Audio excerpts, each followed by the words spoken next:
The Divine Hunter Chapter 201 to 250. House of the Queen of the Night, Trade Quarter, Vizima. The magical light hanging from the ceiling cloaked the lobby in a soft light, the soothing tune of the lute whispering into the ears of the patrons. Roy was sitting before the counter, dumbfounded. Voluptuous, scantily clad women walked around the premises. Some chatted with the customers, while some were dancing by themselves in a corner, attracting anyone who would watch. All of them had great looks and even greater figures. Every move they made was filled with allure, and the look in their eyes could draw the attention of anyone who looked, sucking them in like black holes.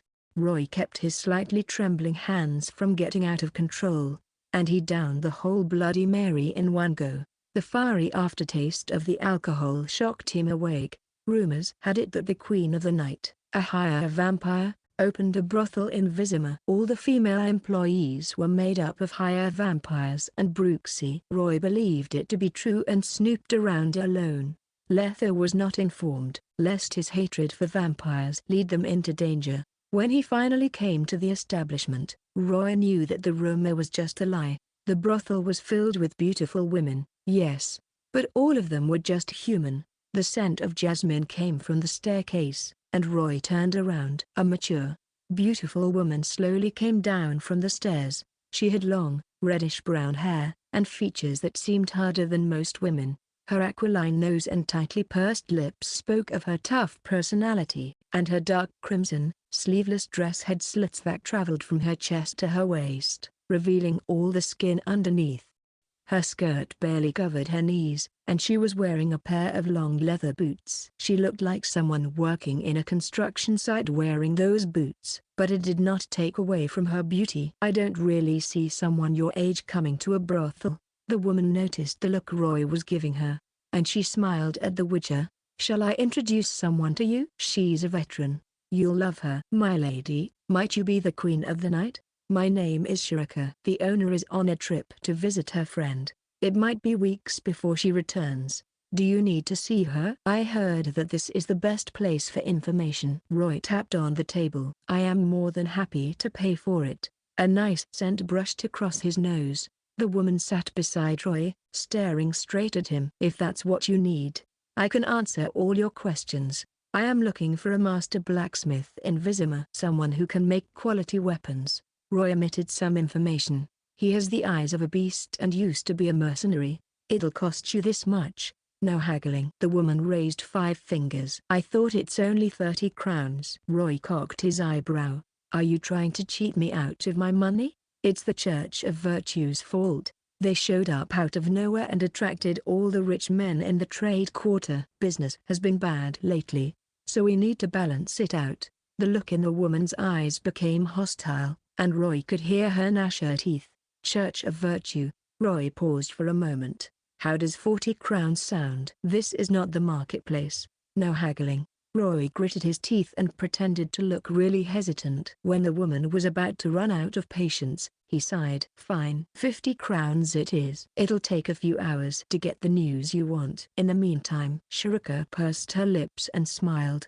"Why don't I get you a lady?" "No, thank you." "Give me an apple cider." Roy stared at the Gwent board not far away, and he cracked his knuckles. "It's been a while since I played a game." 2 hours later, Shiraka came back to Roy's side, looking surprised. "I thought there were a few customers playing Gwent here." "Where'd they go?" "You're in luck. My friend has news about a master blacksmith that fits your description, and he's in Vizima." She paused for a moment, staring unblinkingly at Roy. Roy handed her the 50 crowns as payment. He won it through the Gwent games he played earlier. "Where is he? And who is this blacksmith we're talking about?" "His name is Beringer. He lives in the temple area, and he's..." Shiraka paused for a moment. "He used to be a wolf school witcher. He's the one who made a sword named Torn, and there's news about him circulating in Vizima's marketplace." "A wolf school witcher? And his name is Beringer?"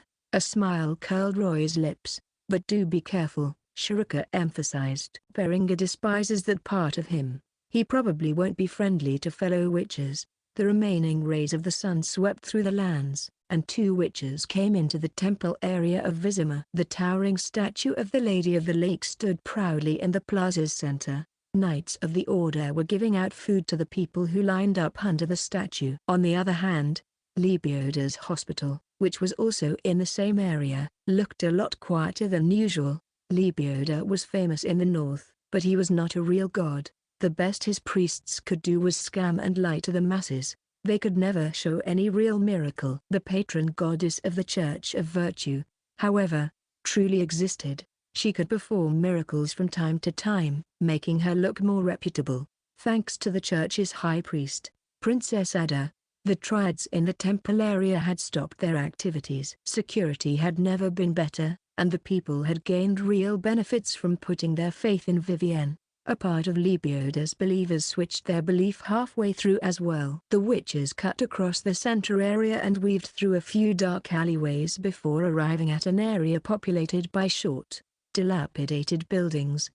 Number 250, Hemp Alley, Temple Area. Not my favorite number, but whatever. Roy stood before a blackened door and knocked on it. He did not get any response. Letho put his ear against the door, and his face fell. He heard something rustling within, but the sound quickly faded away. Go round the back, Roy. This guy is making a run for it. The witches went to the sides of the house and looked up. A silhouette was standing on the third floor's windowsill. He curled up and sprang to the next house, landing on the roof neatly. He held a tile down with one hand, knelt on one knee, and stared at the witches. Don't run, Berenger. Listen to me, Roy shouted at him, but the witcher did not give them any chance to explain themselves. He ran across the roof, looking like a scared bird. The witches exchanged looks, and they flanked the house. A short wind-up later, Roy leapt up the wall and crawled up like a lizard. It did not take too long for him to get to the roof. Berenger had put a considerable distance between them. He was agile and could run across the roofs as if he were on level ground. Hey!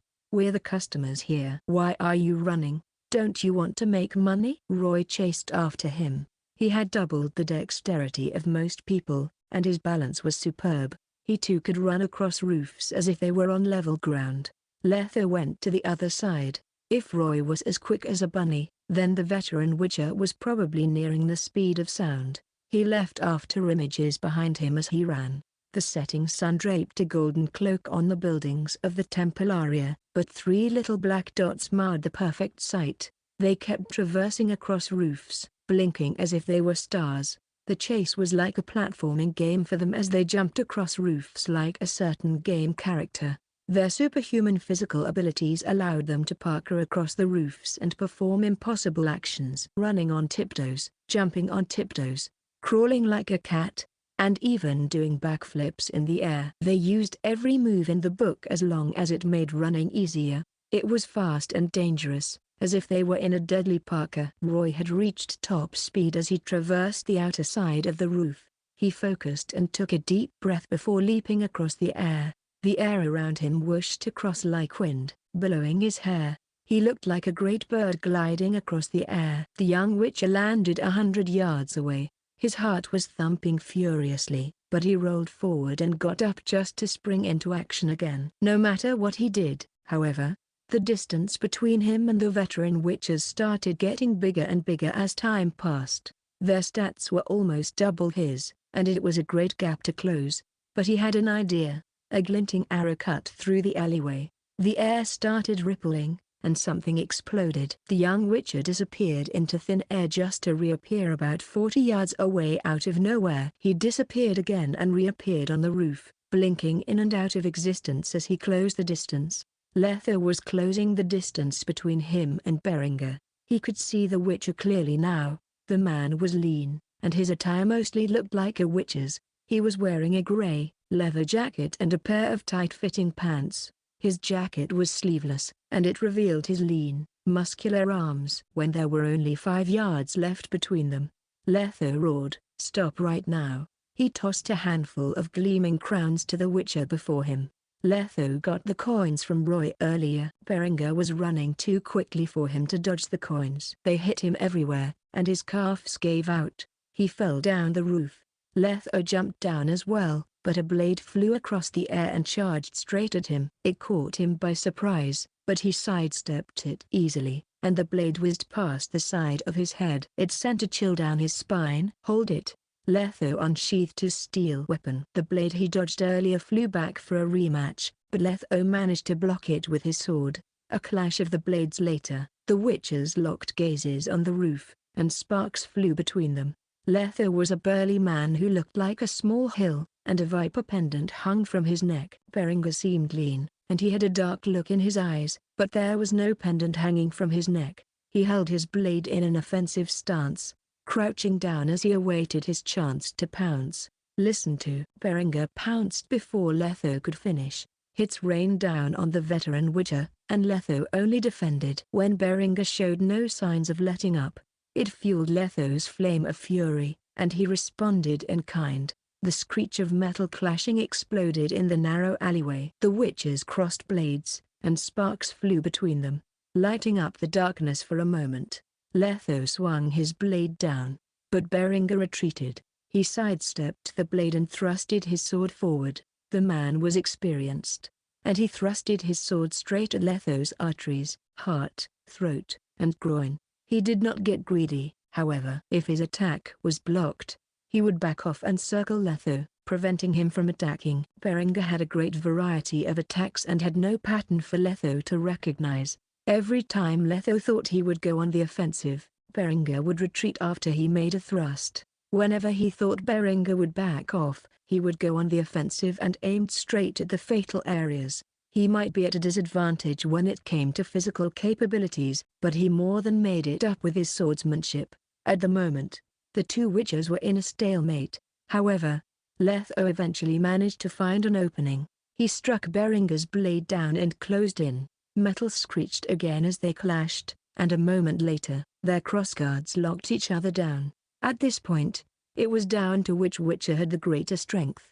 Letho was like a human-sized minotaur. He held the hilt of his sword down and pushed Berengar back. The both of them were red with exhaustion, and they were huffing and puffing. With one hand, Letho made a sign in the air. An isekai'd exploded in the claustrophobic alleyway. The recoil from the shockwave sent the witches back in two different directions. Letho took 2 steps back, but he was still standing, while Berengar was pushed to a corner and fell down, looking dazed. A moment later, Roy leapt down from the roof, but the battle had ended. He shot a bolt at Berengar, and it ricocheted off the ground. "Stop." Berengar let out a sigh. "I lost. I yield." He hung his head low, raised his sword, and tossed it aside. He massaged his numb arm, looking like a beast who was recuperating after it lost a battle. "This is not my day." "What brings 2 witches here hunting me down?" "Did something bad happen?" "None of this would have happened if you yielded earlier." Letho took a deep breath, holding his frustration down. He scanned Berengar's blade. The blade glinted blue, like a sapphire. An engraving could be seen on the fuller as well. Letho then looked at his own sword. It was already worn down, and the blade was chipped. "Are you Berengar, the Wolf School witcher who made torn?" "A little correction there." Berengar leaned back against the wall languidly. He eased up, seemingly already given up on resisting. "I've disassociated myself with the school many years ago, and I have never returned to Kaer. I am just a mercenary now, a pitiful tramp.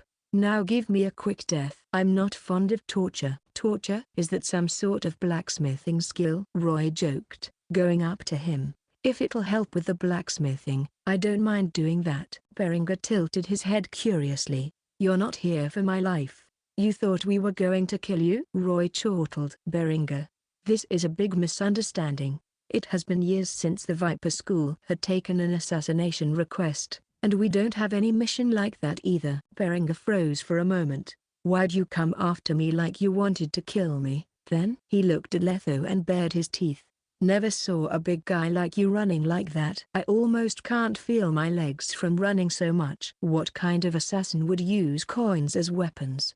Letho crossed his arms. "And I could say the same to you. You were obviously trying to kill me back there, and you didn't give us a chance to explain. You just tried to run."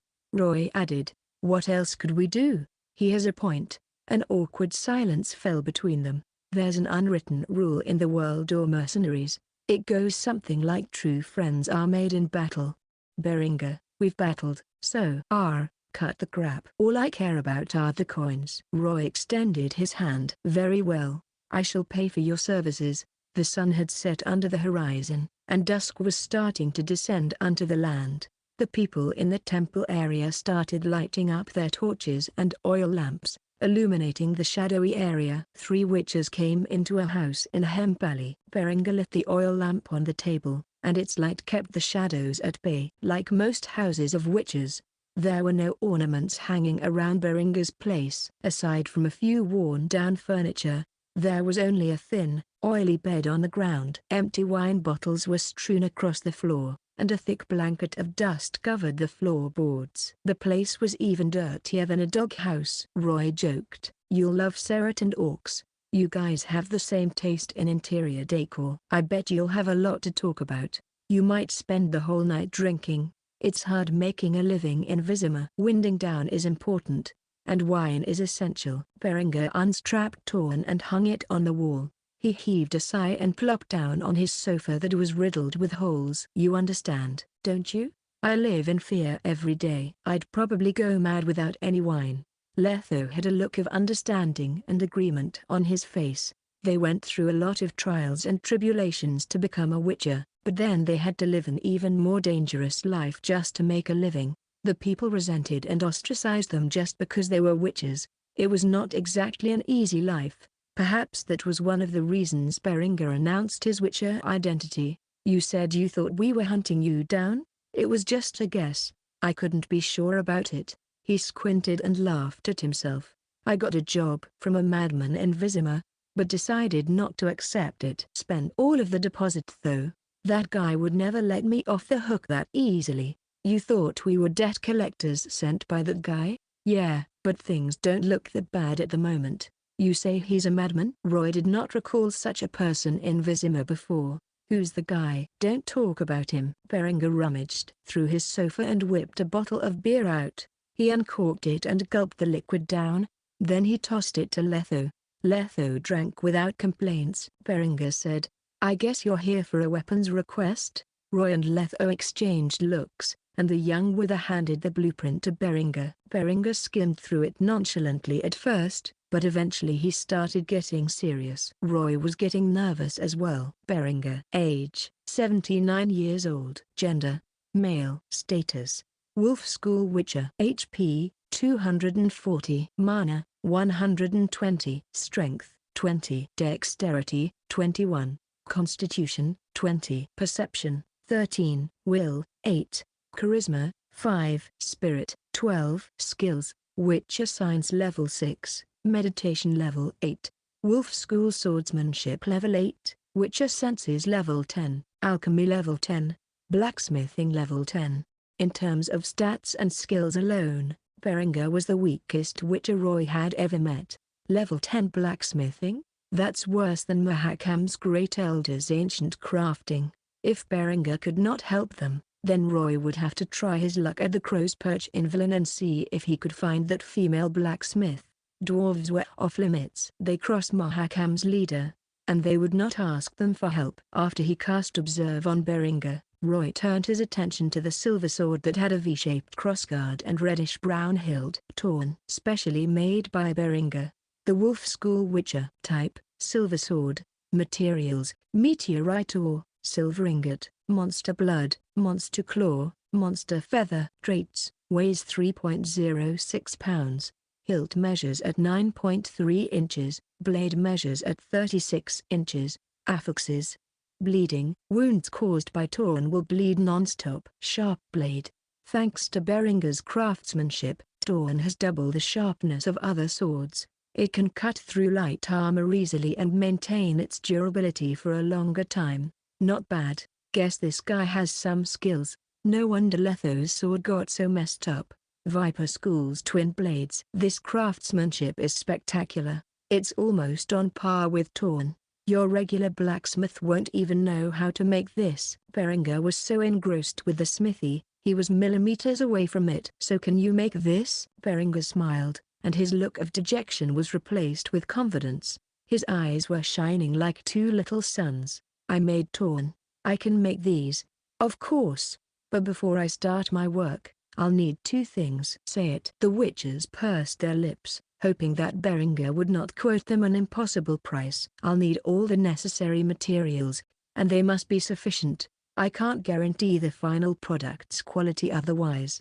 Of course, we have them at the ready. The sword's main materials were made up of four things: leather straps, iron ingots, emerald dust, and venom extract. They could buy leather straps easily from the marketplace merchants, and blacksmith shops had iron ingots. Emerald dust was aplenty in jewelry shops, and sorcerers used them to cast their spells. The most important material, venom extract, came from ghouls. Roy had them in stock. The silver sword required one extra material: silver ingots. The silver covered the iron core, and they did not come cheap. Jewelry shops had them, however, and they could be used in blacksmithing.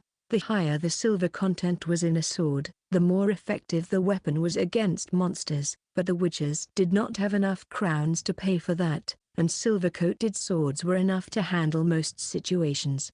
The steel swords cost 200 crowns each, while the silver swords cost 400, which was double the cost of its steel counterpart.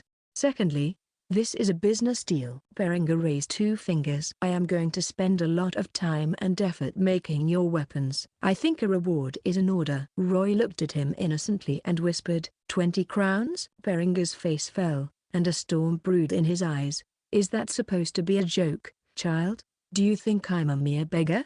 I'm kidding, Mr. Berenger. 200 crowns, no problem. He looked at Letho. The veteran witcher did not like the price, but he nodded. Berenger was scamming his brethren. Most blacksmiths would only ask for a few dozen crowns for a steel sword, excluding the price of the materials. Berenger more than doubled the price, but the witches had no choice. So 3 steel swords and silver swords will cost 600 crowns, right? Serit and Orcs needed new weapons too. They had the blueprint and blacksmith, so might as well settle it at once. Berenger cocked his eyebrow, and he had a look of horror on his face. Do you know how long it takes to make a weapon, kid? You want me to make 6 at once? I'm not a mule, Mr. Berenger.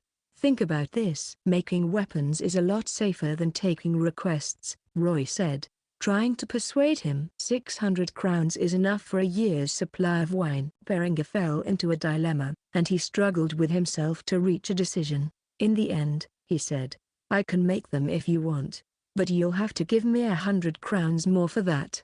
How does 50 sound? You're not at a brothel, kid. No haggling, Berenger hissed. Either you give me 700 crowns, or you get another blacksmith for this. It's all right, kid. We'll pay him the 700.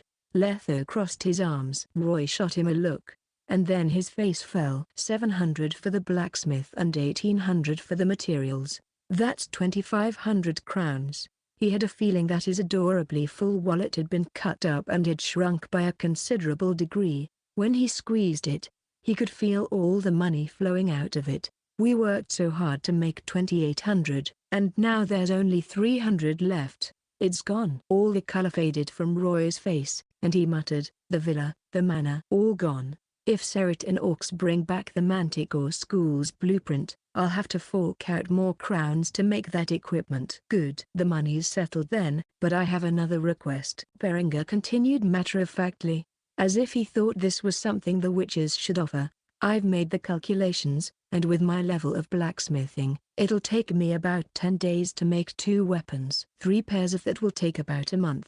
You'll have to be my bodyguard for that duration. Interruptions are not allowed when I work, especially not from my ex-creditor. I might slip and ruin the weapon, and the loss is on your head. Honestly, what are you trying to do? Roy shot him a sharp look and bared his teeth. Are you asking us to keep that madman out for you? Just for a month or so, Berenger assured. Just stand outside the shop, and he'll never get near me. Not like he can find me anyway. Who is that guy anyway? Roy asked. Just an alchemist come sorcerer. Has a few screws loose in his head. There was fear in Berenger's eyes. Can't tell you too much about him. Bound by a non-disclosure clause. We'll give you the deposit, and you can pay him back, Letho suggested. Berenger shook his head adamantly. If push comes to shove, you can pay him the 200 crowns when he shows up. I'll deduct the money from your payment. Of course, it'd be best if we didn't have to do that. It's not easy dealing with an alchemist. We'll have to talk about the payment." After a lot of negotiations later, the witches finally came to an agreement, and they were already drenched in sweat. The payment was reduced from 700 to 600, but Roy and Letho would have to contact the nearby blacksmiths and borrow their furnace, hammers, anvils, and other tools. "You just won't budge, huh?" Roy mocked. "You raise your prices however you want the moment you get a customer." "I bet you have done this before. I could say the same to you." Berenger smiled, but it looked as fake as plastic. The brutal negotiations had exhausted him, and he looked lethargic. "I've never seen a young lad as stingy as you." "You shouldn't be a witcher. You should be a merchant." Letho was watching in silence from start to end. When the negotiations were finally over, he heaved a sigh of relief. "I'm glad I don't have to be in charge of the finances." "By the way," Berenger took a swig of his beer to calm down. "Where did you get these blueprints? Why do you want to know? I could have taken them from the school's archives." "As if," Berenger retorted, "as far as I know, most of the Viper School's blueprints are scattered throughout these lands."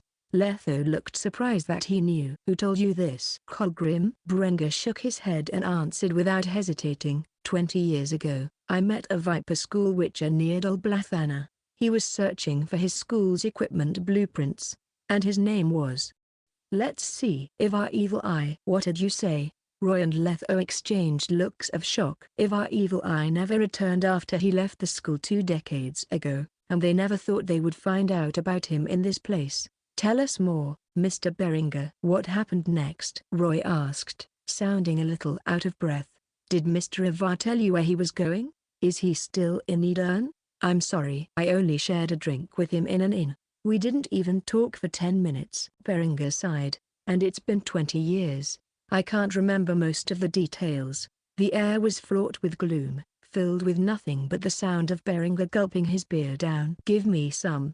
Letho snatched the beer from Berenger, but the witcher did not mind. He turned to the young witcher. "Want some, merchant?" Berenger asked. "Do you have any cider?" "Only women and kids like that kind of stuff." "That's because you have no taste at all." Roy was reminded of something, and he put on a calm and collected look as he said, "Let's not talk about the Viper School. How's the Wolf School doing?" "Who knows?" Berenger bit on the lip of the bottle and kept quiet for a few moments. "I've cut all ties with them. I'm just a mercenary now. I have no time to care about witches and their politics."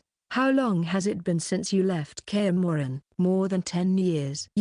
"That's enough, kid." Berenger stopped him impatiently. "You should know when to stop asking." "You two should get prepared now." "I'll have to work starting tomorrow." Roy sighed. If he could get Berenger back to Novgorod, he could truly turn the Wolf School into his ally. But he won't be persuaded that easily. The morning breeze flew through the pond and brushed across the witches' pale faces, reinvigorating them with a cool kiss. Letho and Roy were standing outside the blacksmith shop, enjoying their grilled fish. The moat on their left flowed quietly, and the clean, wide streets before them were filled with citizens who were hurrying to the marketplace for the day's errands.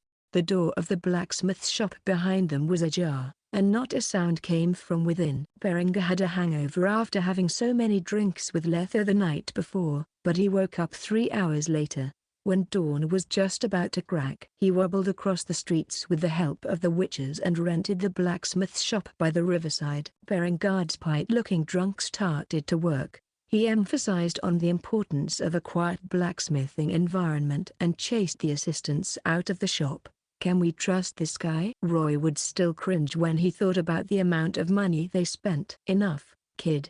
Letho snapped. "Berenger is not your regular blacksmith.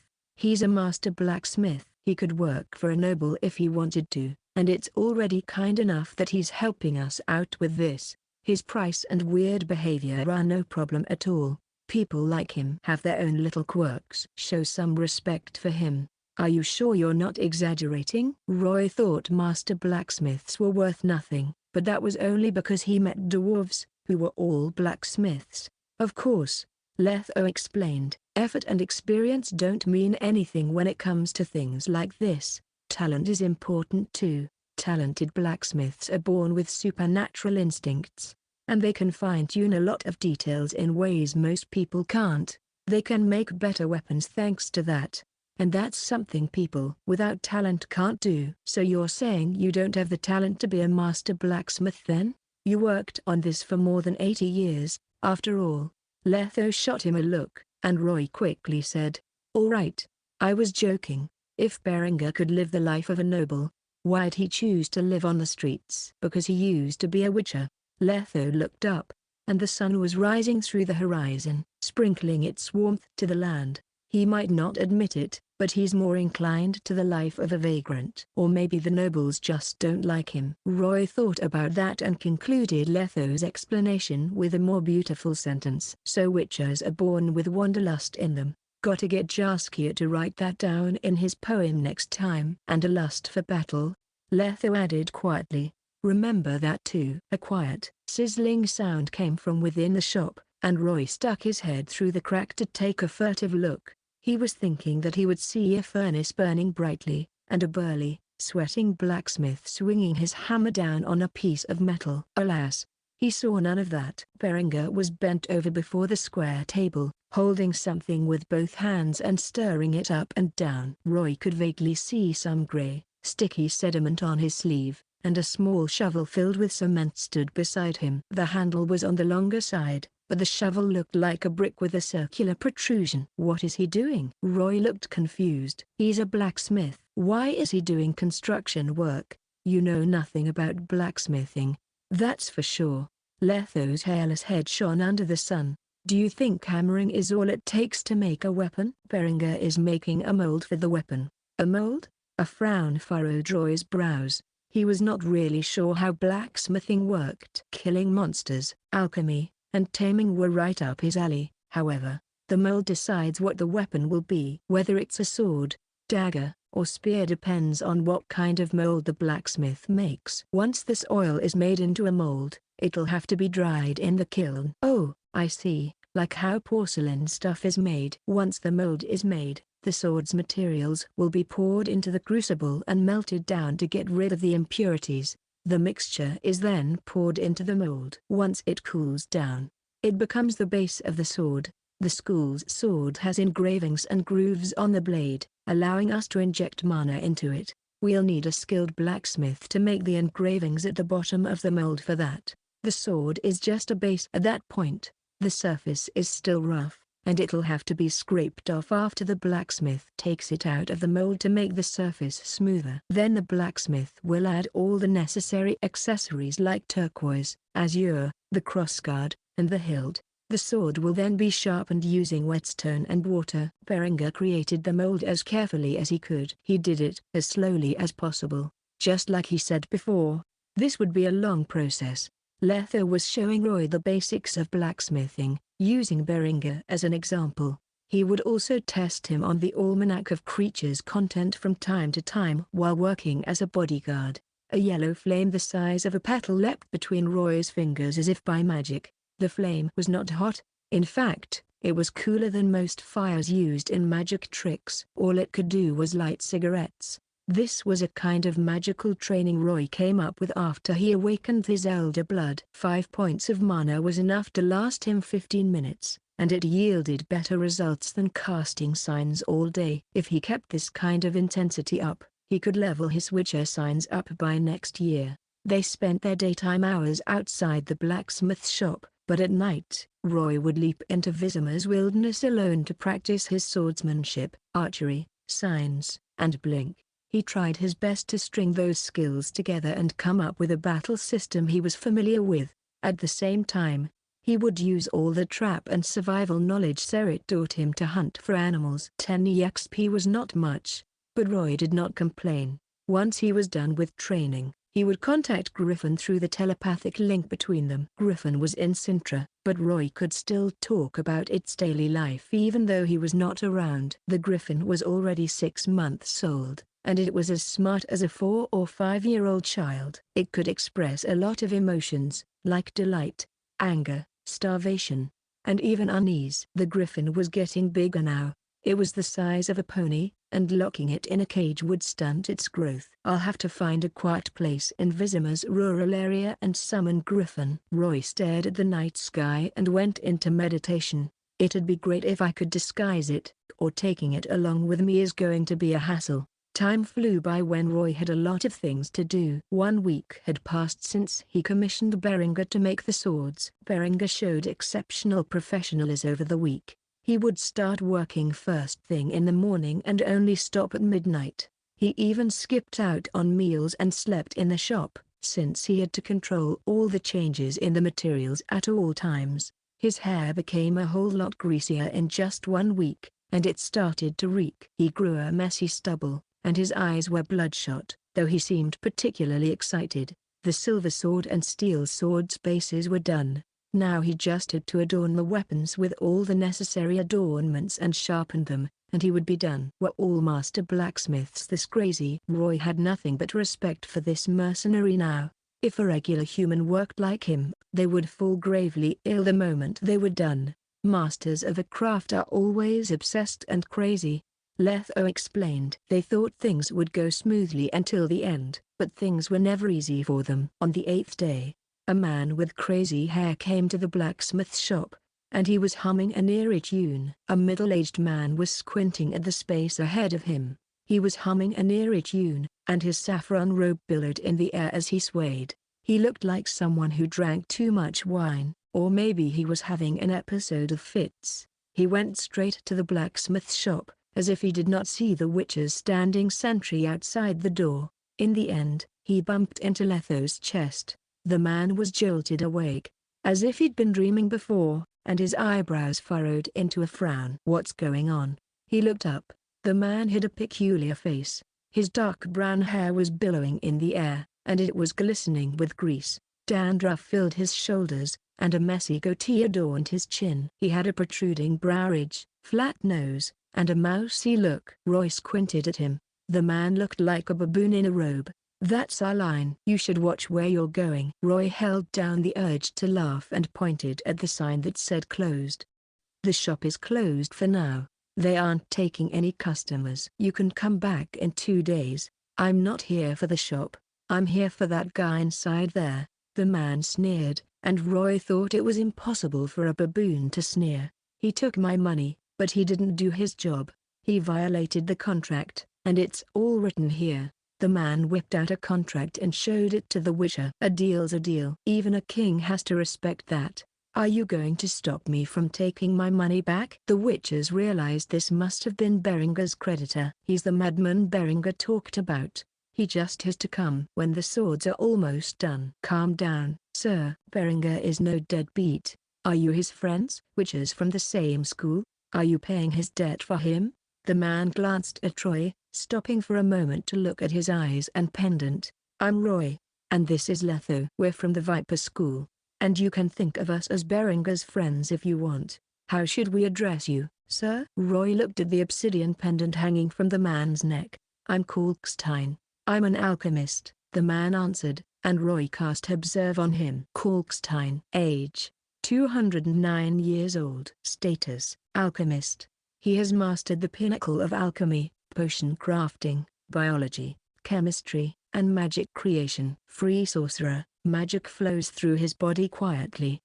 He hasn't joined the Brotherhood of Sorcerers. Roy massaged his temples, and he was starting to get into a dilemma. This baboon of a man before him was no simple guy. If everything went well, he would run into Geralt multiple times in the future. He was a generous alchemist who helped the White Wolf many times. His most important traits, however, was his imagination. He could come up with a lot of ideas, and Roy remembered him coming up with a famous line that went, "Ghouls are our friends. They clean up rotten corpses and keep plagues from breaking out." He could not say that Kalkstein was a good man, but he was no villain either. The man had a glorious history, like how he made bombs for Jaskia and bombed Dijkstra's underground treasure room, and how he burst into fireworks and made a sentence in the sky when Eternal Fire's witch hunter burned him at the stake. The sentence read, "Eat my dick, Radovid." Radovid was the ruler of Redania, and they had taken over Kedwin in the east. People feared and worshipped him,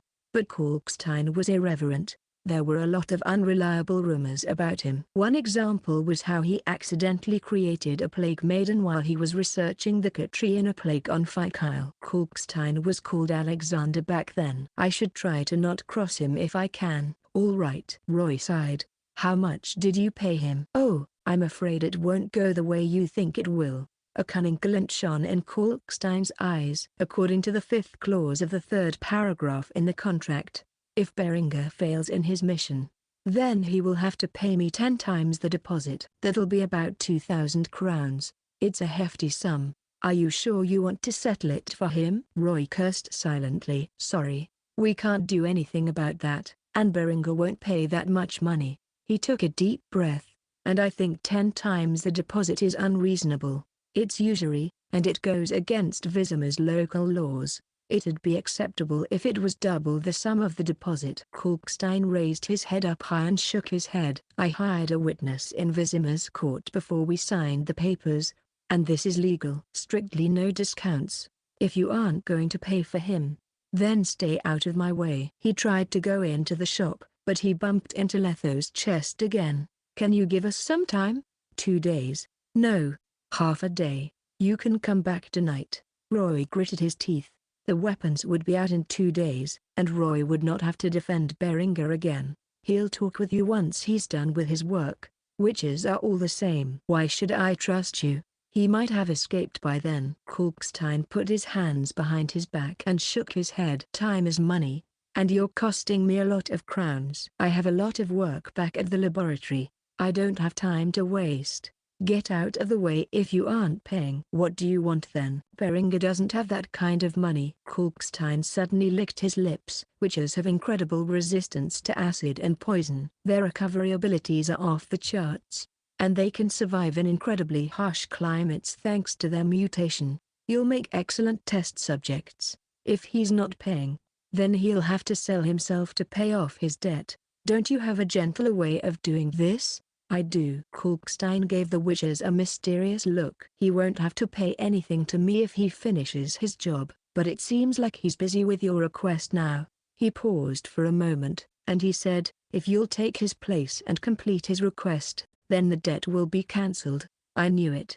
You snooped around before you came and set us up just for this, didn't you? Roy gave the weird man a look. He might seem crazy, but he was more meticulous than he looked. I won't force anyone to do anything. The alchemist puffed his chest, looking all calm. The witches exchanged a glance. They had a choice, pay 2,000 crowns or complete a request. They chose the latter in the end. Maybe this won't be a hard request. And Beringer will owe us one if we help him out. Fine. Roy heaved a sigh. What do you need us to do, alchemist? You gentlemen will have to sign a contract of confidentiality before we can talk about the details. Will you do this, Letho? Or should I go? Letho looked at the baboon of a man in front of him, searing his face in his mind. Kid, don't sign anything but the contract of confidentiality. I know. Roy was curious about the alchemist's request, so he left with Kalkstein and went to a room in a nearby inn. The alchemist handed him a contract that was chock full of paragraphs and clauses. It was then Roy realized that the contract was not just legally binding, it was magically binding as well. Magical contracts had spells cast on them, and they would bind the signees throughout magic. If any clause was broken, they would have to pay a steeper price compared to what they would if they signed regular contracts. It was the same thing with this contract. If the signee were to tell anyone about the content of the request, they would be transformed into a frog and stay that way for a year. Beringer must have signed this contract before. That's why he didn't tell us anything about the request. Turned into a frog? That's a nightmare. It's worse than hell. Roy read through the contract and hesitated for a long time before he slowly signed the contract. Even so, he was not sure if he would take the request. If it was too dangerous, Roy would never do it. He would not put himself at risk. The contract had 2 copies. Roy would keep one, and Kalkstein would keep the other. Good. Kalkstein broke into an ugly smile. He was warming up to the witcher before him. Now, let's talk business. My request is simple. I need you to get some information for me. Roy extended his hand and told Kalkstein to keep talking. I need you to infiltrate a laboratory near Foltest Fortress and get an experiment journal for me. Whose laboratory is it? A sorcerer from a foreign land. Roy had a weird look on his face, and he refused. I'm a witcher, not some common thief. Your request is out of the range of my specialty. I'm sorry. No, I mean, yes, you are stealing something. He coughed and leaned back into the sofa. Kalkstein explained patiently. But skills don't matter here. Courage and an iron will do. This laboratory is filled with traps. Kalkstein sounded displeased. They're the work of Azarjaved. Azarjaved? Roy looked at him. That was the sorcerer the mayor hired after they beat Dugan Farada. He opened a portal to Sintra for him and Letho. Azar wanted a vial of witcher blood in return, but Roy gave him a vial of mixed blood instead. I wonder if he found anything from the blood I gave him. He's Visima's royal consultant, isn't he? Triss shouldn't be Foltest's consultant at this point in time just yet. You know him? Kalkstein asked. Met him once. I can't say I know him, or that he's my friend. Good. You can't show mercy in this job. Kalkstein went into the details. He and Azar were mad scientists living in Vizima. They had the same interests, so they maintained an amicable relationship and exchanged their experiment results once every few days. However, recently, Azar would either show up late or skip the meeting altogether. Kalkstein shrewdly realized that he was conducting an important experiment, or he might have found a great test subject. Kalkstein wanted in on that, but Azar was adamant on not telling him anything. He shot down a mad scientist who would give everything for his experiments, and Kalkstein could not forgive that. Azarjaved's latest experiment goes against the ethics of scientific research and discussion. He took the wrong path, and as his erstwhile friend, I have the responsibility of correcting his mistakes, Kalkstein said, looking serious. But I can't enter his laboratory myself. I would set his traps off, but witches are a lot more resilient than most people, making them the perfect candidates for this job. Hey, what kind of logic is that? You want me to steal the fruits of someone's labor, and you call it an act of justice? The audacity! Roy wiped the sweat off his forehead. Still, he disliked Azar, since he helped someone invade Kaer in the future. Getting in his way and ruining his experiment sounded fine for him. The operation will start tomorrow. I'll find an excuse to make him leave his laboratory. You'll use a scroll to turn yourself into an aureole and get into his laboratory to find his journal. Wait, what did you say? Are you for real? Roy had a surprised look on his face. This guy is crazy. He wants to turn me into a bird? Don't worry. It's perfectly safe. He gave the witcher an ugly smile. Aureoles are small enough to get past all the traps in the laboratory easily. Hold it right there. I am not going to turn myself into some kind of animal. That's absurd, and I can't guarantee my own safety. Roy interrupted. He then said, you'll have to change the terms of the contract. You need to pay me more. The reward is not enough as it is right now. Most alchemists could give potion ingredients, bombs, or common potion recipes as reward. But Roy had something else in mind. He needed a disguise for his griffin, and Kalkstein knew a certain transfiguration spell. He can turn me into a bird. He can surely turn Griffin into something else. Mr. Kalkstein, you can't expect anyone to work for nothing. Even a horse needs its carrots. What I want is your transfiguration spell. You cheeky little bloodsucker. You can't expect me to teach a witcher magic. That's like asking a rooster to lay eggs. The alchemist screeched and pulled a strand of his beard out, and he winced. Anything but that. Do you have an extra scroll or two lying around?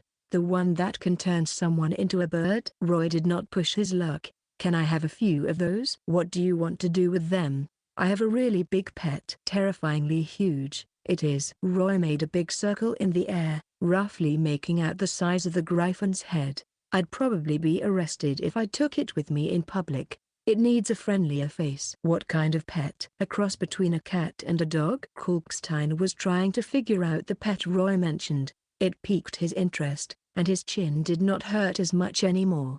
Just a regular monster. Interesting. As far as I know, monsters are impossible to train. He spun around and slammed his left fist into his right hand. "All right, I'll give you something after you finish the request. It's a magic crystal I made a long time ago. There's a transfiguration spell embedded in it. Just inject enough mana into it and you can turn your target into the random animal. You can use it once per day, and the effect lasts for 24 hours. Even witches can use it. If I can get that crystal, I can take Griffin with me everywhere I go." "What's the catch?" Roy was overjoyed that Kalkstein had something he desperately needed, but he held his excitement down. "Something that powerful must come with some sort of condition." Ahem. Kalkstein felt awkward that Roy saw through him.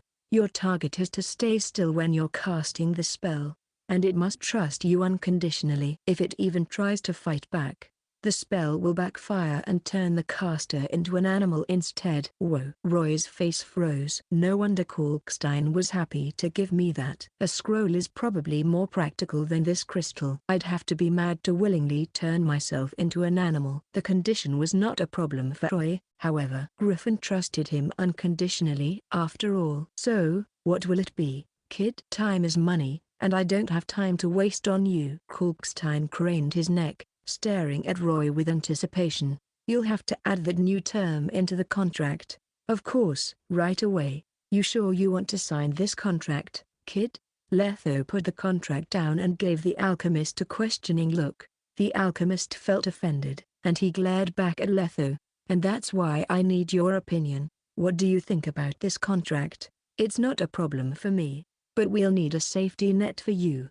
Letho came up with another term a moment later. "Mr. Kalkstein, we'll need to have a clause that guarantees our safety. It needs to be magically binding just in case something were to happen to Roy. If he's hurt or dead, you'll have to pay the price that includes and is not limited to death."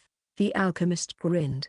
"Of course, right away. I'll come up with a new contract. You gentlemen can make your decision after that." Roy had an escape strategy at the ready. He would leave his weapon with Letho and teleport himself away if he were to run into any unwanted circumstances. Of course, he would have to see if the teleportation still worked after he was turned into a bird.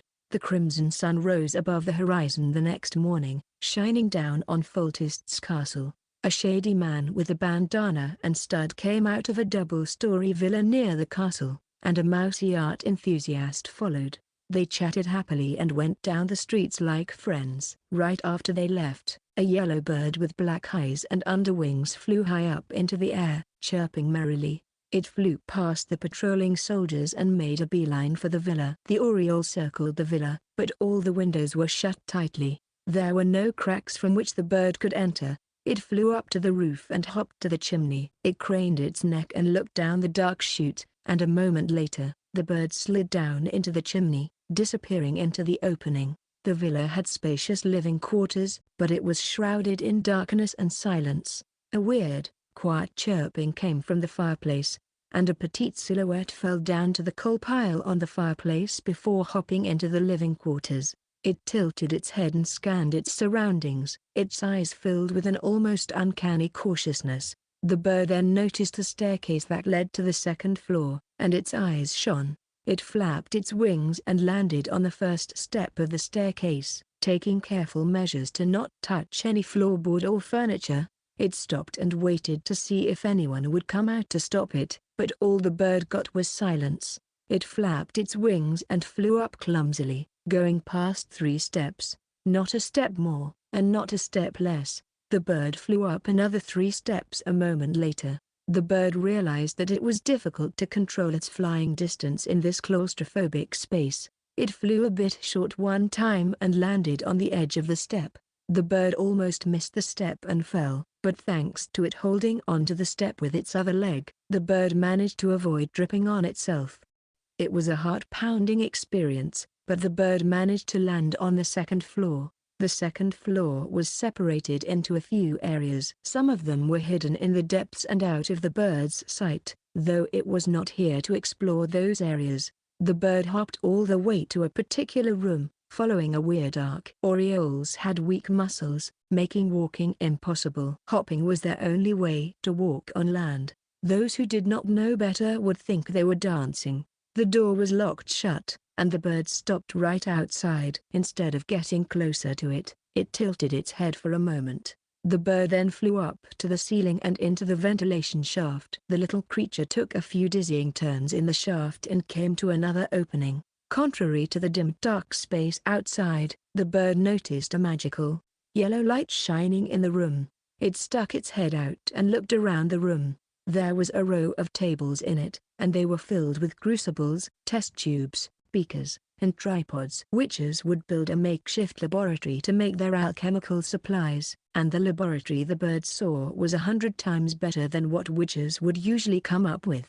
There was a rack in the corner of the room, and it was lined with containers filled with colorful liquids. Some of them had weird limbs floating in them. There were a few metal containers standing in the room.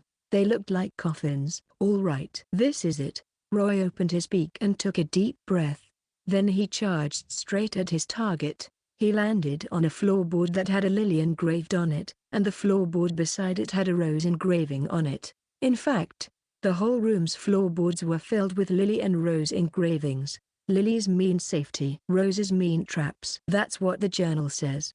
isekai'd was a powerful sorcerer, and he decked his laboratory out with magical traps. It was a dangerous place, but Kalkstein was not one to shy away from danger. He had been eyeing Azar's laboratory for a long time now, and the alchemist had been coming up with a plan to infiltrate it. He even came up with the layout of Azar's laboratory behind him. Kalkstein knew all the safe spots and dangerous areas in this laboratory. According to him, most of the traps were recorded in his journal, while Azar would change the rest every month. That was the dangerous part of the mission, and Roy would have to rely on his own experience and instincts to avoid those traps. Roy was feeling a bit magical. As a human, his physical capabilities far outclassed the regular man. However, after Kalkstein turned him into a bird, Roy's physical capabilities did not transfer. He could fly and hop, but that was it. As far as birds went, he was a regular bird in terms of strength and reaction speed. He was so weak that a human child could kill him easily. The only different thing was that he had a spell on his beak. However, there was also something good that came out of this. Roy could still use his character sheet skills, even in this state. Observe and teleport were two of the skills he could use, but most importantly, he still had his inventory, and he could transfer items in and out of his inventory. Thanks to these skills, Roy had more confidence in completing the request. He turned his head around and scanned the laboratory curiously.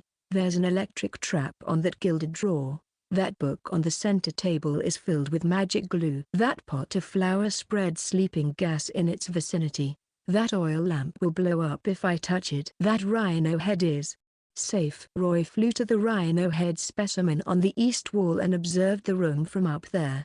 Experiment journal. Where would Azar hide that? In a safe box? A hidden place? Not likely.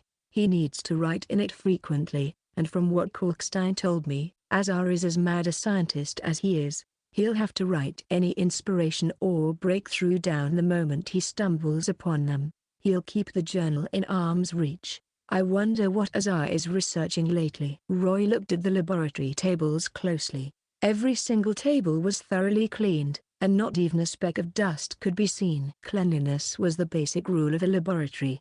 However, one table was not as clean as the others. Roy landed on that exact table. There was a black tripod standing before him, and a transparent glass tube the size of a forearm hung in the middle. It was filled with colorless liquid and what seemed like a green strand of hair. The tweezers and heating element were still lying on the table, and the drawers were half opened.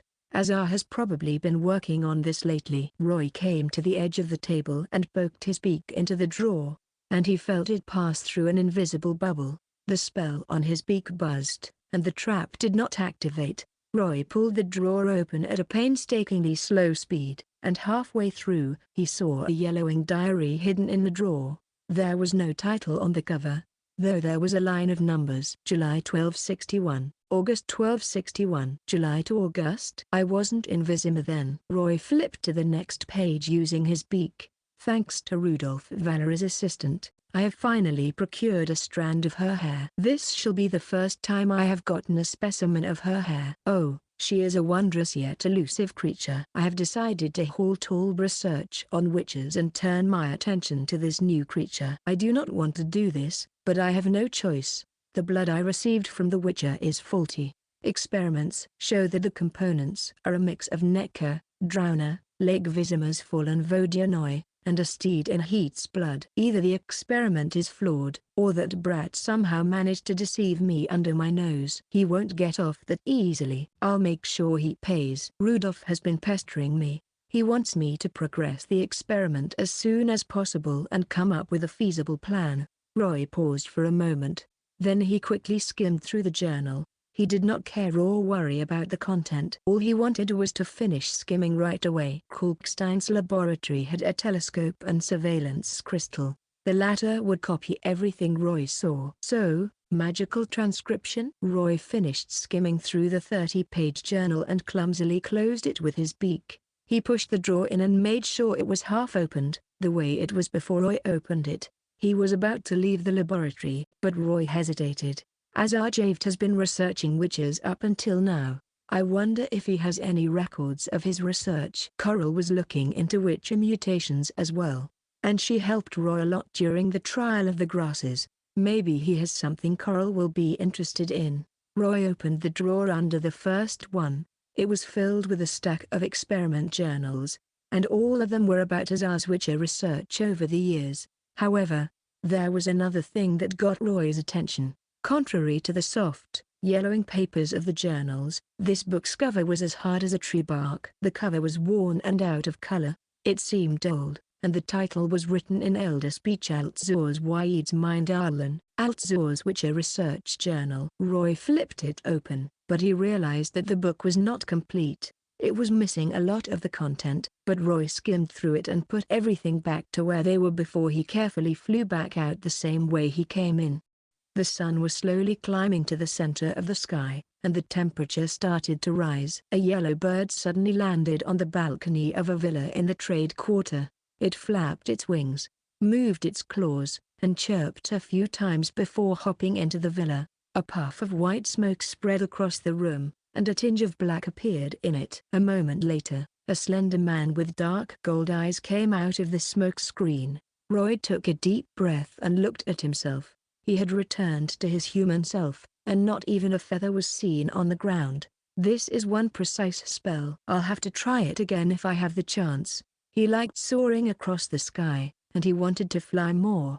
Congratulations, Witcher. The man sitting before the desk swiveled around. He broke into an ugly grin, and his brown-colored goatee trembled as well. It was a clean operation.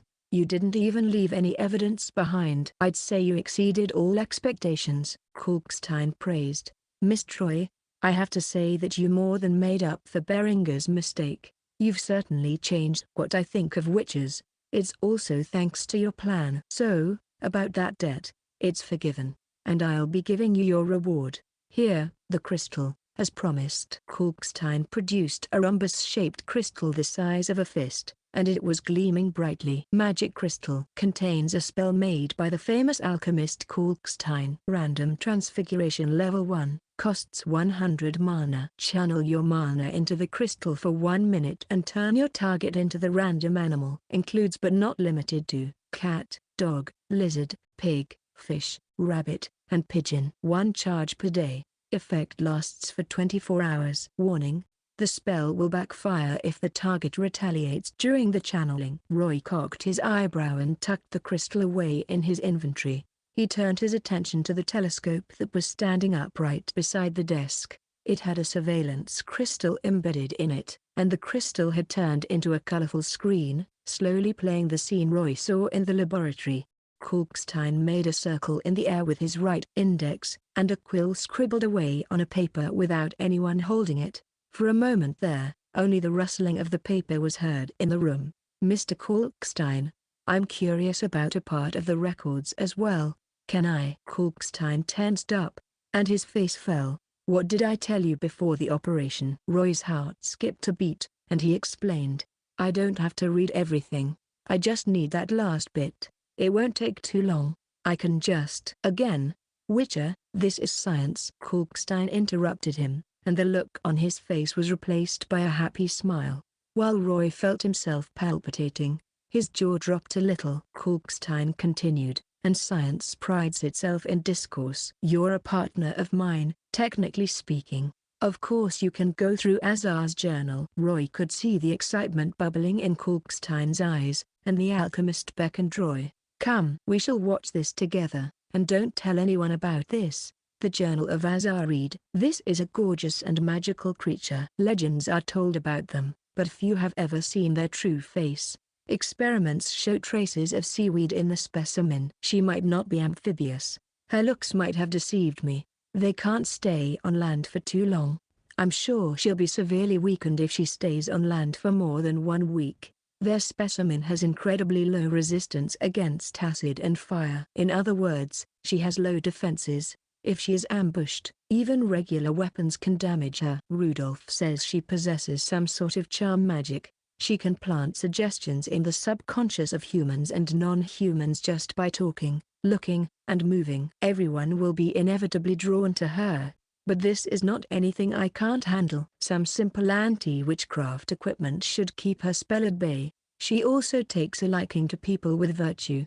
I can use that. Roy rubbed his eyes. They were starting to feel dry. He looked away from the screen. The young witcher might have looked calm on the outside, but he was actually shaken on the inside.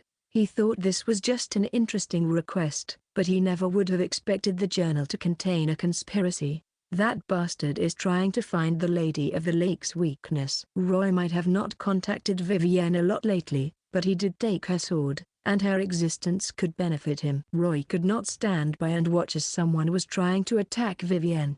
I can't let them hurt Vivienne. Kalkstein heard Roy's mutterings, and his eyes started to shine. Vivienne, goddess of the Church of Virtue and the Lady of the Lake? That's it. That's the creature this journal is talking about. So that's what Azar has in mind. Kalkstein pinched his goatee, looking all excited, and he gushed. He's going to work with Rudolph and use the Order's knights to attack a legendary creature.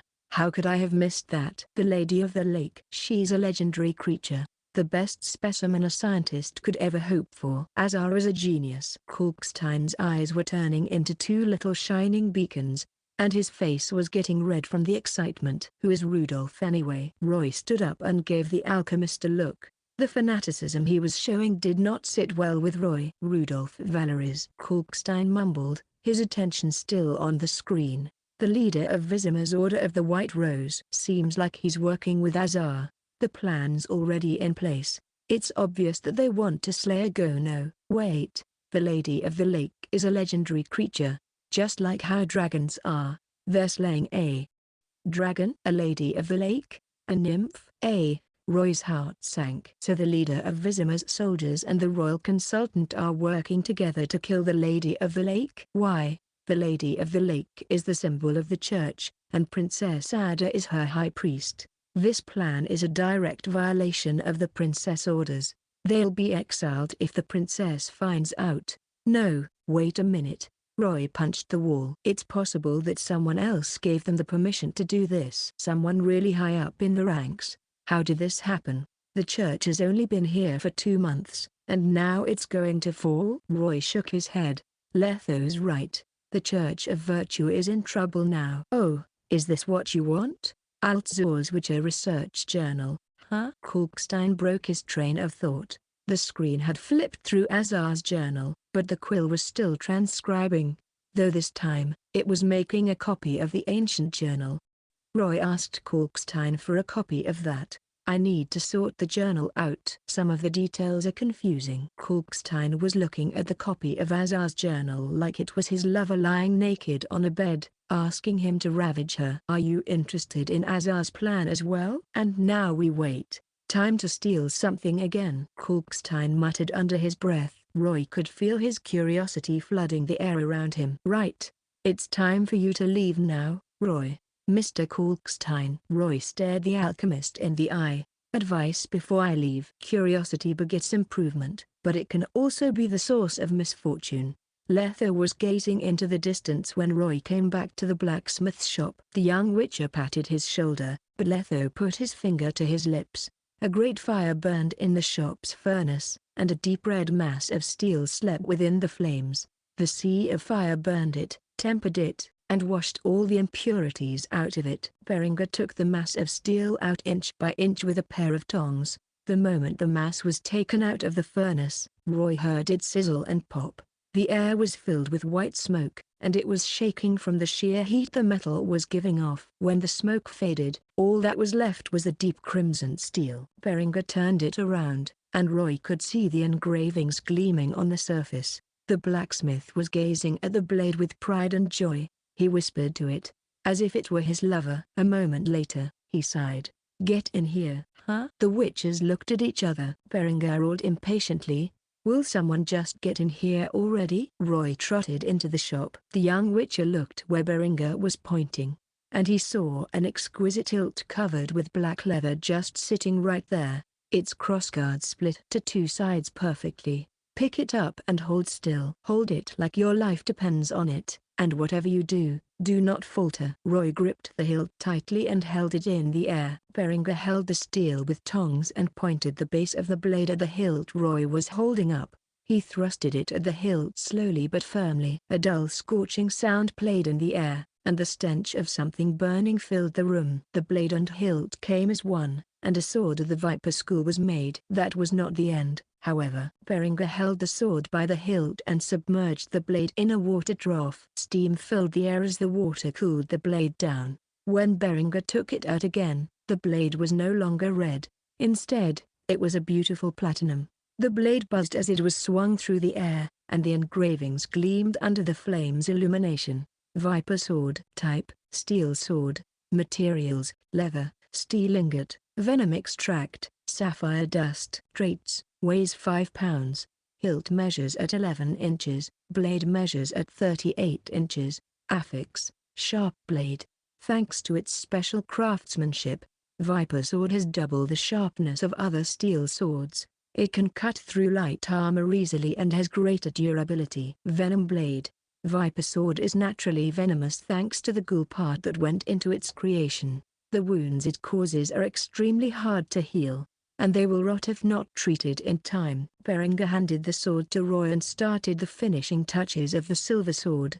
Letho came in as well. He looked at the sword closely. Roy could see how much he liked it, but Letho said nothing about it. "It's yours, Letho." Roy sheathed the sword into the black scabbard made from black snake skin, and he tossed it to Letho. Letho held the sword, looking a little touched. "You spent a fortune on this, kid. You're giving it away just like that?" "I'm used to Gwyer and Erondite." Roy smiled. He had never planned on changing his weapons. The weapons bound to him were easier to use. After all, the 3 pairs of swords were meant for Letho, Orcs, and Seret. "You're still the strongest twitcher of the school. The school gets stronger if you get stronger. You should be the first one to wield this sword." Letho took a deep breath and unsheathed the sword. He swung it around, and gusts of wind swept across the shop. The blade buzzed, and Roy could see nothing but white flashes of light as Letho swung the sword around. Money well spent. Letho strapped the sword to his back happily. Berengar handed him the silver sword a moment later. Viper silver sword. Type, silver sword. Materials, leather, iron ingot, silver ingot, venom extract, sapphire dust. Traits, weights 4 pounds. Hilt measures at 12 inches, blade measures at 40 inches. Affix, mana reduction. Venom blade. Letho finally got his hands on the swords of their school, and for the first time, his face was red with excitement, and he muttered under his breath, "See this, Colgrim? You didn't die for nothing. We made these thanks to the blueprints you brought us. Recreating the school's weapons is just the first step." Letho. Roy sounded delighted as well. "But it's a good start. If we keep this up, we'll eventually revive the school." Berengar was exhausted. He leaned against the wall and stared out the window, lost in his own thoughts. "What about that alchemist's request? I completed it for you. You owe him nothing now." Roy smiled. "Berengar, it's an interesting request. Why'd you refuse? You think it's interesting?" Berengar looked up at him weirdly. He had a blank look in his eyes, as if he remembered something horrifying. "You got guts, kid." "If I were you, I would never let any sorcerer turn me into a furry creature. It's disgusting. But I owe you one for handling this for me. So Berenger slicked his greasy hair back. I'll finish this job for half the price. That request is a different thing. You've worked really hard, and you deserve this. Besides, we agreed on the price, and Letho won't let you cut the price. Roy handed the note to him, pretending to be generous. However, when he turned around, he winced, as if refusing the offer had hurt him. We'll be counting on you then. 2 pairs left. Well, thanks for the crowns then. I can drink all I want now. Berenger tucked the note away and yawned. Now that my debt is cleared, I don't have to be on the run anymore. Time to get some sleep. I'll continue tomorrow. Berenger flicked water off his hand and stood up. He was hunched over from all the exhaustion, and he went past the witches, trudging into the night outside. Remember what I said? Roy shouted after him. You have enough money to go back. Berenger paused for a moment, and his face fell. Don't say a word about Kaer Morhen. He went away even faster after that.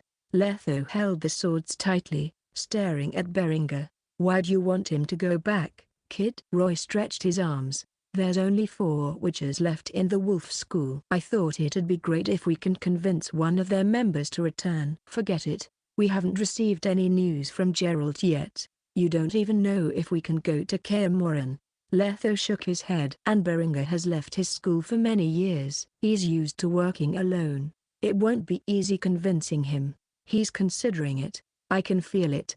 But it'll take more than that for him to return. Roy remembered the conspiracy against Vivienne, and he changed the topic. But first, I'm going to see the Lady of the Lake.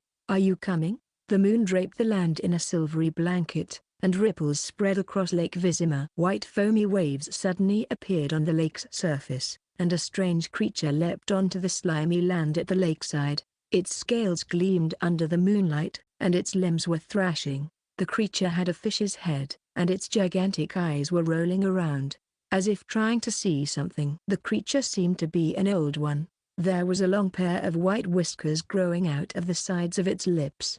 A piece of tattered cloth hung around its neck, covering its back like some sort of cape, and it had webbed hands and feet. The creature rushed to a boulder covered in shells and shouted gibberish at it. It hissed to the air, and a pair of witches came out from behind the boulder. We meet again, friend. The young witcher went up to the creature and extended his hand. This creature was Kaiko, the sage of the Vodyenoi whom Roy took to Vivienne. Kaiko's whiskers were shivering in excitement. He held the witch's hand and coated his palm with a slimy substance. I know reunions should be celebrated, and I'm really happy too. Roy beamed at him. The Vodyenoi might look funny with the fish head, but he was a genuine and honest creature. How are you doing? Their fallen are vanquished. The goddess has returned. We just welcomed the 20th member of our tribe. It's an adorable little Vodyenoi. Good to hear. Kaiko, my friend, the Lady of the Lake did not respond to my summon earlier. Do you know what happened? Kaiko spoke gibberish again and looked at Letho cautiously.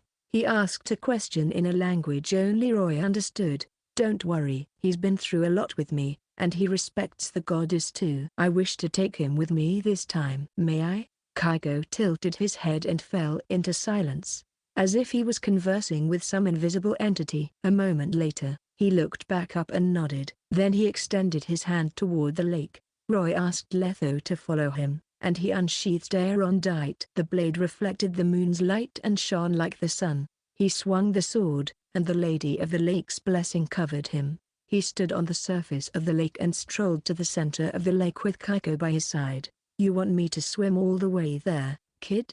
Night swims are great for the body. You might want to consider that. Letho gave him a murderous glare, but Roy ignored him and had a little hushed conversation with Kaiko.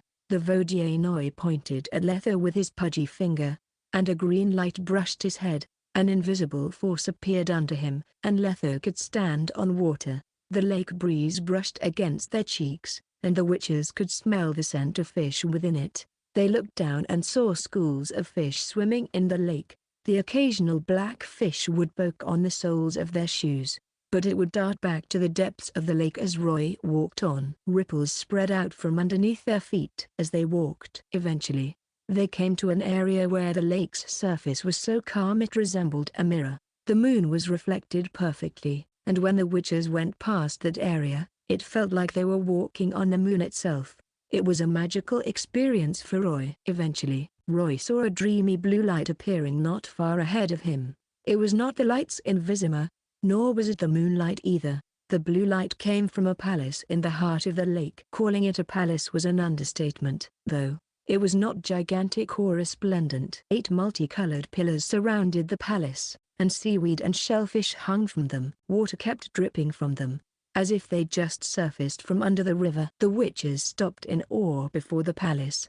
It was not here the last time they were in Vizima, and they did not see it during the day. Kaiko explained the palace's appearance to them.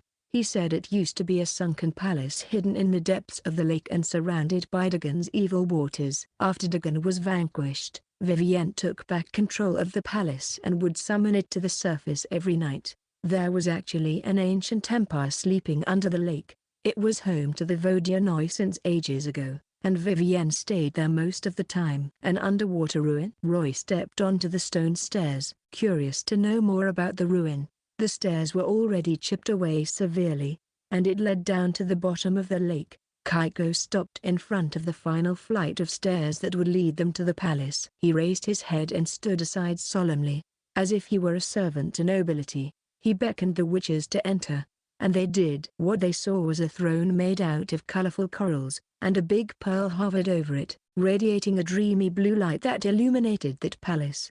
A lady was lying on the throne languidly. She held the throne's armrest, her gigantic fishtail swaying around, its scales glimmering under the pearl.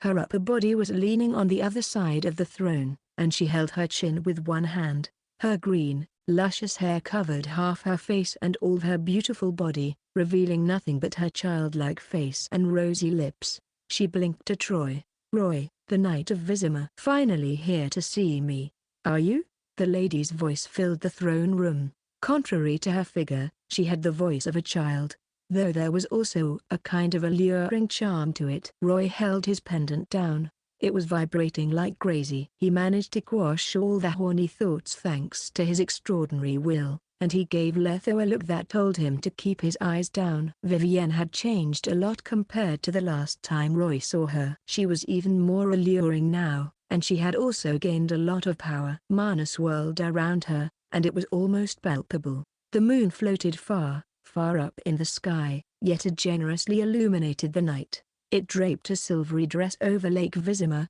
adorning it with the twinkle of the stars. The night breeze blew across the lake and filled the throne room with a refreshing kiss of the night. Roy curled up a little, however. The cold was getting to him. "Lady Vivienne, I have returned from Brooklyn." "Lady Henna sends her regards. It has been a while since our last meeting, but your beauty has only grown since then." Roy bowed to her. He looked at Vivienne and wondered how he should feel about her. "What do I think of her anyway?" "My liege, I don't feel fear or anything like that." "Friends?" "But she's too passionate and alluring. I can't get too close to her." "Lover?" "No way. No matter how big my head gets, I won't ever believe a passionate lady like her would fall for me." There was a connection between them, however, and he could not deny that. His virtue was the thing that connected them, and they both stood to gain something from this relationship. Vivienne blessed him with a weapon and granted him a lot of convenience in life, while he would keep her safe in return. "Just like what I'm about to do. It has been 200 years since I saw her now." Vivienne reminisced in silence for a moment. "I've received her regards." "Might this warrior beside you be Letho of the Viper School?" "Yes. He is my mentor." "No need to be so tense." Vivienne smiled at Letho, and the night sky lit up a little, as if the stars were twinkling brighter. "I still haven't thanked you for your help during the battle with Dagon. How is the ring working for you?" "It works well. Thank you for your generous gift, Lady of the Lake." Letho held his hand before his chest and bowed, but he still seemed calm. "What brings you here today, Roy?" "I don't think you're here just to send Henna's regards to me." "I have disappointed you, my lady. Even though I have accepted your blade, I failed to spread your gospel to the people. Princess Ada has done a much better job than I could ever do." Vivienne chuckled. "You're selling yourself short." "Ada is a great priestess, But she only bowed to me because you gave her that suggestion. I thought you wouldn't agree to it. Roy asked the question that had been haunting him a little all this time. If you really wanted to form a religion around you, you could have gotten the fishermen and Vodyanoi to build the church. I was a sweet, innocent nymph, until Dagon attacked. I lived a peaceful life for a long time thanks to the magic the lake has given me. Vivienne's voice echoed in the hall. But Dagon's attack opened my eyes to how weak and foolish I was.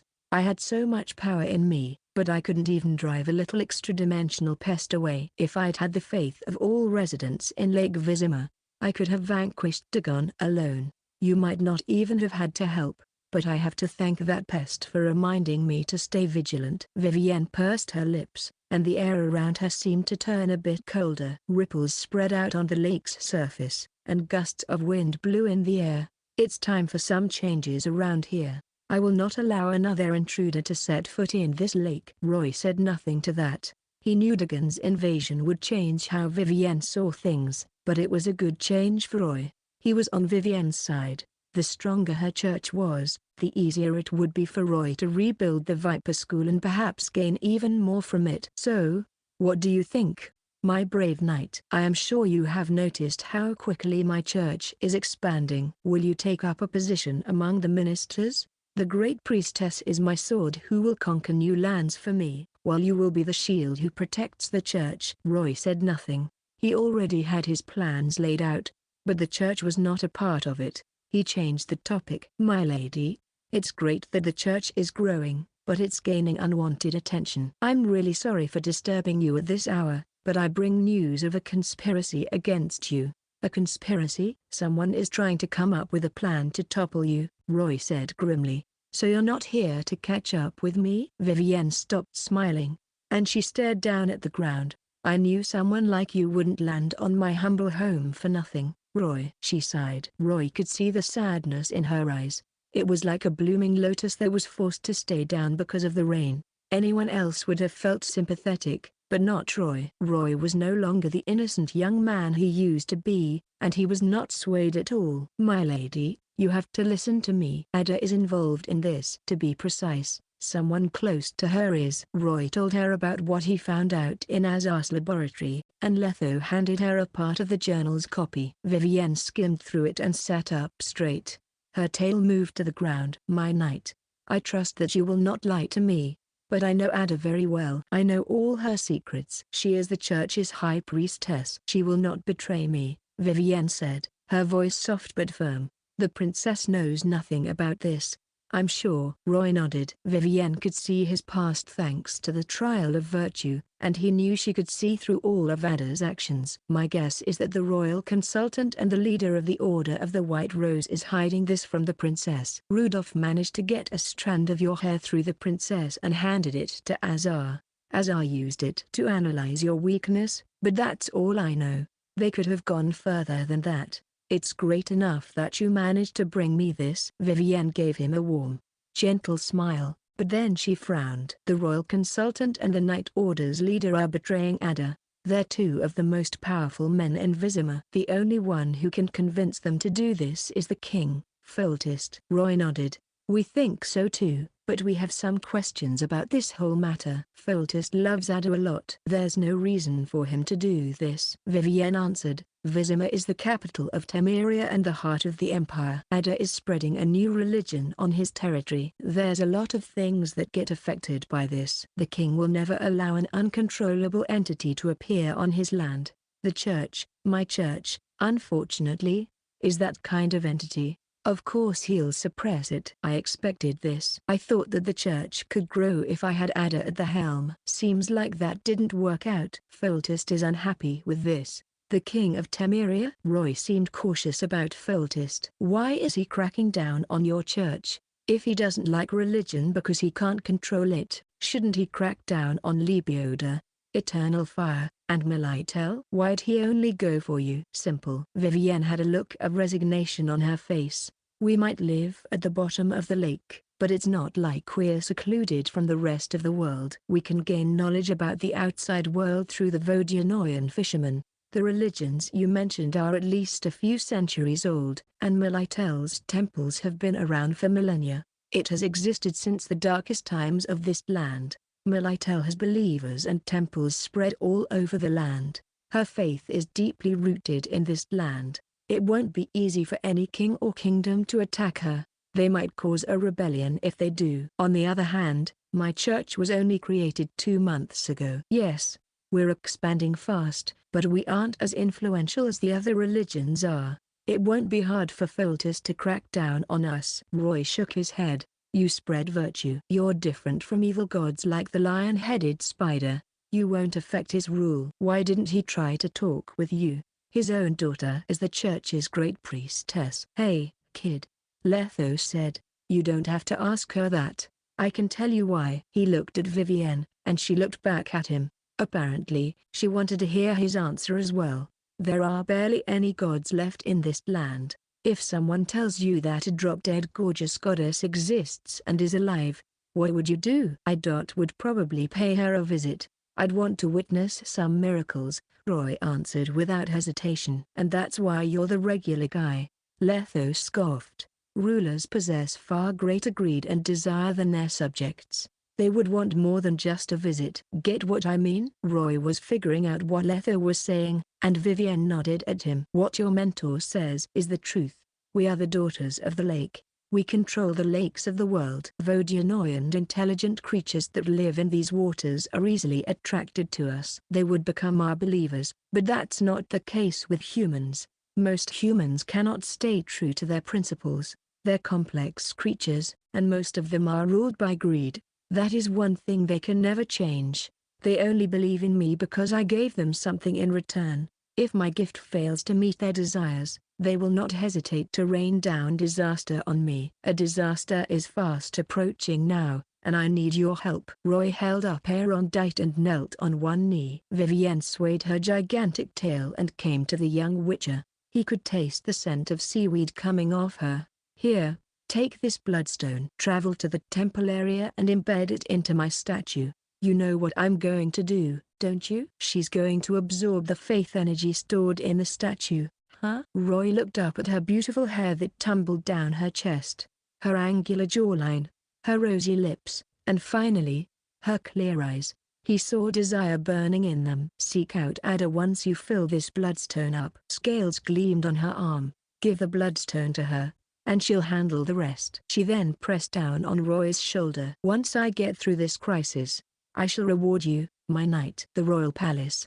The woman's eyelashes fluttered, and she opened her eyes. She stared at the chandelier that was hanging from the ceiling for a moment before pulling her blanket away and getting out of her bed. The first rays of sunshine shone through the window, illuminating her radiant, silky skin and her slim, alluring figure. The woman was wearing nothing save for a star-shaped sapphire necklace. She went to the windowsill and took a deep breath, looking up at the sky. She had no makeup on, but that did not make her less beautiful. A smile curled her lips and turned her eyes into slits, and joy coursed through her veins. Ever since she devoted herself to the goddess, the woman had thrown away many of her desires. Her days were filled with simple happiness. A moment later, her servants came in and dressed her in an elegant white gold dress. They sat her down before her dressing table and tied her hair into a pair of braids, letting them tumble down her shoulders. The woman took a moment to admire her looks, and she fell into a trance. Your Highness, His Majesty is waiting for you in the dining hall. Ada went to the dining hall.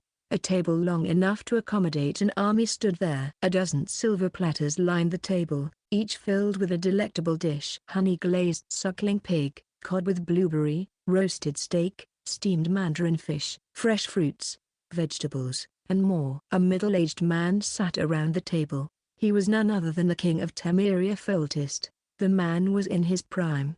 He had light brown hair and sharp features.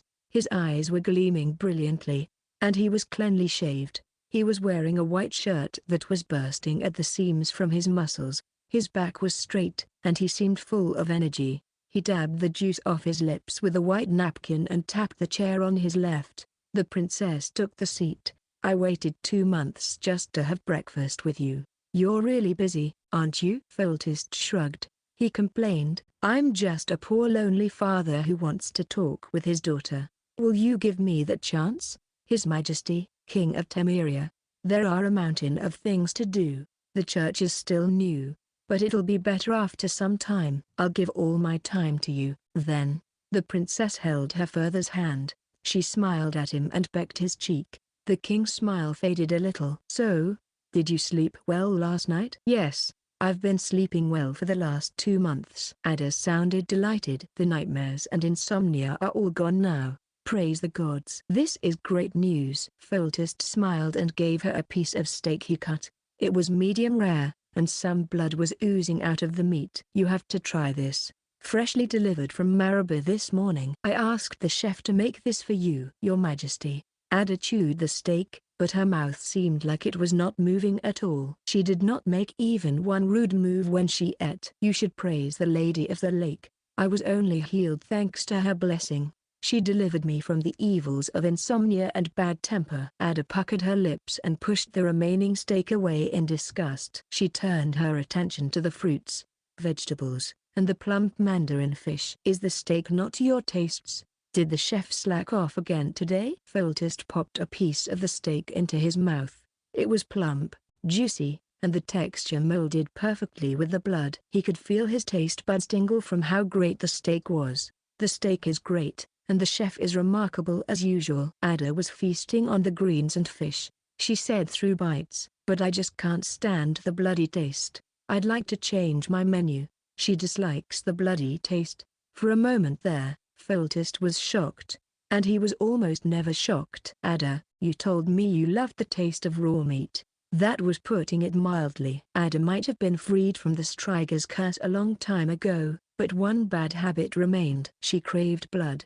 Ada loved bloody meat, and she would even drink fresh beast blood sometimes. Medium rare steak was one of her favorite dishes. That was the old me. I've changed my mind. Bloody meat is inelegant and cruel. Ada put her cutlery down and stared into her father's eyes. I have put that habit behind me thanks to the lady's teachings.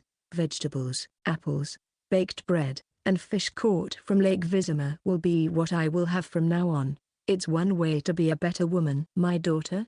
A frown furrowed Foltest's large forehead. He should be happy his daughter had put that craving behind her, but he was feeling more uneasy instead. Is the Lady of the Lake as powerful and virtuous as the rumors say? It has only been 2 months, but you've changed.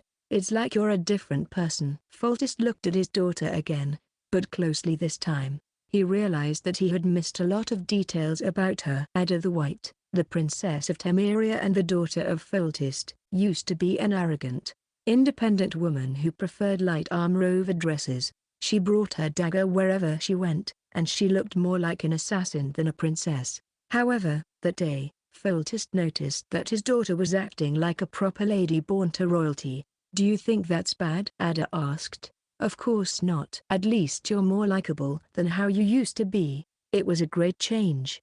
Of course. At least she could find a better husband this way. However, the change happened too fast. It was as if she were brainwashed, and that worried Foltest. The Lady of the Lake doesn't sound like a goddess to me. She's more like a demon who brainwashes her believers. I will not allow the princess to be controlled by a so-called god. Father, Ada persuaded softly, I know you will never believe me no matter how much I try to prove the goddess' power. Why don't I arrange a meeting? You can witness her power for yourself.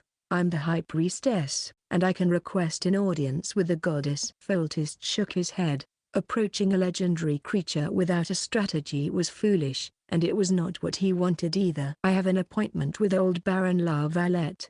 Llamas has come to an end, and it's the perfect season for bear hunting. I shall travel to the Baron's estate and hunt with him. Let's talk about this later. Foltest held his daughter's left hand and gave her an expectant look. Come with me, daughter. I'll do it next time. Thanks for the food. Enjoy your breakfast, Father. Ada wiped her mouth off and stood up. She looked outside the west window and smiled. It's almost time for the morning congregation. I have to be at the temple area now. The believers need me. Foltest stared down in slight disappointment. I'll ask Rudolph to escort you. He gazed at Ada. Before you leave, my daughter, allow me to give you some advice. You're Temeria's princess first and a priestess second. Do not spend too much time on religion. After Ada was gone, an evil-looking, male sorcerer with a nose ring and stud appeared out of thin air. The sorcerer bowed to the king. "Your Majesty, everything is going as planned. Give us your word, and we will launch the attack." As I shaved, "Are you sure that her blood can grant me eternal youth and boundless vitality?" "I guarantee it, Your Majesty. The Lady of the Lake is not that different from dragons. The blood of all legendary creatures are magical elixirs. All it takes is some tinkering around, and we can create potions with different but equally potent effects. Coincidentally, I know how to create those potions. All I need is her blood, and I can make a potion that will grant you a longer life and better health." Foltest nodded. "What about the other matter, then?" "The medicine is entering its last phase. 3 days later and it's done." The sorcerer bowed lower and huddled closer to the king. "It'll make sure the madam and her child are safe. She will deliver the prince safely." "The prince, my heir." Foltest stopped frowning, and a look of delight crept onto his face. "What are you waiting for then? Take the medicine to me the moment it's ready. I wish to surprise her." "My beautiful Louisa, I can't wait to show you this." "Yes, Your Majesty. There is only one god in Vizima, and that is you." Azar hung his head lower, and a subtle smile curled his lips. "I don't care about any gods. Just make sure Ada is safe." Foltest paced around the table. There was reluctance on his face, but only for a moment. "Do not break her heart if possible." A big crowd had already gathered around the plaza when the witches came. Hundreds of believers congregated under the statue of Vivienne. Some were kneeling, some were staring, while some were muttering praises under their breath. The witches stood out among the crowd with their swords strapped behind their backs. Some of the Order's knights came to stop them before they could even get near the statue. Fortunately, they used to work with the witches back at the battle on Blackturn Island, and a strong friendship was forged then. They did not point their blades at the witches. Instead, they welcomed them with a smile. They knew Ada was their friend, so they let the witches approach the statue. 2 ladies in white robes stood beneath the statue. They left the center empty. The spot was reserved for Ada the High Priestess. There, she would face the goddess believers, and there she would bask in the goddess blessing. However, she was not here yet. Roy came to the back of the statue. The tail blocked him from everyone's sights, and he cast Observe on it. The young witcher noticed that it was filled with golden light. The faith of the believers crashed like the ocean's waves. "Statue of the Lady of the Lake. Holy manifestation. Vessel of faith. ? What is faith anyway? Why do gods desire it so much?" Roy took out the bloodstone and put it closer to the statue as Vivienne asked. The moment he did, he saw a stream of golden light swimming into the stone. He felt the stone getting heavier in his hand, and it started struggling, as if the stone were alive. This lasted for 2 minutes before it came to a stop. At the same time, the bloodstone started to gleam golden. The statue, however, was bereft of faith. As if it was sucked dry. It was just a regular statue at the moment. Faith sure is heavy for something formless. Roy had a feeling that the faith-filled bloodstone was a precious resource, before he could think more about it. However, Ada had appeared and broke his train of thoughts. She was surprised to see the witches there, but she had no time to catch up with them. She smiled at them and came to her spot to start the morning ritual. The witches could not leave just then, so they stood with the knights and guarded Ada for the time being. The Church of Virtue would hold a ritual at the temple every morning.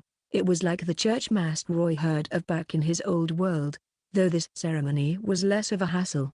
Ada held the scriptures and sang the hymns along with the ladies standing beside her. The hymns spoke of Vivienne's holy name and her sacred deeds. The believers would listen or pray in silence as this happened. The witches knew what to do. Back when they were in the temple of Milital, Nanek would force them to join the evening prayer every day. They had seen this happen before, and they knew the etiquette involved. Ada would then begin to recite the creed and question the believers about it. The believers would answer her questions. Most of them were on the lowest hierarchy in society. Beggars and the handicapped were present, and a minority of them were the wealthy of the trade quarter who were intrigued by the belief. They were all kneeling and were as close to the statue as possible. Ada stood with her head raised up high. She was proper, sacred, and seemingly glowing golden. With every question she asked, magical energy would ripple out and cover all the believers around the statue. That was the magical ability Vivienne bestowed on Ada. Her voice used to be hoarse and husky, but now it was clear and sonorous. The believers answered with fervor, and everyone was whipped into a frenzy. What started out as a mutter eventually turned into shouts and cheers. The high priestess would lead the next part. They would sing praises to Vivienne, and the believers' fanaticism was at a tipping point. When they sang, it was a roar of praises. Praise the goddess. You baptize the sinners. We are your believers. We pray for your mercy. Your mercy. Grant us your blessing. Even the knights joined in at the end, singing the song of praise. Roy was reminded of the bonfire during Lammas. The people were as fanatic as these believers were. That fanaticism spread like wildfire, and none was spared, save for the witches. They were no believers, but the sight of this was shocking enough for them. If the high priestess so wanted, she could turn these believers into a furious mob. It was then Roy understood why Foltest was so worried about this new religion. The believers had vented all the frustrations after all that singing, and they were smiling in peace. They lined up in a few rows, and the priests and knights took the cloth off the wooden barrels. It was filled with gifts of the goddess: oatmeal, rye bread, and soup. It was a simple meal, but a delicious one. The air was filled with a tantalizing aroma and the warmth of the food. The free food provided by Lebioda's hospital paled in comparison. Roy kept casting observe on the statue and the believers. They would give the statue looks of gratitude as they enjoyed their meal, and a sliver of light would come out of them and float into the statue, replenishing it with faith. The goddess gives them food, and they give her faith in return. Roy made a connection in his mind. Vivienne is like a shepherd, and her priestess rounds the sheeps for her. These believers are the sheeps. She feeds the sheeps and keeps them full, while they give her their wool and milk in return. I wonder where their souls would go in the afterlife. Does the kingdom of God exist? Oh, you should have told me you'd come. I could have shown you around. Ada came to the witches, smiling.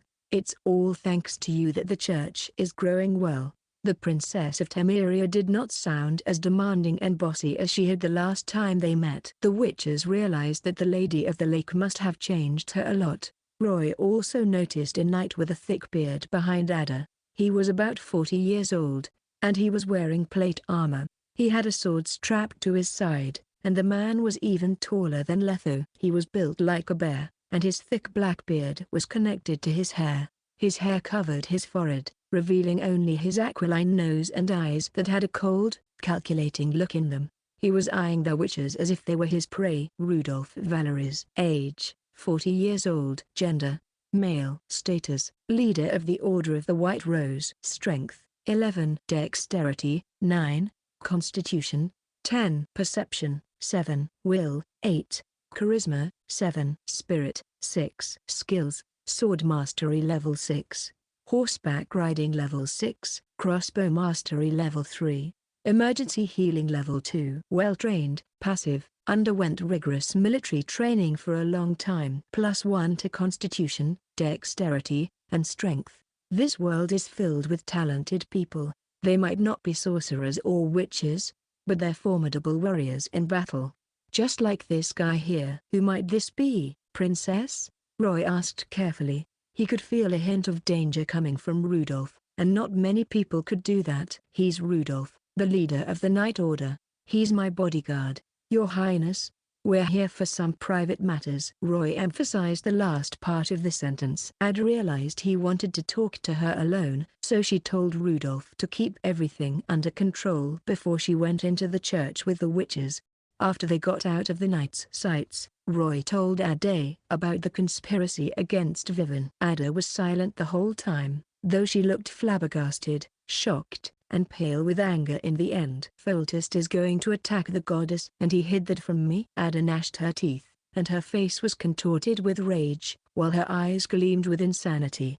Her old self was pushing through again. It's their fault. Rudolph and Azar must have banded together and lied to my father. Heretics. Traitors. What will you do, Your Highness? Roy asked, sounding a little sympathetic. What will she do? Take her family's side or protect Vivienne at all costs? Will you keep running the church in Vizima? I follow the goddess' orders. Ada had a tense look on her face, and the look in her eyes was cold enough to freeze an entire lake. Those who try to destroy the church shall pay the price. If I get rid of them, nobody can deceive my father anymore. Everything will go back to how it was. She wants to make them pay. Roy was surprised about that. And Vivienne doesn't sound like she's going to back down. But how is she going to fight the Order and the Sorcerer? As I did find out a part of her weakness. I will take them to Blackturn Island tomorrow. They shall meet the goddess themselves. Ada gazed at the young witcher. You possess the goddess sword. She trusts you. You should come as well. Come and witness the end of the scoundrels who try to conspire against her. The witches had no choice. If they were forced to take a side, Roy would stand with Vivienne. Hey, where's Jacques de Aldersberg? I don't see him around here. He believes in the eternal fire. He went to their headquarters in Novgorod to learn more about it. Ada sighed. It's a shame I couldn't induct him into the church, but I respect his choice. Roy nodded. The goddess wants you to have this. Good. Ada raised the gemstone and the scale up. She put the gem under the sun and observed its bizarre inner workings, her face filled with delight and infatuation. Mortals can never win in a fight against gods. Now that I hold these items, I have nothing to fear from the Order. At the White Rose, she let out a hearty laugh. But the goddess advocates mercy and sympathy. I shall grant the traitors a chance to repent. Lake Vizima was covered in a blanket of fog. A few boats broke through the fog like little monsters swimming toward the center of the lake, and the sun shone on the silhouette of a barren and remote island. Blackturn Island. The witches stood side by side at the bow. It had been 2 months since the battle with Dagon. Blood was spilled, and the fallen were killed. The evil god, Dagon, was evicted from this dimension, while the fallen Vodyanoi were eradicated. I wonder how the goddess is going to deal with this army. They're armed to the teeth. The knights switched out their chain mail for leather armor to ease movement on the lake. They had a sword strapped to their side and a crossbow that looked like Gabriel. All of them copied Verdun crossbows. Rudolph sent these knights here on the pretext of converting to the faith of Vivienne. He said they were here with Ada to witness a divine miracle. Rudolph and his trusted lieutenants were on the other boat, and they had a black pendant hanging from their necks. It looked like an unassuming pebble that could be found anywhere. Dimeritium. Letho stood behind Roy. Anti-witchcraft metal. Those necklaces can ward off magical hypnosis. Well, that's one way to show who the enemies are. Roy looked through the fog and scanned the group of knights on the boats. About 3/4 of them were wearing the same necklace. The remaining ones were either on Ada's side, or they did not trust Rudolph. The coincidence was that they were all survivors of the Battle of Dagon last time. Azar did not appear, but Roy knew that he could show up anytime if he wanted to. He kept an eye out for the sorcerer. The boats finally came near the island's shore. Everyone dragged the boats into the grass and followed Ada slowly to the center of the island. All of a sudden, Ada dropped the priestess act, taking her shoes and socks off to walk on the sands barefoot. She left a pair of footprints behind as she traversed the sands. Her bare calves were revealed, and the rope hung onto her tightly, accentuating all her curves. She swayed like a pendulum, her dazzling figure attracting the eyes of the knights. They quickly averted their gazes and stared down. Rudolph, however, was starting to feel suspicious about the whole matter. However, none of them noticed that bubbles were appearing on the lake's surface behind them. Blackturn Island used to have a great forest covering it, but a certain knight burned it to the ground during the last battle. The burn marks were still visible even after 2 months. Charred wooden stakes stood where trees used to. Sticks and leaves that had turned to ash were strewn throughout the land, and beastly remains were scattered among the ashes. A statue of Vivienne stood deep in the ruins. She looked as lifelike as the one back in the temple area, but there was a difference. This statue was holding a slender flask with vines and seaweed protruding from the flask's mouth. Fish, crustaceans, and mollusks stuck to the flask's outside, and dewdrops hung from them. The leaves rustled as Ada made her way to the altar. She turned round and smiled at the knights. Guardians of Vizima, if you wish to be graced by the goddess, you must cleanse yourself by drinking the holy water in the altar. You must be cleansed of your putrid sins. Those who come with malice in their hearts must drink more. Ada held the cracked bowl beside the altar and scooped up the holy water in it with her hands. The holy water looked just like clear water. It was colorless and odorless. Which of you will come forth and show an example for your fellow knights? Ada held the bowl and looked around her. Most of the knights she looked at hesitated, and they stared down in shame. Even Rudolph was the same. He stared down and avoided meeting her gaze. No volunteers. Ada's smile faded, and she finished the bowl of holy water herself. The liquid moisturized her lips and flowed down her chin.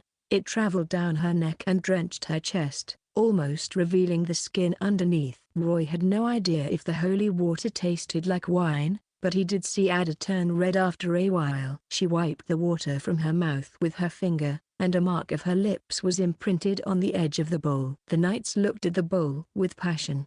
Who's going to go second? Don't tell me the order is even less courage than a woman. Ada gave them a challenging yet encouraging look. I'll do it. The young witcher accepted the challenge. He accepted the bowl of holy water and downed it in one gulp. He showed the clean bowl to everyone, and the mark Ada left on the edge of it had blurred. Much to Roy's surprise, the holy water was not as tasteless as it looked. It was slightly bitter at first, but then Roy could taste the sweet scent of blood in it, though he was sure it was not human blood.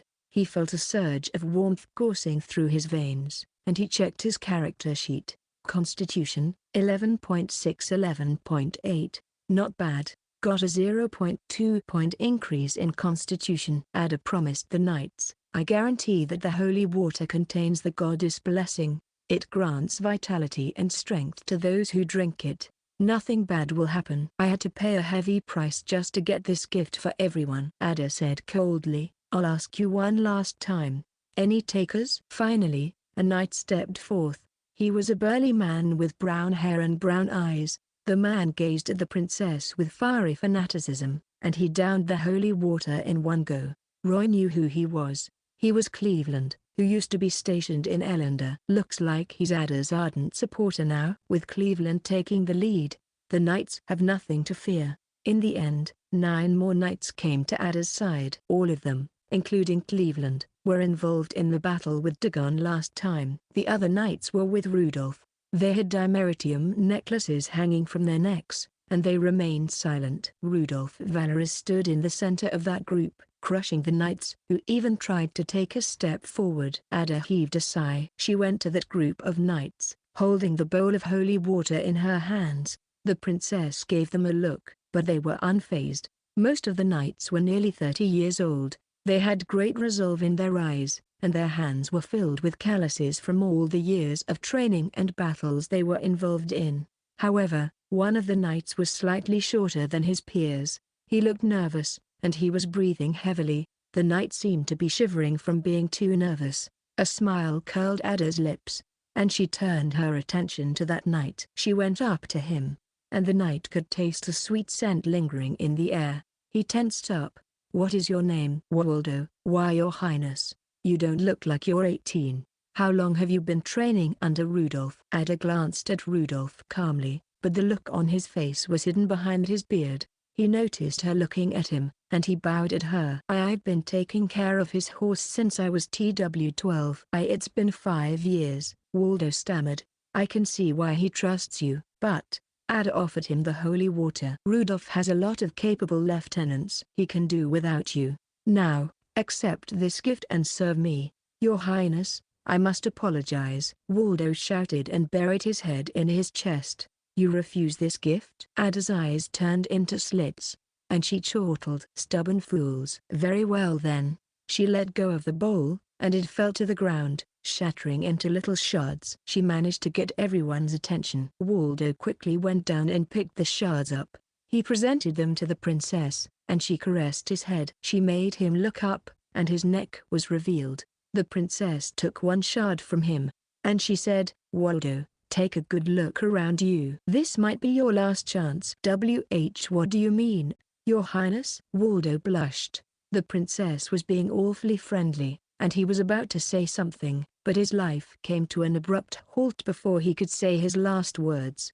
Ada cruelly slashed the young knight's neck with a shard, and blood spurted from the gash like a fountain. It drenched her robe in red, but she was unfazed. The priestess raised her hands and opened her arms as she held her head high to face everyone. The poor knight held his throat, but it was too late to save himself. His eyes were as big as saucepans, and he was gurgling. He eventually fell back down to the ground, all the life snuffed out of him. The princess acted too swiftly for the other knights to save him. Even if they reacted in time, they still could not do anything to her. They were her knights, and they would never attack the princess. Foltest specifically asked them to protect her at all costs.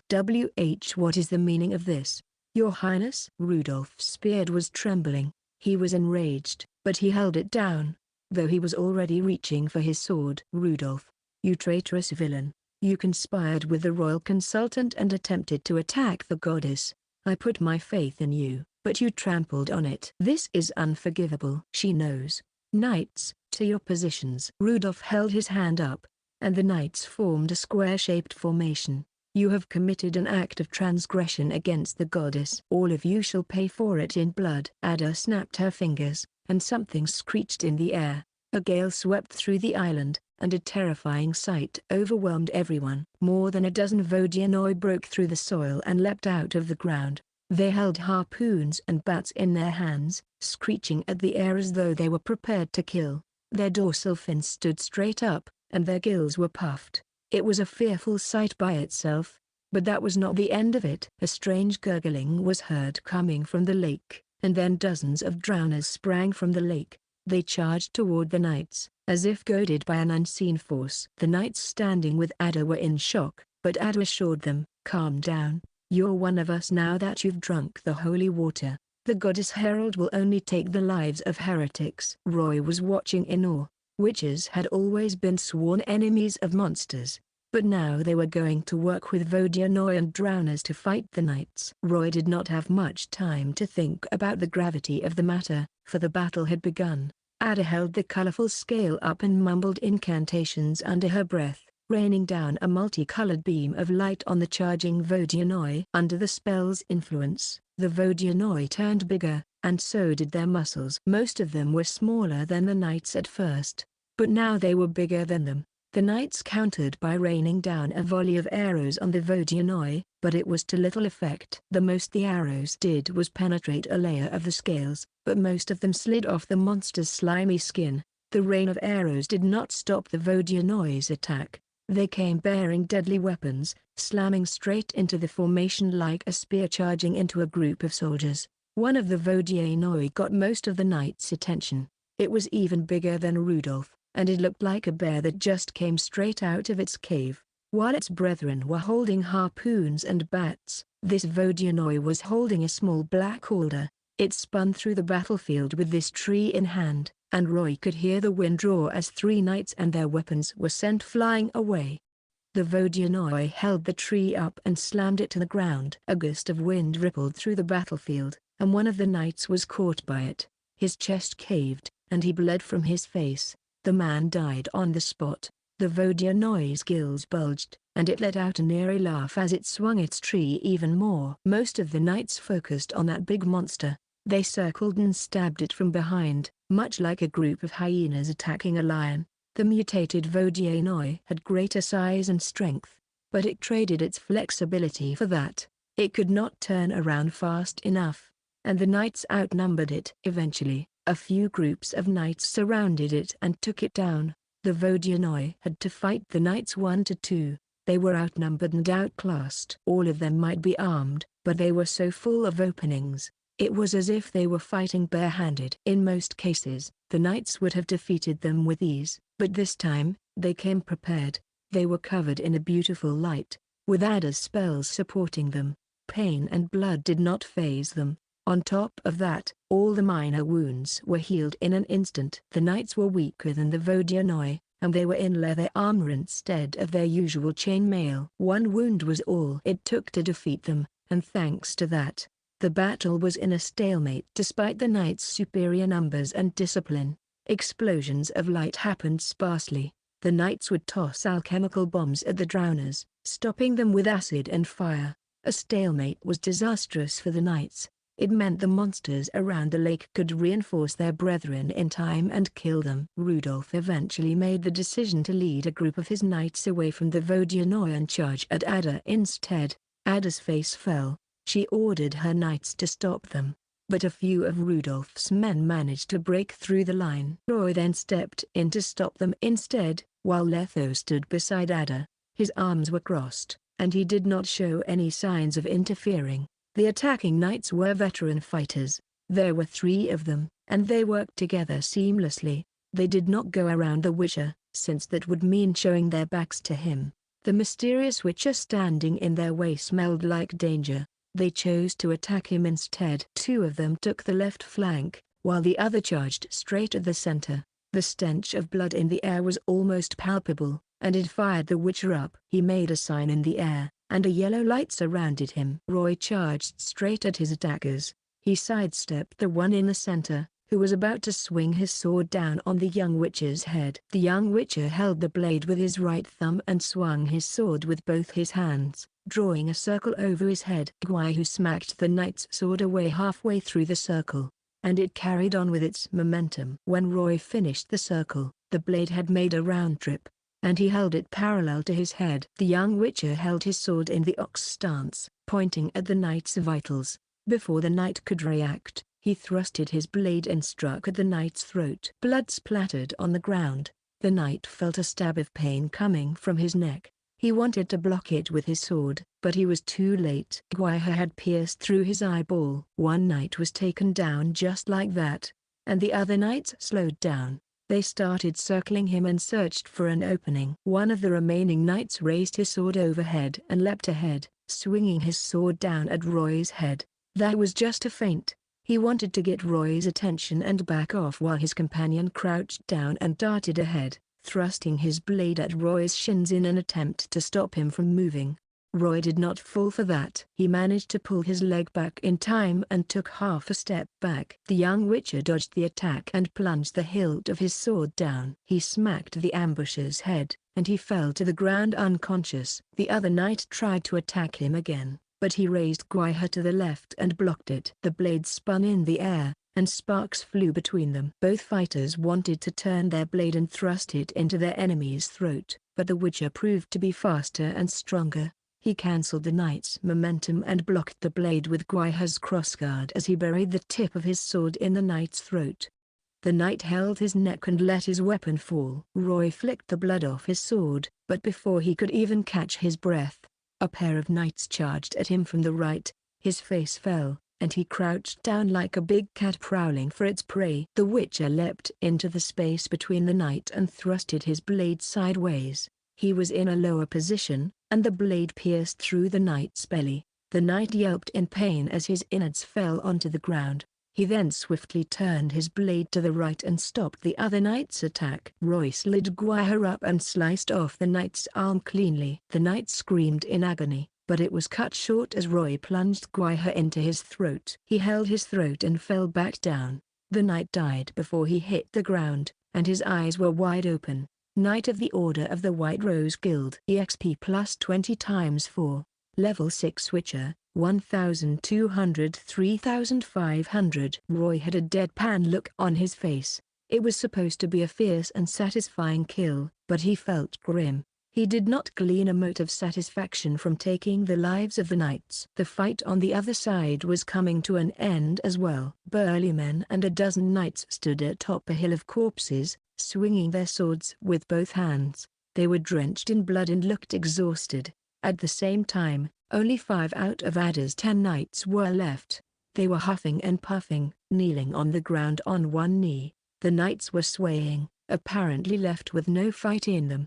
Letho had not moved a muscle yet. Snap out of it, Your Highness. Rudolph's eyes were crimson with rage. He pointed his sword at Ada and questioned, "This is the goddess you serve? You would order the knights to kill their own comrades for her? She's no god. She's a demon." "You're still blaspheming the goddess even now, Rudolph." Ada smiled gently. "You still don't understand, do you?" She looked around, and a drowner leapt onto a knight, pinning him down. The monster devoured the knight, sending strips of flesh flying through the air. The army of drowners banded and formed a wave of destruction, gobbling half the knights up. Rudolph looked around at the monsters, and then he did something bizarre. The man took his dimeritium necklace down and held it in his hand. What is he doing? Roy was confused, but he had no time to think about that. His pendant was starting to vibrate crazily, and it was tightening its grip around Roy's neck. "I've never seen this much magical energy before, and it's congregating on this island." Roy's heart skipped a beat, and he realized what was going on. The sorcerer never showed up. Was he preparing for this? The sky above became overcast, and it blotted out the light of the sun. Darkness engulfed the land, and dark clouds appeared overhead. It expanded quickly and covered the whole island in a moment. Thunder roared in the distance, and lightning coursed through the clouds like silver snakes. Everyone and everything on the island was struck by fear, and they stopped moving, as if they were petrified.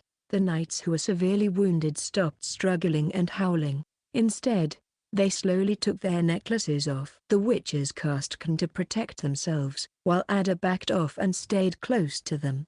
A grand incantation boomed across the island, as if someone was passing judgment down to them. Blessed Kaer. Hendwimmer. Maui Snard. Gwen Altsar. Blessed Fate. Ancient Sorcery.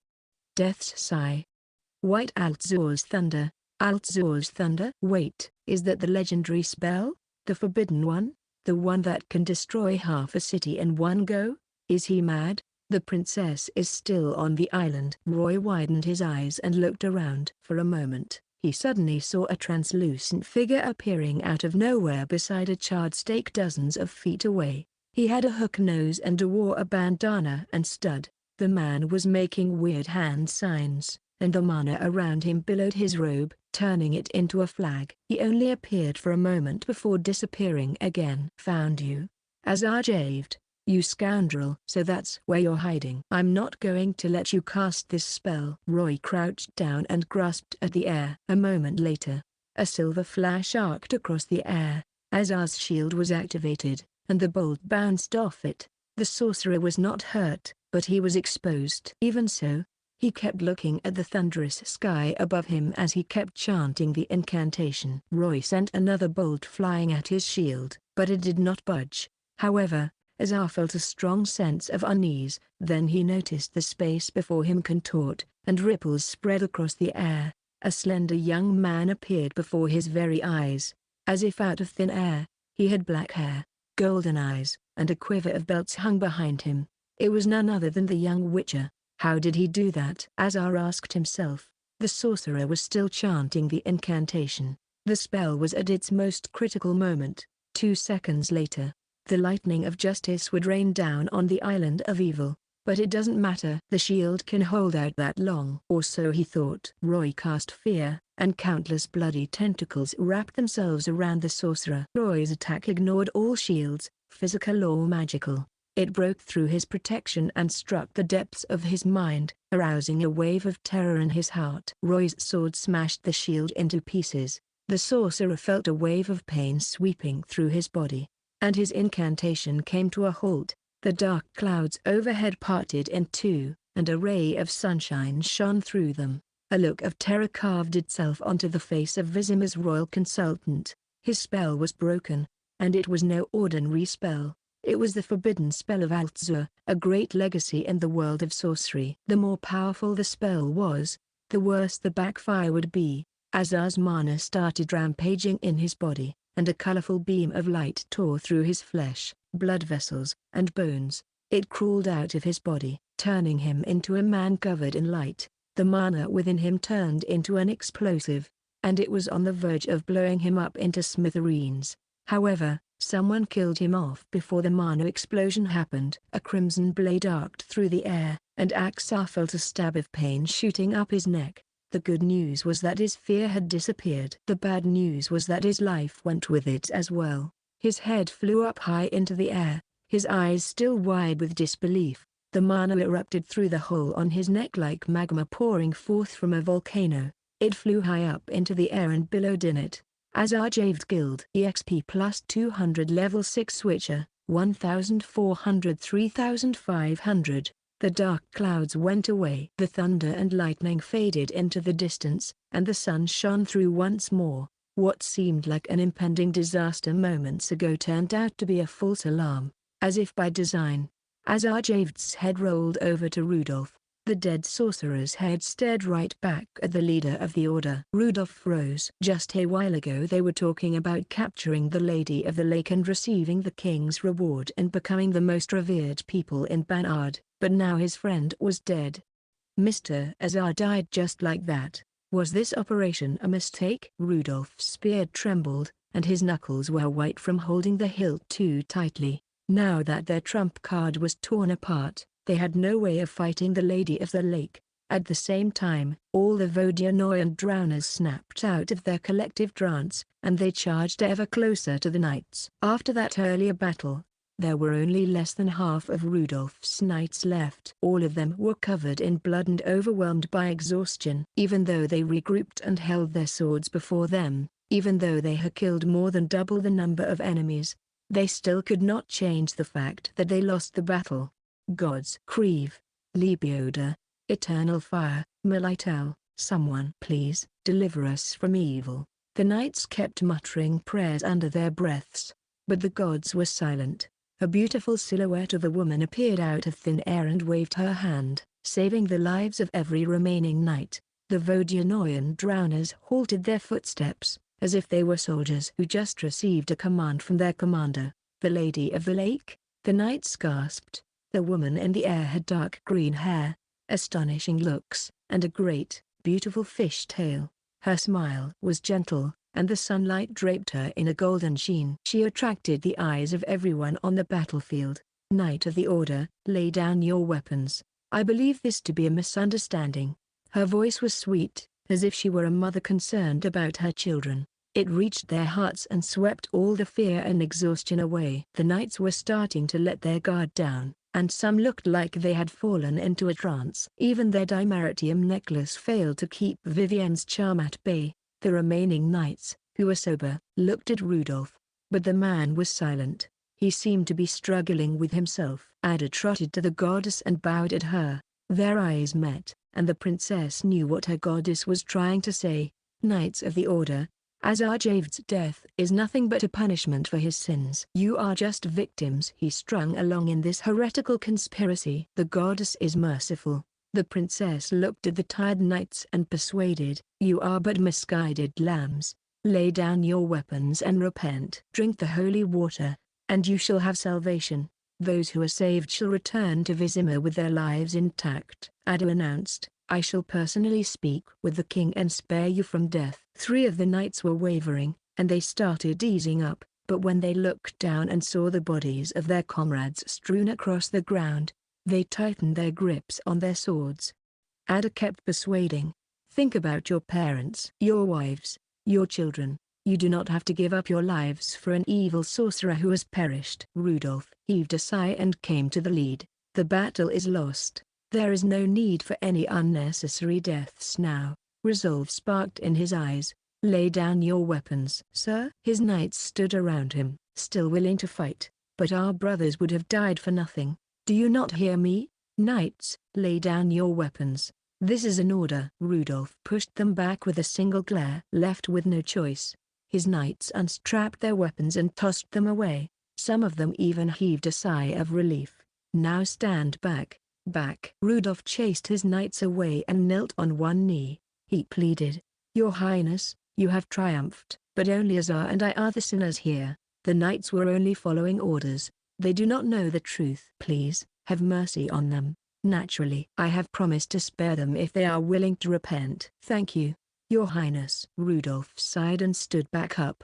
He looked at the Lady of the Lake, and resignation surfaced within him. He knew he could never win. And then he looked at the young witcher. Rudolph noticed that the witcher killed a few of his knights easily. He was a powerful enemy and a great rival. Rudolph held his sword once more. He must never surrender, even if everyone else had. He was the symbol and backbone of the order. Your Highness, I have one final request. Name it. I wish for a fair duel before my execution. Before Ada could answer, Rudolph charged at the young witcher, leaving his knights behind. The knights, shocked by the sudden attack at the witcher, followed their leader as he attacked. They heard a sigh ringing beside their ears as the Lady of the Lake blew at them. When her breath touched the ground, a few thick vines broke through the ground and wrapped themselves around the knights' ankles. The vines traveled up their torsos and eventually wrapped them up like a cocoon, revealing nothing but their eyes so they could watch the duel.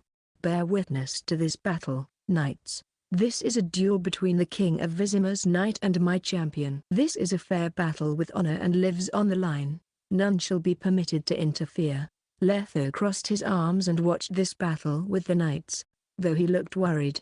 Don't die, kid. Metal clashed, and sparks flew. One of the swords was pushed away from the impact, and the other was free to attack. Roy leapt back to mitigate the impact. The moment he touched the ground, the young witcher opened his arms and thrusted Guiha ahead. He swung his sword at the challenger, piling all the pressure on him. Rudolph's sword was a lot heavier than most steel swords, but it suited his superhuman strength perfectly. His reaction speed was on par with the witcher, who had already mutated, and his swordsmanship was solid. The knight held his sword before his chest in a plow stance, the tip pointing up at the witcher's throat. He bent over a little, and his shoulders were relaxed. His footwork was light and precise. Every movement was perfectly executed, as if he had done it thousands of times. Even though Rudolph was a powerful enemy, Roy didn't plan on fighting him with anything other than swordsmanship. It was a fair battle, and an unfair advantage would blemish both of the fighters' honor. Both fighters circled each other,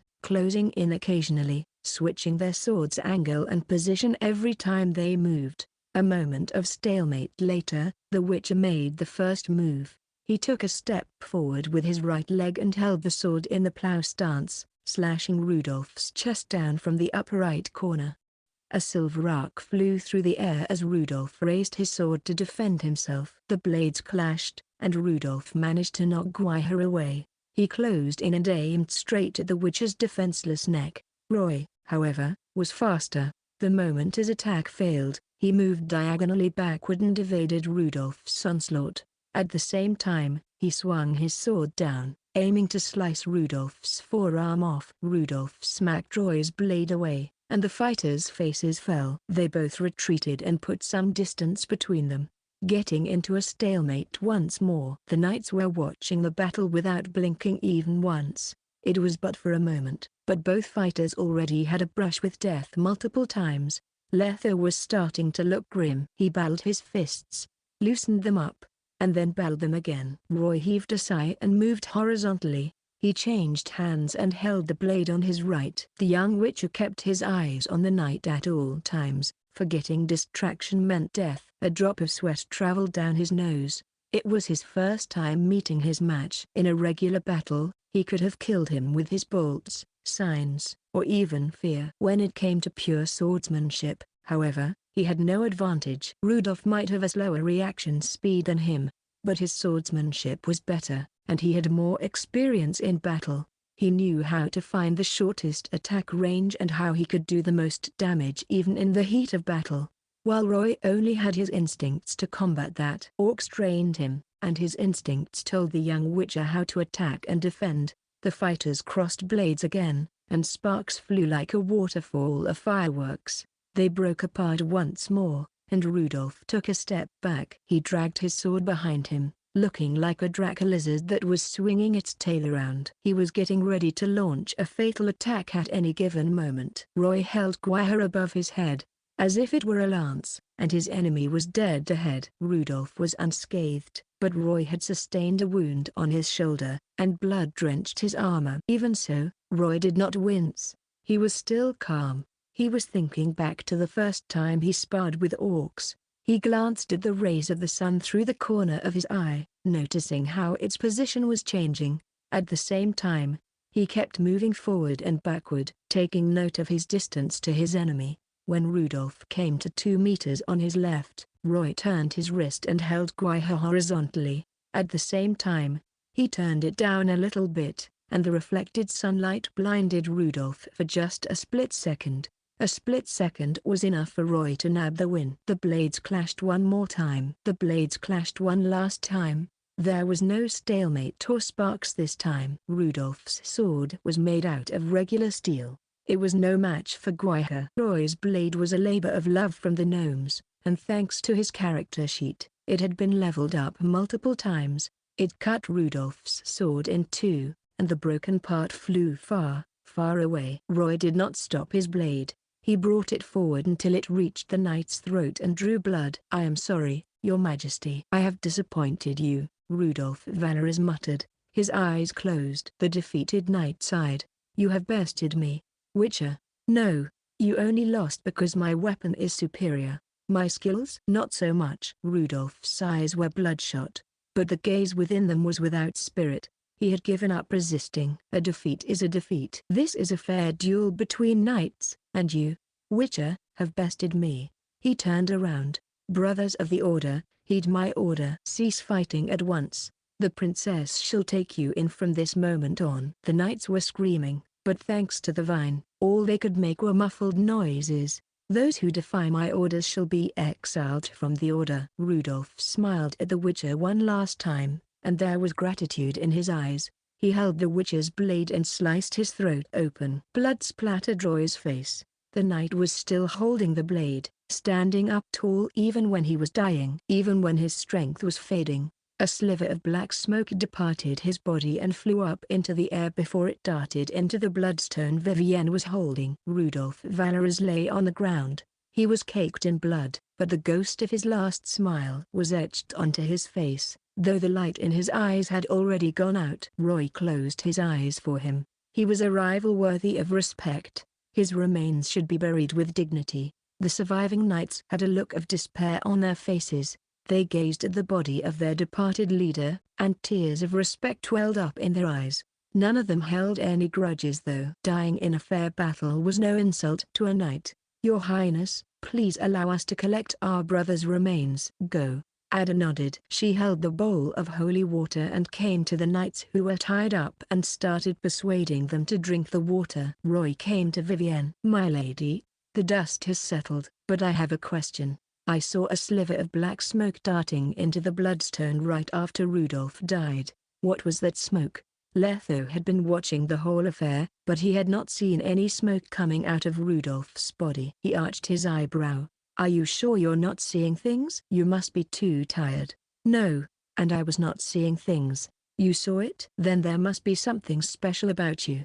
Her tail swayed as she walked down an invisible ladder, but then her nose wrinkled. "My champion, you have returned victorious. You deserve better." Vivienne did not even do anything, but Roy felt himself enveloped in a layer of refreshing water. It swept away all the blood caked on his skin, hair, and armor. The young Witcher came back out looking clean and refreshed. Vivienne nodded in approval. Her hair billowed in the air, the sweet scent of plants wafting across the air. "And now it's time for answers. Every living being leaves a trace of them behind after their death. That light is what we call soul." Roy heard Vivienne loud and clear, but Letho could only see her lips move. He knew Vivienne had excluded him from this conversation. Standing by while Roy battled apparently upset her, but Letho did not regret what he did, or in this case, what he did not do. He nodded at Roy and went over to where Ada was. "So you mean to say the smoke is Rudolph's soul?" Roy looked at the bloodstone Vivienne was holding. He could vaguely see a dozen slivers of black smoke swimming in the crimson stone.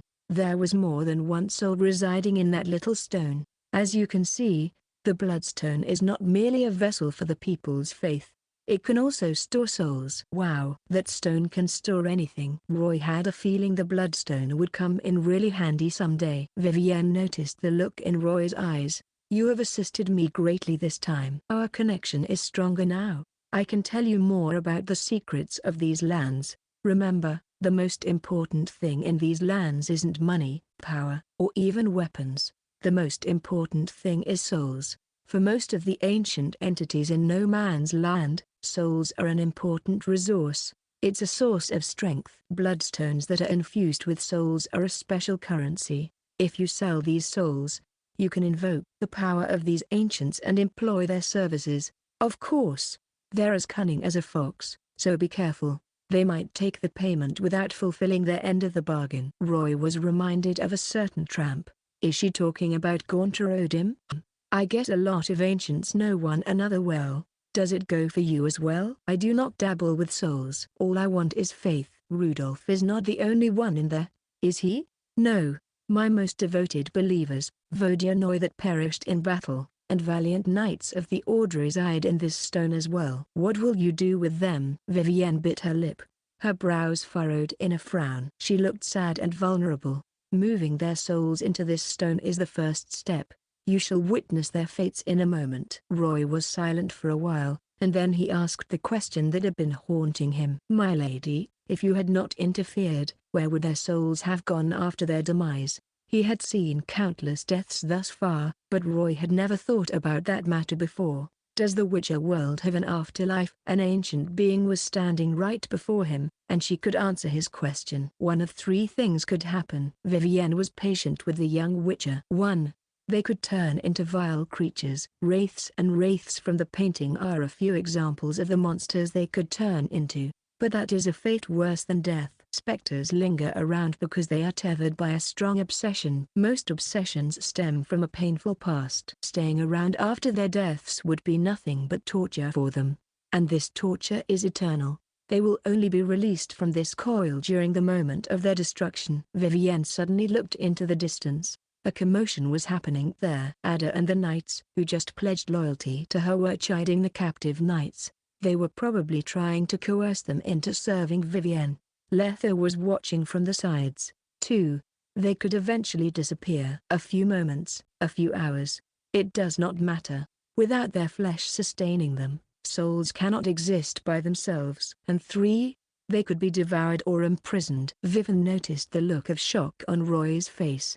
And now, my champion, it is time to witness the fate of my believers. She waved her hand, and a layer of mist covered the young Witcher. It took him away from the island like a boat floating through the air, ferrying him to the lake. Vivienne descended upon the surface of the lake, her beautiful tail submerged under the water. She cupped some water with her hand and allowed it to trickle through the cracks between her fingers. She placed the bloodstone into the water and crushed it.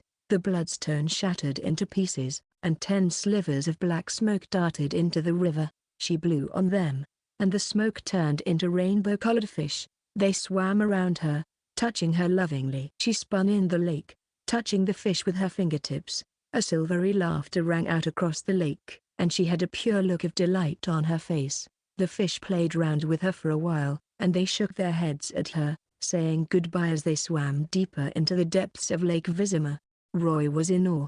He held his pendant, which had been shaking violently for a while now. Those fish are your believers? I mean, the souls of your believers? He cast observe a while ago and noticed that the school of fish was not real.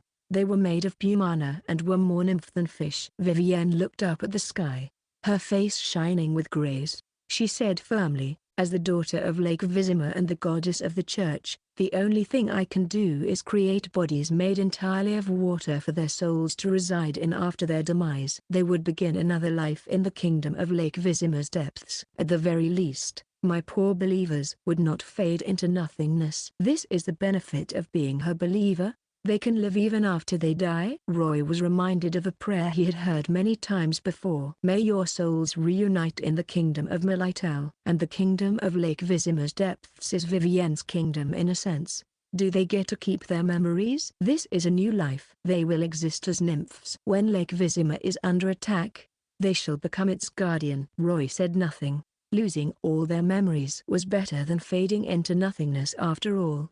Do you still have the stone I gave you? Roy opened his hand and revealed a bloodstone. It was pure and had no faith or souls inside. I have a question. You have had the stone for more than 2 months, and yet there are no souls inside, not even the soul of a beast. That is odd. This shouldn't happen unless you haven't killed anything. Roy massaged his temples and talked about what he had killed so far. The wolves and rabid dogs in the wilds, Brokeland's pale widow, Very Ear's family tomb's wraiths.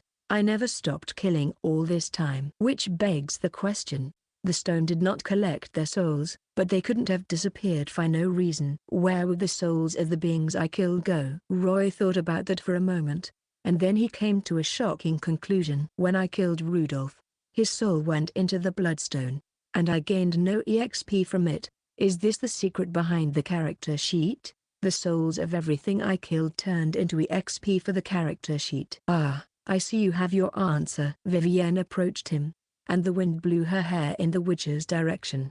She stared straight at the Witcher, her eyes looking like whirlpools that could suck the souls of those who saw them. "I told you all my secrets, my champion. I hope you can do the same in return." Roy shook his head. He tried to say something, but he decided against it in the end. It was impossible to come up with an excuse just like that, but he would never tell anyone his biggest secret. "You are unwilling to share?" Vivienne stared down at the lake and shook her head. She pouted, and she said, "But I will not force you. Someday, you will tell me all your secrets. Now let's talk about something else. You teleported to Azarjaved right before you killed him. How do you do it?" So she was watching.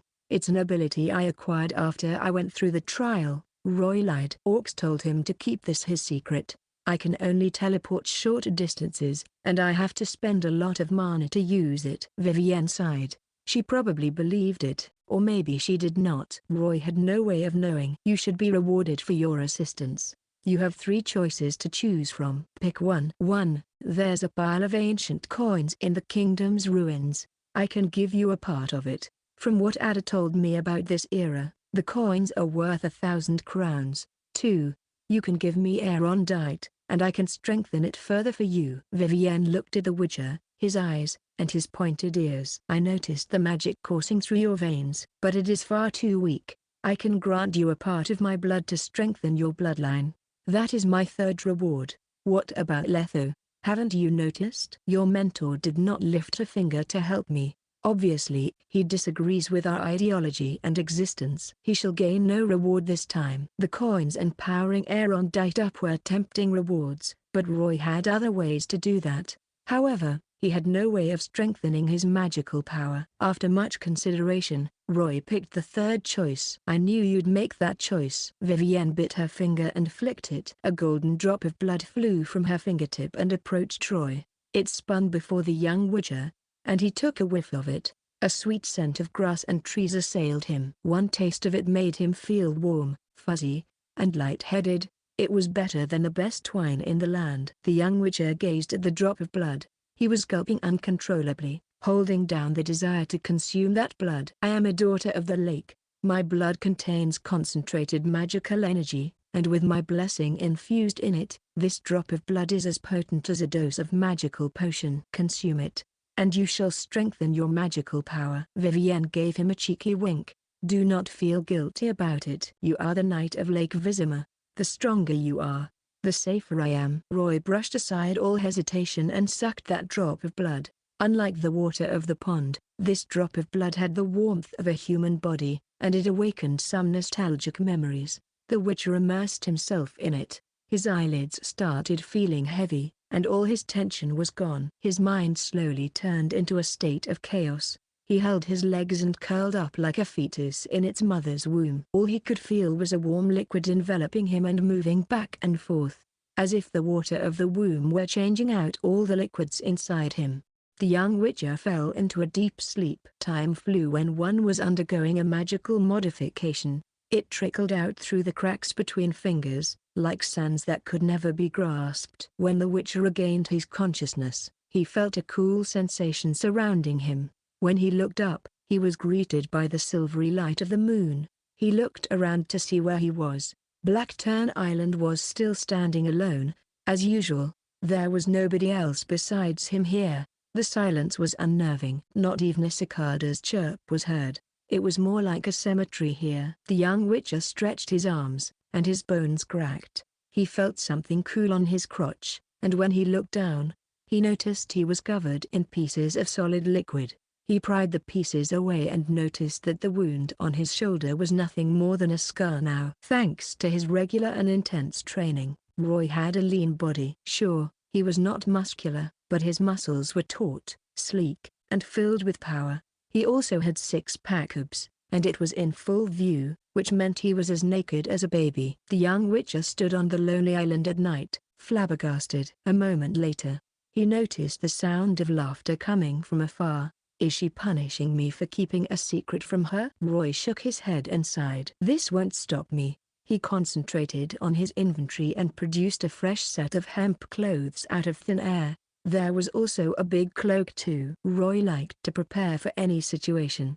He cleaned himself in the lake and changed into his clothes. Then he sat on a charred stake to check the changes in his stats. He concentrated on his character sheet, and there was a notification there. You have consumed a drop of blessed blood, Lady of the Lake, Vivienne. Part of your stats are permanently increased.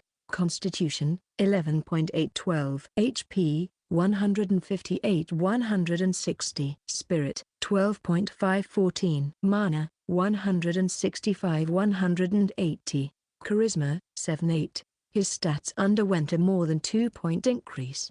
It was akin to leveling up twice, and his spirit increased the most. It could solve his lack of magical energy for the time being. His constitution had the smallest increase, but what surprised him was that he had a 1-point increase in charisma. He looked into the river, but his reflection did not change much, though the details did. The outline of his face became gentler, his skin smoother, his eyes were even more deep-set, as if stars were twinkling in them. Vivienne is still as generous as ever. Roy was coming up with another hypothesis. If the Lady of the Lake's blood can increase my stats, I wonder if the blood of dragons can do the same. They're legendary beings too, after all. I'll see if I can get my hands on dragon blood once I'm strong enough to face one. It was already late at night when Roy finally got used to the new changes in his body. Most of the lights in Vizima had gone out, as its citizens had retired for the night. Roy went around the lake to search for something.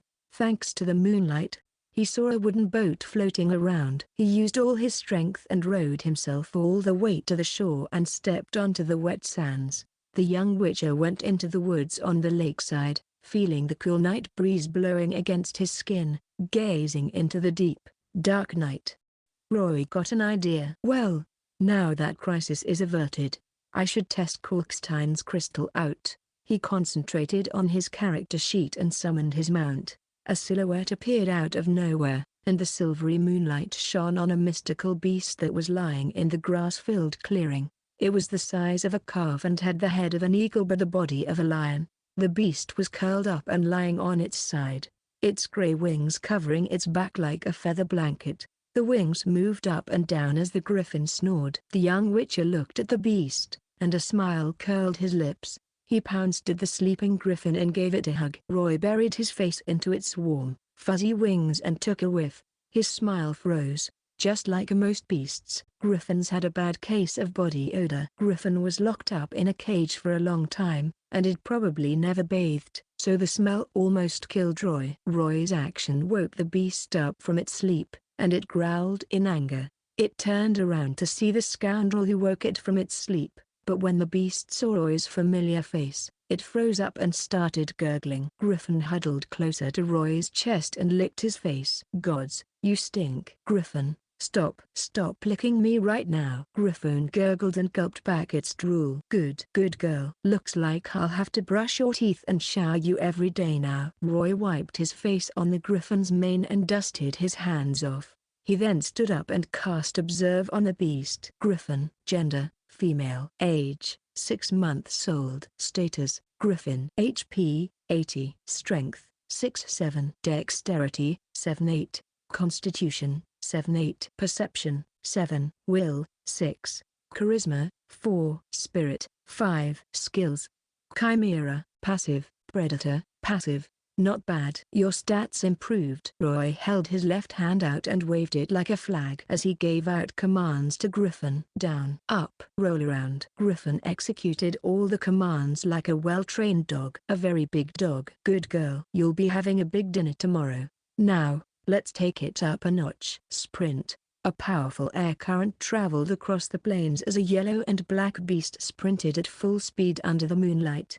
Unlike most quadrupeds, its hind legs' claws were as sharp as plows. It left many holes in every place it ran across, and its pair of gigantic wings worked like bulldozers. Every time it landed on the ground, it would stir up a small tornado of grass blades and dirt. Not to mention the beast would always cause a little rumble. Roy rubbed his chin, and his eyes shone with excitement. No wonder griffins are apex predators. Even their young is faster and more powerful than most adults. This inertia it created is on par with what a moving carriage can make. It could probably take someone out in one blow. Even a witcher would find it hard to recover from this slam alone. Guess its main attack will be this. I'll have Griffin practice this a lot from now on. The only gripe Roy had was the ruckus it caused during its sprint. Unlike horses, cats, or even dogs, Griffin's sprint was clumsy and inelegant. Griffins excel in aerial combat. He looked at the pair of wings. She's 6 months old now.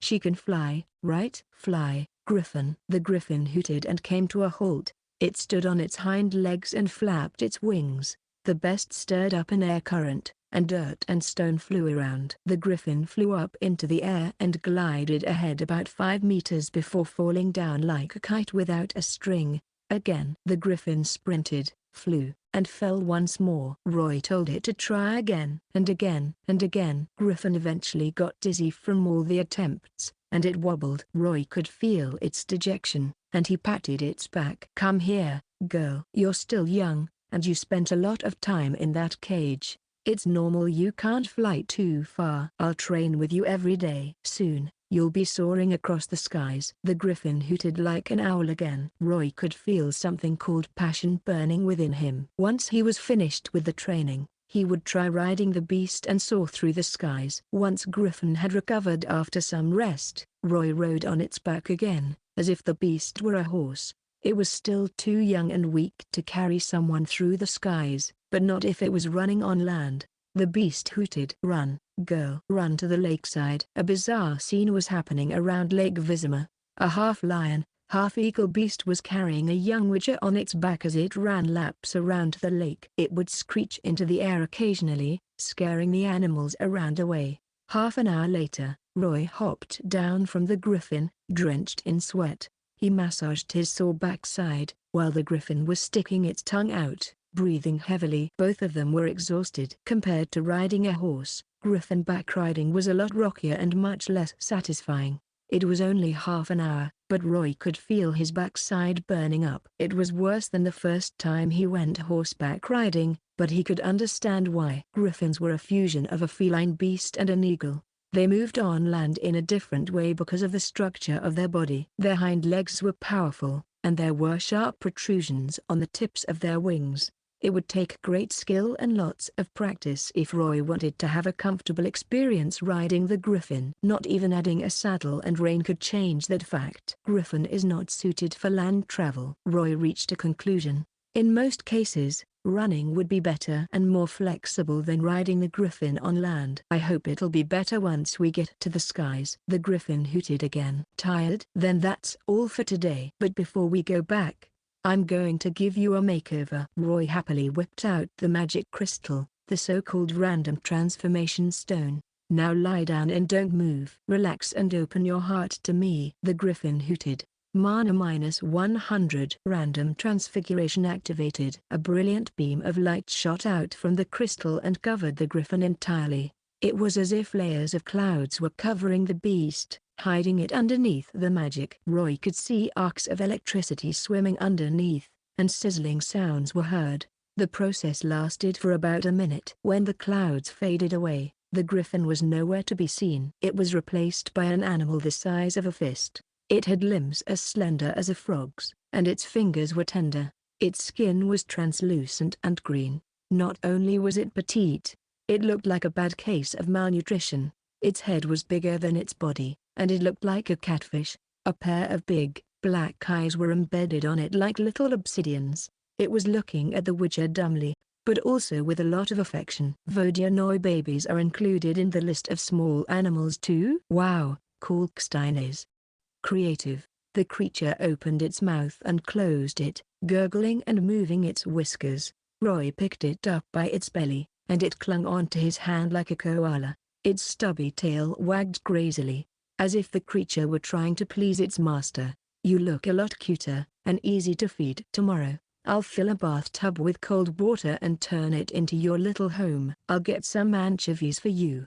It's nice having a pet around." Roy was reminded of the time he strolled around in the marketplace and the stuff he saw. "I'll train you so you can perform some tricks if we have the time. We can set up a tent and sell tickets for the show. It's a way to make money, And you can change into different animals every day. The audience will never be bored. Once night falls, you'll turn back, and we can go on with your flight and hunting drill. We can also make some food too. What do you think, Griffin? Sounds like a plan? The creature hung upside down on Roy's hand, and it blinked innocently. The young witcher held it in his palm and patted its head. He then tossed the creature into the cloak's hood and returned to Vizima. Darkness shrouded Vizima's trade quarter. A silhouette was dancing across the roofs, its golden eyes gleaming in the darkness. Winds howled all around him, but they came to an abrupt halt as the silhouette stopped. He concentrated on his surroundings and saw two soldiers patrolling the path below him.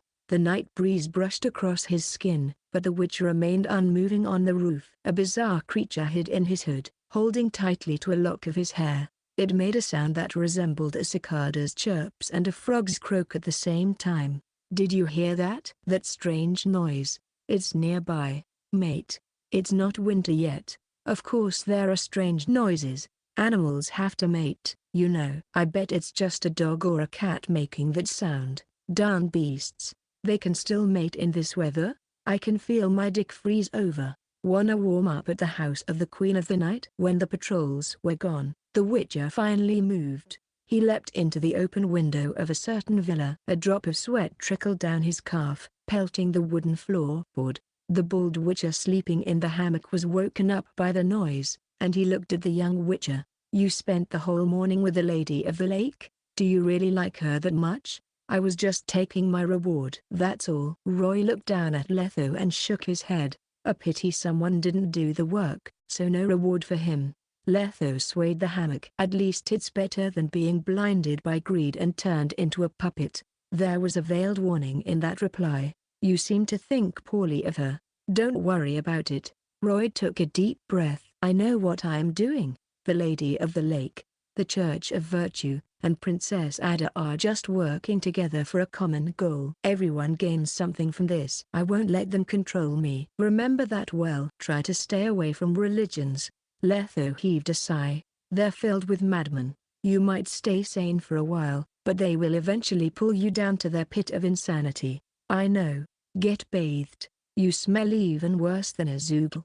Letho tossed a towel to him and looked at the young witch's shoulder. What's the deal with that toad? Roy leaned back against the big bucket and heaved a sigh. The steam was turning his skin red, and beads of sweat formed on his forehead, but he was more relaxed than ever. At least he did not have to worry about a lobster attack in the bucket. Petals floated on the surface of the water. They were Coral's collection and the stuff she used every time she bathed. Roy could use them as well.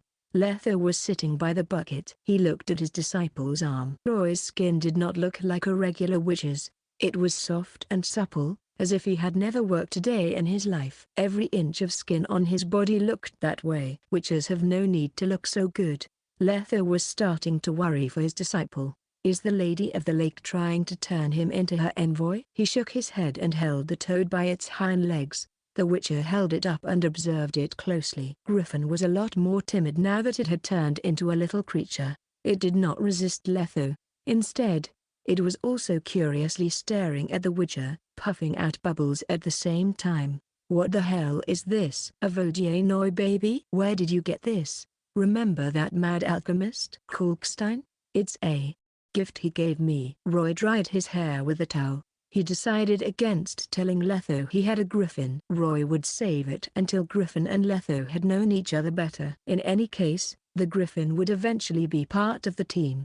You can call it Griffin. It's a Vodyanoi today, but it might take a different form tomorrow. What do you mean? You'll know eventually. Letho poked the creature with his finger, and it clung onto him tightly. The witcher squinted.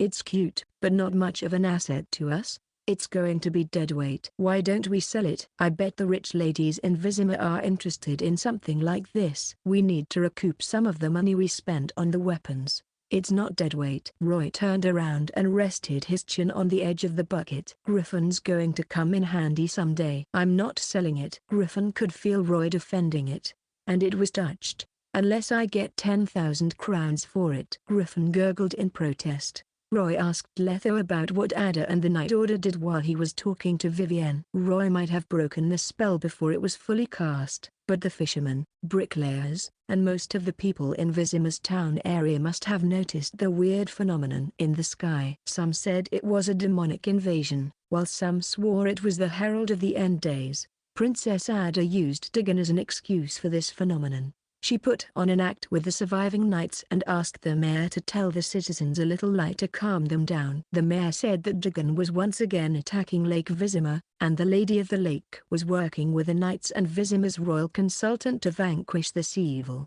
The phenomenon that happened on Blackturn Island was just the tremors of the battle. The knights who perished and the sorcerer were hailed as fallen heroes, and an imminent crisis was averted. Foltest isn't objecting. Did Ada ruin his plans? Roy was curious. How did she convince her father to stop attacking Vivienne? You'll have to ask her, but things aren't looking well. Letho shook his head. What happened on Blackturn Island is going to make Foltest even more cautious. The Lady of the Lake's church is going to have a hard time expanding in Vizima. We'll know what happens eventually. Roy spent hours meditating after he bathed. When dawn broke and the rays of sunshine shone on Vizima, Roy and Letho went their separate ways. Orcs and Serit should have completed their mission in Toussaint at this point, so Letho would try to establish contact and tell them the point of rendezvous in Vizima. At the same time, he would stand guard over Beringer as he made the remaining swords. Roy went to make a whole new leather armor. It was black in color and looked just like his old armor. He would still have to change into new armor even without Vivienne taking his clothes off. He was growing fast. Roy was about 5'9" now, but he was still as lean as ever. Unlike Letho, Roy's muscles did not look like boulders, though they were still a lot stronger than most people's. He had grown out of his old clothes. Roy went to the temple area for some reconnaissance work, while Griffin hid in his hood, staring around curiously. The creature had made a home out of Roy's hood. Everything looks normal. Roy looked at the plaza from afar. It was as packed with Vivienne's ardent believers as ever. In fact, it was even more crowded than usual. Thanks to the mayor's announcement the day before, the plaza seemed to have turned into a sea of humans. No, wait. The princess isn't here. Ada was not in charge of the sermon this morning. It was an important job, and she would never let anyone else do it. Roy realized that the negotiations with Foltest had broken down, and he was worried. Griffin gurgled. "I'm all right, Griffin. Don't worry." He felt Griffin's curiosity about this place, so he pointed at the statue. "This is a congregation. They're praying to the Lady of the Lake Vivienne." Roy was reminded of how Vivienne turned her believers' souls into nymphs. I wonder if that's truly a good fate. Wonder if these people can accept that. Griffin gurgled again. "Shut it. We're leaving now." Roy went to Kalkstein's place after scouting the plaza out. The alchemist seemed to have gone through something terrible lately. His hair was unkempt, and his goatee and brows were gone. His face was filled with charred scars, and they were covered in ointments. "I'm feeling under the weather today. I don't have time for visitors. Come round when I'm feeling better." His body was hunched, and he shuffled. The alchemist welcomed Roy into his place, but he looked sickly and weak. The young witcher smirked at the alchemist. "The alchemist knows about Azar's plans too, and he's crazy enough to reenact it." "Alchemist, you look like you've been struck by lightning." "Ahem. I don't know what you mean. What lightning?" "It's just an accident. Something went wrong with my experiment, and things exploded." "Fine, if that's what you say, but that's the truth, young man." Kalkstein looked at him solemnly. "I don't want you telling lies. That's going to be trouble for me." "Nobody's gonna know your secret, I promise," Roy guaranteed. He whispered, "I'm actually here for something else. It's about Azar Javed." The alchemist smacked his head, and his eyes shone. "Oh dear, I almost forgot about him." "Azar sacrificed himself to save the kingdom. This is a great opportunity. His villa is literally an unguarded treasure trove right now." "Say, wanna partner up again?" "Fizzled just like last time, but you have a lot of creative freedom this time around. You can destroy all the traps if you want to. How about that? We gotta move fast, or the soldiers are gonna cordon the place off." "Aren't you even sad about this?" Roy was surprised. "I thought you guys were friends." "Hey, I am sad." Kalkstein wiped his gunk away with a black finger. "I've mourned for him this morning. Never done that for anyone before. That's the most I can do for him. My research awaits." Wow. Some friendship that was. Roy felt sorry for Azar. "So, how are we splitting the loot?" "I'll be having all the research data." "Well, you can take some of the copies if you want. Everything else belongs to you." "Deal." Roy carefully went around the soldiers patrolling the royal palace and infiltrated the late royal consultant's villa. Since Roy had killed the owner of the estate, he did not have to worry about triggering the alarm after destroying the traps. According to Kalkstein, the Zaracanian sorcerer graduated from Banard, but he had never joined the Brotherhood of Sorcerers and was estranged from the sorcerer organization in the north. He did not have any sorcerer friends either. They did not have to worry about anyone coming to claim Azar's wealth. Roy looted and pilfered everything he could. The laboratory was not the only place he targeted. Every single room in the villa was looted. Halfway through his looting, he noticed pieces of human bones under a room's floorboard. There were about 10 persons worth of human bones tucked away. The bone's surface was corroded from all sorts of weird concoctions. Roy could imagine the pain the victims had to suffer while they were alive. He collected all the dead's remains, planning on burying them outside the city. Azar was already experimenting on humans. He was one cruel bastard. Sorcerers might have great power and long lives, but they had creeds they had to follow. It was the rules northern sorcerers came up with so they could live peacefully in the kingdoms. The one rule was they must never force regular humans into experiments. Most of them involved black magic. The only exception was if the experiment was made known, safe, and had received the consent of the test subject. Anyone who was found violating this rule would receive public judgment. Most of them would end up getting their hands cuffed in dimeritium for centuries. Azar did not do as the Romans did, or in this case, the Vizimians did. However, he did manage to hide his experiments well. According to the original law, Azar could have lived for more than a decade. He would become one of Salamandra's executives and perform experiments on regular humans in an attempt to turn them into witches. Hundreds of lives are saved now that he's dead. Azar died more than 10 years before he should, thanks to Roy's suggestion. Ada contacted the Lady of the Lake and set off a chain of events that brought about his early demise, and the political scene in Vizima was undergoing a huge change at the moment. Now that Azar's dead, I wonder if Salamandra's going to exist. If they cease to exist, that means I've helped Kaer Morhen out. In that case, the Wolf School and Gerald Tomei won. The looting went a bit differently than what Roy had in mind. Most sorcerers could save up a sizable amount of treasure after living for so long. Not to mention they could make alchemical stuff. They could enjoy a decadent life and afford their expensive experiment materials. Azar was still Vizima's royal consultant. He should have made a ton of money over the years. He should have a stash of crowns somewhere. However, no matter how long Roy searched, all he could find was a bag of coins and sapphires that was worth less than 200 crowns. Darn. I miscalculated. He must have tucked all his valuables away in his inventory. The knights have claimed his body now. Roy missed out on a fortune. So he decided to take everything in the laboratory, including the rhinoceros head and the weird organs in the bottles. He could recognize some of them, such as the Pale Widow's organs and Malendrega's mutagens. They were rare sorcery materials. There was also Inaraka's mutagen. It was enough to make the list of requirements to level up Roy's Witcher rank. Aside from the decades of research data, Roy also found a handwritten leather notebook in a hidden compartment. It was written in the Elder speech. The creature that was sleeping on Roy's shoulder gurgled and extended its finger to the book. "You can read this, Griffin." The creature poked its finger into its mouth. "No, this is not food. Give me a minute. I'll get you some dried fish once we're done with this place." "You're a proud Griffin.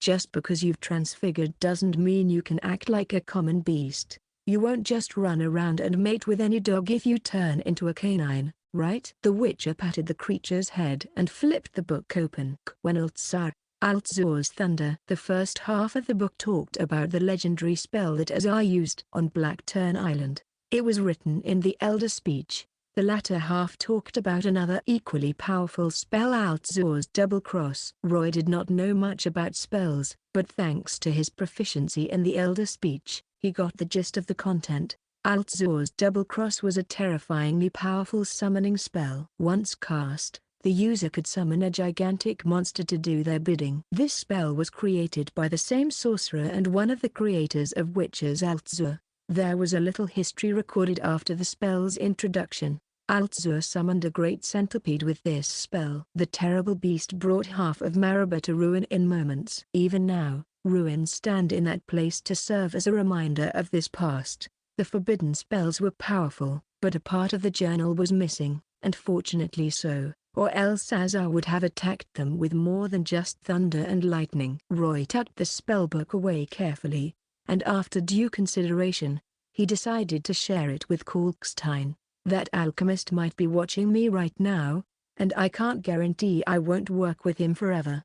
I'm surprised you did not take the spellbook for yourself. Kalkstein broke into a grin and pinched his non-existent goatee. His hand froze in the air. You have proven that my trust is not misplaced. Kalkstein shook hands with the young witcher and stood up straighter. I feel a lot better now. I shall teach you a few recipes. 3, to be exact. It's a reward for your honesty. That was unexpected, but a welcome surprise regardless. Roy requested. Alchemist, can I have a copy of the data? Witches can't cast spells. Why are you interested in the research data? I need your reason. Putting the regular data aside, this spellbook alone spells disaster if it falls into the wrong hands. Kalkstein was serious for once. Don't worry. I'm giving it to a friend of mine. She's a sorceress. The witcher grew tender for a moment. Roy wanted to put his faith in his friend again. She's a part of the Brotherhood. She won't abuse the spells. Kalkstein stared at Roy for a moment, and he handed the copy to the witcher. After that, he went to his own laboratory to teach the witcher how to make some new potions step by step. Kalkstein's laboratory was brighter and a lot more spacious compared to Azar's, though he also had more bizarre items hanging around. There were a lot of dried herbs and powdered sulfite and sulfur lying around. It was the basic stuff all alchemists must have. Griffin was still in Vodianoi form, and the creature was feasting on the fish laid out on the table. A black cat was accompanying it. The cat's name was Sandru, and it was Kalkstein's pet. Cats could sense magical energy acutely and would approach sorcerers, who were walking beacons of that energy. A lot of sorcerers would take a cat in as their pet. Witcher, we're friends now, so I'm going to call you Roy, and you're going to call me Kalk. Okay. Roy slid the leather gloves over his hands and glanced over at where the cat was. Sandru was holding its head up high like a king. Sandru's whiskers shivered as it held its paw down on Griffin's head. Griffin, however, ignored the cat. It concentrated on the fish before it. So you've mastered 5 recipes: marigold potion, paralyzing poison, swallow, Petrie's filter, and thunderbolt. You've got the basics down, but I need to see how you truly fare. Pick one recipe you've mastered and make it using the ingredients and tools here. The alchemist put on a stern look. He seemed more like a teacher now. Right now? Do you have a problem with that? Roy picked the most common potion, marigold potion. It could stop bleeding and prevent infection of wounds. He had been spending a lot of time training his battle skills and senses. Potion making had been taking a backseat lately. However, the moment he held the ingredients and tools, he started remembering all the steps of making the potion. It was like his mind was playing it in slow motion, showing him how to make it frame by frame. 1 part marigold and 1 part nettle. Grind them into a fine powder. Add a 1/4 part of distilled water into the mixture. Then pour 1 ounce of nettle and 2 ounces of marigold. Stir them together. Heat it up for 5 minutes until its color changes to. And then keep doing this until the rancid smell disappears. The witcher's fingers moved deftly but firmly.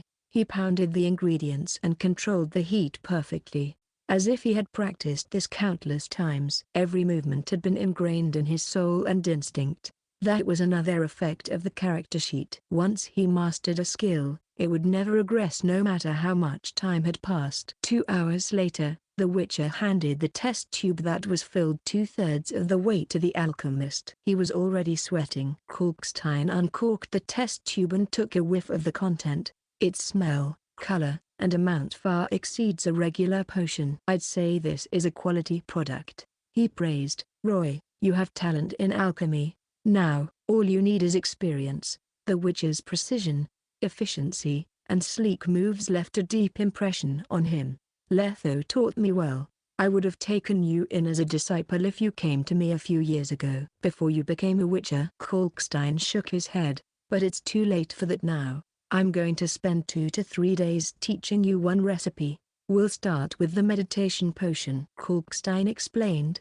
"It's something that's between a potion and decoction. It increases meditation's efficiency by about 20%. Works for witches and sorcerers alike." The cat's meows interrupted the conversation, and the two of them looked at the creatures. Sandru was lying on all fours on the table, while Griffin was lying on the cat's nose, holding its whiskers. It was staring at the cat, not moving a muscle at all. The little creature gurgled, while the cat meowed. It was as if they were communicating in a way nobody could understand. Sandra noticed the Vodier noise magical energy. "It's trying to get close to the little one." "Ignore them. Let's get back to our class." It was a quiet night in the rural area of Vizima. Abandoned fields were taken over by weed and bushes. Suddenly, one of the burr clover bushes rustled, and a pair of long ears popped out from it. A moment later, an adult gray rabbit hopped out of it. It looked around and confirmed that the coast was clear before it came close and nibbled on the bush's leaves. A half-eagle, half-lion beast was lying quietly on a banyan tree 5 yards away. It was hiding in the shadows where the moonlight could not reach. The beast had melded with the trunk, staring straight at its prey. It did not attack right away, however.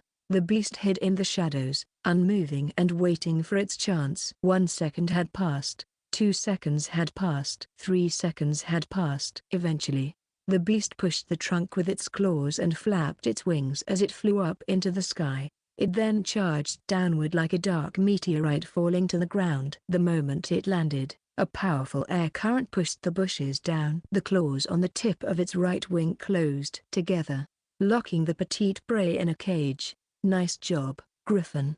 A slender silhouette came out from a bush a bit of a distance away from where the beast was. He made a loud whistle, and the beast lifted its claw. The poor rabbit was curled up on the ground in fear. It did nothing as the griffin licked it all over. Even though it had regained its freedom, the rabbit did not make a run for it. The fear of the apex predator was carved in its soul, keeping it from resisting. Griffin turned around, its eyes gleaming with the desire for meat. It just had 2 muskrats earlier, but the beast was still hungry. "You're already a big eater, and you're only 6 months old." Roy nodded.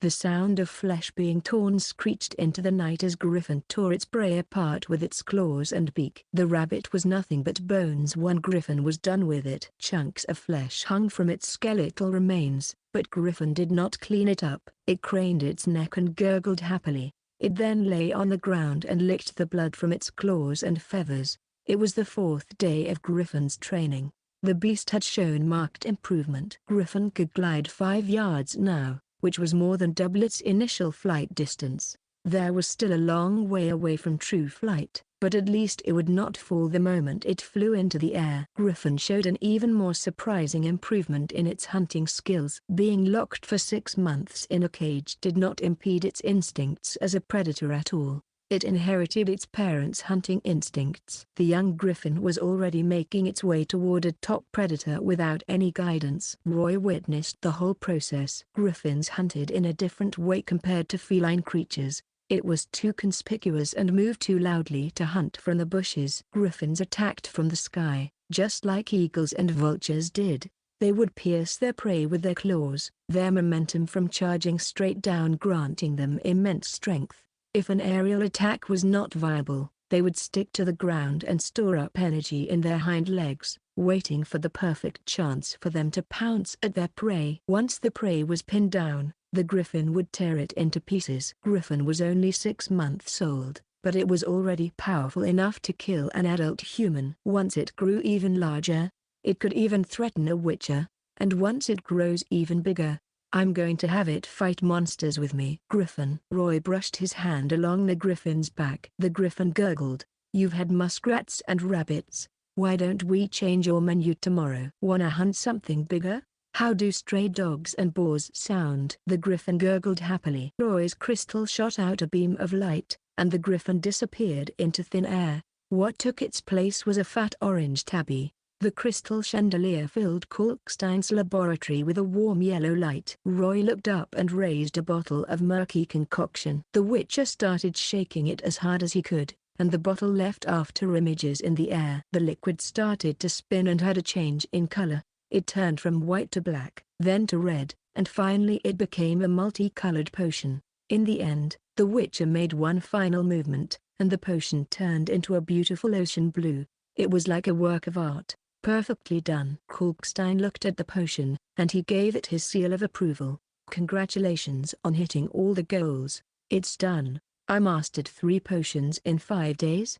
That's unbelievable. It had been a crazy period. Roy worked from sunrise to sunset. Even so, he felt a little sad to find out it had come to an end. Gratefully, he said, "Thanks for everything, Kalk. I couldn't have done it without you." The master alchemist might look weird and have an even weirder disposition, but he upheld his end of the bargain well. He poured his heart and soul into his teachings, and every time Roy had a question, Kalkstein could point out the key point easily. It saved the young witcher a lot of time. Roy's alchemy leveled up before his sword mastery and crossbow mastery could, much to his surprise. Maybe I am a talented alchemist. You're diligent, talented, and you work hard. I couldn't have managed to teach you if you were a fool. Kalkstein smiled and rubbed his stubble that had started to grow over the last few days. And these recipes aren't that precious. Anyone could buy it off the streets. The meditation potion and spirit potion might be of use, but the last one is far too niche. You might go your whole life without needing it. The meditation potion would allow Roy to communicate better with the elements and reduce the time for meditation from 5 hours to 4. The spirit potion could replenish the user's stamina and nutrients. It could also give the user an erection. Anything that could help a man with his source of ego always sold well. Roy was planning on making some of these to sell in Novgorod. It would be great if he could make some money out of it. The last potion could cure coughs and colds, but witches were immune to illnesses and ailments. It was useless to him. I have upheld my end of the deal. The contract is now fulfilled. Kalkstein had a different way of teaching someone. Compared to Letho, it was less solemn and more comfortable. Kalk, can I still come here to see you? Of course. I would be happy to have a little discussion with you. Kalkstein held his stubble and said solemnly, but if you want me to teach you more about alchemy, you will need to give me something. Equivalent exchange is the basis of scientific research. I understand. I don't need money. If you want to learn more, you'll have to provide some special knowledge in exchange. That, or you can help me out with some errands, but I have none at the moment. I look forward to our next collaboration. Roy shook hands with the alchemist. Let's go, Griffin. The griffin, which had turned into an orange tabby, was lying on Sandru's belly. It buried its face into the black cat's fur and massaged Sandru's belly, while the black cat wagged its tail and patted Griffin's back. They were both meowing at each other. Griffin reluctantly stood up and bumped Sandru's head, saying goodbye to him. Meow, meow, meow, meow. Roy picked the cat up and tucked it away in his hood. Griffin stuck its head out and stared longingly at Sandru. Oh, stop it. You're not gonna get pregnant with kittens no matter how much you want to. And you've been eating a bit too well lately. You got fat. Before he left, Kalkstein reminded him. Roy, here's some advice before you leave. Weapons and battles are a witch's bread and butter. You need that to make a living, but don't spend all your time on that. Don't waste it on women and wine either. You're young and full of potential. Spend more time on alchemy. It's better anyway. Thanks. Here's some advice in return. Roy said. Never try to attack the Lady of the Lake or Princess Ada. Kalkstein saw the young witcher off. Then he whipped his quill and notebook out to make another entry. 20th of August, 1261. When was the last time I made an entry? 5 years ago? 15 years ago? The experiments have worn off their novelty. Their monotony is nothing but a bore. Spending all my days making journal entries is gnawing away at my soul. There's such a thing as living for too long. The more I know, the less I get excited. It's easier to find an endangered species than something that can excite me. I think this is the bottleneck of my life. That, or I might be spiraling down into depression. However, something interesting has happened lately, and it has kept my condition at bay. I wish to make an entry about that. A bizarre witcher caught my attention. For over 200 years, I thought witchers were nothing but armed barbarians who found their company among beasts and monsters, but this witcher changed my perception of them. He is obviously young and inexperienced. He's rash and impulsive. When I first knew him, I thought of him as cheap labor. He's extraordinarily obsessive about jewelry and coins, but he showed no such passion when it came to priceless knowledge. Knowledge is the absolute truth. I spent my whole life searching for it, but he gave it away just to curry a sorcerer's favor. Calling him a fool would be an understatement. If nothing else happens, I will never ask for him again after our contract is fulfilled. He fails to see the bigger picture. However, surprises happen when you expect them the least. He gave me a presentation of his potion making. I intended to just take a look and send him on his way, but by truth's name, that witcher is faster and more precise than any alchemist who makes potions with magic. He's a walking alchemical machine. Every move he makes is perfect. How did his witcher mentor fool this young man into pursuing the trade of a monster slayer? Damn you, law of surprise. Speaking of which, I think alchemists should come up with a similar rule as well. Maybe we'd get a talented apprentice or two. But I digress. The young witcher is far more talented than I had imagined. He is a quick learner, and I am not saying that lightly. He mastered one recipe in just a single day. Not even I had that kind of talent back in my younger days. Yes, I am jealous of him. That's why the recipes I taught him are horse shit. Well, most of them anyway. Still, I watch his career with eager eyes. He will see great success one day if he pursues the path of alchemy. A shame he's a witcher. Night had fallen on the city of Vizima. The house of the Queen of the Night was filled with the stench of wine and an organ's melody. Men and women alike drowned themselves in the pit of desire, surrendering themselves to their primal instincts. Suddenly, someone opened the front door, and in came a group of burly men. Instead of the usual pair, this time, there were 5 witches who came into the establishment. Roy and Letho were there. Of course, Orcs and Serit followed them, and Beringer the blacksmith was with them as well. They took up the table right beside the door. Serit and Orcs looked haggard. Their hair and beard were unkempt from them going so long without even a bath. Their hair was greasy and filled with dandruff, while their black leather armor was caked in dried blood. They smelled of blood and rotten food. 4 Bloody Marys and an apple cider, please. A moment, please. Shiraka the bartender smiled at them. She took out a few bottles of wine and went to prepare the drinks for them. It was a performance when she made drinks, to say the least. We're 1 week ahead of schedule. Orcs enjoyed Shiraka's performance. Though he was mostly eyeing her perfectly curvy body, he kept shaking his leg, as if he wanted to go somewhere. And it's all thanks to your stallion, Roy. Wilt's a great steed. I think it's part Mahakam. He has incredible stamina and didn't really tire over the course of the journey, and it's really brave too. The light was illuminating Orc's face, and it was red with excitement. Remember the Royal Griffin on a meal? Coral warned me about it. Roy took the Bloody Mary from Shiraka. It was as red as blood and smelled intoxicating. The Witcher frowned and gave Orcs the drink. Orcs took a swig and squinted in delight. That hits the spot. You always know how to pick the best wine. Two Saints grape wine doesn't make the cut. I need something strong, and this place is surprisingly exciting. You mentioned a griffin? Patience, Roy. That beast probably thinks it owns a meal. It didn't even put its guard up. Wilt baited it into our trap, and Serit and I did it in. Is Wilt alright? Roy felt his heart skip a beat. Hey, you saw him earlier. That is one smart steed. How do you train him? Anyway, he burped. It's all smooth sailing after we go through a meal, except for a bunch of bandits who tried to rob us. That's one way to make some money, I suppose. The problems began once we got into Toussaint. The map is Did I get the wrong location? Roy felt his heart sink. Did I remember it wrong? Or did history change? No. The area you pinpointed is just too general. Western Toussaint, the jail, and a hidden church? Those are all vague clues. We had to search a lot of places. Sorry. Roy sipped some cider and pushed the creature's paw back into the hood before it could touch the wine. My premonition is uncontrollable, and you know that. So, you didn't find the blueprint. All right, that's far enough. Serit shot his brother a glare. Make it simple. You fool. Well, we ran into some issues, but it went well. Orcs sighed. I'll make this short. You mentioned a Manticore school witcher called Merton, right?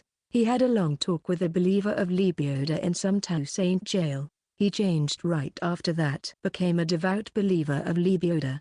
It's been more than 50 years since then. Finding where he is right now would be a hard task, so I came up with an idea. I pretended to be Lebioda's believer and had a little talk with the local believers. Eventually I found out who that guy who talked to Merton is. He's famous too. Used to be jailed in the Bastoy prison for a while. Good thing I'm smart and talk well too. This guy here would have botched it. Orcs looked at his brother with scorn. He can't even form a sentence. There was no way he could find anything. You mentioned a prison? All right.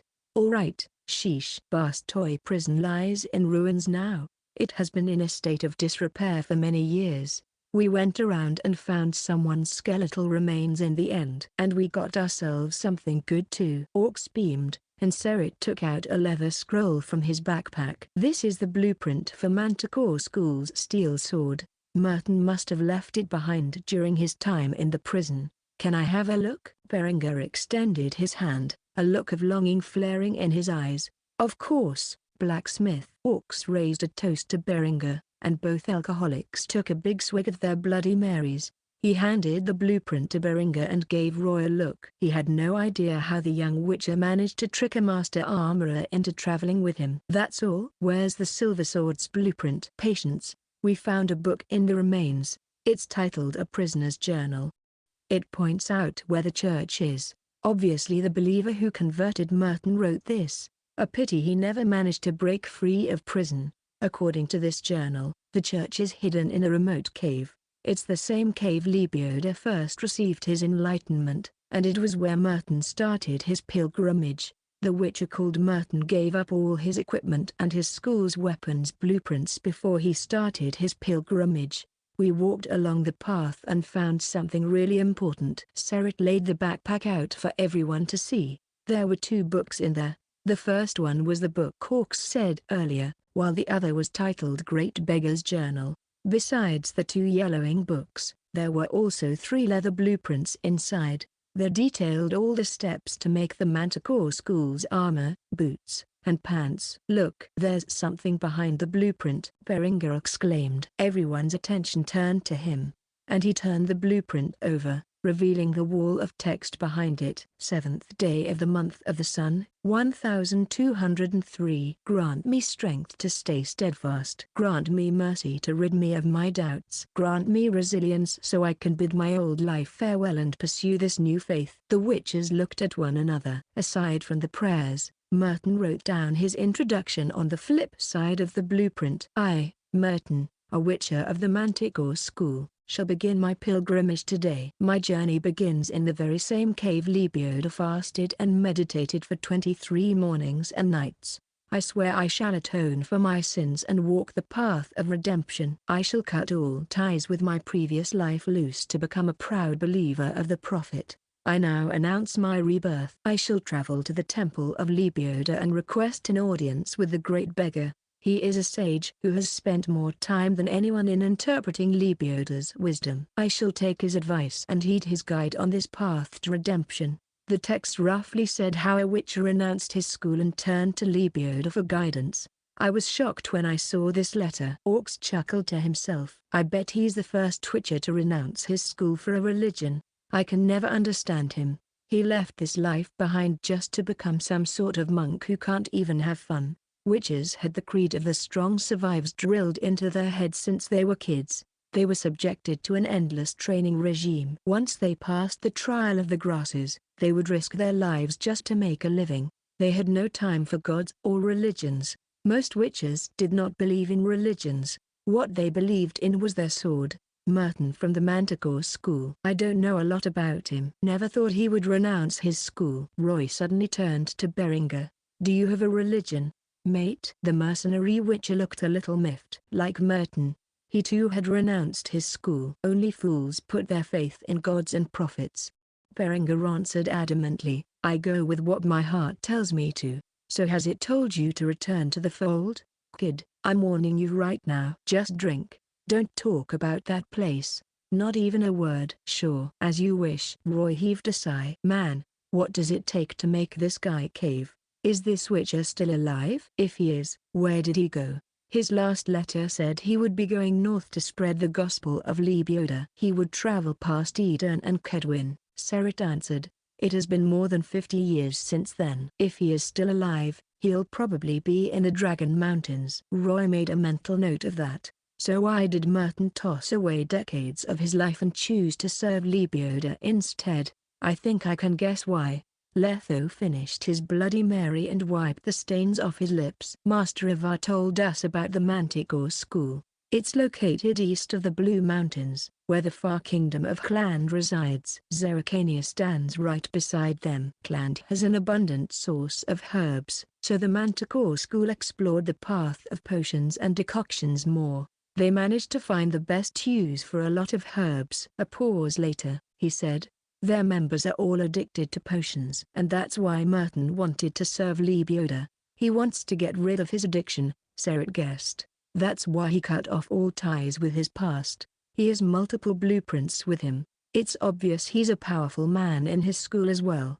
Perhaps he's even a founder like Master Ivar. An elder of a witcher school started serving a prophet? And what can he get from serving Lebioda? Roy thought of something. Is theology standing at the end of this path I'm on? Do I have to choose a god to serve once I gain ultimate power? Everyone was quiet. Orcs could see the shock in everyone's eyes, and he continued. This is just part of the blueprints. Serit and I couldn't finish the path. We stopped right in front of the church. According to the mural, there's a deep cave behind the church. It's called the Cave of Trials, and it's filled with poison gases and monsters. There are drowners, endreggers, fledders, and even alps.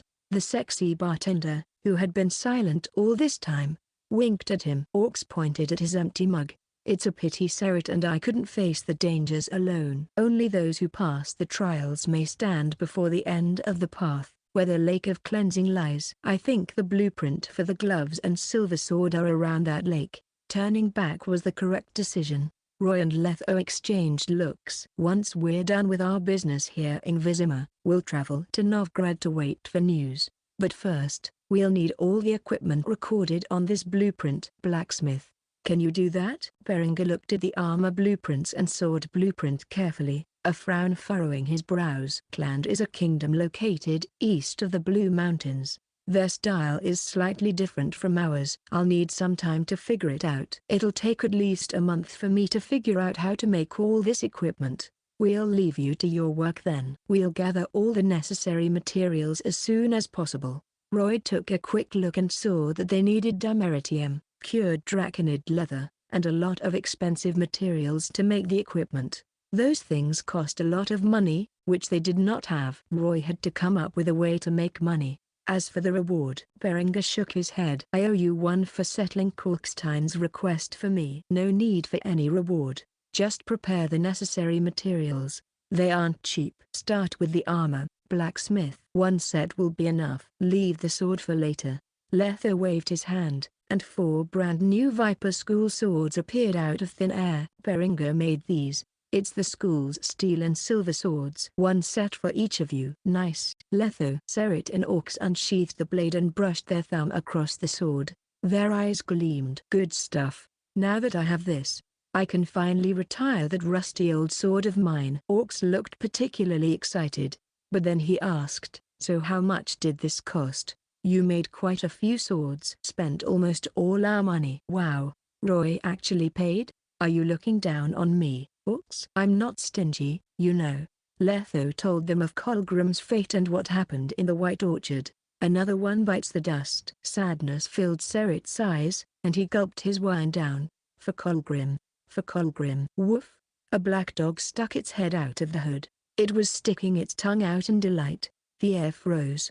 What the hell is this? Aside from Roy, all the witches turned their sights onto the dog. The puppy froze up and pulled back into the hood. You're keeping a pet? Why'd it turn into a dog? Letho asked. It's Kalkstein stuff. This little creature can change its form every day.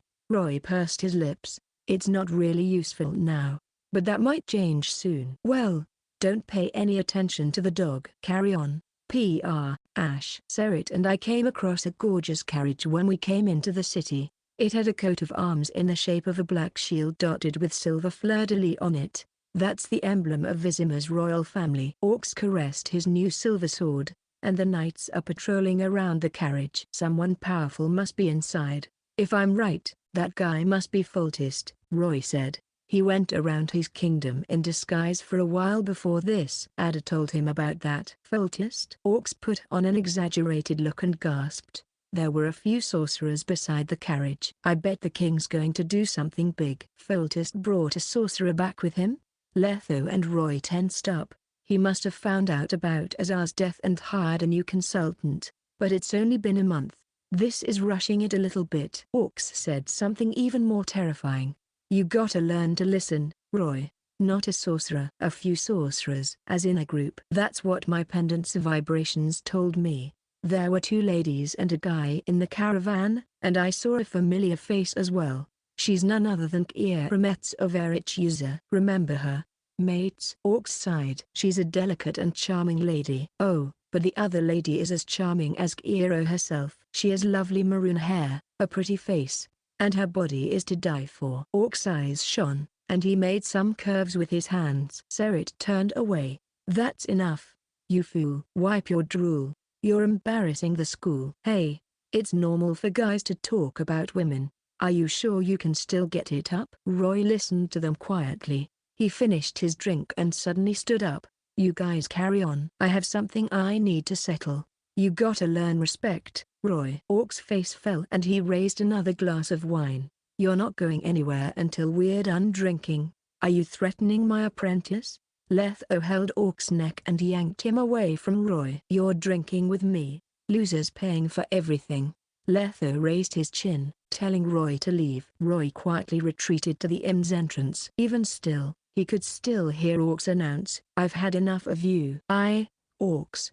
I'm going to show you who runs this place. Roy left the brothel in a hurry. He breathed deeply, and the cold air of Vizima's streets cleared the alcohol in his head, sobering him up.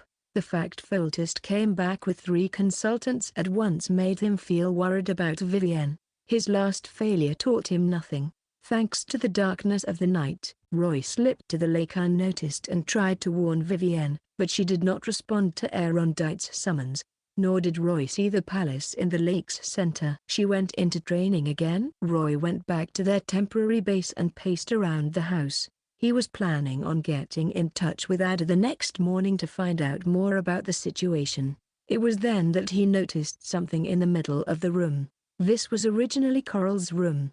There were a few magical items sitting around the dressing table, including the telescope with crystals embedded in it. It's been a while since I contacted her. Gotta give her Azar's research journal. Roy recalled how to use the telescope, and he rubbed its glass. Eventually it started heating up, and Roy's mana was reduced by 10 points. A bright light filled the room, and just like that, a screen appeared in the air, as if the telescope were a projector. Roy could see steam brushing against the screen, and he heard the sound of water sloshing around. A smooth, beautiful arm appeared and rested itself on the edge of the big bucket. Someone's bathing?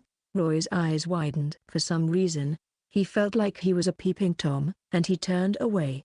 He heard someone chiding him, and the screen darkened. He heard the sound of water splashing against the ground, the rustle of the rug as someone folded it up, and then sounds of footsteps approaching him. When the screen lit up again, he saw Coral looking straight at him. Her hair was fiery red, her eyes as blue as the sea, and her lips as full as flower petals. Her skin was gleaming, as she had just gotten out of the bath. Roy? She covered her lips in surprise, and she beamed, dimples forming on her cheeks. Hello, Coral. Roy was feeling awkward. It would be hard to explain himself if Coral thought he was peeking at her. I didn't know you were bathing. I saw nothing. I don't mind, even if you did, Coral said. She stood up and pulled her hair together. She brought her chest closer to the screen, and her breasts swayed. Even though they were miles away, just the sight of this made Roy's heart race. His eyelids twitched, and his face burned up from how bothered he was getting. He might have a strong will, but he still was a man. Fortunately, the sorceress changed her position right away. Are you alone in the room? She backed away and allowed Roy to see her from head to waist. Yes. Roy took a deep breath and cleared the dirty thoughts away. His eyes cleared up. What about you, Coral? How's your work in Kaer going? Not exactly busy. Coral rested her chin on her hand and smiled. You know, being a royal consultant is a boring job.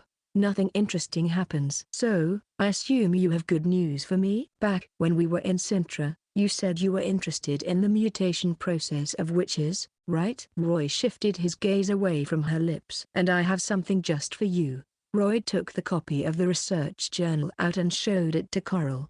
Altzor's Witcher Research Journal, a spellbook, experiment journal. Coral could no longer stay elegant. Her jaw dropped, and she looked shocked. Did you loot a sorcerer's lab? Yes. Roy scratched his nose. As Arjaved heroically sacrificed himself, so his items were ripe for the picking. I wasn't gonna let anyone take it. And you need them. Besides, I still need you to help out with the trial of the grasses. Roy had to start preparing for the second trial. Who's the new witcher? You'll find out. A pause later, Roy said, but there's a lot of this stuff here. It's going to be hard for you to transcribe just with this telescope. I'll come up with a way to send these over. No need for that. Coral stopped him. She pursed her lips, gazing at him as she slowly got closer to the screen. Yennefer has always complained that witches are as unromantic as they get. They would never give anyone gifts, but I think she could be wrong. Are you? I'm just trying to get someone to help my school out, Roy said. He changed the subject. Coral, I have a question. 3 sorcerers came to Vizima today. If I'm right, they'll be Foltest's new royal consultants. How much can you tell me about them? Coral sighed, as if she were complaining about Roy being unromantic. She then remembered something fun, and she smiled. My sisters told me about the new consultants, and they have records in the organization. Foltest told us he wanted to hire a few sorcerers to keep himself safe. According to him, some sort of horrible monster has appeared in Vizima. It has killed the leader of the Night Order and his previous royal consultant, the sorcerer from Zerrikania. It's not every day the king of one of the strongest kingdoms in the north asks us for help. It's a great chance to ease the strain between us and the kingdoms. So the organization sent 3 sorcerers who were nearest to Vizima to help out. Coral massaged her forehead. Kaer of Kaeras, Furkart of Sidris. Where's Sidris located? North of Kaer. Not that far from where I am. Actually, Furkart is a megalomaniac, and Vizima is nearer to the center of power. So he tossed Sidris away. And the last one is a young but extremely talented sorceress. She's a girl from Marabit Triss Marigold. Triss. Roy froze for a moment. He had a trip down memory lane to the days when he played Witcher 3. He recalled a lady with maroon hair, and she left as deep an impression on him as Yennefer did. You know her, Roy? Coral arched her eyebrow. You told me about her back at the Temple of Melitel, remember? Roy explained. Gerald told me about her as well. Is that so? Coral let her guard down. Triss is good friends with Yennefer, and Yennefer has a rich past with Gerald. Still going around each other even until now. It's possible he told you about her. Oh. And one more thing about the royal consultants. Be careful of Kaer. Don't be fooled by her looks and elegance. Coral scoffed. Because she has no shame at all. Okay? Yes, she is beautiful, but she has no concept of purity. She's interested in every single man she comes across. If she wasn't a sorceress, she'd probably have a lot of kids by now. And rumors say she's interested in witches. Coral gave Roy a look. Don't worry. I won't get involved with her. He was not going to sleep with someone orcs slept with. Triss is not bad. You can try talking to her. but don't fall for her charms. Oh, I'm just joking. Just don't get entangled with her. Let's get back to an earlier question. Are you alone?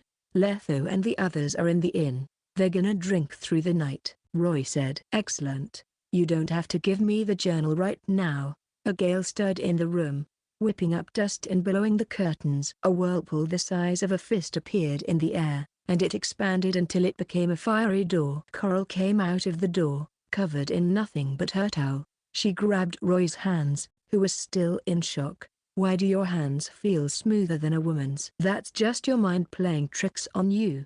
We'll talk later. Take the journal and come with me. She chuckled, huddling closer to Roy. Time to fulfill your promise and teach me that dance. She turned round and stood on her tiptoes. Her towel slipped down a little, revealing her flawless skin that had an angelfish tattooed on it. Roy was pulled into the portal, and chuckles came from behind it. Roy grunted, and water splashed. Coral gasped. Why do you have a dog in your hood, Roy? Woof. The sun rose the next morning as usual. Sparrows chirped and hopped on the branches, and the sun shone down on three men lying on the ground like corpses. A bald, burly man was hanging upside down from the hammock. Serret was lying spread-eagled on the ground. An orc rested his chin on the bucket, his rear raised. Their snores and alcohol-filled breath permeated the room. A loud boom woke them up. The witches tensed and unsheathed their blades, getting ready for battle. The very next moment, a colorful portal opened before them. It howled like the wind, and then someone tiptoed out of it. You let me down, kid. Letho said coldly, and Roy froze. You spent the whole night with the sorceress? He clicked his tongue. Orcs was happy to see the drama unfold. It's not what you think, Roy explained calmly. We were just talking about business. The witches heard Coral snort from behind the portal, and it closed. That old witch. Letho's veins popped. I should never have asked her to help with the trial. Why won't you listen to me, kid? Never get in a relationship with any sorceress. Roy shook his head and sighed. Why don't you guys believe me? Coral and I were just riding on Griffin's back, talked about the future the whole night, and we shared a dance. Why'd she have to take my young, little friend? Orcs muttered to himself, looking frustrated. Why didn't she choose me? I can handle all her conspiracies. All right, that's enough. Serret cleared his throat and saved Roy from the awkward situation. None of us are in any position to call him out. We partied hard at the house of the Queen of the Night too. He looked at Orc's neck, especially at the hickeys on it. The argument came to a stop. At the same time, a black cat stuck its head out of the hood. It looked around and climbed up to Roy's head, meowing at everyone. It looked as if Roy had a big frog sitting on his head. The young witcher hesitated for a moment, and he said, Griffin hasn't had anything to eat since last night. I'll get him something to eat. Let's put this behind us. The sorceress and those ladies are not important. Letho still looked upset, but he brought the topic to a close. Now that everyone's here, it's time to talk business. Roy heaved a sigh of relief. The witches recovered from their hangover easily thanks to their powerful constitution. They talked about the Manticore School's equipment and came to a conclusion a while later. Berenger and Letho would work on renting a shop and researching the blueprints, while Serret and Orcs would take the last 300 crowns from Roy to purchase the necessary materials. The Clan-style equipment needed materials that were rarer and more expensive than the Viper School's twin blades. The cheaper ones included iron and steel ingots, and the pricier ones included cured draconid leather, dimeritium plate, zircon, and more. The draconid leather was not something that came from real dragons. Draconids like draco-lizards, forktails, and basilisks could produce draconid leather as well. Even so, that was still a rare and expensive material. Most merchants usually did not have them in stock. Serret and Orcs would have to try their luck in the marketplace and auction houses. If they were out of luck, they would have to hunt one and get their hide. Most of the materials could be bought, though they would cost a lot. Roy did not get involved with the blacksmithing process. He washed the marks left by Coral and went to the temple area. He was going to ask Kaer for help. The Church of Virtue was holding a morning mass when he came, but unlike the last time Roy was here, there were only a few people wandering around the area. They looked lost.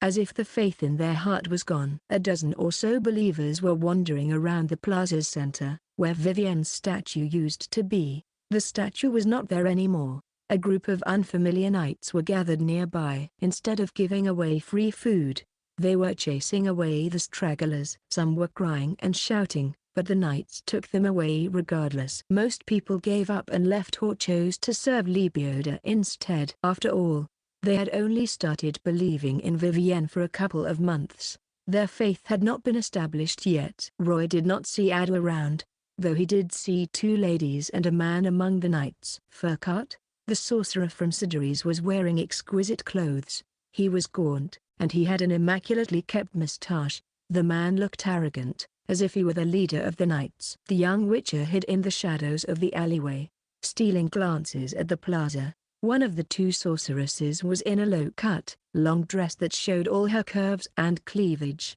She had a silver ankh with zircon embedded in it hanging from her chest. The sorceress was petite, and her light golden hair tumbled down her shoulders. With every step she took, the slit on her dress would reveal the skin underneath. Roy recognized her at once. Kaer of Kaeras. Most ladies would tie their hair up to show how upright they were, but sorceresses would usually let their hair down. If anyone were to see a beautiful lady on the streets with her hair down, they would guess she was a sorceress. Triss was a different woman compared to Kaer. She tied her maroon hair up behind her head. Her eyes were light blue, and her nose was crooked a little. Freckles dotted her cheeks, and a beauty mark adorned the corner of her lips. She looked refreshing and sexy at the same time. Triss looked like a young lady who was just striking out on her own. She had a spring in her step, and her smile was innocent, as if she had been sheltered by the walls of Eretz for a long time. She was not even 40 years old yet, making her the youngest among the three. A pendant with a sapphire embedded in it hung before her chest. She would look around, smiling and staring at everything with interest. I see Foltest has started his plan. Roy looked away and left the plaza, but he realized someone was looking at him. It was a boy in a hemp shirt. He came to the young witcher and handed a slip of paper to him. "Someone wants to see you." The boy looked away carefully. The beastly eyes were scaring him. Roy tossed him a bronze coin and read the slip. He went to the trade quarter and weaved past the villas there until he came to a big building. The knights standing sentry around the place were familiar faces. They were the ones who swore loyalty to the princess.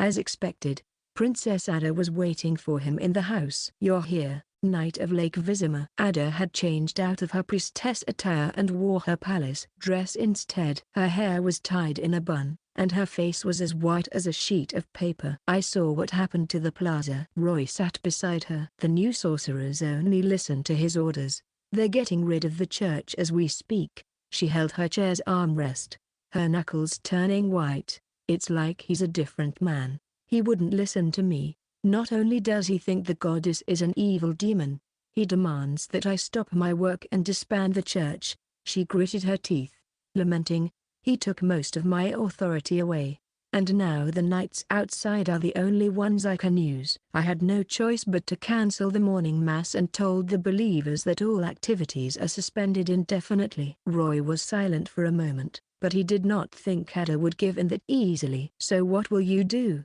"I will never give up the church. I spent a lot of time and effort to build it up from the ground, and I would never let the goddess gifts go to waste." Ada pursed her lips, her eyes filled with resolve. "If Vizima will not accept the church, we will move our base." She was not that crazy to fight her own further yet. He was the real ruler of Vizima. "So where are you moving it to?" Roy asked. "To the villages." "I've contacted a wealthy merchant in the trade area. He has passed the goddess test." Ada looked at him seriously, her eyes shining. "He's going to spread the gift and gospel of the goddess in a remote village far, far away from Vizima. We'll start over from a small place. It's far enough from Vizima, and Foltest's administration can't govern that place yet. The church will have time to grow. Once it does, we can slowly re-enter Vizima. It's not as simple as you think." Roy said. "The more remote the place is, the stronger the locals' beliefs are. They've had their faith in Militel for decades. They won't change that easily. Besides, once you leave Vizima, there won't be free food every day. It'll be hard to attract new believers without that. I have no choice. I can't let the goddess church fall into ruin. I need to keep some part of it alive. Ada took a deep breath. And I'm not giving up on Vizima, she said, determination gleaming in her eyes. The most ardent believers must stay. I have to find a place for them to pray, but the king has banned the goddess church from ever appearing in Vizima. The surface, maybe. But what about the underground? Ada looked Roy in the eye. And that's why you're here. The underground? Roy was surprised she brought that up, but then he realized something. Ada noticed the change in his expression. I see you realize what I'm talking about. The sewers of Vizima, I presume? Ada nodded and stood up. She walked inside the room, explaining, I've read through the records. Vizima's sewers were built on the ruins of an ancient elven city, and the sewers only took up a part of the ruins. There's a large part of it untouched and functional. These parts are connected to the trade quarter and temple area. It's a natural and perfect place to hide. A pause later, Ada said, I'll move the headquarters underground. Roy looked at Ada in a new light. She managed to keep the church out of danger, came up with a plan to conquer the city slowly, and she managed to find a hidden base for the main members of the church too. No wonder Vivienne likes her. But we have a problem, Ada confessed. The sewers have been abandoned for ages, and lots of dangerous monsters have taken up residence there. We need someone to get rid of these creatures so the believers can pray in safety. Roy gave her a solemn look. You flatter me, Your Highness, but Vizima's sewers are as big as the city itself. There are a lot of passages in there, and it's as complex as a maze. Just exploring the whole thing will take a lot of time, let alone clearing the place of monsters, he explained. These sewers are probably infested with drowners, drowned dead, and probably neckers and ghouls too. They usually live in dark, damp places like this. I can handle them fine, but if I run into a flooder, it would spell the death of me. Ada was prepared to counter these concerns. She clapped her hands, and an extraordinarily young knight came up to them. He unfurled a yellowing leather map, and Ada said, Roy, you are the goddess' most trusted knight. I will not send you on a suicide mission. Of course. She brushed her finger across the map. I took this from the palace's library. It's the sewers blueprint archived right after Vizima was first established. This map shows you all the passages, structures, and exits of the sewers. Here, the map was wrinkled and musty from the humidity. It was an ancient map, and some parts of it have become muddied. The map shows a maze-like structure that was the sewers. All the connected tunnels covered the city above it as if it were one big cobweb. Roy looked at where Ada was pointing and saw the key to the sewers. The passages were connected on both ends, and a number was written on the walls of every corner. Anyone who came down would know where they were and would never get lost. On top of that, Roy noticed that the map pointed out all the exits in an even more obvious way. From the looks of it, every street had an exit. Ada moved her finger from an exit to a nearby one. According to this map, no matter where you are in the sewers, you should be able to find an exit in 15 minutes. 15 minutes? Roy did not believe that. I sent my men to ask the sewer cleaners,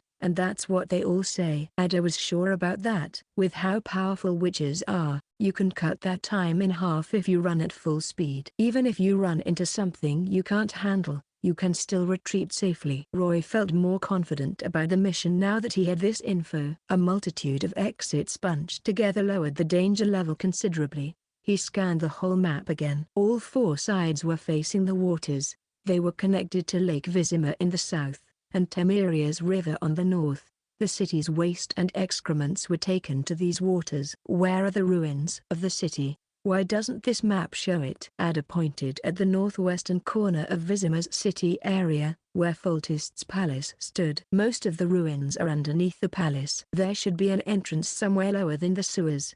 It's under Lake Vizima? Yes, it's a well-hidden spot. My old history teacher mentioned it once. Ada said, don't approach the ruins for now. Clear the monsters in the sewers. We want to give them a place to pray. Once we set up a base, we'll explore the ruins and try to turn them into our territory. Ada was being really optimistic about the whole thing, and setting a base up in the sewers gives us an advantage. Ada pointed at the southern exit. These exits lead to Lake Vizima. They are submerged in the lake water. This place is a better conduit for the goddess power than the plaza could. Roy rubbed his chin and gave it some thought. I can try, but I make no guarantees. And I need time. Lots of it. Give me 1 week at the very least. Safety first. I can understand. The goddess wouldn't want to see you hurt either. Clear the temple area first.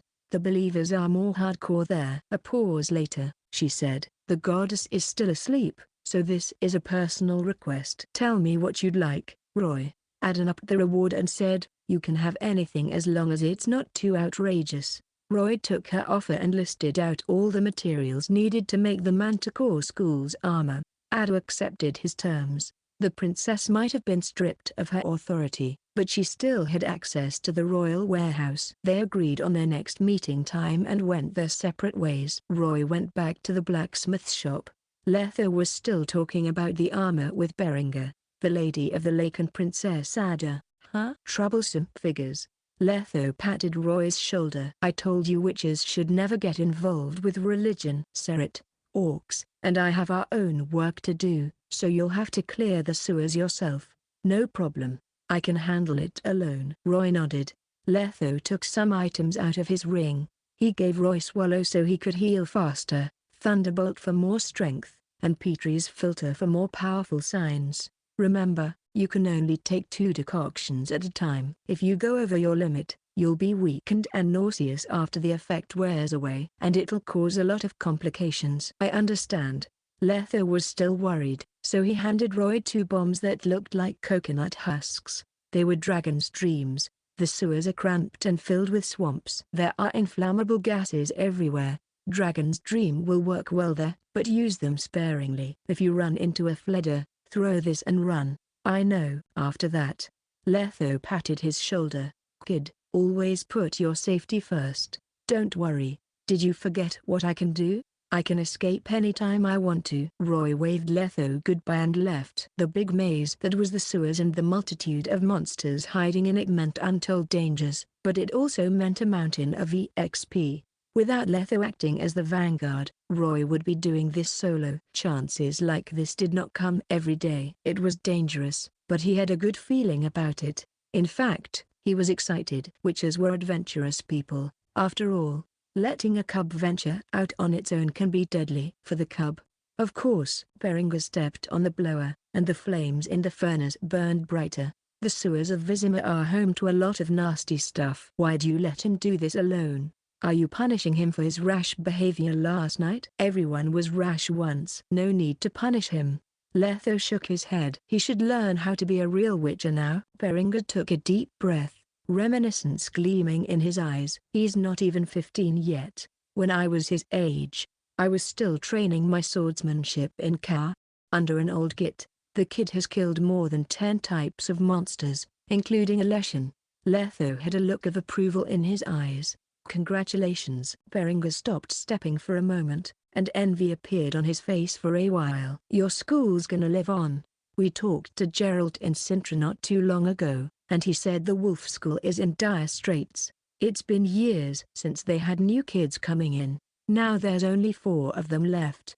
Letho changed the topic. Ever thought of going back? None of your business. Berenger crossed his arms and snapped back. What is wrong with you and the kid? Why do you want me to go back anyway? We might be traveling to Kaer Morhen this winter to meet the Wolf School witches. A pause later, Letho stared at Berenger and said honestly, we'll be drinking away and chatting all we want. It'll be the perfect opportunity to sit down and talk things out. Let bygones be bygones. Someone did say that there aren't many witches left in these lands. Nothing's worse than extinction, so just let the past go.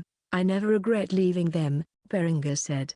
And there's no misunderstanding here. We only had different ideas of how things should work out. The Wolf School traitor stepped on the blower again and grumbled at the flames. All I wanted was to raise a family and have my own kids. Can't do that if I'm a witcher. Vizima's sewers. A dark, damp place filled with a rancid stench. What stood before every explorer was an abyss that stretched infinitely, with untold dangers lying within. Suddenly, the light of a torch appeared at the corner, shining on a cracked wall filled with moss and wastewater. Shadows were cast on the ground, getting longer and longer with every passing moment. Someone had entered the passage. They were a group of 4 that was made up of 3 knights in silver armor and a witcher with a viper pendant hanging before his chest. They walked in 2 groups of 2, holding a torch in their hands. The group stood on both sides of the passage, going forward as quietly as possible, their steps as silent as a cat's. A dark brown stream flowed in the middle of the path. It was made up of wasted food, excrements, and bizarre items, such as women's clothes, torn dolls, and the leg of a table. It looked like a stream of brown mucus, and the stream filled the air with a disgusting stench. The Witcher held the torch up near the right wall and light shone on a number painted on it. The number was getting muddied, and it was proof that it had existed for ages. He unfurled the map with his other hand and compared the number on the wall with its location on the map. The knight beside him suddenly stopped in his tracks after stepping in something. It was yellowish-brown, gooey, and felt warm. It also smelled as bad as fermented excrements. "Congratulations, Aghorn." Zeren from the other side laughed, and it broke the silence. Aghorn's face turned red. He looked at the pile of excrements and held his throat as he retched. The poor guy almost puked his breakfast out. It had only been 10 minutes since they came into the sewers, but the knights had already stepped in excrements. "Gods, please let me die on a battlefield. Anywhere but the sewers." Silence. Roy gesticulated, and the knights shut up. Roy left a deep impression on them. He might not have a great physique, but he was as agile as a speed demon. They still had not forgotten how he killed a group of their fellow knights as easily as if they were children. The previous leader, Rudolph, lost to him in a fair battle as well. Knights would only submit to the powerful, and they respected the Witcher. Roy crouched and stirred the excrements with a stick he got out of nowhere. The stench of the sewers messed his sense of smell up, so he could not discern what kind of excrement this was. Not a human's, that's for sure. He managed to separate some bones the size of matches and the remains of half a rat. A monster just came by. It can't be far. He handed the torch to Aghorn and took out a bottle of Thunderbolt. The Witcher drank it all, and his face was filled with purplish black veins. His eyes were starting to glow as well, as if he were a beast. He leaned against the wall and walked on tiptoes, his steps as silent as a cat's. The knights who were holding the torches remained in the same spot, waiting for the Witcher to return. About 2 minutes later, Roy could vaguely see something ahead. It was a humanoid creature, but its skin was green, as if it were a corpse that was fished out from the bottom of a pond. Slime and soil oozed out of its skin, and it smelled like rotten food. It was not a sewer, but it sure did smell like one. The creature was crouched in the sewage, its back turned to the Witcher. There was a fin protruding from its back, and its shoulders bobbed up and down. The creature was crunching and chewing on the thing it was holding in its hands. A drowner. Roy realized what it was right away. Drowners were timid, but they were stronger and faster than most humans. They were scavengers who fed on leftover vegetables and carcasses from trash piles. The sewers would be a food heaven for them. Sometimes they would ambush lone travelers and women who washed their clothes by lakes. They were cruel to those weaker than they were. Roy did not attack right away. The Almanac of Creatures had said something along the lines of, "Weak creatures always come in groups." Drowners were that kind of monster. Roy took a deep breath and looked into the distance. He waited in silence for a while and confirmed that there were no other drowners around before he carefully took Gabriel out. He counted in silence and activated guided arrows. The young Witcher aimed at the back of the drowner's hairless head, and a feeling of excitement bubbled within him. A silhouette arced through the dim sewers, and the back of the drowner's head exploded. Blood rained down behind it, and it fell ahead. Before it could hit the ground, the bolt pierced its head and flew out of its eye. Drowner killed. EXP plus 20. Level 6 Witcher, 1500 3500. Roy looked at the bloodstone he had on him. As expected, he gained no souls from it. It also proved that the drowner's soul had been turned into EXP. He approached the corpse and saw the thing the drowner was feeding on a dead chicken with half of its body devoured. The chicken's skin was corroded. I wonder who threw this away. Nice life he had. Mice and chickens. No wonder the sewers are infested with monsters. The city's wealthy wastes too much food and caused this infestation. He tucked Gabriel away and observed the drowner's body for a moment. He was planning on using it as bait to draw out more drowners, but then he might also attract something he could not handle alone. A moment of hesitation later, he gave up on that plan. The knights came to him a while later. They looked at the dead drowner and gulped, and then the four of them went deeper into the sewers. It was a damp, dark, and squalid place, but there was also an ecosystem in place. Aside from mice, pests, and the monsters hiding in the dark, the sewers had special plants and herbs growing in them as well. Quaternarius. Roy noticed those in the sewage. They had red caps and had a black skull-shaped pattern on the tip. It was as big as his palm and thicker than other mushrooms. Its stem was slender and long. They grow in damp, cold places. Beautiful mushrooms, but slightly poisonous. It can be turned into a potion that cures whooping cough. Oh, mole yarrow can be used to cure bruises. The Witcher was foraging like he was in a garden, but the knights were looking scared and uneasy. The smell was one thing, but more importantly, they had never undergone any training in a dangerous place like this. All they had were torches to illuminate a limited area around them, and they had to explore the darkness without knowing what was in store for them. The unknown was always the most scary for them. They were hoping a monster would appear so they could get into battle, but there was nothing. Aside from the flowing stream, the howls of the winds, the chirps of animals, and strange noises that appeared on occasion, there was nothing they could see. It was driving them mad. Agorn took a step forward and stood beside Roy. "Aren't you scared, Mr. Roy?" "I've prepared myself for this," Roy whispered, still looking around in high alert. "I know all the creatures that might take up residence in the sewers. I know how they attack and where their weak points are. It's what witches must do." Agorn pleaded.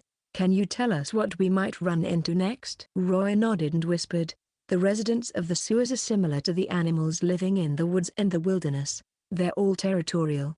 Monsters who are on par with one another will split the territory up and pick their own turf. Remember that drowner? It was just left behind. We're in drowner territory now. We might run into its brethren next." A weird growl was heard coming from ahead of them. Roy slowed down and raised his crossbow. The knights have no time to process their shock. A dozen naked humanoid monsters with green skin, gills, and fins suddenly showed up before them. They were wandering around aimlessly, but the light of the torches attracted some of them. They turned round and glared at the group. "Raise your crossbows." Roy took aim. Drowners are dead bodies to an extent. They're immune to bleeding and the most poisons. Pain won't stop them, so you'll have to take them out in one blow. Roy shot one of the drowners in the head, and it triggered the other drowner's anger. They bellowed and charged toward the group. The knights shot at the drowners, but their aim was poorer than the witches'. They only managed to shoot the monsters in their thighs and chests. The drowners would pause for a moment, but it did not stop their advance. Roy would kill them off the very next moment, however. He cast Can and raised his blade. The young witcher flicked his wrist around, and the blade spun. He charged into the group of drowners, and his first attack swiped through the air, cutting the drowners who approached him in half. He then curled up and thrusted his sword ahead, piercing the drowner's chin and destroying its brain. The young witcher sent his target flying with ard and thrusted his sword up into its throat. He then cast fear on every drowner and swung Gwaihir through the air. Just like that, 2 more drowners lost their heads. He was only fighting for a few moments, but the young witcher was already bathing in drowner blood. His movements were simple, but they were as elegant as a dance. A deadly dance. The knights were in a trance for a long time. Eventually, they unsheathed their blades and charged into the group of monsters, battling alongside the witcher. Screams and howls swept through the battlefield. 2 drowners flanked the witcher. They swiped at the shield and crushed it. Roy crouched down and disappeared from the drowner's sight. He put his weight on his right foot and swiveled Gwaihir around, slicing the drowner's knees open. The drowner fell down, howling. They could not fight in that state. Roy heaved a sigh. He remained crouched, and he rolled forward to where another drowner was. He touched the ground with one knee and looked up. Before the drowner could do anything, Roy thrusted his sword up and pierced the drowner's brain. Rancid blood trickled down the blade, drenching his sleeve and splattering his face. It did not faze the Witcher, however. He remained calm. He could not pull his blade out in time, so he let go. The drowner's corpse fell backward with the blade still stuck in its head. He held the hilt of his other blade, and Roy made a blue sign in the air, pushing it ahead. A gust of strong wind stirred in the sewer.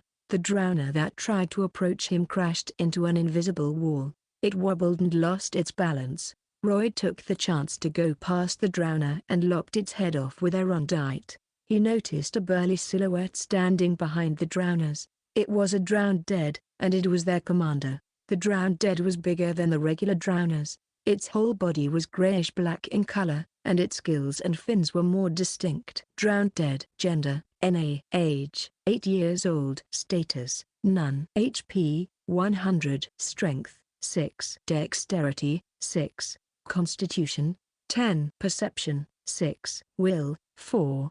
Charisma, 0. Spirit, 5. Skills. Leader, passive. The drowned dead are kings of the drowners. It can command all nearby drowners. Mutated body level 10. Some humans who died in the water turn into drowners. They are built differently from humans. They are immune to poison and bleeding. Unlike its brethren, the drowned dead was not in a hurry to attack. It could see that the Witcher, who was drenched in the blood of its brethren, was not easy prey, and it tried to escape. Roy grabbed Gabriel and sent 2 bolts piercing through its thighs. The young Witcher darted ahead and cast fear on the crippled drowner before thrusting his sword through the monster's head. Drowned Dead Guild EXP plus 50. Knew it. The leader's worth more than these mobs. The night's battles had come to an end as well. The sewer's less than stellar environment did unnerve them. They were tense at first, but thanks to their training, the knights calmed down after just a while. Thanks to their swordsmanship and the Witcher's tips, they managed to clear the remaining monsters. The knights plopped down on the ground, huffing and puffing. They were still holding their blood-stained swords, still reeling from the shock after the battle. One of the knights, Mars, was injured. There was a gash on his face. Roy tossed him a dose of potion. Mars, you had better use this and treat your wound if you don't want your face to rot away. Is it that serious, Mr. Roy? Horror appeared on the young knight's face. He took the potion, though he hesitated. They say Witcher potions are poisonous. Can I really use this? Don't worry about it. This is just some regular marigold potion. It won't kill you. Roy wiped the blood off his blade and held his hood down to keep Griffin from sticking its head out. There were 15 drowners, including the one that was left behind earlier. He killed half of them. 7 of them were regular drowners, while the remaining one was their leader. He got 190 EXP from this battle. And now he was almost halfway through his EXP bar. Level 6 Witcher, 1,673,500. The knights killed off the remaining 7. Good thing they're here to help me out. If he had to face all 15 drowners by himself, he would have to use the bombs and get injured just to kill them all. I've only used Thunderbolt up until now. I can still take another decoction. I also have Activate, and my bombs should be enough to handle most situations. While the knights were healing and treating their wounds, Roy gathered all the drowner corpses and poured some liquid on them that could hide the smell of blood. Then he cut them up. He would never waste any resources. Drowner tongue and eyes were nice alchemy materials, and Roy would take them. The knights were staring at the Witcher as he cut up all the corpses. The torch's light illuminated his shadow on the wall, and it looked like a humanoid demon dancing a crazy waltz. Once Roy sliced the corpses' abdomens open, he rummaged through the organs and held them up for a closer look. Sometimes he would even grin, but his face was covered in blood, so he looked more like a crazed surgeon. Roy was in luck. Aside from the organs, he also found a lesser red mutagen. He could use it to make drowner pheromones to hide his human scent. It could even fool monsters with a great sense of smell, like water hags. He also found a regular mutagen thanks to the drowned dead. Up until now, he had acquired 4 out of the 10 mutagens he needed to advance his class rank. What are you doing, Mr. Roy? Aghorn stared at the Witcher, who had his back turned to them. He thought he was getting stronger in mind after coming down to the sewers, but seeing the Witcher cut the corpses up was still terrifying. Roy pulled a drowner's tongue from its mouth. It was the length of a forearm, and the tongue was still bouncy. He showed it to the knights. This stuff might look ugly, but they sell well, and they're worth a lot. You guys helped me out, so you can take some. He liked money, but rules were rules. He must share. The knights shook their heads violently. It was normal to kill the monsters, but taking their body parts and selling them for money was as bizarre as it went. You sure? I can sell them off and split the crowns with you guys. Roy cut the corpses up at a faster speed than before. Honestly, these monsters are just like cattle to me. I'm just getting the most out of them. Roy the Witcher, butcher of the sewers, Aragorn muttered to himself, and his eyes shone. We'll take some years to prove to the princess that we also helped. The Witcher poured a lot of mysterious liquids onto the pile of corpses and led the knights deeper into the sewers. He tucked most of the organs away in his inventory, and the knights were holding a little satchel that was drenched in blood. They were filled with drowner ears. The paths nearby were filled with drowners.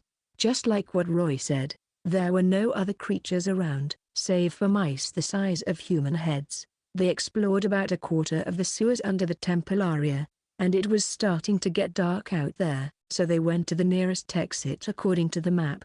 They climbed up the rickety ladder and ended work for the day. After resting for the night, the rested Witcher and knights came back to the sewers. The drowner corpses Roy left out the day before had been devoured, leaving nothing but a trail of blood and flesh leading into the darkness. They followed the trail and left the drowner's turf only to leap into another monster's lair. They eat everything wherever they go, including humans. Beware the monster that preys on flesh. Ghouls, a monster ruled by the desire to eat. They usually appeared in cemeteries, graveyards, and battlefields, where human bodies were abundant. Humans would balk at the stench of rotting corpses, but ghouls thought of them as a delicacy. These monsters had arms and legs, just like humans did. However, they walked on all fours like beasts, and their muscles were as hard as boulders. Their faces looked like someone had smashed them in, and their eyes were devoid of any emotion. They were dark and filled with nothing but greed and cruelty. Ghoul. Age, 1 year old. HP, 110. Weakened. Strength, 10. Weakened. Dexterity, 8. Weakened. Constitution, 11. Weakened. Perception, 6. Will, 5. Charm, 2. Spirit, 5. Skills. Plagued Claw level 1. Ghouls are filled with toxins, bacterias, and viruses. Anything that they wound will start to feel feverish and weak. Their wounds would start to rot as well. Devour level 1. Ghouls can devour flesh to quickly heal minor wounds and regain some HP. Madness. Passive. Ghouls will store a part of the energy from the flesh they consume. Once they receive heavy damage in battle and have less than 1/5 of their HP, they will activate this energy and heal themselves swiftly. They shall receive +1 to their STR, Dex, and Con. The ghoul will become crueler and immune to pain for a minute. Lucky us. Roy heaved a sigh of relief. There were only 4 regular ghouls and no owl ghouls or graveyards around, or they would have been in trouble. The ghouls' bellies were swollen up, and they were crawling as slow as tortoises. They also smelled like shit, as if they had food poisoning. Roy's trap was effective, and they devoured a lot of the poisoned drowner flesh. Right. Time to kill them. Roy put his finger to his lips and drank the decoction. Black veins popped up all over his face. He whipped out the necrophage oil and shared it with everyone. They greased their swords with it. Aragorn, Mars, and the other knight held their sword and shield up, standing back to back and forming a solid formation. The Witcher took up the vanguard position. He was the spear of the formation and the fighter who could deal the most damage. The Witcher pulled the trigger, and the bolt arced through the air. It pierced the ghoul's skin, but the skull defended against it. The arrow was powerful enough to destroy a drowner's head, but it could not deal a lot of damage to the ghouls. The monsters were angered, and they charged at the group, shouting and screeching. 2 of them were in the lead, and the other 2 followed. They were as big as calves, and the small group of ghouls were enough to fill the space before the Witcher and the knights. They were unstoppable. Roy could even smell their stench from where he was standing. He cast Agni, and a stream of fire charged at a ghoul. It howled in pain and rampaged around, breaking the formation. The Witcher leapt up into the air and landed on its back. He held Aerondight horizontally and brought it down. Blood splattered everywhere, and a big head flew into the air. Ghoul killed. EXP plus 80. The Witcher leapt down and rolled away. He stood up immediately and sent 2 bolts flying at the ghouls at the rear end. He attracted their attention and ran away immediately. The wastewater splashed everywhere, the narrow passage filled with the sounds of footsteps and roars. The ghouls chased after the Witcher, and they eventually turned the corner, where the knights could not see them. The ghouls had power, and they could pin the Witcher down if they flanked him. Roy did not face them head-on. Instead, he kept his distance, kiting them round. The ghouls growled at him in anger, keeping up the chase. However, the narrow passage was hindering their movements, and they would crash into each other, making things even more chaotic for them. The Witcher had a chance to regroup. He switched his blade out for the crossbow and turned around to shoot at the ghouls. The bolts hit the face of the ghoul on the left. It shook its head in an attempt to shake the blood off. But suddenly, the ghoul and its companion lost sight of their target. Much to their confusion, all of a sudden, the air started to ripple, and a slender silhouette descended on its back, swinging his blade down. Aerondight buried itself in the neck of the ghoul, but it was not enough to kill it. The ghoul roared, but before it could do anything, countless crimson tentacles showed up from nowhere, tying them up and pinning them down. That was the last thing the ghouls saw. Roy cut off the head of one and turned around to thrust his blade at the second ghoul's eyeball. It almost killed the ghoul, but not before it screamed and regained control of its body. The ghoul gleamed red, and it pounced at Roy. Roy was faster. He tilted his head, and the attack missed. The young Witcher leapt up into the air and landed on the ghoul's back, swinging his blade across its neck. A few moments later, the last ghoul was finally killed in battle, but Roy was hurt as well. He had a gash on his shoulder, and his clavicle was showing. The young Witcher took a breather before going back with the ghouls' bodies. The knights only had to face one ghoul, so they won without any trouble. They formed a solid wall of shields according to their training and kept the ghoul in a corner. They were lucky this was a narrow passage, and the ghoul could not escape. They poked at the ghoul through the cracks between the shields and killed it eventually. Aghorn let his shield go, staring at the mangled corpse of the ghoul that was lying on the filthy ground. He was in disbelief. We killed a ghoul. He had bruises all over his face, and his body felt like it was battered countless times. The ghoul did this to him. Congratulations. Roy stabbed the ghoul one last time. EXP plus 80. Level 6 Witcher, 1993,500. And now you can call yourselves Ghoul Killer. You can tell this to your kids and their kids every day. Roy swung his short sword and cut up the corpses again to collect the materials. Luck was on his side that day. He got one lesser red mutagen from the ghouls. Don't let your guard down just yet. Roy cut off the ghouls' nails and split them between the knights. These guys are weakened because of my poison. If they were in their top condition and led by an Al Ghul, all of us could have been injured. This is also only our second day. Roy frowned. He had a bad feeling about this. I have a feeling we'll run into something more dangerous. Letho was holding a needle, stitching up the gash on Roy's shoulder. You fooled around with 2 ghouls in that kind of narrow passage? Impressive. What would you have done if you were in my place? Roy leaned back against the chair. His arm was fully naked, and he winced as Letho stitched his wound up. Letho carefully pierced Roy's skin with the needle and pulled out a stretch of blood-stained thread. There wasn't anything wrong with your strategy, but you didn't have to just rely on your sword, crossbow, and Igni. Ghouls are mindless creatures. You could have stunned them with isekai'd too. Roy nodded. He was under pressure and used Igni by reflex. That was the sign he was most used to, but he forgot that isekai'd would have worked better. I need more battle. A stab of pain shot up from his wound. Letho was poking at Griffin's belly, telling it to spit at Roy's wound. Hold it in. Vodianoi spit helps with healing. You'll heal faster with its help. Letho tossed Griffin back into the bucket once he was done with it, and he tossed a piece of dried fish at it. It's finally useful for once. Make sure it's tight. I need to keep fighting tomorrow. Letho nodded and wrapped a few layers of white bandage around Roy's arm. Ada's meant sent some gifts over this morning.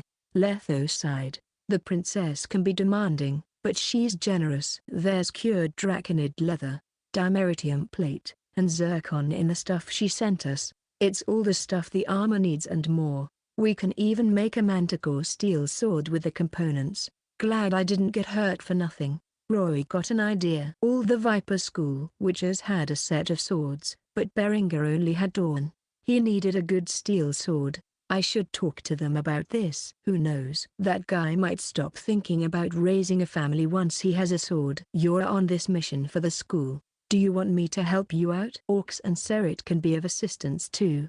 The ghouls were the most Roy and the knights could handle.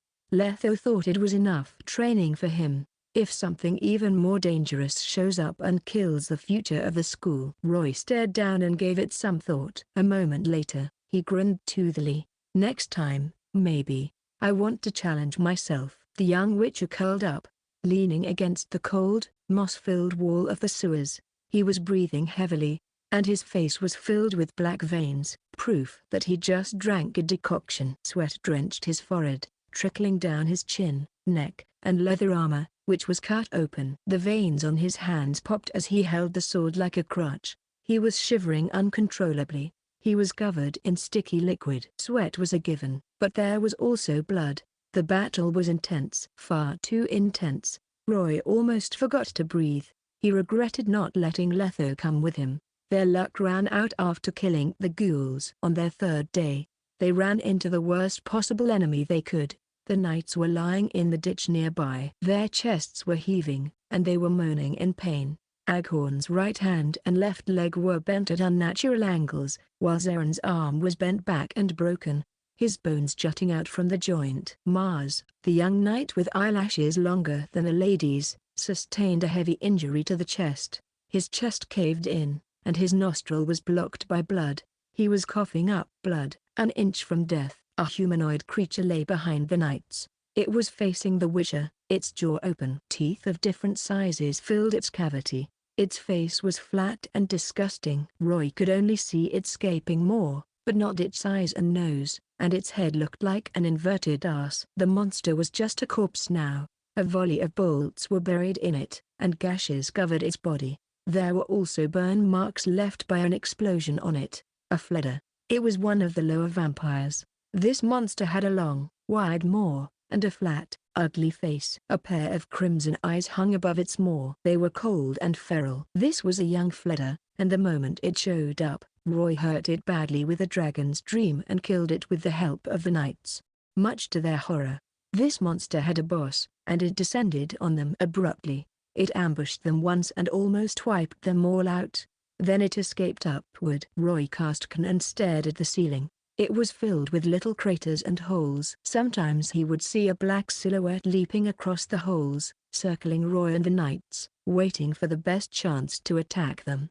It's moving. A terrifying claw as long as a sloth's arm shot down from the ceiling. It was covered in black blood, and the monster held Aghorn's leg, pulling the poor knight up. He hung in the air helplessly, letting out a scream of despair. Roy shot a bolt at the fleder and came out of the void, swinging his sword. Before he could get near, the demon let Aghorn go and retreated to the ceiling. It repeated this process a couple of times, and Roy realized what it was doing. This bastard is torturing us to avenge his dead friend. The fleder had enough fun. A moment later, and it descended on them. The monster stood 5 yards away from Roy, swinging its arms and screeching menacingly. The new enemy was a lot stronger and uglier than its dead friend. Its skin was yellowish-brown. Roy curled up, pointing Aerondight at the monster's throat. He went into the ox stance, and his eyes gleamed dangerously. Fleder. Age: 21 years old. Gender: none. HP: 150. Strength: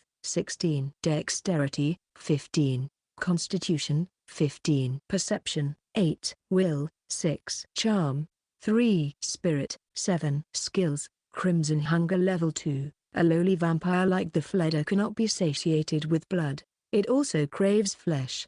However, they will get addicted to blood. If they ingest fresh blood in battle, they can heal their minor injuries swiftly. Hyper Regeneration Level 2. Garlic, fire, and stakes are useless against lower vampires. They can live long lives and possess great regenerative abilities. They can heal all wounds if they have enough time, but they have more weaknesses than their higher counterparts. They are afraid of the sunlight and flames. Berserk, passive, compared to other vampires, Fledders have really low intelligence. Once it feels the blood in its prey, it will go berserk. Pain and fear will do nothing to them. They will act on instinct until they have torn the prey apart. The monster only had eyes for the Witcher. The knights, who were heavily injured, did not interest it. The Witcher noticed how it was moving. It was not moving like a beast, nor was it walking on two legs. Its legs were bent behind, preventing it from running for a long time, but it had tremendous jumping ability. The monster bent its knees and pounced ahead. A black bolt of lightning traversed the sewers, and it swung its claws at the Witcher's throat. Roy could feel the monster's malice coming straight at him. He crouched down and rolled ahead right before the monster's attack landed. The fighters missed each other by an inch. The Fledder could not stop its momentum.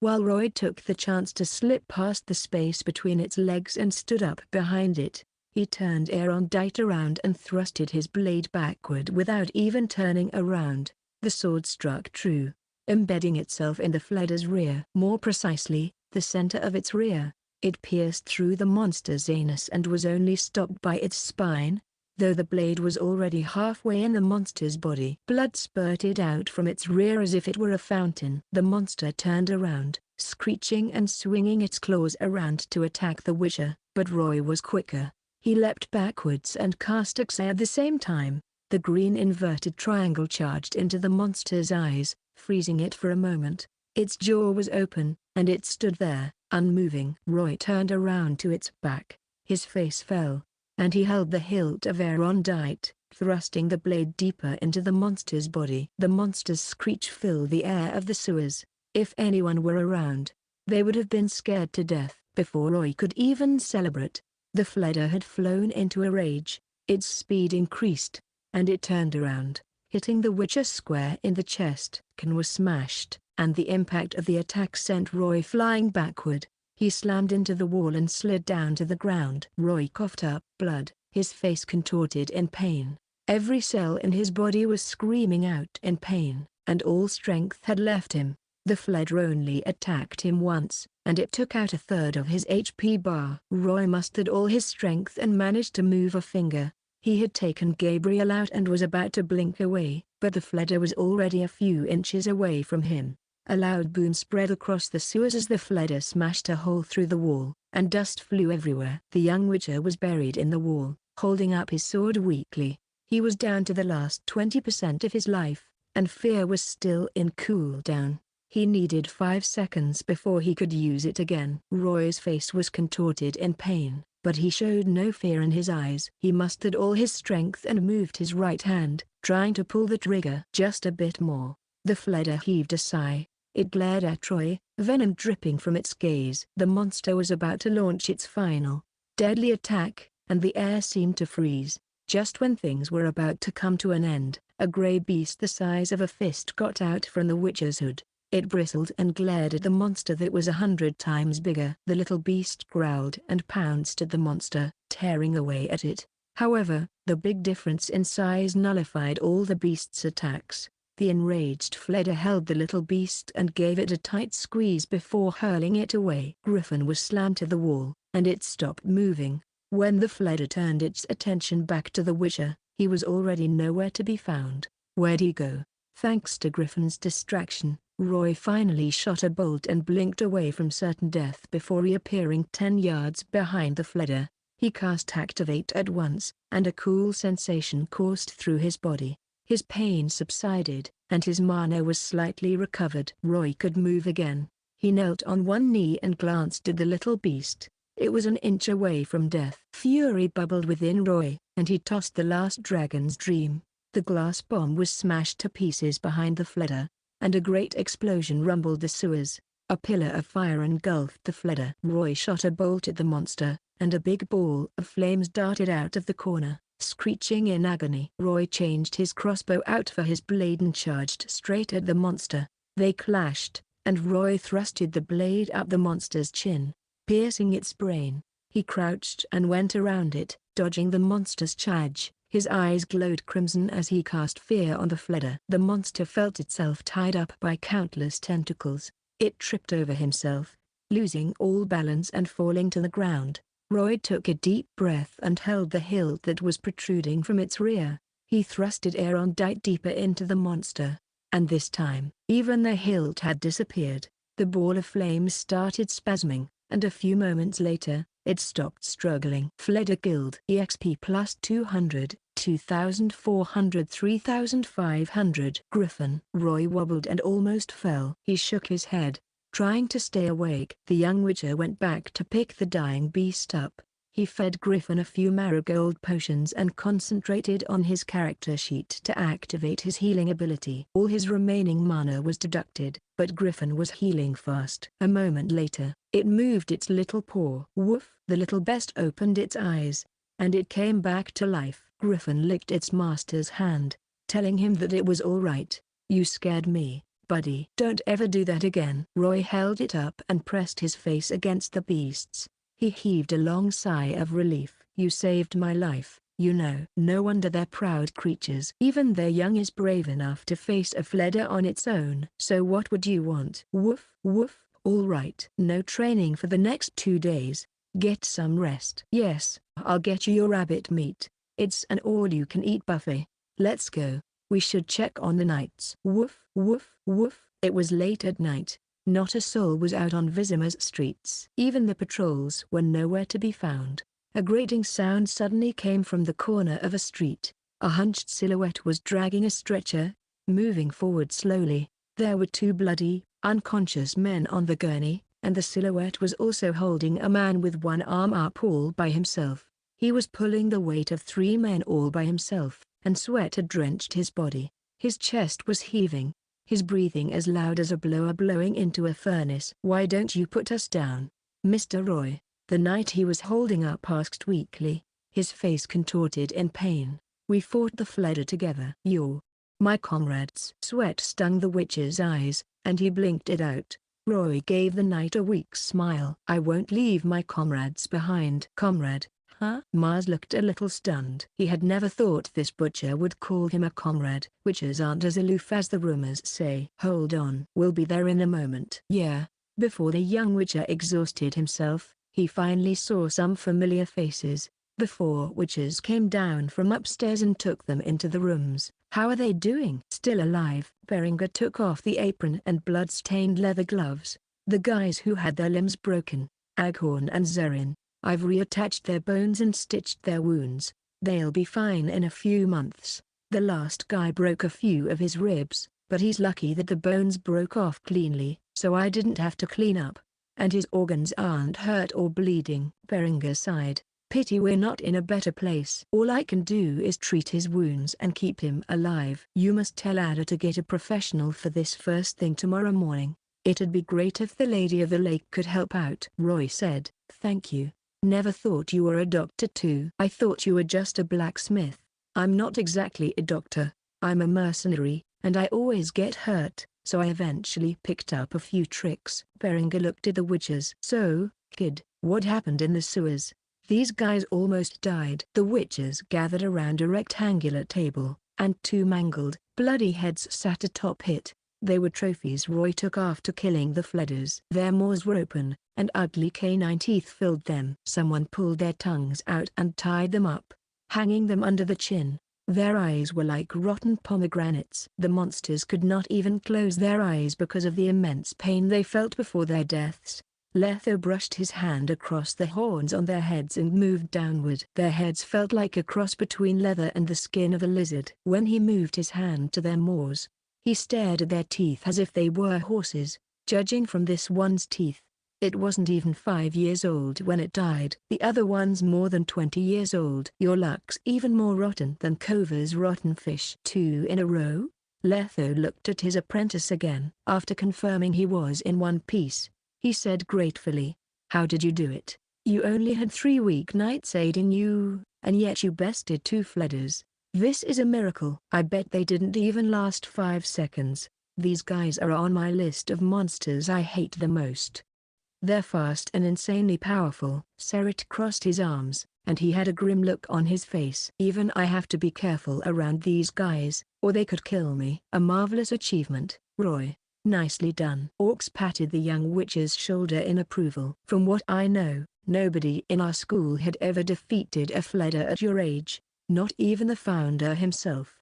And taking two out at the same time? You're the only one I know. He gave Roy a thumbs up. Their attention was turned to the young witcher, who was leaning back on the chair. The witcher was rubbing his dog's belly and back. Griffin closed its eyes, its whiskers trembled, and it gurgled. There was only one Fledder at first, Roy said. I tossed a dragon's dream at it like Clethos said, and I worked with the knights to take it down. So there were 4 of you, and you guys had the element of surprise, Lethos said. It's not impossible to kill a young Fledder if you work together. They're lower vampires. Mindless creatures, but still, the older one is not to be trifled with. It joined the fight too late. Its brother was dead when it showed up, but it took out all the knights in one blow, and Roy paused for a moment and looked at the little beast. Griffin saved my life, he said gently. That's how I managed to kill this beast. The dog saved you? That's a joke. The Fledder could have swallowed it whole. It couldn't have saved you. Orcs did not believe it one bit. Griffin pounced on the Fledder and stopped its attack. Are you sure? The witches looked at the beast in a new light. Of course. Then that's one good dog. Orcs wanted to pet it, but Griffin turned away. It's brave, loyal, and managed to escape a Fledder. Tough dog. Once we get ourselves some land, Griffin's gonna guard it for us. I'm not sure if it's really a dog, Roy whispered, but I did use a special skill to kill that Fledder. I never knew you had a special skill. Orcs cracked his knuckles and approached the witcher. I taught you all you know about swords, you cheeky little brat. I know how you move very well. There's no way you could have taken down this Fledder all by yourself. Tell me the truth. I had 2 dragons' dream, and with my spatial abilities, I have the element of surprise on my side. Orcs was happy with that answer, and he shot Roy a look of challenge. I see you've improved. Wanna spar again once you heal up? Sure. Where's the Fledder's mutagen? That's its most valuable part, Serit said. You couldn't have tossed it away like you did the corpses, right? I would never waste anything that valuable. Roy held the chair down and pushed himself up. He put the mutagen on the table. It was elliptical and about the size of a fist. The mutagen was a regular one. You can keep the mutagen, Roy. And as for the heads, Orcs squinted and looked to the side. I'll dry them up and hang them around the saddlebag. Turning monster heads into specimens and hanging it on saddlebags was a hobby shared by witches. They could show their power and keep fools away from trying to rob them. Roy did not like it, however. It was too flashy. Sure, you can have one. Pity it's not a Garcane head. Orcs looked at the head of the beast, and he seemed a little sad.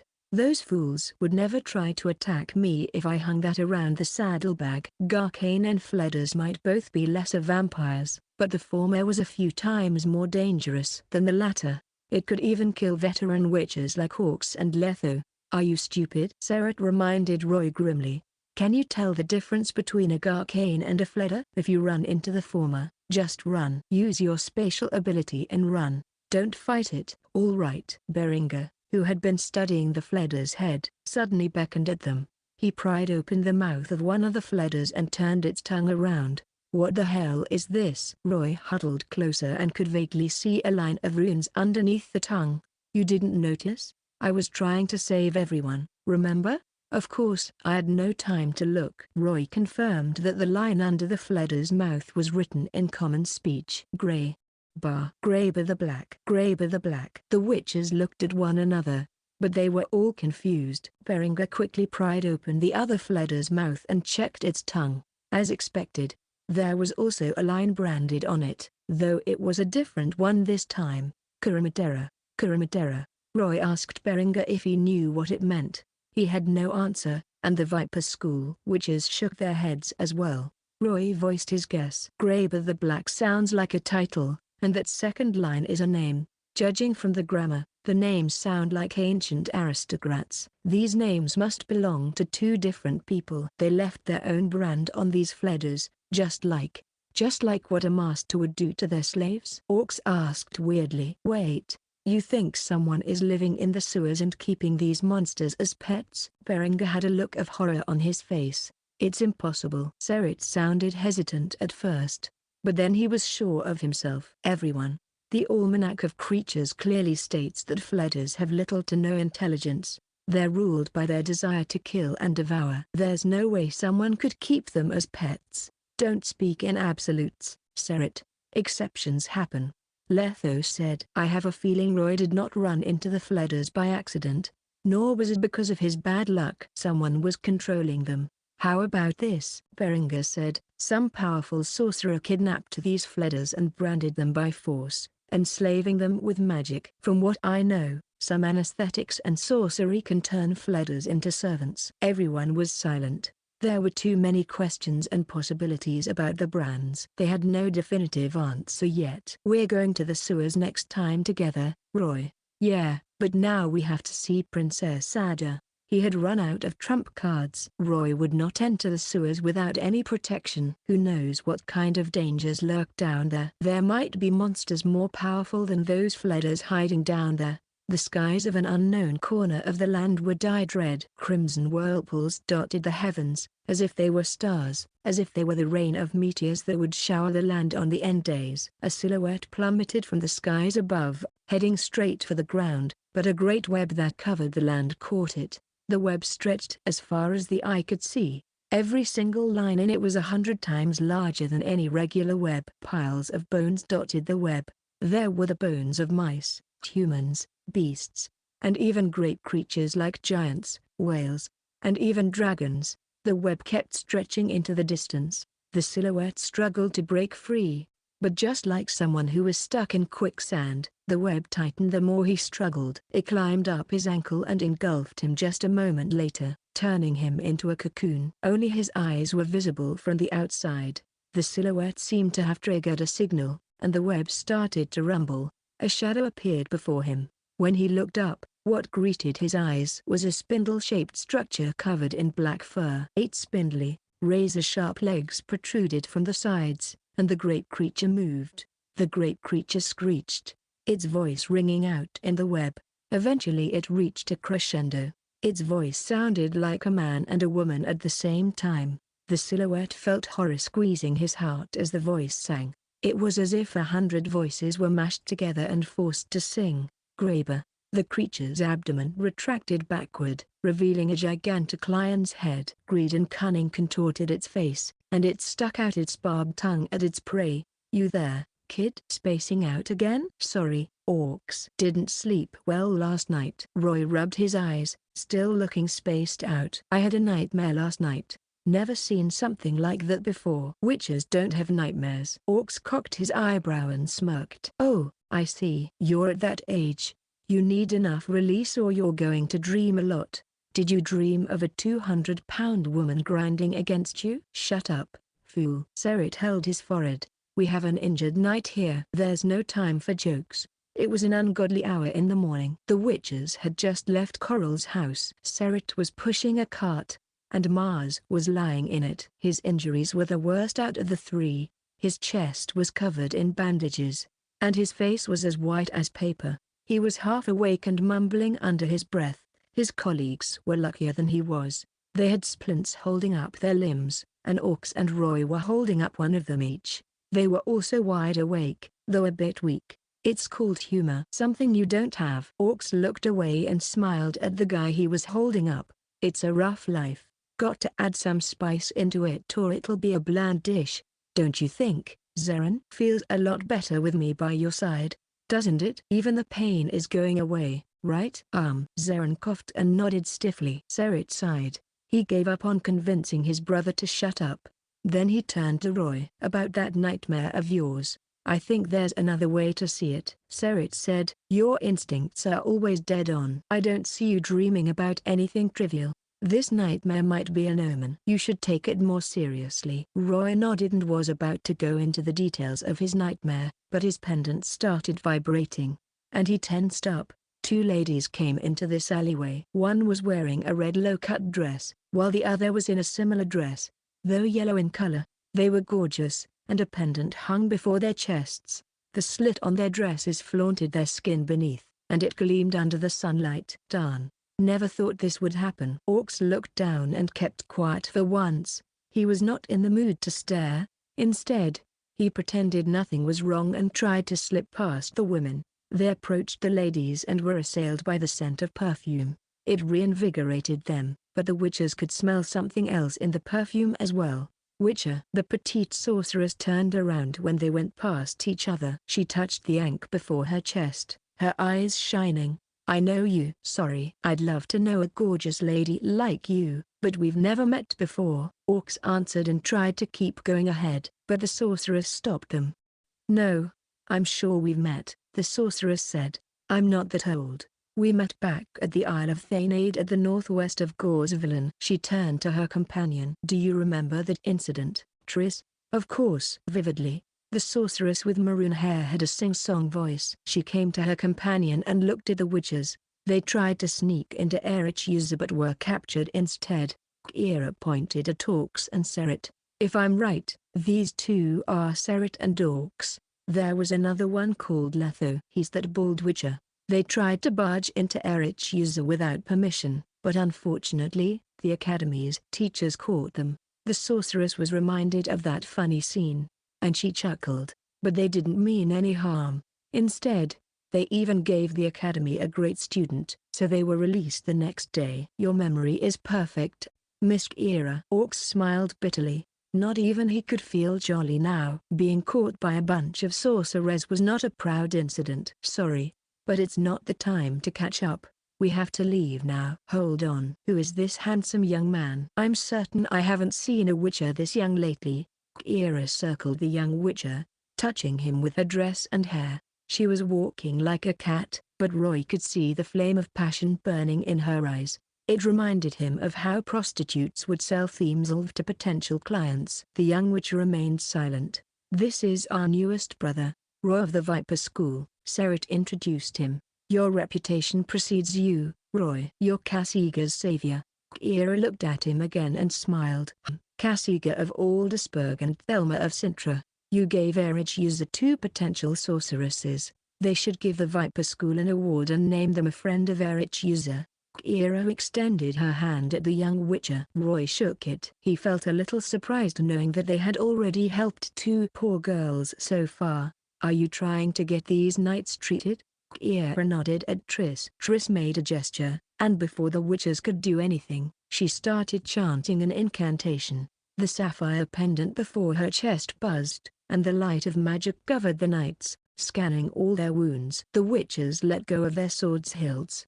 Kaer explained, no need for doctors. Triss is a great healer. She's the best doctor you can find. Roy was reminded of something funny. Triss Marigold might be a great healer, but she was allergic to magic, so she could never heal herself with her own magic. Triss said, they're healing up well. All they need now is rest, but I can heal the one on the cart if you want. The witches looked at one another. What are your terms then, Miss Triss? Orcs asked. Terms? Triss looked at the witches and shook her head. I know your rules, Witcher, but I need no coins for this. Nor do you need to help me with anything. You did send the poor girls to the academy and freed them of their suffering. This is just to return favor. The sorceresses were reminded of their own dark past for a moment. The witches heaved a sigh of relief. It was great that someone wanted to help for free. They led the sorceresses to the nearest room. It won't take long, just wait right here. Triss started chanting. If I may ask, Miss Kaer, why are you two here in the trade quarter? Call me consultant. Kaer puffed her chest and extended her hand at the witches. Just a few days ago, Foltest named me Visima's royal consultant. The witches kissed the back of her hand as per custom. I'm here to see a friend. She bit her lip, and the air seemed to drop a few centigrades. Do you know the name Lightenade? Ahem. The young witcher had a weird look on his face. I don't think you'll see her here. Coral is still in Karak. Coral? Kaer noticed how Roy addressed Lighter, and she was surprised. She let you call her that? Oh, I see. So you're as important to her as her favorite lipstick is. Kaer had a look of interest on her face. Never thought that uptight old bat would make a friend, and out of a witcher, no less. You're young. She has good taste. Kaer was starting to look at Roy like he was some sort of merchandise. Roy's face fell. It is rude to talk about a sorceress behind her back. Consultant. Oh, someone's angry. Looks like she and you have a far deeper relationship than I thought. She chuckled. Don't get mad. There's a reason I called her an old bat. You know she has an angelfish tattoo, right? Read some isekai'd history books and you'll know why I called her old. It does not matter. Roy shook his head. There's no difference between a sorceress who has lived for 2 centuries and one who has lived for 1. Time does not mean much for witches either. Ah, so young and impulsive. If you're going to stand guard for them, I'd best be going about my business now. She turned round and faced Seret and Orcs. So, have you considered my proposal? Kaer pushed a lock of her hair back, staring at Orcs. Vizima is a big city. It's a lot more lavish here compared to the village area. I heard they even have a rose fountain. Roy rested his chin on his hand, sitting with the wounded knights as they watched Triss cast her healing spell on Mars. Colorful balls of light swam on her fingers, and potions kept flying out of her satchel. They formed a circle, spinning around Triss as if by magic. Roy could recognize some of the potions, but most of them were advanced potions. The knights were in a trance. Triss was beautiful enough, and it was more like she was dancing instead of casting a spell. Zeren eventually started to drool. Roy spaced out for a moment. Triss used to only exist in another dimension. Kaer Morhen, the hot springs, the lighthouse, and Toussaint's vineyards. He only saw her in the game during his playthrough, but now she was standing right in front of him, and just an arm's length away too. He was starting to feel like this was a dream. Reminiscence passed by in an instant. She pointed ahead, and the potions in the containers covered Mars' wounds in an unbelievable way and entered them. Eventually, Mars regained some color and stopped mumbling. He fell into a deep sleep instead. Triss wiped the sweat off with a white handkerchief. Her skin was not really fair, but it was smooth, and it glowed after she worked hard to heal the night. The morning sun draped her in a golden cover, dazzling the eyes of those who saw her. He's all right now, but he'll have to stay in bed for a month. He can't do anything strenuous, and make sure the wounds don't come in contact with water. Roy nodded. He, Zeren, and Aghorn helped out and adjusted Mars' position so he could lie down better. Thank you, Miss Marigold. Triss smiled, her beauty mark and freckles dancing. She looked as lively as a teenage girl. I thought all witches were old men who were bigger than bears, until I met you. I've never seen a sorceress as young as you. You seem to know me. Why do you say that? Because you look at me like I'm an old friend, Triss said curiously. I don't remember my eyes coming with the talk function, Roy thought. I know you, to an extent. Gerald told me about you. You're Yennefer's friend. He said you were a young and talented sorceress. Yennefer, huh? She hasn't introduced me to her lover yet. I wonder how they're doing. Triss pursed her lips. Then she smiled at the Witcher and extended her hand to him. Let's start from the top. Witcher, I am Vizima's royal consultant, Triss Marigold of Merhaba. Ah, so Triss hasn't seduced Gerald yet. Can I have a discount if I need your services next time? Of course. I'm Roy of the Viper School. Roy held her hand and kissed the back of it. For some reason, the moment he kissed her hand, she blushed, and goosebumps popped up all over her body. She even trembled a little. The sewers were as dark as an abyss. Putrid, rancid liquid churned in the ditch. Mice and cockroaches scuttled in the corner, chirping loudly. Quiet sound of footsteps approached the corner, and 3 men with torches in their hands came to a stop. The Fledders' corpses are missing, someone said. Human blood is irresistible for vampires, and the blood of lower vampires is irresistible for beasts as well. Orcs touched the side of his hood and whispered, the monsters must have devoured the Fledders' bodies. Look around. There's no flesh or bone around. It doesn't look like the bodies were eaten, Seret said. After sending the knights back to Ada, Seret and Orcs came to the sewers with Roy. A group of 3 witchers could deal with most dangers. The witchers' eyes started gleaming, and they saw the trail of something getting dragged away. A red ribbon made up of blood floated above that trail, pointing straight into the darkness. Here, Orcs wiped the putrid water off on his bandana and strode ahead, following the crimson trail. Roy and Seret followed. Contrary to Orcs, they were more careful. They put out their torches and hid themselves in the darkness, looking around them with every step they took. The bodies were not dragged away very far. They went past 2 marked passages and came to an old wall filled with moss and small plants. It was a junction. The left and center paths were uncharted territories. This was where the Crimson Trail stopped. The witches exchanged looks and searched the area. In the end, they found some marks on the brick of the corner wall. It was some basic runes of the common speech in the north. It was impossible for something like this to appear in the putrid, dangerous, and remote sewers, unless it was a trap. The witches knew that. Of course. Serit and Orcs remained still. They had no idea what this was. Roy thought about it for a moment, and he was reminded of that bizarre dream he had. He was trapped in the web, and that spider-like creature screeched at him. Graber the Black. Grey. Bar. Oh yeah, the Fleder's tongue had that engraved on it as well. Is this a coincidence? Roy looked at the runes on the wall again. No. It's no coincidence. This is the trap's password. Roy touched the brick and told his companions to unsheathe their blades and cast some signs. A battle might be approaching. When he was done touching all the runes, a clear, crisp sound rang in the air, as if someone had unlocked a door with a key. Roy pushed the brick ahead, and the wall, which had not budged a moment ago, swung open. The heavy wall dragged itself across the ground, and it rumbled. Eventually, a secret chamber revealed itself before the witches. They waited for a moment, but nothing came out, so 2 of them went inside to scout. Serit went in first. He took out a glass ball the size of his fist and rolled it across the ground. Roy stepped ahead, walking strictly on the line carved out by the ball.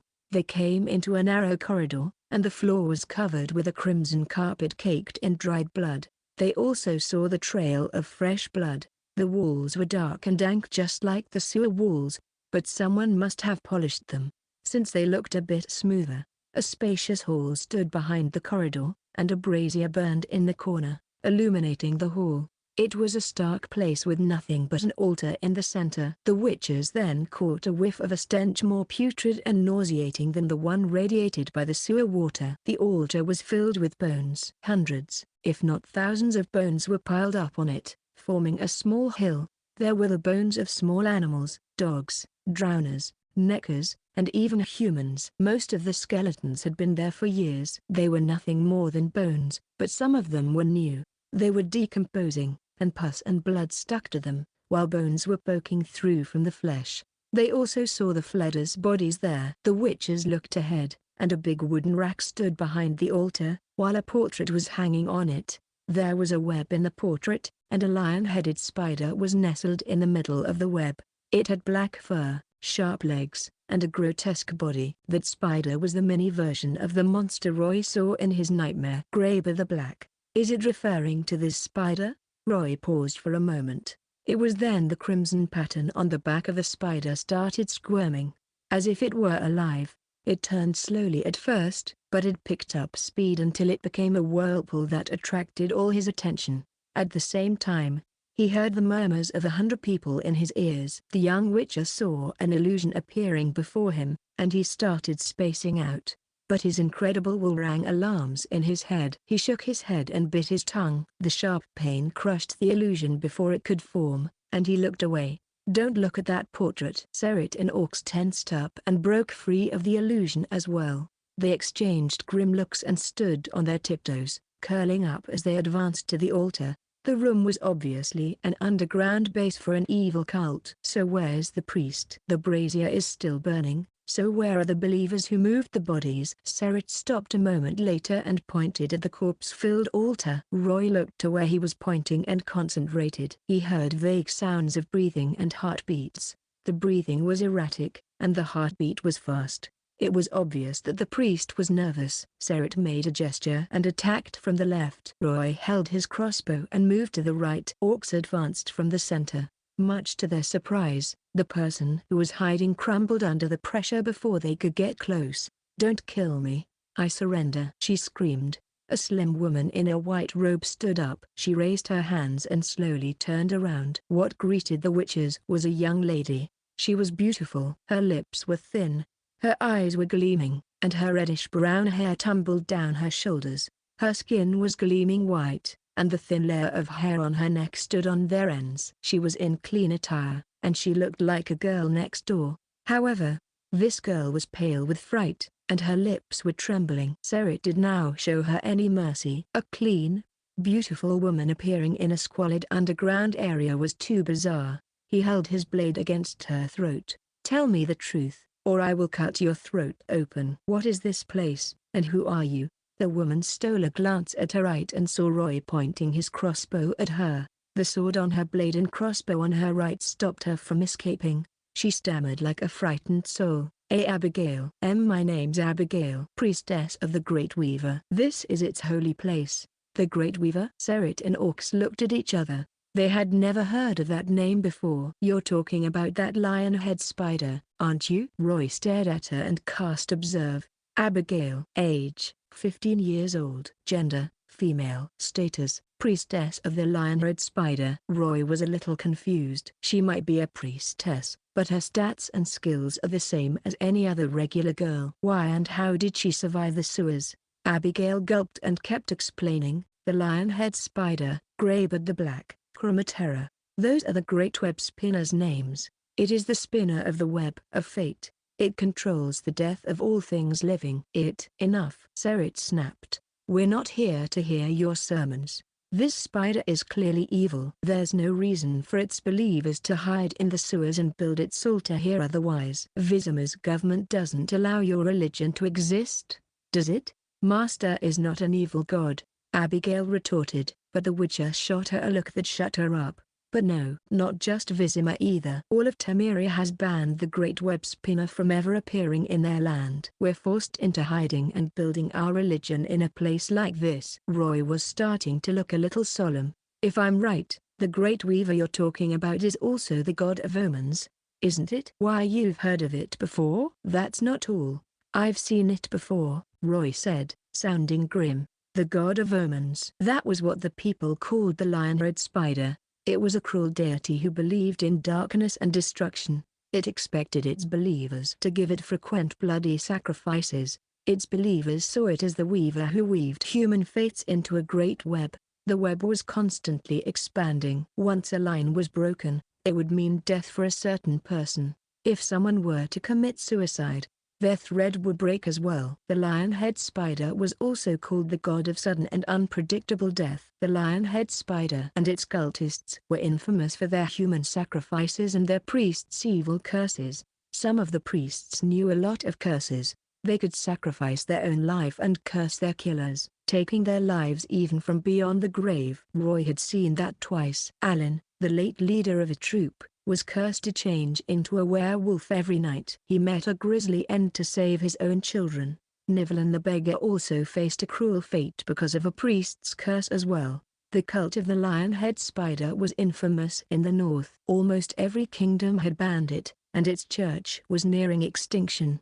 However, Roy never thought a secret base would exist right under Vizima's nose. It would have been kept a secret far longer if it were not for him clearing the place out for Ada. The cult of the lion-head spider and the Church of Virtue both want to set up camp in the sewers. Is this place some sort of lucky spot? And the Fledders? Roy looked at the corpses before the altar. What do they have to do with this cult? Abigail leaned backward, putting a bit of distance between her throat and the blade. They were the guardians tamed by the last priest. Roy was shocked. The lion-head spider's priest can tame monsters?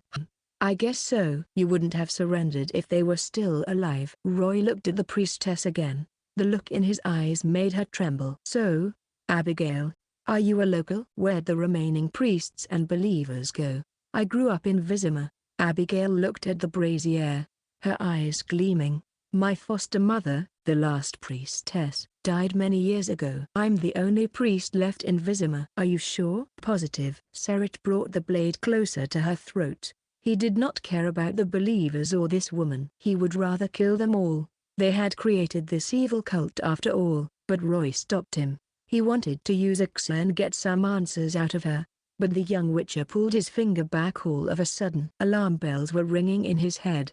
telling him that something disastrous would happen if he kept this up. The elder blood is warning me. What a troublesome case. He would rather face another Fleda than dealing with a cult's priestess. I'll leave this for the Church of Virtue, Roy decided. Let's go. Take Abigail to the princess. She wanted to set up her church in the sewers. After all, Foltest was safe in his castle, sitting before the long dining table in his resplendent dining hall, lit by the gentle light of a magical chandelier. He was enjoying his breakfast, while Furcart of Sidderies, one of the new royal consultants, was making his report. Your Majesty, enforcing martial law on the temple area has been a great success. All heretics near the plaza have been chased off. Vizima's people have turned away from the path of evil, returning to the embrace of Lebioda, Eternal Fire, and Militel. If I may say, it is impossible for the Lady of the Lake to expand after this. Foltest chewed on his succulent chicken and wiped the grease off his lips with a silk handkerchief that had silver lilies embroidered on it. Thank you, Master Furcart, but this is not enough. He pushed his chair back and paced around the table. Did you forget what I told you? He shot Furcart a glare. Fine. I suppose I shall repeat myself. Vizima is my territory. Even Militel has to play by my rules. That seductress has killed the leader of my Night Order and the previous consultant. She must pay the price. Foltest picked his knife up and speared it into the roasted chicken. I trust sorcerers enough to let you spread magic across Temeria. Over all these years, I've given your brotherhood enough coins to purchase a kingdom. I think I have the right to issue you an order. Foltest looked at Furcart sharply. I want to see her body. Furcart felt his heart skip a beat, and he stared down at the ground. Your Majesty, I apologize, but we are unable to do that. And the reason is? Furcart answered genuinely, trying not to anger Foltest. The three of us have been investigating Lake Vizima every day as of late, but we found nothing unusual. She might have left the place. Perhaps her believers have told her of our plans, and she hid herself. That was not a total lie. It wasn't every day the Brotherhood of Sorcerers could come in contact with a legendary creature like the Lady of the Lake, but they knew she was a part of an ancient clan. If they tried to kill one of them, they would make an enemy out of all nymphs of all lakes in this land. The sorcerer would never do anything so rash. Foltest snorted. A long, long silence later, he said, she escaped my grasp this time. There was a look of regret on his face. Your Majesty, I guarantee that as long as we're in Vizima, she will never step into this kingdom. Foltest was giving the sorcerer a look of interrogation. Furcart could feel his back getting wet with sweat, and then Foltest said, "How's Ada doing?" Furcart heaved a sigh of relief. I don't sense any magic coming from the princess. I don't think she's been working on the church, but still, she did make contact with the Lady of the Lake. Furcart advised carefully. Are you sure you should let her do whatever she wants? She's going to cut ties with me if I keep stopping her from doing anything. Foltest sighed. Just don't force her into a corner. Yes, Your Majesty. And one more thing. A pause later, Foltest said hesitantly. How's the medicine coming along? Furcart looked at Foltest for a moment. He had heard of Foltest's unsightly private life. Like most kings, he loved to sleep around. Even the people caught wind of his affairs. For example, Princess Ada was the product of an incestuous relationship between him and his sister. There was also the rumor about him having many mistresses, a lot of which were his underlings' wives. Your Majesty, I would like to ask you once again.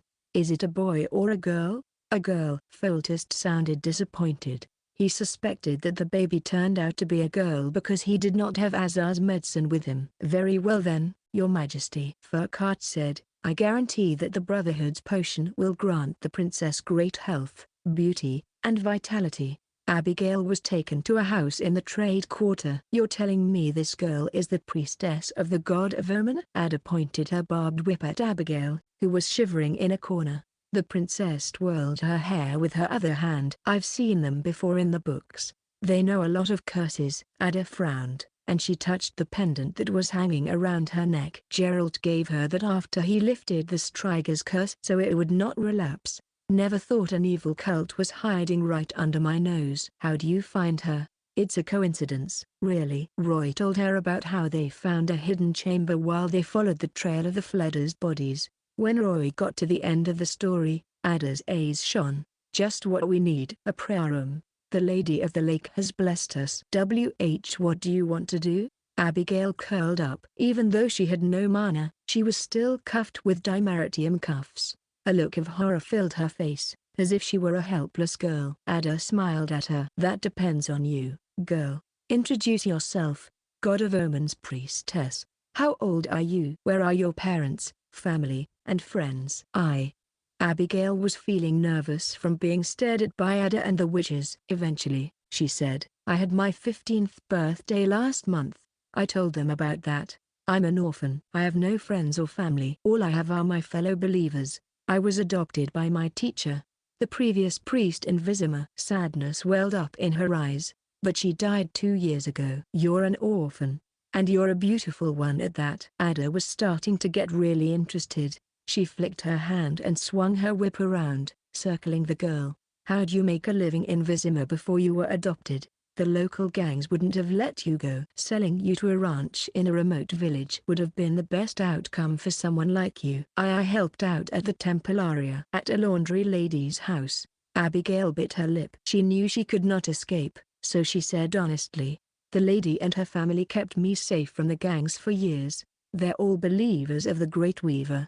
They inducted me into the church, and my teacher adopted me after that. The Great Weaver? You mean the Weaver of Fate? Ada stared at the calluses on Abigail's hands. Yes, the lion-head spider weaves the web of fate. It controls the fate of humanity. Don't glorify an evil god. Roy cocked his eyebrow. Your fellow believers fed the gangsters to the fledders, didn't they? Abigail's silence was all the answer they needed. Roy continued, and since you're the priestess, you also have to hunt for your human sacrifices to feed the lion-head spider's gods, right? Abigail was beautiful enough to seduce a few perverts into the sewers. That much is obvious, Ada said. She used to act as Vizima's enforcer for a while. She knew how the lower echelons of Vizima lived. Vizima is Temeria's capital. It's the most essential stop of the kingdom's trade routes. Countless outsiders come and go every day. We can't look into every missing case, especially when they're so few and far between. Ada approached the girl. She held Abigail's chin and forced the girl to face her. Since the Church of Virtue needed an underground base, the God of Omen would have to leave. Ada would show no mercy, especially when she bore a grudge against them. Now be a good girl and tell me, how many believers are there in Vizima? Abigail blinked, and she turned her head away. I am the princess of Vizima. Ada's face tensed. She threatened. One order is all it takes for my knights to capture all the little spiders in this city, and then I will cut them all down right in front of you. Abigail trembled. Her jaw dropped, as if she were shocked. Ada crouched down and closed in on the girl. But I won't do that if you're willing to work with me. You have half an hour. Do you need my help, Your Highness? Using a sign on her would save us a lot of time. Ada froze for a moment. I'm glad you didn't, Roy. Take it from me. Never use your sign on any god's priest to control their minds. If their god is alerted, you could die. Roy nodded. No wonder the Elder Blood stopped me from casting isekai'd. So what will you do to her? He pursed his lips and swallowed what he wanted to say. There's no way a 15-year-old girl can be so weak and useless, especially in this world. She's hiding something. I'll weed out all the God of Omens believers. The Church of Virtue needs a place to call home. Ada pursed her lips. If the believers are willing to repent, I will show them mercy and grant them exile. But she tensed up and announced, if they refuse to accept my offer, be careful, Your Highness. Some of the believers can cast curses. You don't want to cause any more problems. Of course. I know their abilities well. Reminiscence gleamed in her eyes, and she paced around the room. The Striga's curse, the one that was cast on me, is related to that spider. The goddess has mitigated its effects, but I can still feel it lingering around my soul. I've seen Ostrot's letter before. He loves my mother, and yet he cursed me. The letter talked about fate multiple times. It means something. It means the God of Omens could have been the one who taught him that curse. Lady Vivienne cured me of my cravings for blood, but she could not completely lift the curse. Resolve appeared in her eyes. I need to find a way to fully lift this curse, or I might relapse. And Abigail might just be my ticket to a full recovery. The god of omens is related to your curse? Roy stared down and fell into his own thoughts. Ostrid, the church of the god of omens. The curse on Ada and her mother. Roy connected everything and came up with a hypothesis. More than 20 years ago, Foltest's minister, Ostrid, fell in love with the king's sister. She was Ada's mother, whose name was also Ada. However, when he found out that the king took his lover for his own, jealousy engulfed him, and he cast a curse on Ada and her offspring. Ada died of difficult labor, and her offspring turned into a striga a few years down the road. She brought disaster to the land, and the people of Vizima lived in fear. Eventually, Gerald came and lifted the curse, though he was severely injured in the process. Since then, the princess lived as a human. Roy had been haunted by a question for a long time. Ostrid was a minister of Temeria. How did he manage to curse Ada's mother? He never gave his life up for that curse. That question was answered today. The Church of the God of Omens had been hiding in Vizima's sewers, and Ostrid was one of the lion-red spider's believers. He asked that god for the curse and caused a string of tragedies. Roy finally found the answer, and he sighed. The god of omens cursed Ada, albeit indirectly, and now the fate of its church rests in her hands. How ironic. Ada was rubbing her neck. She was reluctant to talk about this anymore, so she ended the conversation. I'll handle Abigail from here on out. Roy, you geese must be tired. Get some rest. Are the materials enough for you? Yes, thank you for helping us, Roy said. Just tell me if you need anything. She patted his shoulder. The church and the lady will need your help eventually. I hope you won't refuse us. Of course not. The witch's mission in the sewers came to an end after they found the secret chamber of the Church of the Lion-Head Spider. They could finally pull out of politics for a while. The furnace was burning brightly. Berenger was swinging his hammer around, creating the steel sword of the Manticore school. Letho, who was relatively experienced in blacksmithing, helped. They stayed in the shop at all times. Seret, Orcs, and Roy tried to help, but they were all chased out for their lack of experience in this. What are we? Chopped liver? I busted my ass off to find the blueprints and materials, and this is what I get? Orcs grumbled. He calmed down fairly quickly though, and his mind wandered to somewhere else. Witches lived their whole lives working for something. They had to find ways to exhaust their energy during the lull between requests. Seret and Orcs were born and raised in the south, where the Viper School was located. They had no idea how people in the north lived, so they wanted to explore Vizima. Roy had made training plans for him and Griffin, but the intense battles lately had exhausted him. He decided to wind down a bit as well. Vizima housed tens of thousands of travelers from all over the world, and it was filled with all kinds of buildings, such as castles, military fortresses, temples, shops, marketplaces, stalls, workshops, banks, inns, taverns, and even brothels. It would take them days just to experience everything. However, the witches were not here to try everything out. They made a beeline to one place. Their hobbies were similarly humble. All witches were sommeliers. There was a reason people said that. Seret and Orcs took Roy to all the taverns in Vizima to have a taste of their specialties. Some served great wine, some had sweet ciders, and some had powerful liquors. This city had it all. Alcohol aside, the taverns had all kinds of interesting people doing things Roy had never seen before. It was a lot more amusing than wine for the young witcher. Golden Apple, Vizima Temple area. Step right up, folks. Today's special in wrestling. The champion remains undefeated for the 30th time. Can he keep this streak up? Let's watch him, folks. Cheer for Bobby the Sailor of Port Vizima. The crowd burst into cheers. Bobby had a thick beard, and his arms were bigger than most people's waist. His muscles were big and taut. At a glance, this man seemed to be made entirely of muscle. And now, introducing the brave challenger. Yes, Orcs the Snake Eye from the south. The guy before the champion was a lot humbler. He was wearing a grey hood and was leanly built. His eyes were amber and had vertical irises, just like a feline. The crowd jeered at him. Obviously, someone could see that he was a witcher. Orc's irises contracted, and he shot a glare at the champion as he cracked his knuckles. As usual, I'll be taking bets. No refunds. Hear that? You won't lose much, but if you win, you'll have enough money to have a great night at the brothel." The skinhead kept on blabbering about the bet, and the customers around him paid generously. Roy was sitting before a Gwent board, a pile of crowns standing before him. His opponent was staring at his cards, thinking about the card he should play next. "Should I play that one? Or this one? No.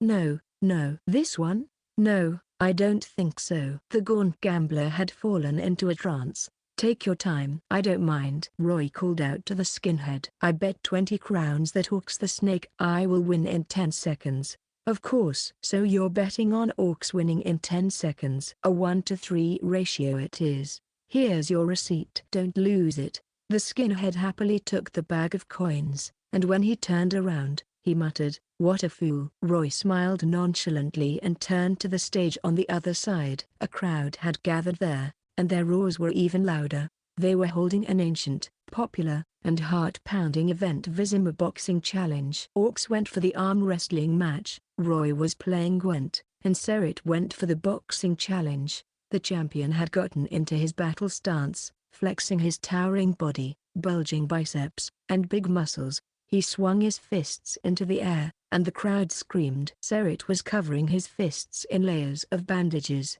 and he winked at Roy, who was playing Gwent. Roy gesticulated at him and bet 20 crowns on him winning the match. Boxing and arm wrestling were sports of skill, but Serit and Orcs could overwhelm everyone with their supernatural speed and strength. Roy knew he should stop at some point, so he did not bet too much, or the bookmaker might not give him his winnings. Half an hour later. "Cheers." The witches raised a toast to one another. One of them got Pinot Noir, Roy got a mug of golden apple cider, and the other one had a mug of dwarven liquor. The witches took all their winnings and left the tavern only to go into another one. "Don't stay in one place for too long," Orcs said. It was from experience. In just one day, they had gone to the 2 taverns in the temple area and all 3 taverns in the trade quarter. Their day of fun ended as the sun was setting. In the end, the witches drank for free, and they made nearly 200 crowns. "Did you see me, Roy?" Orcs almost could not hold his excitement in. He pranced, punched, and swung his fists on the streets. The Witcher also took part in the boxing challenge earlier as well. Naturally, they overwhelmed everyone. Roy smiled. He had a great time playing Gwent as well. Vizima was truly full of professionals. It did hold the Northern Gwent tournament, after all. There were some players who managed to force a draw or even triumph against Roy. He only won a few dozen crowns in the end, but he did get his hands on a rare Foltest card. "Yeah, got his card on his turf." "Nice. Are we also doing this tomorrow?" "I'm afraid not." Serit shook his head. He said firmly, "We've won a lot of money from the local gangs. There's a line that we towed somewhere. We will get into a fight if we do the same thing tomorrow." "Calm down, kid." Orcs patted Roy's shoulder and winked at him. "We're gonna do the same thing in another city once we're done with Vizima, brother." "You fool. Did you just call him brother?" "That's not right. You just dragged our rank down." "I don't really care." Serit and Orcs bickered. While Roy listened, the stress he accumulated from all the killings was slowly fading away, and he felt a lot lighter. In the end, he split the 200 crowns in 3, and each of them got 60 coins. The remainder was put into the funds. Serit and Orcs were used to Roy's stingy behavior. They were not the least bit upset. Instead, they felt happy. "What should we do tomorrow?" Orcs' excitement had faded, and he was starting to think about what he should do next. "Training. You guys can train my swordsmanship if you have nothing to do," Roy suggested. Orcs was still frowning, so Roy winked at him. "Kaer invited you somewhere, didn't she? You can see her if you're bored." "Orcs, what do you know, kid?" "I don't sleep around with just anyone." Orcs looked up, but he was starting to waver. "She did say the Fountain of Roses is a great place." Forget it. I can get women wherever I go." "Training's more important." They rested for one night, and Roy started his training life the next day. Orcs and Serit would train his swordsmanship and the monster knowledge during the day, and he would take Griffin for a spin at night. He wanted to train its flight and hunting skills. Griffin could fly for longer durations now, but it was still too little for Roy to ride on it. He would probably have to wait until Griffin was 1 year old before he could soar through the skies. Griffin had changed its menu. It used to eat rats and bunnies, but now it was hunting down moose and boars. In a one-on-one situation, Griffin could easily kill most prey if it dived down on them from the skies. Still, there were a few beasts the Griffin would never fight. For example, packs of rabid dogs, wolves, and grizzly bears. Kaer the consultant came to visit during training, and she and Orcs went out for 2 days. Triss never came, however. When they met the last time, Roy noticed that Triss' body was special. To be precise, she was sensitive. Maybe she's avoiding me. Of course, Triss was not the only sorceress around. Lyta contacted Roy through the telescope in her room every night. Most of the time, they talked about the trial of the grasses, mutations, and the basics of magic. It was dull work. Sometimes they would entertain themselves just to get away from all the work. During one particular conversation, Coral told him about her dream. She wanted to sail to the horizon on a canoe and enjoy her life on the open seas. For some reason, Roy promised he would go on this adventure with her someday. A week had passed, but Ada did not contact them. What a lovely thing. It's even prettier than a diamond. Orcs held the manticore steel sword, brushing his finger across its surface.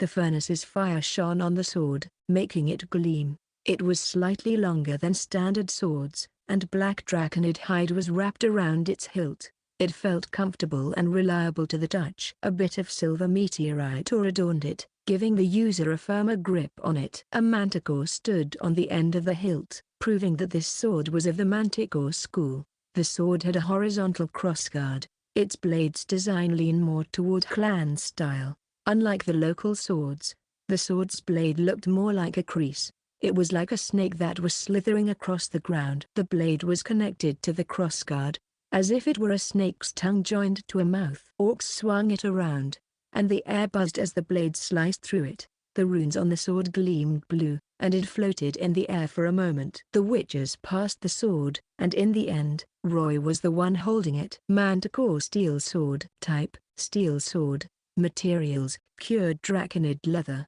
meteorite ore, zircon, emerald dust, manticore poison gland. Specifications: weighs 4.01 pounds. Hilt measures at 10 inches, blade measures at 37 inches. Affixes: sharp. Manticore steel swords are 3 times sharper than regular swords. It cuts open light armor easily, but has reduced durability. Stinger. Manticore steel swords can inject venom into open wounds, killing the victim in mere moments. Thanks for the hard work, Master Beringer, Roy said. No, I should be the one thanking you. Beringer's eyes were bloodshot, but he was satisfied. Crafting a masterpiece like this was a valuable experience for him. He could master the blueprints and improve his crafting skills as well. Blacksmithing was more enjoyable than alcohol for him. You look tired. You need to rest. Rest? I don't need any rest. What I need is my hammer. I bet Letho thinks so too. Letho was in a similarly excited state. Roy had never seen him like that. His perpetually deadpan face was actually red with excitement. I can see the bottleneck now. If I can overcome it, I'll advance to the next level. I cannot rest. Suit yourself? I guess. Roy paused for a moment and tucked the sword away. He had something to talk about, but he thought he would save it for later. At least until they were done blacksmithing. Roy, Seret, and Orcs left the blacksmith shop. It was nearly noon. The sun was shining on the land, and the river was gleaming like a sapphire. It was a good day. So, wanna spar, kid? Orcs stood on the riverside, thrusting at the air with the manticore steel sword. The air buzzed, and he almost left after images from how fast he was moving. Sure. Roy unsheathed his sword and was about to accept the sparring challenge. Seret crossed his arms as he waited for Orcs to pummel the newbie. It was his daily routine at this point. However, a visitor halted their plans. A knight of the order came to the blacksmith shop. Witcher. It was a familiar face. Roy had seen him before. He was one of Ada's most trusted lieutenants. Cleveland. I'm here in order to take you 3 with me. Did the princess send you? No. Cleveland shook his head. There was a complicated look in his eyes. His Majesty the King did. The princess. Cleveland gulped. She's in trouble. What? Unlike most middle-aged men, Foltest had no pot-belly. Instead, he was muscular and solemn. If he was in his younger years, this man would have been beautiful. After years of being a ruler, he had become a majestic and handsome man. Well, I can see why this guy has a lot of mistresses. Roy looked at him and muttered, and he isn't even 40 yet. He was sitting on a chair made out of dark wood. His chin rested on his hand. The king was observing the witches, and an old dog was curled up beside his feet, trying to get some warmth. 2 men and 2 women stood behind him. One of them was muscular and had a beard. Roy saw him before. He was the mayor of Vizima. The mayor was smiling at him. The other 3 were the new royal consultants Foltest hired. Kaer was among them. Of course, everyone had a grim look on their faces, as if they were going to face a storm. The air was filled with solemnity. Kaer introduced the witches to Foltest. The king was silent for a moment. Then he said, "Witches of the Viper School, Orcs, Seret, and Roy. Is it?" "Yes, your majesty." Orcs pulled his hood back and bowed. This time, he was looking serious. "You came from the south?" "Yes, your majesty." "How are you different from the witches in the north?" "What do you excel in?" "There isn't much difference, your majesty. We only differ in our fighting styles," Seret explained. "We mostly take elimination requests whenever there are non-human creatures concerned." The king shivered for a moment. "And sometimes we clean up magical complications." "Curses, for example. Have you ever killed neckers?" "Then?" "We have, your majesty." "What about drowners? And ghouls?" "Those too, your majesty." Foltest hesitated for a moment, and he asked, "What about strigers?" Seret and Orcs were surprised. They had never heard of something like a striger before, but Roy's heart skipped a beat. He looked the king in the eye, surprised. "A striger? Does the princess have something to do with this?" "You know of what happened, Witcher?" "I have heard of it." Roy bowed. He explained to his companions. "A few years ago, Princess Ada turned into a striger because of a curse and rained down disaster on Vizima's old wing. Geralt of the Wolf School passed by and lifted her curse, returning her to human form. But that witcher did not do a thorough job." Foltest gnashed his teeth and clenched the armrest, looking a bit manic. "He gave her a pendant, but it lost its effect." "My daughter?" He plopped back into the back of his chair. "She relapsed last night." He closed his eyes and muttered, "I was woken up by a scream. I saw a monster that was 7 feet tall, and it was as big as a barrel of ale. It had a big mouth that stretched from ear to ear, and sharp teeth lined its maw. Its eyes were red, and so was its hair, though it resembled a tattered cloth. It had talons sharper than a cat's, and it stretched to the ground." "The monster killed a group of servants and guards before it escaped the castle and ran into Old Vizima. Old Vizima was located in the west of the Vizima Peninsula, and a big lake separated them." Foltest's old palace stood there, but it had been deserted for years. It was home to many paupers. Old Vizima was just like the rural areas of Vizima. "Your majesty." Roy sighed. "I knew it. The Church of the Lionhead Spider is behind this." "Are you sure it's a striger and not something else?" "You think I'd mistake it for something else?" Foltest stood up and kicked the dog, though he did not mean to. The dog howled in pain. "I have seen that thing before, years ago. I could recognize it anywhere. I'm sure she's hiding in the stone coffin of the old palace. She sleeps in the day and hunts my people in the night." "Damn it all. I can't let that happen. My poor girl." "Calm down, your majesty. That does sound like a striger." Roy had no idea what to feel about this. "But if I may ask, why did the curse reappear?" Roy was close to Ada. "She was a tough lady. The princess was trying to expand the church in secret. So why'd the curse make a comeback now?" Instinctively, Roy was reminded of that great spider. Ada told him how she was cursed. Ada wanted to free herself of the curse through Abigail. "Did something go wrong? I'd like to know as well." Foltest roared and broke Roy's train of thoughts. "Just when my daughter had finally returned to her human form, she's subjected to that horror all over again." "Who did this?" Foltest's anger was replaced by sadness just a moment later. "But now's not the time to dwell on that." "Witches, I'm asking for your help as a father. Please, lift the curse. I will make sure that you are handsomely rewarded." Orcs and Seret looked at each other. They were summoned here all of a sudden and were tasked with lifting a Striga's curse, but they had no idea how to. "This is different, Your Majesty," Roy said bitterly. "The curse made a comeback. What Gerald did won't work this time. We can't do anything about it. My consultants have found a way to settle this, but they need your help." Foltest looked away. "Furcart, explain." "Yes, Your Majesty." The sorcerer from Sidderies came to the witches. Triss and Kaer followed him. The ladies winked, though at different men. "Witches, I trust you know the basics of sorcery. You must have heard of double curses, right?" The witches nodded. Furcart explained.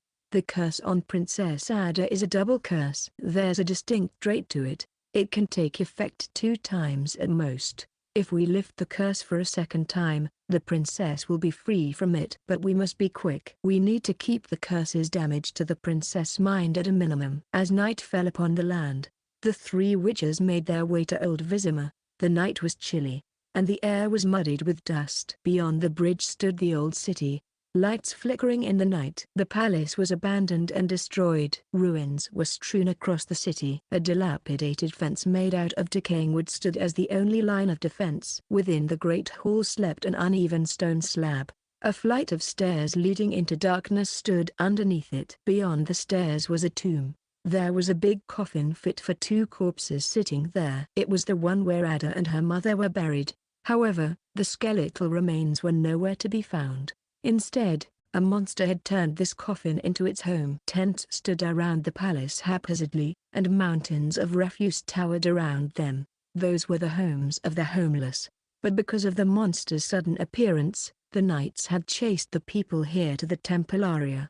There was nothing in this place now, nothing but silence. The witches went into a rickety wooden house beside the palace, calmly and meticulously making their preparations beside the dirty table in the house. According to the sorcerer, the Striga would not leave its coffin until midnight. They still had time to prepare for the battle. Roy placed the bag of alchemical supplies on the table and took a bunch of black bottles out. He took one of them, and his companions took 2 each. They unsheathed the blade strapped behind them and greased it with some kind of lotion.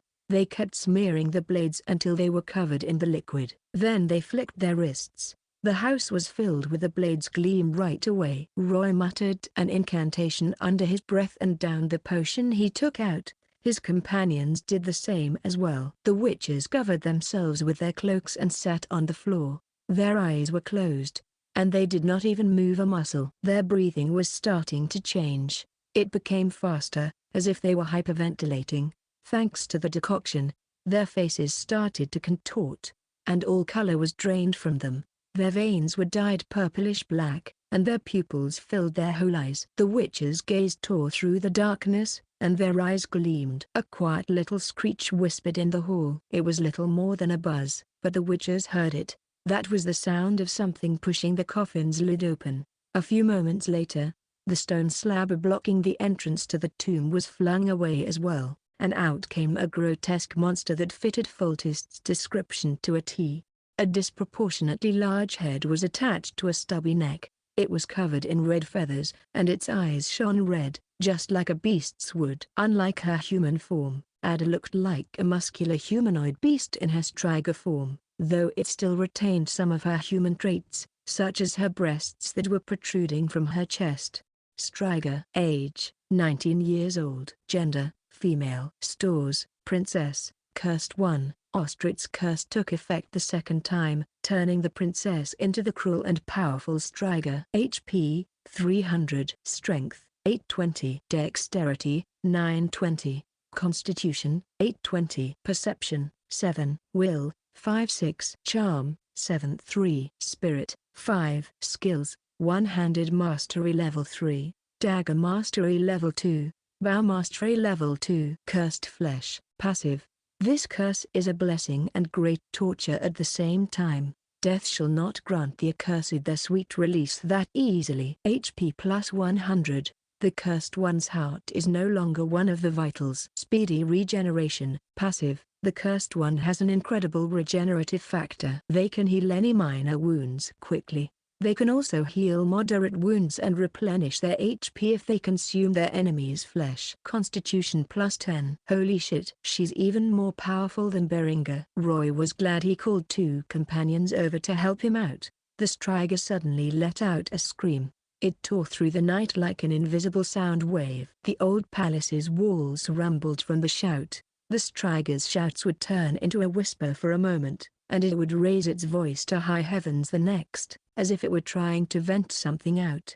It turned its eyes to the witches outside the palace. Their eyes met, and when it saw Roy, a hint of confusion appeared on its face. The creature seemed to have a sliver of its memory left, and it was trying to remember who this familiar man was. However, that sliver of humanity was crushed by the feral instinct within it. It charged at the witches with its mouth open. Its maw was filled with sharp canine teeth, and it clamped it shut, as if trying to provoke the witches. The monster kept charging ahead, but its footsteps were so quiet it might as well have been a gust of wind. The witches calmly cast hidden at it, and circles of purple lights showed on the ground, creating a space of confinement. The light was a prison. The moment the monster charged into it, the light slowed it down considerably, as if it just moved from land to swamp. It was moving as slowly as a tortoise, and its attack missed. The witches took the chance to leap away from the spell and walked around it clockwise. Their blades were pointed at it at all times. It was as if 3 panthers were trying to take down a powerful bull. The monster growled and shook its head, staring at the witches nervously for a moment. In the end, it locked on Troy, and beads of drool fell off its fangs. The monster thought Roy was the weakest among its enemies, and it wanted to prey on that. Roy was not panicking at all. He kept moving around it, but the young witcher changed his tempo ever so often. He disrupted the monster, stopping it from finding the perfect opening to leap. When the monster finally could not hold it in any longer, Serret and Orcs stabbed it from behind. They struck its cuffs and retreated. Their blades were dyed red. The witches' silver weapons and oil could cause extra physical and burning damage to the striker. Beset by pain, the striker forgot all about its prey and turned around to roar at its attackers. The monster was too stupid to realize that this was what the witches wanted,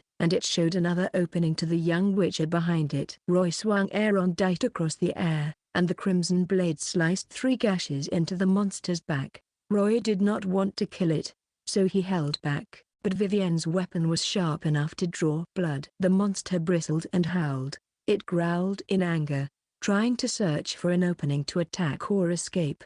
It was for naught, however. No matter where it faced, there would always be 2 witches attacking it from other directions. The witches would recast hidden the moment it was gone, and the stun lock kept the monster slow and easy to handle. It was all the monster could do to struggle, but in the end, the witches covered its body with wounds. They did not hit its vitals, nor did they go too hard, but there were a lot of wounds, and blood trickled out of them to form a pool of crimson around the striker. The pool gleamed black under the silvery moonlight. It would have been hauntingly beautiful if they were not fighting a monster right now. The striker slowed even more because of its blood loss, and its strength wavered. The look in its eyes turned from anger to fear. It realized that the witches could kill it, and its instinct told it to find an opening. It tried to leap through the cracks between the witcher, but the monster was pushed back by Odd. A loud bang rang across the palace, and the invisible shockwave shoved the monster back into the circle of hidden. The monster finally let out a whimper and staggered backward. It plopped down on the ground and whimpered at the witches, as if asking for mercy. Orcs paused for a moment. "Hey, guys, it's asking for mercy. I think we've gone too far. She is still the princess, and we're technically ganging up on a girl." "Oh, shut up." Serret sheathed his blade and whipped out a long, heavy silver chain with a weight dragging behind it. "Lift her curse if you really want to help her." The other witches took out a similar silver chain as well. The moment the striker got up, they tossed the chains at it, wrapping themselves around the monster's shoulders and neck. The striker froze for a moment, and it started struggling. The witches ran around it, wrapping it up in layer after layer of the silver chain. Eventually, it became a silver cocoon and fell down on the ground. Only its head was visible. It could not even lift a finger. All it could do was howl, but it came out as nothing but a squeak. Now, Be quiet. Roy tied the chains up and went to the striga to pat its head. Its fur stung a little, though. The young witcher tried his best, and finally, he pulled the striga's tongue out to see if there was anything underneath. Graber. As expected, the striga had the same thing engraved on its tongue as well. What's wrong, Roy? Serit and Orcs came to him. Remember the Fledders? They had the same brand on their tongues as well. This is a spell cultists of the Omen God use to control monsters, Roy said coldly. Abigail. Serit suddenly said. She must be behind this whole thing. Roy nodded. We'll hunt that bitch down eventually. But not now. And don't tell anyone about this. There were about 3 hours until dawn, and Foltest's royal consultants finally came. They were shocked to see the towering monster standing before them, wrapped in layers of silver chains. I guess there's a reason for your reputation, witches from the south. Triss looked at the witches for a while, and she confirmed that they were not hurt. At most, they were just sweating. Kaer was looking at Orcs and Serit in a new light. She had no idea the stupid witches were even better in combat than they were in bed. Look at it. They managed to turn this big, ugly monster into some docile creature. Her palms were starting to sweat, and for some reason, she was coming up with an image in her head.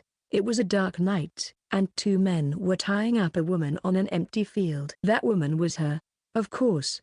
I wonder how it'd feel if he was the one in chains, or if I was the one they were chaining up. She clamped her legs shut at the thought of that. Furcart stopped her train of thought. Thank you, witches.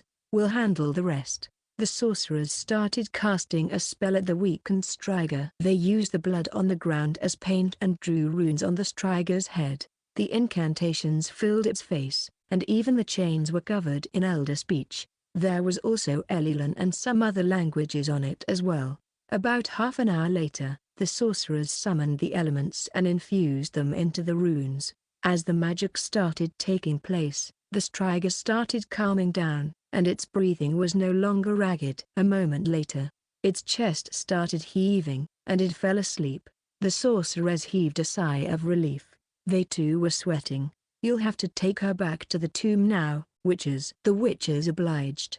The tomb under the palace was about the size of a palace's bedroom, but there was nothing aside from the uncovered coffin in the middle. Even the candelabras and sconces were gone. The sorcerers created some sconces with magic and illuminated the whole tomb. The witches then stuffed the bound adder into the coffin. To their surprise, there was enough space to stuff her and the chains. Roy went inside and lay beside it as well. The monster was incredibly tall, so all Roy could see was its chest. I'd rather face its chest than its head. Someone then closed the lid, and darkness engulfed Roy. There was only a small crack enough for some air to come in. Hey, Roy, Orcs said. That's Temeria's princess right beside you.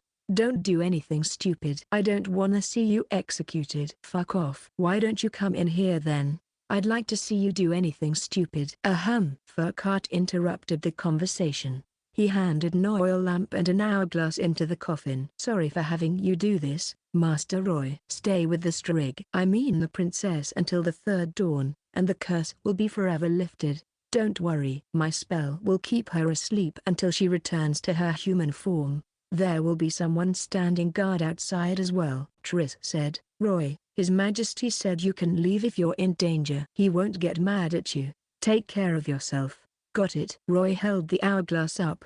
The coffin was too dark, and even he could only see its silhouette, but that was more than enough. Roy had hidden Griffin somewhere in the wilds. He could teleport away if he was in any danger. 3 days, huh? Well, guess I'll meditate then. Roy looked at the striga again. He felt its breath, and eventually, he closed his eyes to meditate. All the sand in the hourglass had fallen into the lower part when he woke up from his 4th meditation. The 3rd dawn had arrived. Roy was not in a hurry to move. He closed his eyes and listened closely. What he heard was the sound of breathing. It was calm and quiet. When he turned around, the monster was no longer a monster. Instead, a fully naked woman was lying beside him. Her dark red hair covered most of her face, and her lips were white and dry. The chains covered most of her body. All Roy could see was the top side of her breasts. Ada felt the witcher stir, and she said, Roy, it's me. Roy lit the light up with a mini-igni. He saw Ada mumbling and rubbing her eyes. I just woke up. What is this place? Where am I? Did you forget, princess? Roy took off his armor with difficulty and handed it to her. Your curse grasped you once more. But it is over now. You are no longer bound to it. Let's go, he said softly. Time to go home. A horse carriage came out of Old Vizima and made its way toward the royal palace in the east. So, Ada, tell me what happened. Roy's cheeks were puffed up like a hamster's. He was wolfing down the fresh vegetables, beef, bread, and goat's milk. Staying in the coffin for 3 days starved him to hell. He felt like he could eat an elephant. Do you remember why the curse reappeared? Ada was sitting across from him. It was the back of the carriage. The princess was a lot more civilized than Roy was at eating. She tore the bread into strips and stuffed it into her mouth. It was an elegant way to eat, just like how a noble would. She had changed into a clean black dress with lace sewn to the hem. No longer was she naked. Her black fascinator covered her unkempt hair. And she was also wearing the witch's oversized cloak. The princess was a lot more gaunt than she was a week ago. Roy saw that for himself. Her fit, beautiful waist had shriveled up a little. Ada stared at the witcher, but she was spacing out. The princess tightened the cloak around her. The cold air was getting to her. I remember taking off the pendant and drinking the potion Abigail gave me. Then I blacked out. When I woke up again, I was already in the coffin. What kind of potion? The witcher asked. A magical one. It could break my curse. Ada was trying to remember what happened before she lost consciousness. I asked Abigail about it, and the one who cursed my mother and I 20 years ago was Ostrit. He was a believer of the omen god. That bastard frequented the underground meeting place before he died. Abigail told me he got that curse from the high priest of the time. That's how I was roped into this mess. Abigail could help me with it. She's the priestess of the omen god after all. Roy stared down at the ground. I knew it. Ada stopped for a moment and chuckled. I can still remember the recipe for the potion. It included 3 drops of wolf's blood, 3 drops of bile from a woman who was buried recently, and the blood of my father. Those were the key ingredients for her so-called cursebreaker. Your Highness. Roy rolled his eyes. You trusted her too much. Blood can be a catalyst for curses. She could have cursed your father with his blood. He's your own father and the king of Temeria. Oh, but it won't be easy to curse a king, Ada said. Foltest has countless layers of magical protection on him. Most people can't see it though. Curses are ineffective against him. There's only one way to threaten him. Ada stared at Roy. Assassination. And it can only be done by witches. Roy spewed his food out. What's wrong, Roy? Nothing. Choked on myself. Gotta eat slower. Roy wiped the milk and sweat off his face. You jest.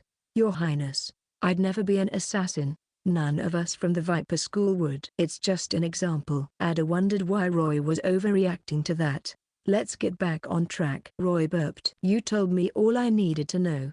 Abigail's potion reawakened the curse within you. She might have never intended this, but reactivating your curse gave the consultants the perfect chance to lift the curse once and for all. You won't turn into a striga anymore after this. Ada nodded, and she muttered, we made a deal, and she swore to her god she would help me. Yet she broke her promise. I will hunt that bitch down. She knows the price of betrayal very well, Ada said coldly. I found out everything about the cult in Vizima. I can destroy them whenever I want. She should be afraid of that, and yet, perhaps she never did lie, Roy said. She had to reawaken your curse to fully break it. That doesn't mean she didn't have any other plan though. She might have sabotaged the potion. We'll find out all about it once we recapture her. But for now, Roy pulled the curtains back and looked at the palace. It was already in their sights. You should be coming up with an explanation for the king. I don't have to, she said matter-of-factly. Foltest owes me and my mother this much. Ada's mother was Foltest's own sister, and her name was Ada as well. Once we're done talking to him, can you help me with the search for Abigail? Foltest was sitting on a golden throne, and his consultants stood behind him. That same dog was also lying by his feet. Ada came in from the entrance on the other side. A red carpet unfurled before her, and the guards on each side of the passage bowed as she went ahead to meet her father. The witches came with her, and they stopped below the staircase. Ada, my daughter, come. Let me take a look. He held her hands and looked at her closely. A moment of silence later, he closed his eyes and sighed. Roy noticed a hint of agony in his eyes. I failed your mother. I failed to stop this from happening. This is not your fault, Ada answered calmly, staring down at the ground. I've neglected you. None of this would have happened if I had kept a closer eye on you, Foltest said. But fortunately, it's not too late to salvage this. Now, tell me the name of the bastard who did this to you. I'll skin them alive and hang them on the plaza. Nobody did this. You know, no one in Vizima would hurt me. This is just an accident. I lost my pendant, that's all. She pursed her lips. The consultants and Foltest did not believe her excuse. However, I'll explain it to you when we're alone. Foltest held his curiosity down and stopped pestering her for answers. He had always been this way. Witches. He looked at the witches. You risked your lives to save my daughter? I shall reward you. Now tell me, Foltest said, almost as if he were egging them on. What would you like? Can we ask for anything? Orcs asked, his eyes filled with desire. Foltest wanted to say yes, but he noticed the desire in Orc's eyes, and the king changed his tune. Well, most of it. There are some exceptions. You know how fairy tales love to end with the king marrying his daughter to the warrior who saved her. That won't happen here. Orcs said seriously, we aren't that arrogant, your majesty. Foltest nodded. He felt a lot better about the negotiation now. However, Orcs ruined his expectations. Can we have our own land, your majesty? The consultants had weird looks on their faces, and Foltest tensed. He looked like he was going to choke on himself. There was a prerequisite for giving them a piece of land. The king would have to swear them in as nobility first. If the king of Temeria made witches into noblemen, he would be the laughingstock of the whole northern land. There was only one case of this reward. In the near future, Geralt would save Queen Maeve of Lyria and Rivia by accident, and the queen made an exception for him. She knighted the White Wolf. That was how the title of Geralt of Rivia came to be. However, they were not in a warring period, and the price to pay for this reward was too much. Foltest started hesitating. We don't really need the land, your majesty. The young witcher piped up and saved everyone from the awkward situation. Foltest took the chance and asked, how does 2,000 yen sound, brave witches? He was willing to pay more money than give them land. We don't really want the coins either. Roy looked at his companions. They nodded at him, and he looked straight into Foltest's eyes. He said, if it's possible, we would like to live our lives free of uncorroborated accusations and infamy. Elaborate. Foltest sat back on his throne, though he was looking a bit upset. You know, witches are infamous among the people. The city folks don't show that much enmity against us, but the ignorance plagues most villages. They spread untrue rumors about us, calling us perverts, abominations, and barbarians. They affix countless crimes on us even though we have never done anything like that. We've been suffering for a long time because of these accusations. You're the king of Temeria. All you have to do is spread some posters, and that'll be enough to quash these lies about us in your kingdom. We don't need to be heroes, nor do we have to be popular. Roy looked at his companions. All we want is to live our lives free of prejudice and false accusations. That is all. That is a tall order. Foltest felt Ada tugging on his sleeve, so he did not refuse them immediately. I need time to think. I shall summon you again once I come to my decision. That's the request you wanted to have? The witches left the castle, but we could have chosen the coins. Orcs was a little confused. We don't get to see the king of Temeria every day. We have to get the most out of it, Roy explained. We'll have to change how people see us if we want to rebuild the school in the north, right? We can start with Vizima and Temeria. Roy's not wrong. Money, status, and land aren't enough to rebuild the school. Serret looked at the sky. We need an edge to get new people to join us. Most witches can only get 1 or 2 apprentices their whole lives by relying on the law of surprise alone. That's not enough. If we don't change, we might not live to see the day of our school's revival. A king is the ultimate authority of the nation. One notice is enough to change the kingdom's perception of us. At least more people will be interested in the trade. You guys are reading into this too much. Orcs rubbed his chin. We don't even have the land to rebuild the fortress. Heck, We don't even have the foundation yet, and you're already talking about new blood. And Roy is technically an apprentice too. I know. This is just my fantasy. Roy shook his head and sighed. Foltest will probably refuse my request. It's way too vague, but I had to try. We'll probably end up with nothing but money in the end. That's more than enough for me, Orcs said. I'm still in charge of the money, remember? Orcs shut up for a moment. Roy, you really need to learn respect. At least give us some coins for the drinks. Yeah, I know. Have you scouted the sewers out? Don't tell me you spend all your time with Miss Kaer. What do you think I am? A horse? I can't fuck someone for 3 days straight. Of course I went to the sewers. Abigail's not in the chamber or the Templaria. She's gone. What about the other cultists? Serit shook his head. He paused for a moment and answered, we searched the cultists' abode according to the list given to us. But nobody's there. Hey, since Letho and Beringer are still busy, why don't we keep searching the sewers and make some coins? Dark clouds appeared in the sky as noon approached. They quickly spread, and the clouds loomed over Temeria, blotting out the sun. The sky was overcast, and cold winds blew in the air. Eventually it started drizzling.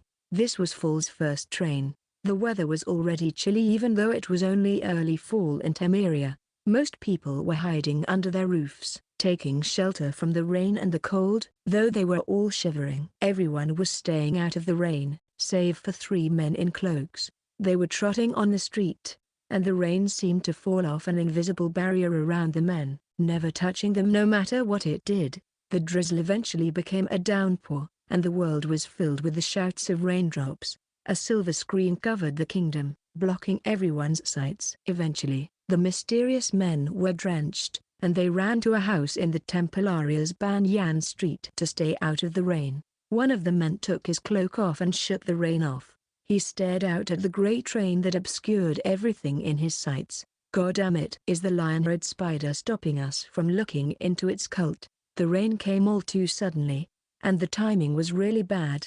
It delayed the witch's investigation by a lot. Is the couple's home nearby? Number 123 of Banyan Street. Orcs stared at the door plate. Yeah, we should be there if we just go north for a little bit. The witches put on their cloaks again and ran across the rain until they came to an old, 2-story house made of bricks. There was a big yard in front of the house. Wooden stakes with strings tied between them were strewn across the place, and there was a big bucket too. It was supposed to have some clothes in it, but there was nothing. The grayish-black wall on the side of the house was filled with moss and the marks caused by stones. There was graffiti on it as well, and one of it depicted a family of 3. The parents stood on the side, smiling and beaming, while a girl in braids stood in the middle. She was holding their hands and smiling sweetly. I guess this girl is Abigail. So this couple was the family who took her in, but they were nowhere to be seen after Ada's curse reawakened a few days ago. It's like they disappeared with Abigail. The witches did not come in through the front door in case their target was still inside. They leapt up to the 2nd floor and went in through a half-open window. The corridor was dimly lit, and the scarce light that shone from the window illuminated a decaying wooden floor. A dirty table sat near the window. There was an oil lamp on it, but there was only half the oil left. That was how the poor in Vizima lived. All of the richer ones would use magical lamps. The witches listened closely to the corridor, but there was no sound coming from it. They curled up and went in 3 different directions to search for their target. Orcs searched the bedrooms on the 2nd floor. Well, there was nothing but a closet, a dressing table, and a mattress on the floor. Serit and Roy tiptoed down the stairs and came to the 1st floor. There was a wooden sofa near the wall of the living room.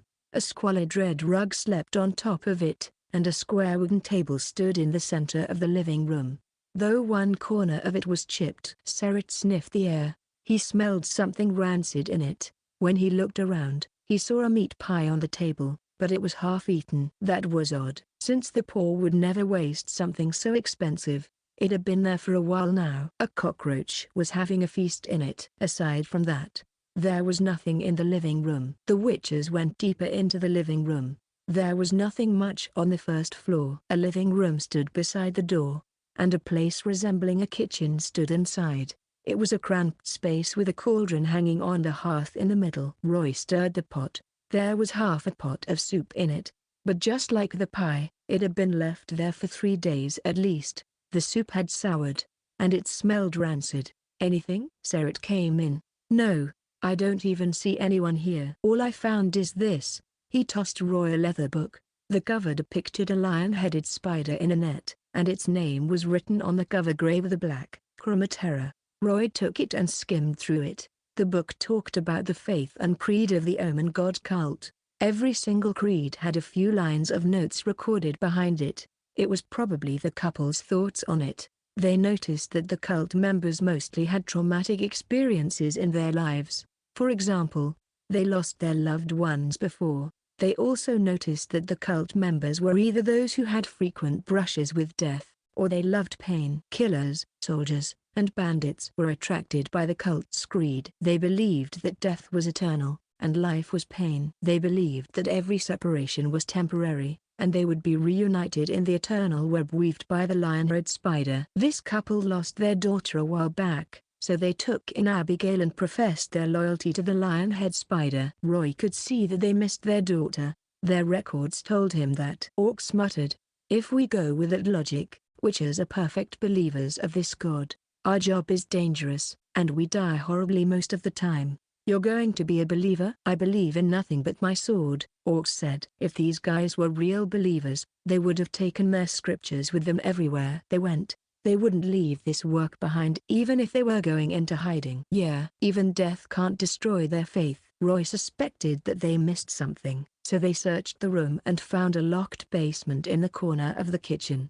Since they had no key, Sarah blasted the door open with odd. They were first assailed by a wave of dust, and the air was filled with the scent of humidity and mold. There was also the smell of something rotten in the air. The witches had gone through a lot to realize that the smell belonged to corpses. It was not too heavy, but it was fresh. Human corpse. The witches jumped into the basement, and what they saw was a mountain of sundry items. They followed a trail pointed out by their sense of smell. Eventually, they came to the corner where the stench was thickest. One of them then knocked on the floorboard. "It's hollow." They exchanged looks. There was a big crack between the floorboards. It was not even strengthened with nails. Someone just covered it with something. The witches pried the floorboard open easily with their blades, and what they saw was a hole underneath. The moment they pried it open, the stench of blood and rotting flesh was unleashed. They froze for a moment. What they saw was a man and a woman lying on the ground underneath, looking as if they were just asleep. They were wearing gray hemp shirts and pants. Their faces were white as tombstones, and a hint of black was appearing as well. The couple was still holding their hands tightly, even in death. The witches could see the wounds on their wrist. They were cut open by something sharp. Blood congealed near the wounds. It was a big, deep gash. The broken, blackening vessels and bones were exposed to the air. Blood drenched the nearby soil and their sleeves. There was a rusted dagger buried in the pool of dried blood. Roy hopped into the hole, and a mountain of bugs swarmed out of the clothes, escaping into the darkness below. Roy did not care. He had seen too many bodies at this point, and this did not faze him. He stared at the couple's fingers. The joints stood out, and it was filled with calluses. They were doing hard labor for a long time before their deaths. "This is the laundry lady and her husband. Killed themselves out of fear." Sarah tore the male corpse's clothes open and checked on his body. Scared that the princess would get back at them, the witches went through the corpses, but there were no wounds other than the ones on their wrists. If there's no foul play involved, then this is a suicide case. A double suicide from the looks of it. Died from excessive blood loss. Probably dead for more than 3 days, almost the same time as the curse's reawakening. Odd. Roy was surprised. 3 days should be enough for them to start a new life outside of Temeria. Ada didn't tell the king about this either. "Why did they kill themselves?" "Hell if we know," Orcs said. "They went through some tough shit, didn't they?" "Maybe Ada's curse was just a trigger for them to kill themselves so they could reunite with their daughter in the Eternal Land. If they did follow the creed to the end, I could see them embracing death willingly." "Odd." "Something's off," Roy said. "How many cultists are left in Vizima?" "Including this couple?" 16 families. Let's go. We need to check out the others. The dark clouds that hung over Vizima for the whole afternoon faded in the evening. The rain cleansed the smog, and the sky was gleaming blue. A dreamy rainbow was hanging on it as well. The witches had searched most of the cultists' abodes, and they noticed something wrong. The cultists came from all walks of life. Some were merchants, some were laborers, some were worksmiths, some were beggars, some were soldiers, some were Vizima's public servants, and some were serial killers. Almost half of the cultists killed themselves, including the couple they found at first. They even hid themselves in conspicuous places before they killed themselves. Locked basements, storerooms under stairs, attics above ceilings, and more. It was as if they were trying to buy as much time as possible before their bodies were found. The couple died in a relatively better way. Some ingested rat poison, while some things were better left unsaid. The witches were shocked to see all the disfigured and charred corpses. Are they mad? Or was something else supporting them through the pain? What kind of strength was enough to keep them from shouting for help even though they were in agony? Wait, it couldn't be. They thought of themselves as martyrs. This is unnerving. All the martyrs had their scriptures around with them, and there were notes written in all of them. Some were like diaries, while some were in-depth analysis of themselves. The things they read depicted a rough outline of the cultists' lives. They were a bunch of people living in hell. Life robbed them of something important once, and they broke down from it. Either that, or they were twisted people. Their notes in the scriptures told of their evil world views. Roy was not surprised people like that were cultists. The lion-headed spider encouraged live sacrifices. An evil and cruel god like that could only attract madmen and weirdos. Most people would stay away from it. That was why the cult only had a few dozen members even though they were already around for decades. Unfortunately, the dead cultists did not point to where Abigail was hiding right now. The other half had left Vizima before Ada could track them down. Perhaps they thought it was not the time to return to the fold. They took everything valuable and left an empty house for the witches to search. One cultist left. They came to the poorest street in the temple area arch alley. An old man in tattered clothes sat cross-legged on the stone ground in the alleyway.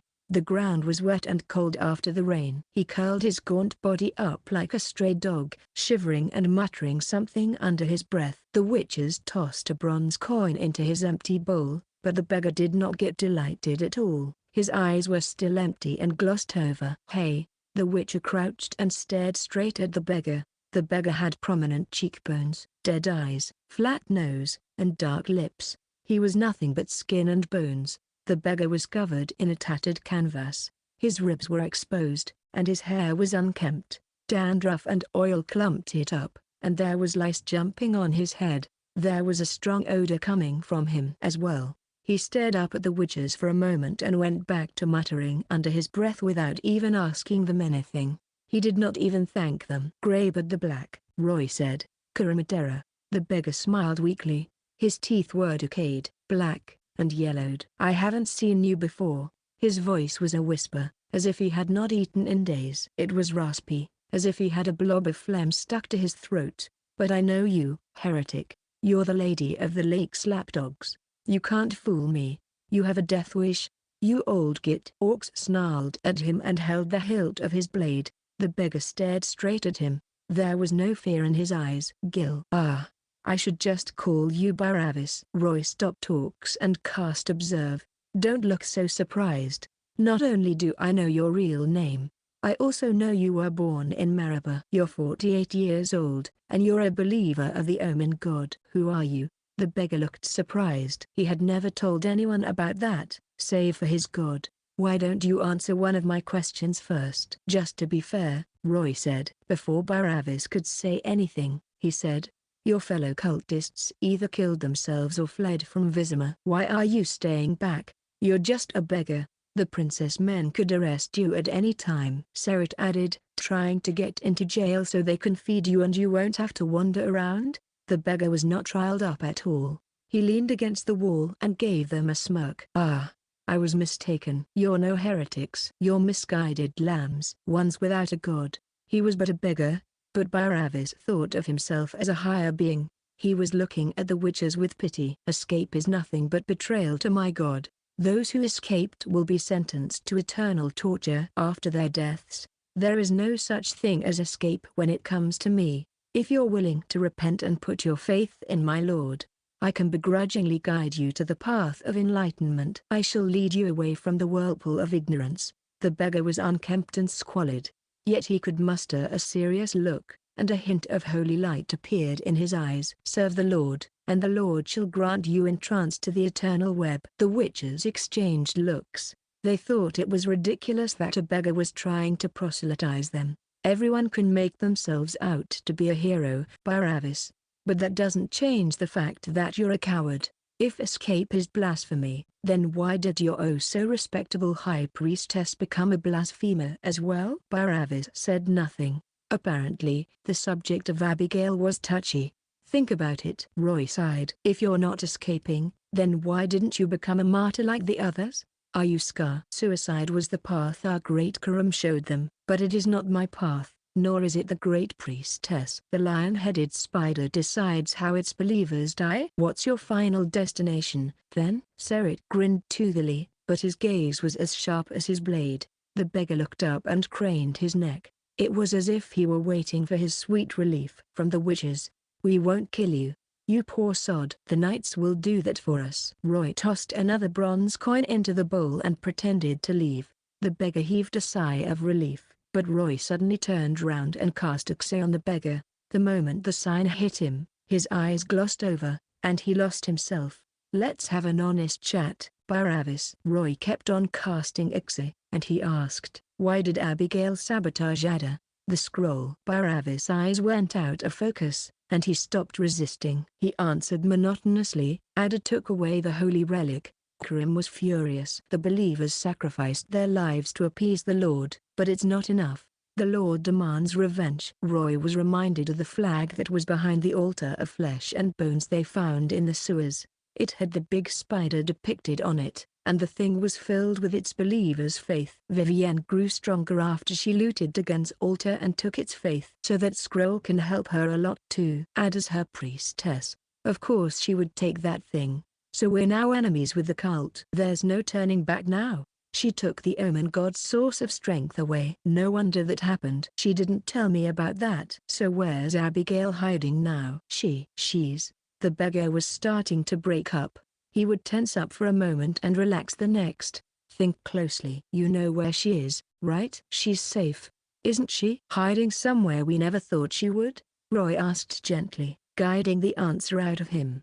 The beggar started shaking his head violently. He straightened his arms and legs, and he started spasming. The beggar started letting out a guttural growl, and his eyes flickered back and forth between white and black. It was more terrifying than having a fit. Roy backed off, and his companions unsheathed their silver blades. The old beggar spasmed for about 10 seconds. When he finally stopped, his face was blood red, veins popped on his neck, and his eyes were completely black. To make things even worse, his limbs turned around, and he leaned back against the wall, scuttling up the arch like a spider.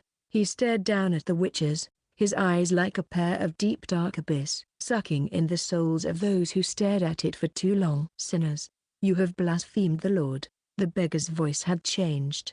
It was as if countless humans of all ages were shouting at the same time, and their voices merged as one.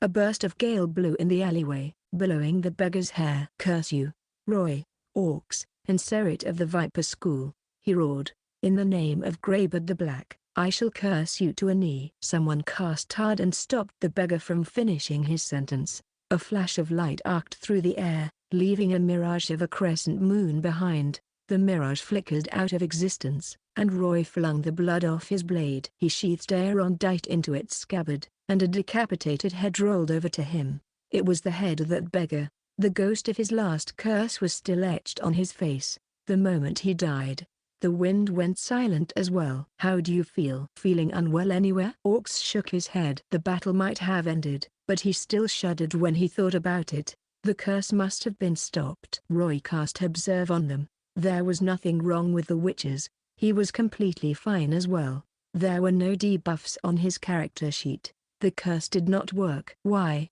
He gained 20 EXP from killing the beggar, and he thought, is it because I reaped his soul? All living beings are the same for the character sheet. Everything I kill becomes EXP. He was sure about that. Baravis is never going back to his eternal web. What's left is the void, I guess. I have to be faster next time. Roy was frustrated. But he was our final lead, and we still don't know where Abigail is. You're keeping this up, kid? Didn't your elder blood warn you not to do that? I'm putting a stop to this right now. Serret looked grim. Agreed. Orcs shared his sentiment. We'd best stay out of this whole mess. A man and a woman sat across from each other under the magical chandelier in the royal dining hall. Ada leaned her head into the shadows, her fingers interlocking with one another. You're leaving Vizima? The young witcher popped a piece of soft mutton into his mouth, and it melted right away. He gave her an apologetic look. Yes. After the equipment is finished. I still have about a week. What about the Omen God's priestess? He said apologetically. I'd love to keep looking into this, but the mentors object to this. I have to respect that. Since I'm a part of the school as well. I'm very sorry, but I think Abigail is no longer in Vizima. Ada kept quiet. How's the sewers renovation going? It'll be done in about a month. The mention of the Church of Virtue lightened Ada up a little, and she sounded excited. 20 of the most devout believers in Vizima will move into the prayer room. We'll go on with the proselytization of the villages as well. The goddess will shower Vizima with her glory eventually. And we couldn't have done that without your help. She pursed her lips and looked at Roy expectantly. She wanted to give it one last shot. Are you sure you don't want to stay and help?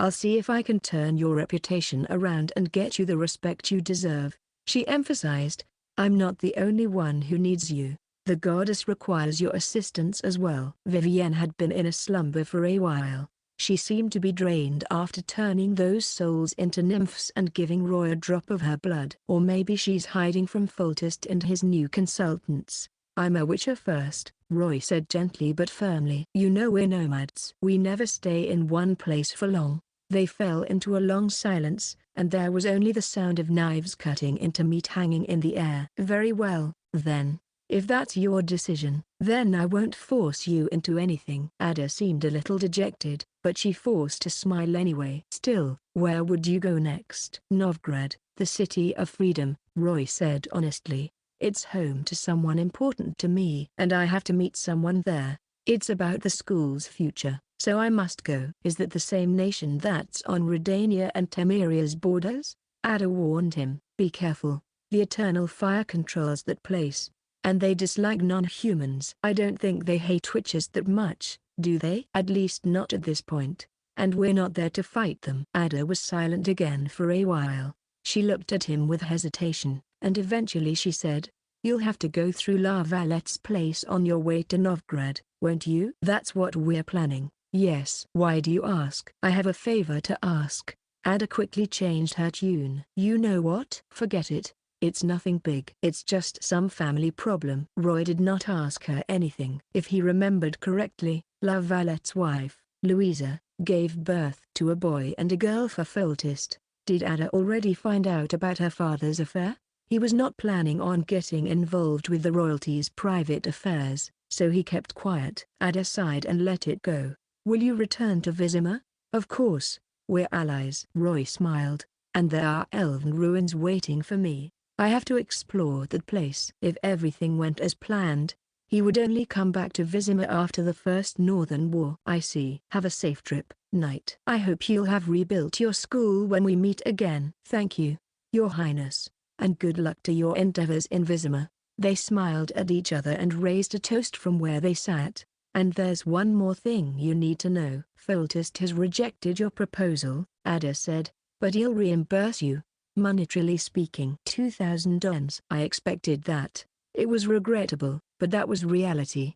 Not everything would go as Roy wanted. Foltest is getting too old. He cares too much and lost his courage, Ada said. I would have cleared your name if I were in his place. It's just a few notices on the board. Roy shook his head. Things won't be that easy. Still, he saw the flame of ambition in her eyes, and he did not want to douse it. I'll be looking forward to it, Princess. Perhaps she will be the first female heir to the throne in the future. Roy ran into a few more familiar faces in the corridor. Right before he left, a few soldiers were coming in with Zarin and Aghorn, who still held crutches, as well as Mars, who was on a stretcher, but he looked a lot better. They were talking with Triss. "Hello, Master Roy. Didn't expect to see you here." The knights welcomed him happily, surrounding the Witcher. Triss followed behind. "We're all still around thanks to you. We've been wanting to thank you for your help." "It's all right, knights. You helped me a lot too." "No need for thanks," Roy said. The knights might be a lot older than he was, but they'd all been under his care during the last operation. "How are you doing? Does it still hurt?" Zarin popped his biceps. "I'm fine, but Mistress says I need to get at least 3 months rest." "You hurt your bones. You're lucky you only got 3 months." Triss was smiling. She seemed to be in a good mood. The sorceress was wearing a red gown with lace sewed to the hem. It fitted her perfectly. "They'll be fine, but Mars won't be getting up until next year." "I'm just glad I'm still alive." Mars sat up with the help of his comrades. "Hello, Master Roy. Don't move. Just sit down. I know what you want to say. Just take care of yourself. It's not every time someone can save you." Master Roy." Aghorn started stammering for some reason. "I have an idea, but I would like to get your permission to use it." "Is that so? Tell me." Roy smirked. "I won't charge too much." Aghorn choked on himself and scratched his head. "I just need you to authorize something. I might be a knight, but I am also the scriptwriter for Vizima's opera theater. I spend my free time coming up with fresh new shows. Your fight in the sewers has inspired me. I came up with a new show that talks about your battle with the ghouls, drowners, and fledders, all while I was recuperating." "Sorry?" Roy's eyes widened, and he shook his head in disbelief. Triss was covering her mouth to hide her laughter. She had never heard of anyone making a Witcher into the protagonist of an opera. Nobody would watch that. "You heard me right." Aghorn gritted his teeth. "I've written a script based on your story. I'll send it to the theater if you'll let me, and I'll prepare for it until the time for the first performance comes." "So what's the show called?" "Legend of the Sewer Butcher and of Filth." Triss could not hold it in any longer. She chuckled. "Sewer Butcher? All right. Who came up with that?" Roy's face fell, and his eyes gleamed dangerously. "Where'd you learn how to name stuff?" "The sewers? That's even worse than the Rooster Slayer." "Why'd they call you the Rooster Slayer, Master Roy?" Aghorn wanted to know. "They did not call me the Rooster Slayer." "It's just an example," Roy explained, but to little effect. As if caught in a trance, the scriptwriter muttered, "The Rooster Slayer." "Sewer Butcher." He was trying to glean more heroic stories from that title. "Hey, don't get any ideas. I'm warning you now. I'm not associating myself with the Rooster Slayer." "Fine. I suppose I can accept the Sewer Butcher." "So you agree?" Aghorn looked delighted. "Is any part of that show slanderous to witches?" Roy asked cautiously. "Of course not," Aghorn guaranteed. His face red. "You're our savior. We would never slander someone who saved our lives. Why, that would be an insult to the Order's pride. I would have been robbing myself of my reason to live if I did that." "Calm down. I'm not suspecting you or anything." Roy rubbed his chin. "So you're just praising me all the way to the end?" "Not exactly," Aghorn emphasized. "I'm a stickler for realism, so I talk more about how dangerous and cruel the monsters are, and how you bravely bested them." "I see." Roy gave in. Since Foltest refused his request, he thought he would employ the scriptwriter's help. "Maybe it'll work. Maybe our reputation will change. It's worth a shot. You know where I live. Tell your friends to give me the script as soon as possible. I want to skim through it." "Of course. I'll do it tomorrow. And here's 20 yens. Authorization fee, so to speak." "Do please come and see the show when it goes live." "Sorry, but I could not be in Vizima by then.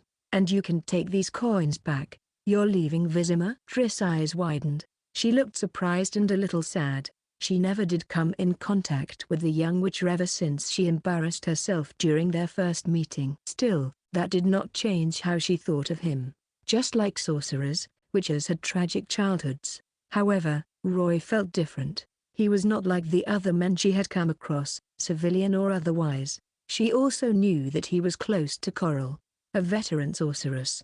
and he even saved a girl from her tragic life. The more she saw him, the more curious she got. She wanted to get along and know him more, but that chance slipped by. They were merely acquaintances for now. She had no right to pry into his personal life. In a week, sorceress.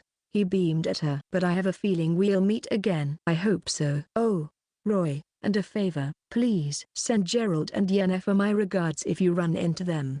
She winked at him cheekily. Here, boy, it's your favorite. Orcs was hanging a carrot with a stick, playing with a brown horse in the stable. The horse was not really tall, but it was lean. Its coat gleamed, its eyes shone, and most of all, a terrifying Fleder head was hanging on its saddlebag. The horse did not even care about the carrot. It bared its teeth and snorted, swaying its tail while spraying its drool all over Orc's face. You ingrate. I saved you from a meal. You're not yelling at my horse. Nobody talks like that to him but me. Roy came and took the carrot from the hooded guy and held it close to the horse. Unlike how it treated the hooded guy, the horse licked Roy's palm and munched on the carrot. While the horse snacked on the carrot, another furry little thing stuck its head out of the saddlebag. Griffin meowed and climbed up to Wilt's neck. It tugged on the horse's mane and stared at its master. Roy extended his finger, and Griffin leapt onto the back of his hand before climbing up and nestling itself in his hood. Sorry, Griffin. No dried fish for you, but I'll get it later. Orcs stared at them and snorted. So irresponsible. I'll take them off your hands if you'd like. Roy huddled closer to the horse and whispered something to it. Wilt turned round and shook its hips at Orcs. You're just a horse. I will not stand for this insult. Orcs was shivering with annoyance, but he calmed down in the end. I'm not going to fight with a beast. And have you finished your business, kid? Almost. Roy caressed his horse and looked at the blacksmith shop. Now it's just Beringer and Letho left. The hammerings finally came to an end. The fire in the furnace leapt in joy, illuminating 2 strips of shadow on the wall. The witches were curled up, holding their blades in both hands. They pointed their swords at each other, and they slowly moved around, like snakes that bared their fangs, waiting to pounce on their prey. They attacked at the same time, lashing their blades out. The witches slashed downward, upward, sideways, and they thrusted their blades ahead. The air itself seemed to be wounded by the attacks, and the fight looked like a blur. The blades danced in the air, clashing against each other. This high-speed battle sent sparks flying everywhere as the fighters clashed, as if they were in a dance and not a battle. They moved at inhuman speeds, and soon, there were nothing but 2 silhouettes leaping across the shop, the shadows of their blades swimming on the walls.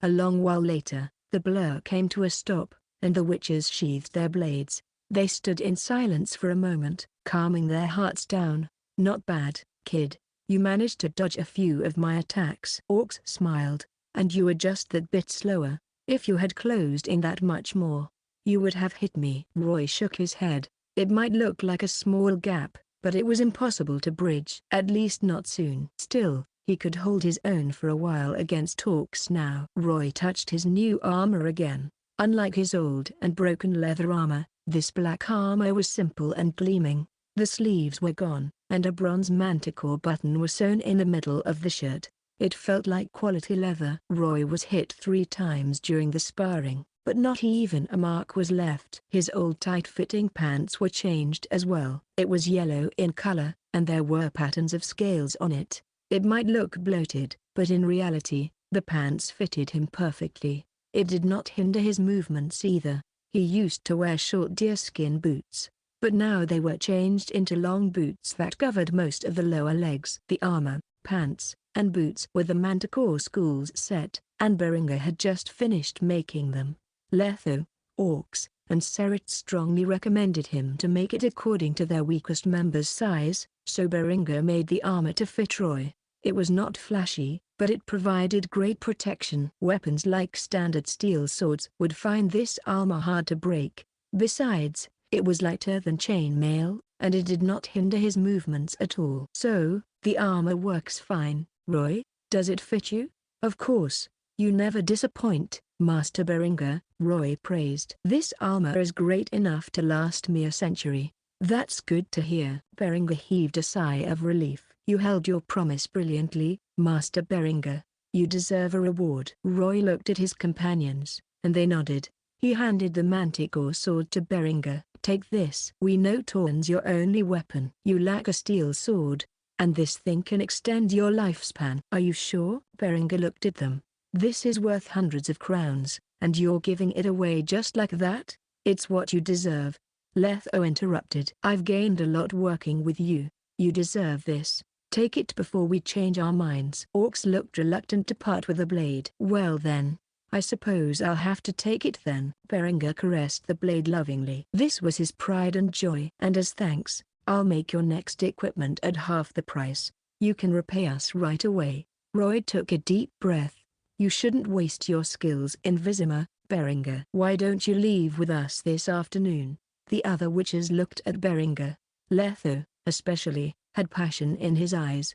He realized that the school needed a master blacksmith after working with him over the last week. The school needed someone like him. Berenger refused to call himself a wolf school witcher, but he got along well with the viper school guys. It was weird, but it happened. Since you're not going back to Kaer Morhen anyway, why don't you come with us? Roy continued. You'll have a place to stay once we rebuild the school. A room for yourself. Berenger looked at the witches one by one. He was silent for a moment, and he shook his head. You know what I'm trying to do. I'm no longer a witcher. Not now, not ever. I'm neither a wolf school witcher nor am I going to work with any other school. All I want is to be a mercenary and a regular man. Honestly, Master Berenger, we're far more detached to humans than any other creatures are. The trial's result is always random after all. Roy stopped for a moment. It's impossible for witches to have any offspring, unless you can capture a djinn and make a wish.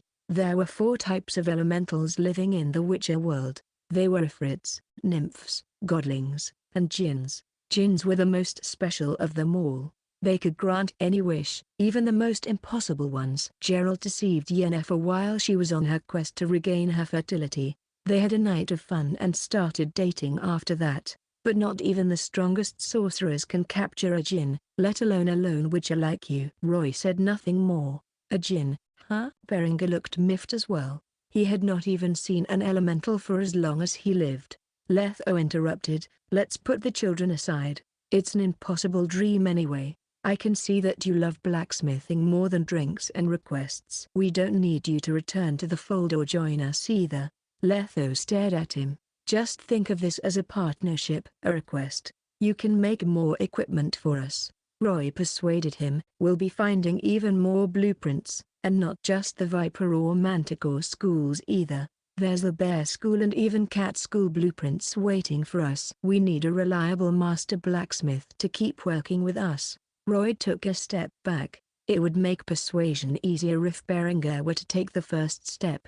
However, Berenger did not give them a straight answer. He did not refuse, nor did he agree. I'll think about it. Berenger was obviously interested, but he declined in the end. He had seen too much in life to be persuaded that easily. Friends, it's an honor to work with you, and I'll never forget what we did at the brothel, but I can never return to Kaer Morhen. It was regrettable, but the witches did not press further. We'll stay in Novgorod for a while. You're always welcome if you change your mind. We'll provide the blueprints and materials. All you have to do is make the equipment. Roy opened up a spot for him if he ever wanted to join them. They had one last meal before the Viper School witches left Vizima and rode their way north. Berenger saw them off, and he fell into his own thoughts. End of arc. The rural areas in the north were filled with fertile fields. Crops like radishes, carrots, and chilies stood high, while bushes and weeds surrounded them. A main path sat in the center of the fields,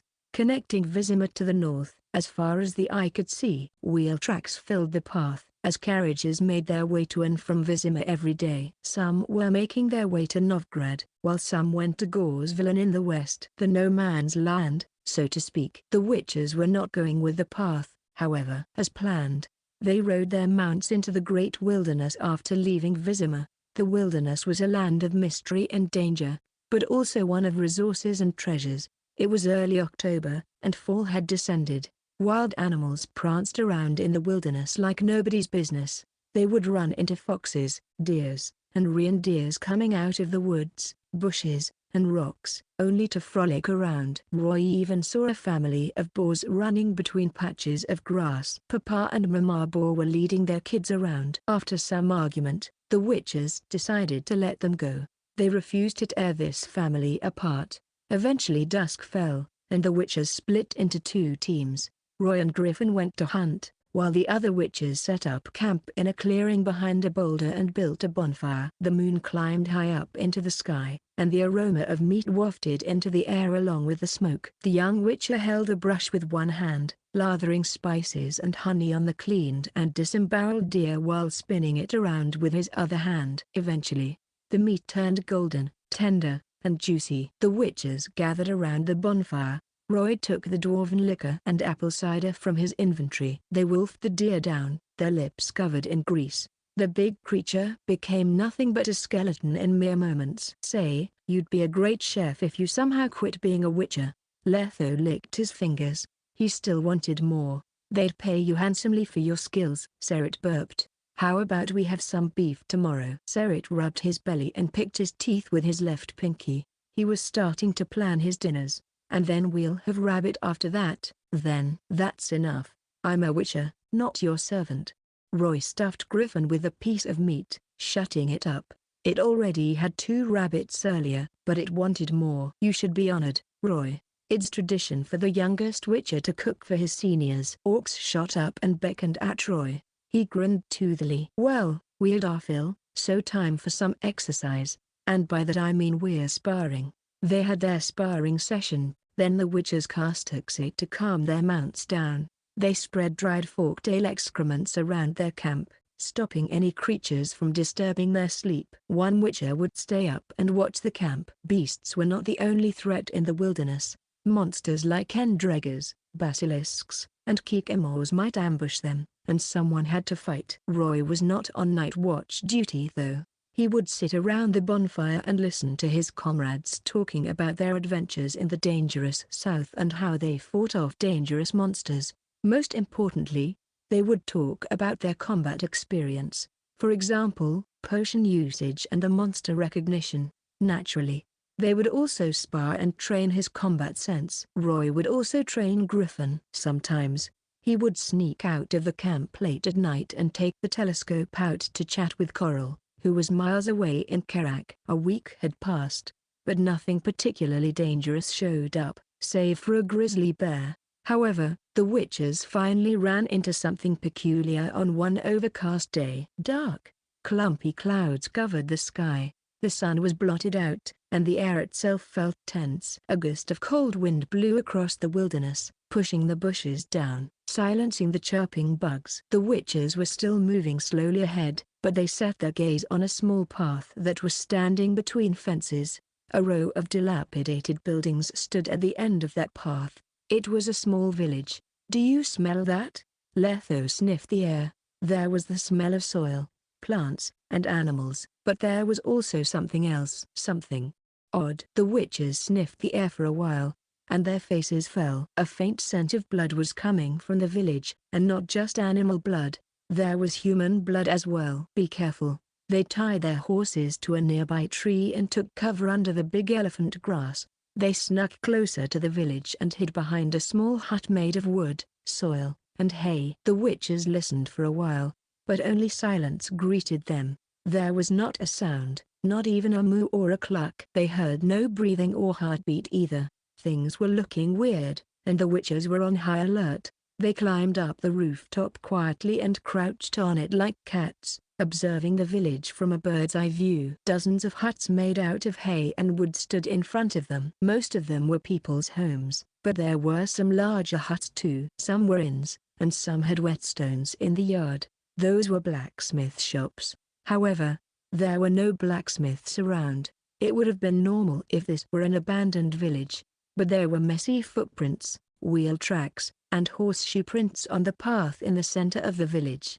It was proof that there were human activities not too long ago. What happened here? They leapt down from the roof and split up, looking in the directions the blood led them to. Eventually, they found weird clues spread across the whole village. There were signs of bloody struggles, dried blood, and cattle corpses lying around. "Well, It doesn't seem like a ghoul attack to me. Roy pulled an arrow out of the livestock farm's fence. The arrowhead was made of steel, and the workmanship was crude. It was primitive and had some faults. The maker was obviously not a professional. The young witcher froze up when he looked into the farm. A corpse was lying quietly in a stack of hay. He went inside to check it out. The victim was around 15 or 16. She was a fair and lovely lady. All the boys in the village would love to marry someone like her. But her life ended before it could even start. He confirmed that she died from asphyxiation. She was throttled and abused before she died. Obviously, there was more than one killer. He took a deep breath and balled his fists. Eventually, his comrades came in. They had seen similar things happen many times in their lifetimes, so they were not fazed. "I know how you feel, kid," Letho said. "We'll bury them later. They should rest in peace." Them? Roy was surprised. "Come here, we found something." Most of the furniture in the houses were destroyed and tossed away. All the valuables had been robbed as well.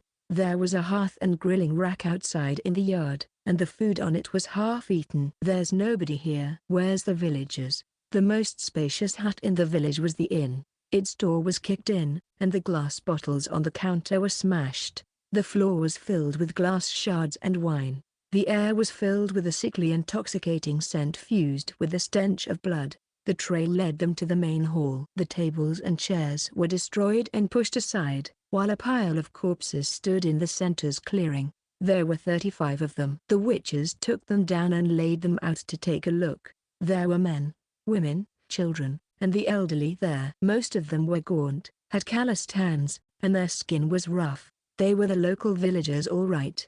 But all of them were dead. "We've checked these guys, and they were all killed by the sword," Serit said.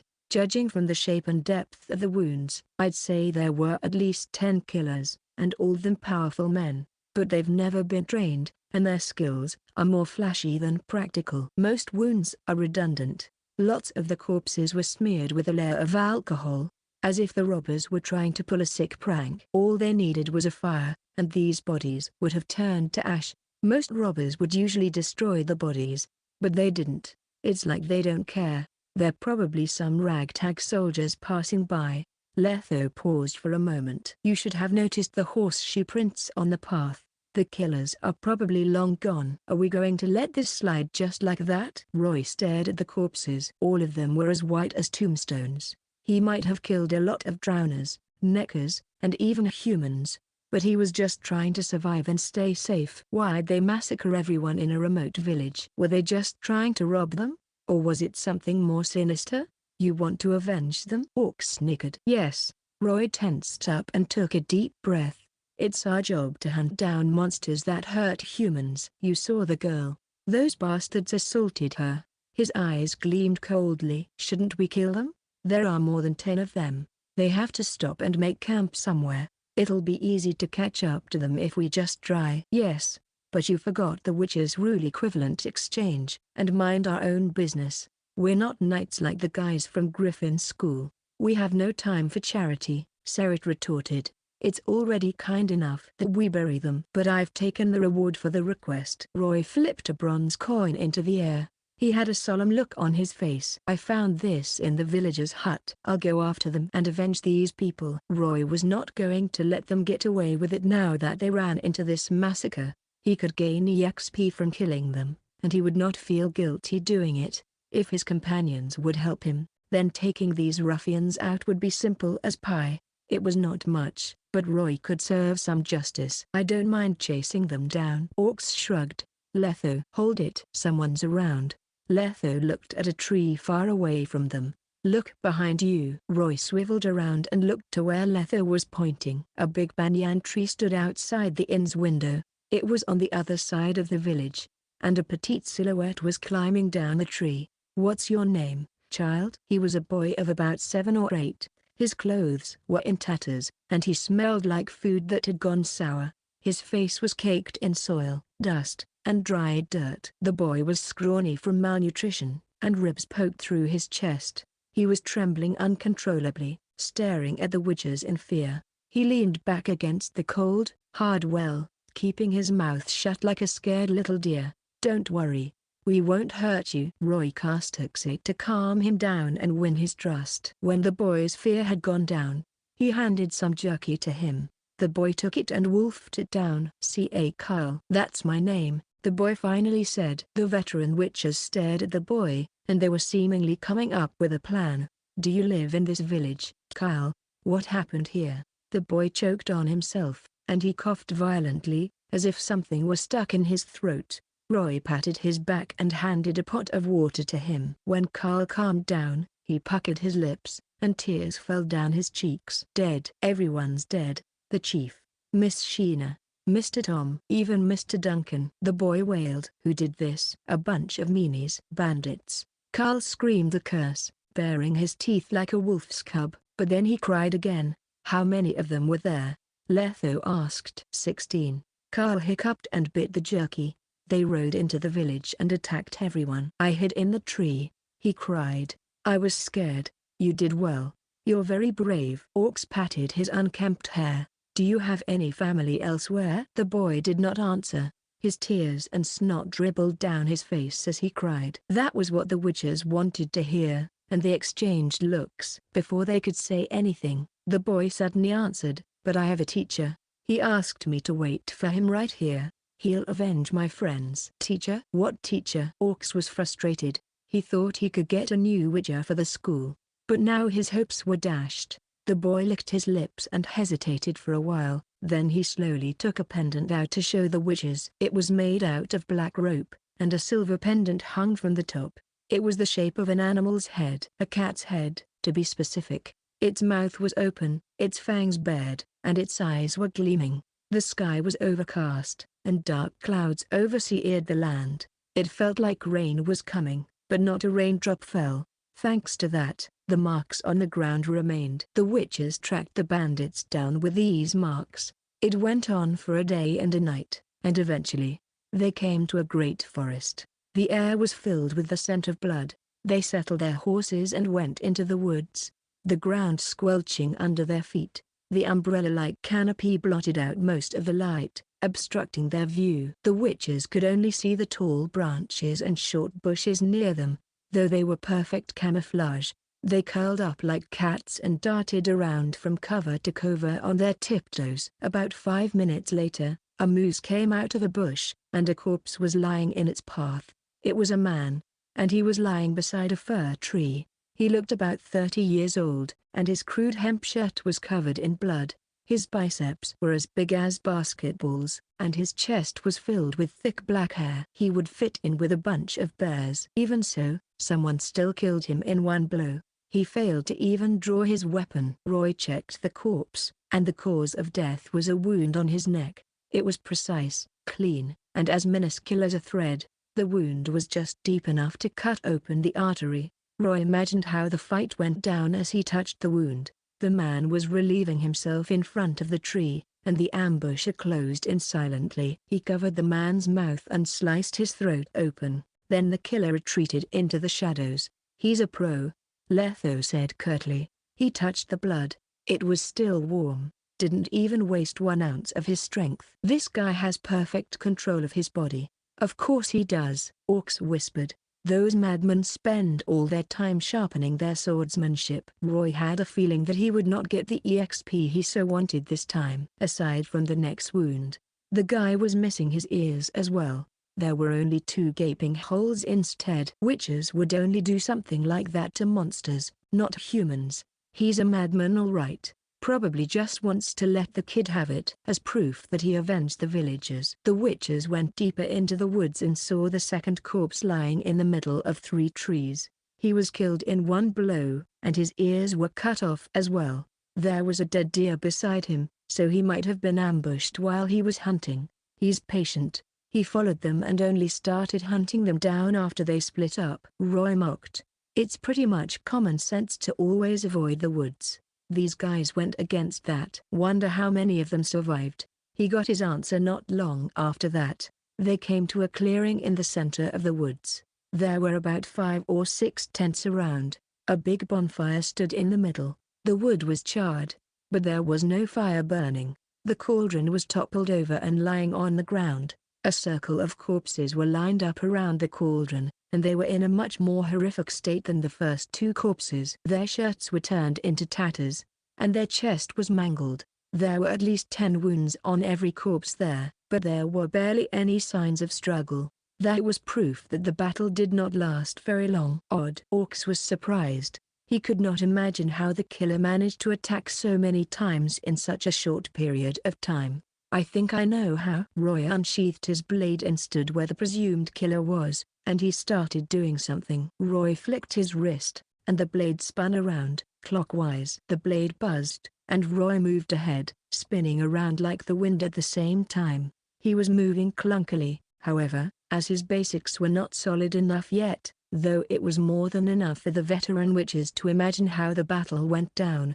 Orcs looked at him. "How'd you come up with that?" "I think I read it somewhere," he half lied. "It's all I can do to imitate it, and it's a poor imitation at that. I'm still a long way away from the real Catskill swordsmanship. I still can't show you its real form." "Catskill swordsmanship, eh? I'll have to spar with that guy if I have the chance." Orcs cocked his eyebrow. He was getting interested in that sword fight. It had not even been 2 hours since these people died, and their ears were still intact. The killer probably did not have time to cut them off. He had to chase down the stragglers. The witches searched through the tents.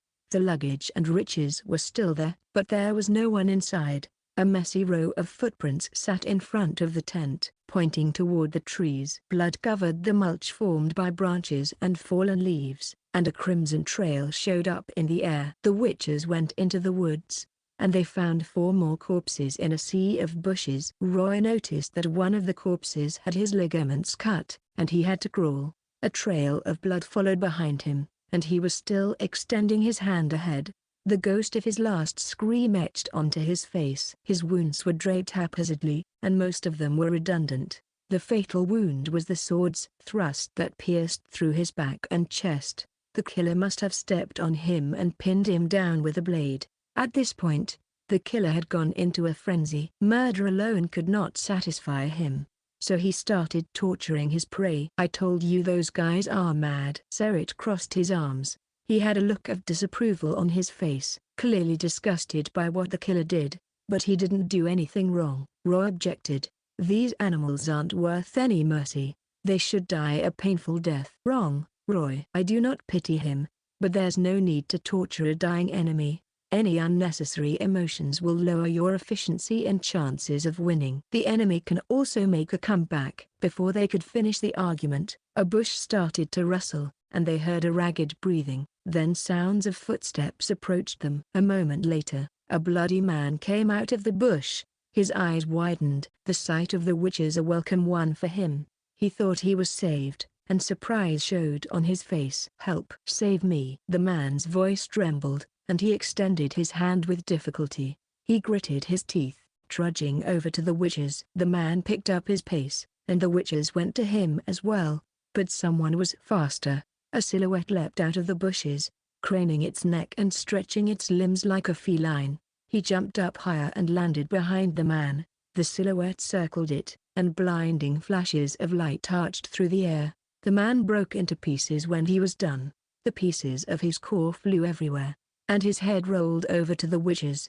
His lips moved, a smile curling them. He thought he was saved. The witches looked up. A leanly built man stood not far from them, wiping the blood off his blade. He gave the witches a toothy grin. A gust of cold wind blew through the woods, and rain poured through the cracks between the canopy, washing the blood off the mulch. The witches were staring at the man 30 feet away from them. He, too, was a witcher. He stood in silence, facing the Viper School witches. He was wearing black armor, and compared to his muscular peers, he was shorter and a bit slim, but his limbs were slender, and his muscles were lean. There were 2 blades behind him, and the silver sword was in its scabbard. He had just wiped his steel sword off, and he swung it around. The man was a left-hander. He got some blood on his face, and the man was wearing sunglasses.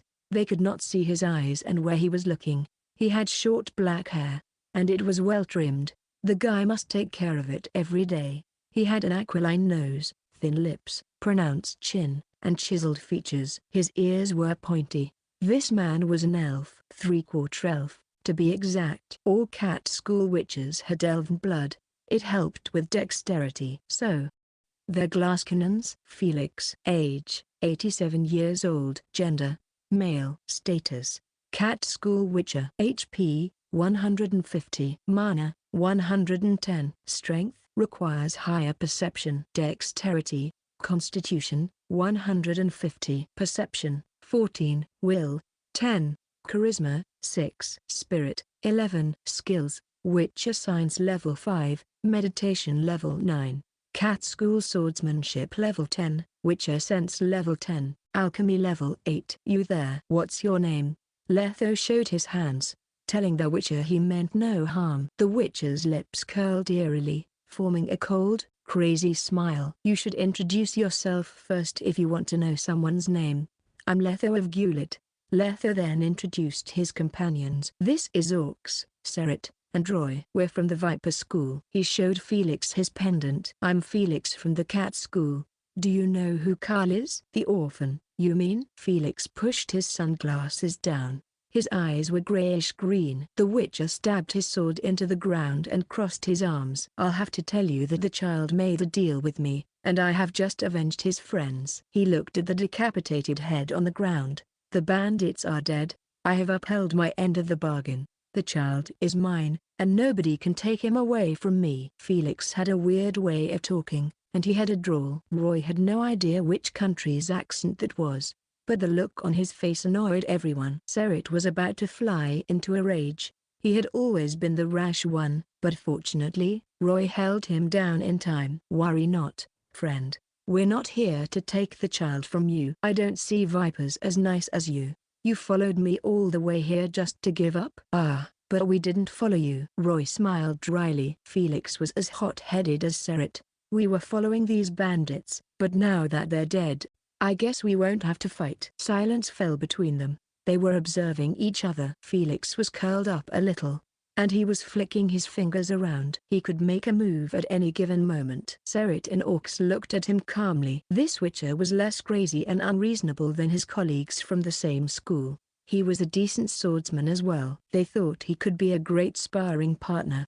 Letho had his arms crossed, reminiscence gleaming in his eyes. Felix seemed to remind him of someone. Why don't we talk somewhere else? Roy broke the ice. We don't run into other Witchers very often. There's much to talk about. He took out a bottle of dwarven liquor from nowhere and took a swig. It burned his throat, but he held it down and tossed it to Felix. Felix held it and poured the liquor down his blade. I never drink. Liquors slow me down.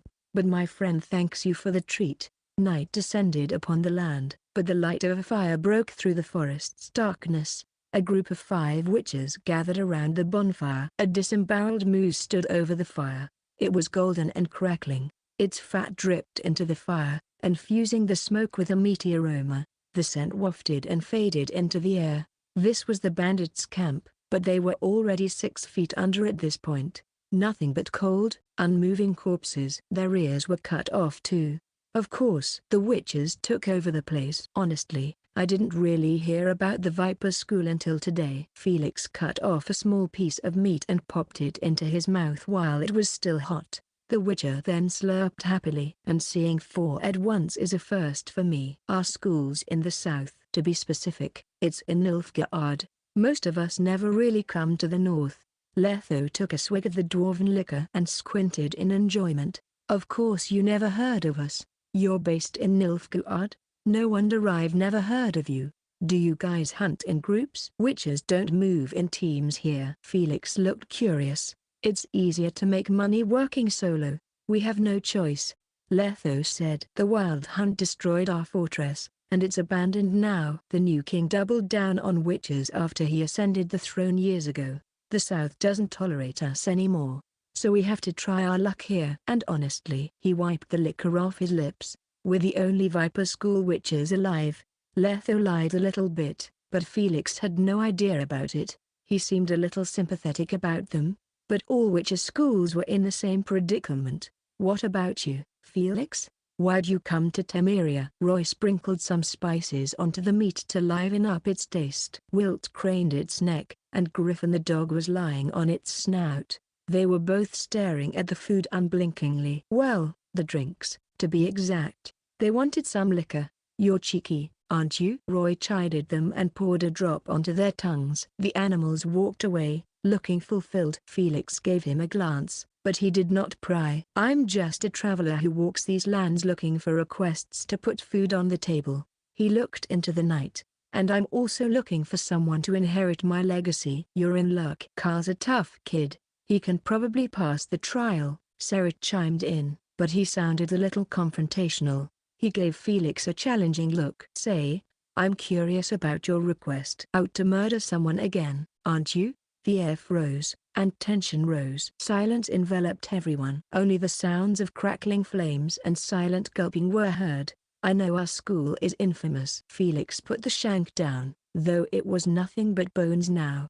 He had a big appetite, but he ate slowly. Not even a sliver of food had gone to waste.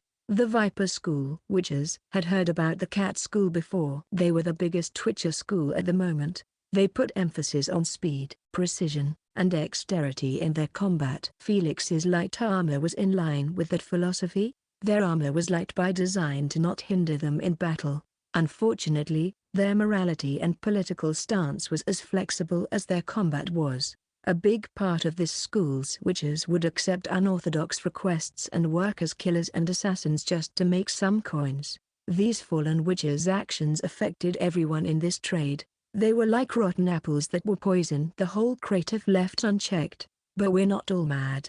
We're not made up of assassins or executioners. A large chunk of us still go with tradition and only kill monsters. Felix looked frustrated. It looked like he was affected by his schoolmates' actions as well. His school's reputation turned into infamy because of them. I have a feeling you're a man with his own creed. Orcs tossed his prejudice behind and raised a rib toast to him. Felix raised a shank in return.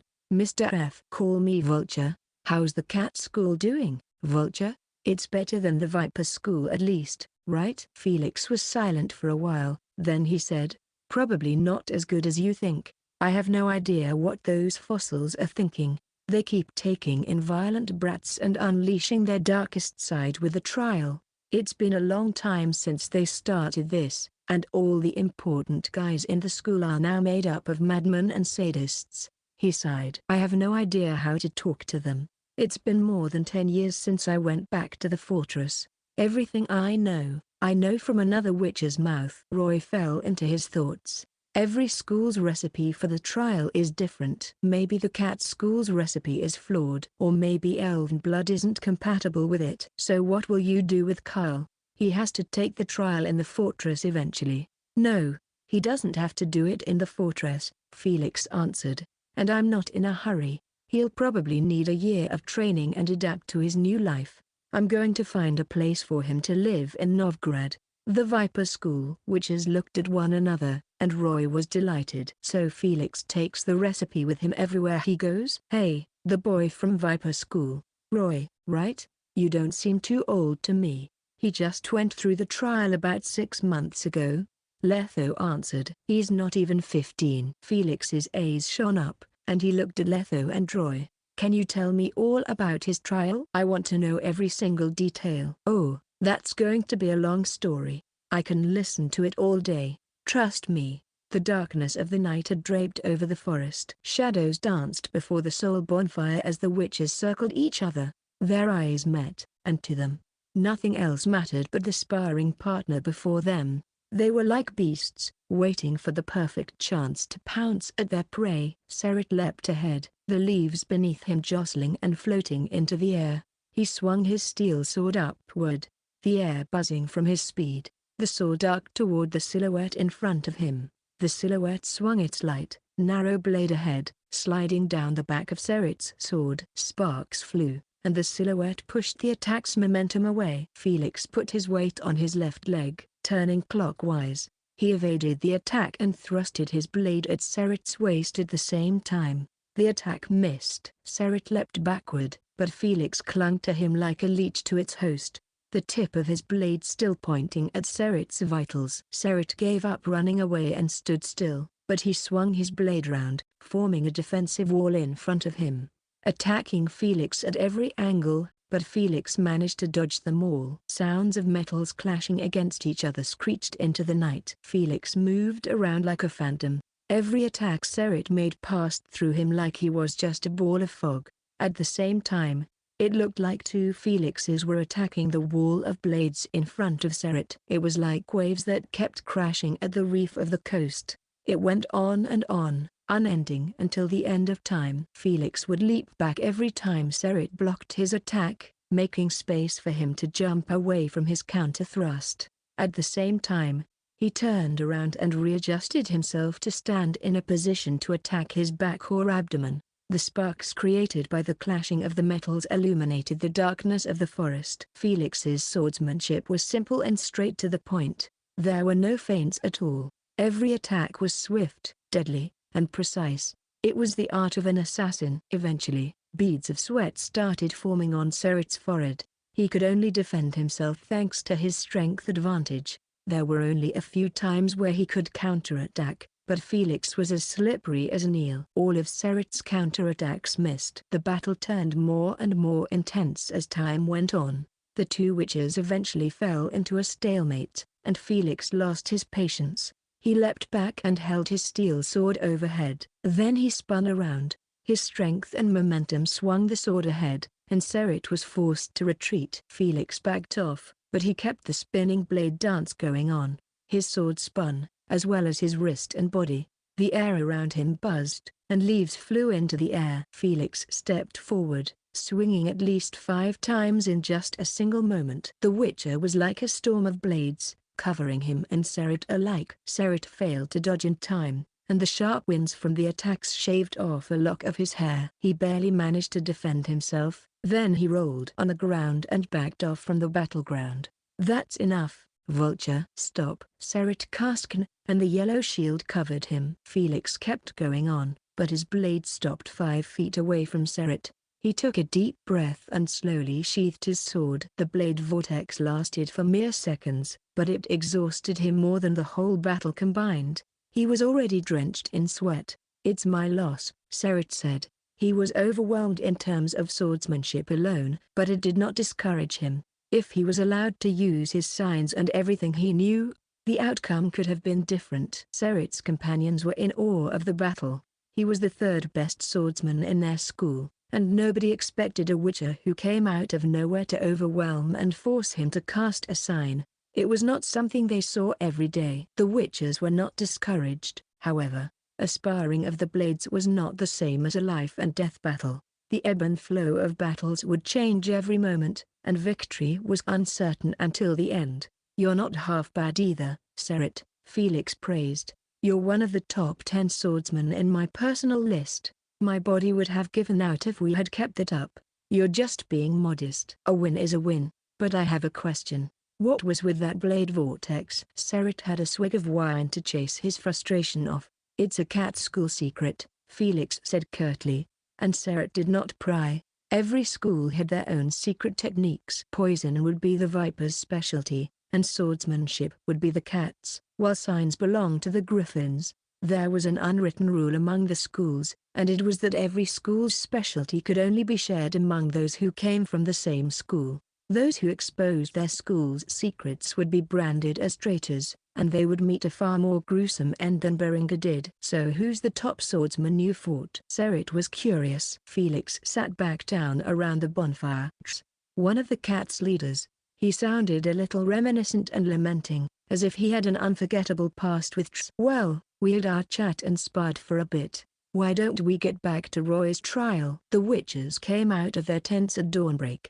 There were a dozen horses cantering around the woods. They belonged to the bandits. It was a pity they were in the wilds, or the witches could have found a better owner for these horses. They had to let the creatures go in the end. There were also some coins left in the tents. The bandits robbed the poor people they ran into along their way. The Viper School's witches did not take the coins. They left them for Felix, since he was the one who killed everyone. They rode on horseback for a day and came back to the destroyed village the next morning. "Look who's back," "You little monkey." Felix rode to the banyan tree and yelled at it. A scrawny kid came down right away. Felix picked him up and put him on the horse's back. The Witcher pinched the boy's dirty face happily. "So how have you been the last 2 days? Scared? Hungry?" "No." Kaer looked at Letho and the other Witchers gratefully. "They left some food and water for me, so I didn't starve." "What happened to those bastards, Master?"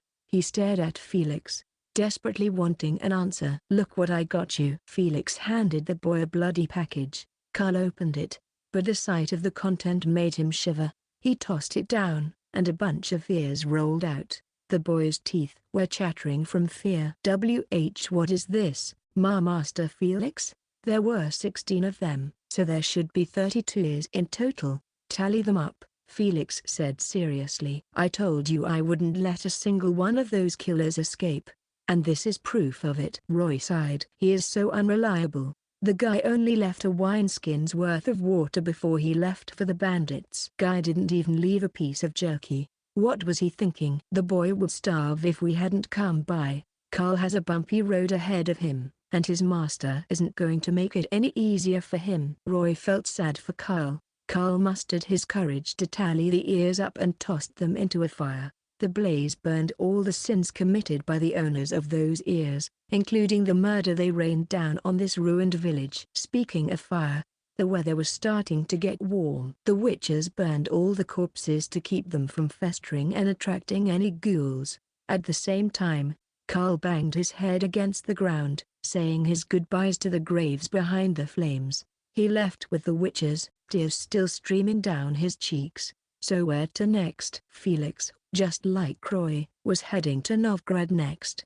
After a lot of consideration, Felix made the decision to join the Vipers for a while. They could share their experiences too. Felix might look like a cool guy who loved wearing sunglasses all the time, but he was actually one for straight talking. He went about everything in life based on his preferences and instincts. He could be talkative when it came to the right person. Besides, he acknowledged Serit's swordsmanship, and he was sure that if the Vipers wanted to kill him, they could do it easily. He would have no chance in a 4-on-1 battle. Since that was the case, he would rather just go with them. Roy did not tell him about his plans about the alliance just yet. He still had a lot of time for that. "Hey kid." Orcs was finally calling someone besides Roy that. This time, he was talking to Kaer. He looked really beautiful after the grime and dirt was washed off his face. The boy looked more like a girl, given that he was scrawny, and his voice have not changed yet. "Are you cross-dressing or something?" Orcs was giving him a weird look, and Kaer retreated into Felix's embrace. He was starting to feel intimidated that a lot of burly witches were staring at him. Their feline eyes were unnerving him. "Shut up, you oaf." Serit came to Orc's side and gave the boy a reassuring gaze, but that only scared him more. "Do you think Vulture is blind? Kaer can't be an apprentice witcher if he's a girl." Girls could not be witches, or that was the case in this world. "It doesn't matter even if Kaer is a girl." Felix patted the boy's head, and what he said next shocked the witches. "The cat school's potion works on girls as well. We accept girls into our fold too." The witches were shaken to their cores. "I have never seen a female witcher all my life." Orcs muttered to himself. Serit and Letho shared his sentiment as well. Female witches were even rarer than endangered animals. For some reason, they started envying the cat school. It would have been great if the Viper school had some girls too. Roy's eyes shone. He was starting to get a lot of ideas, and he thought of Ciri. "Wonder how she is doing now?" he muttered. "A little girl growing up in a witcher school, grows up to be a witcher and scouts out more girls to be new witches."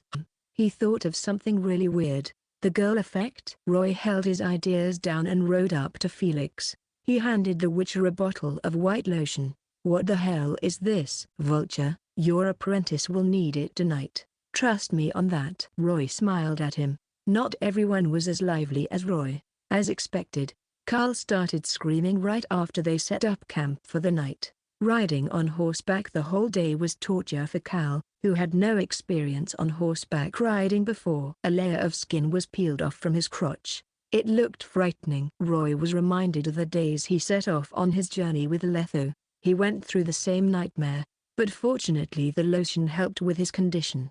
However, something worse happened the next morning. The recent tragedy took its toll on Kaer, and the witch's emergence made him ease up too much. He came down with some kind of sickness.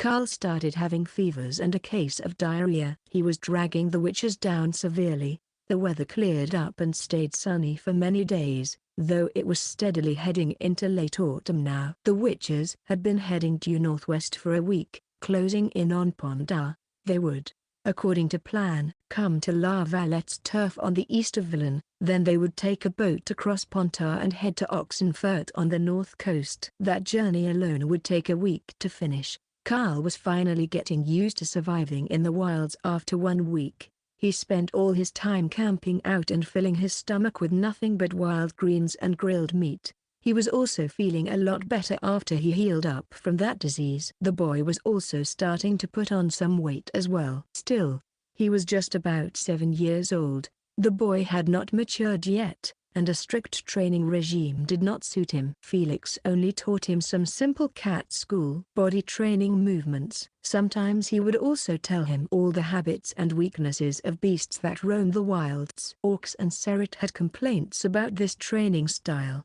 but Felix stuck to his guns when it came to this. He refused anyone from taking the fun away from training his own apprentice, so he ignored their comments. They even got in a fight with him because of that. Roy had also asked Felix to teach him more about swordsmanship over the last week. Cat School's swordsmanship leaned more toward practicality, and they were a lot sharper than any other styles Roy had seen. Felix managed to attack his vitals in under a minute, and he lost without even knowing how. Still, the incredible efficiency made Roy improve at a blistering pace. He had a feeling sword mastery would level up soon. The witches finally arrived at Villain's borders, and they set up camp in the center of some oddly shaped boulders. "Can I play with Griffin, Roy?" Kaer came over and stared at Roy. He fell in love with Griffin after he saw it by chance. Every young child loved cute things, and he was no exception to that. Roy held his forehead, though he was amused as well. Griffin loved hounding him for snacks, but it was acting weirdly after Kaer kept trying to play with it. The Griffin even lost its appetite for dried fish, and that was its favorite.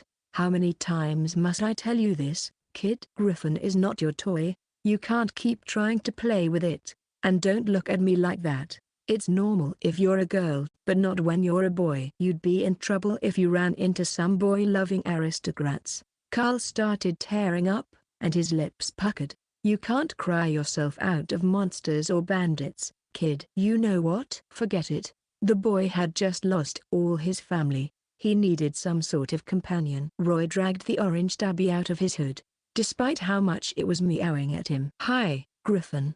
Kaer held the cat, but it was struggling to break free. He caressed its back, looking delighted. "Master and I got some buckthorn today. Wanna have some?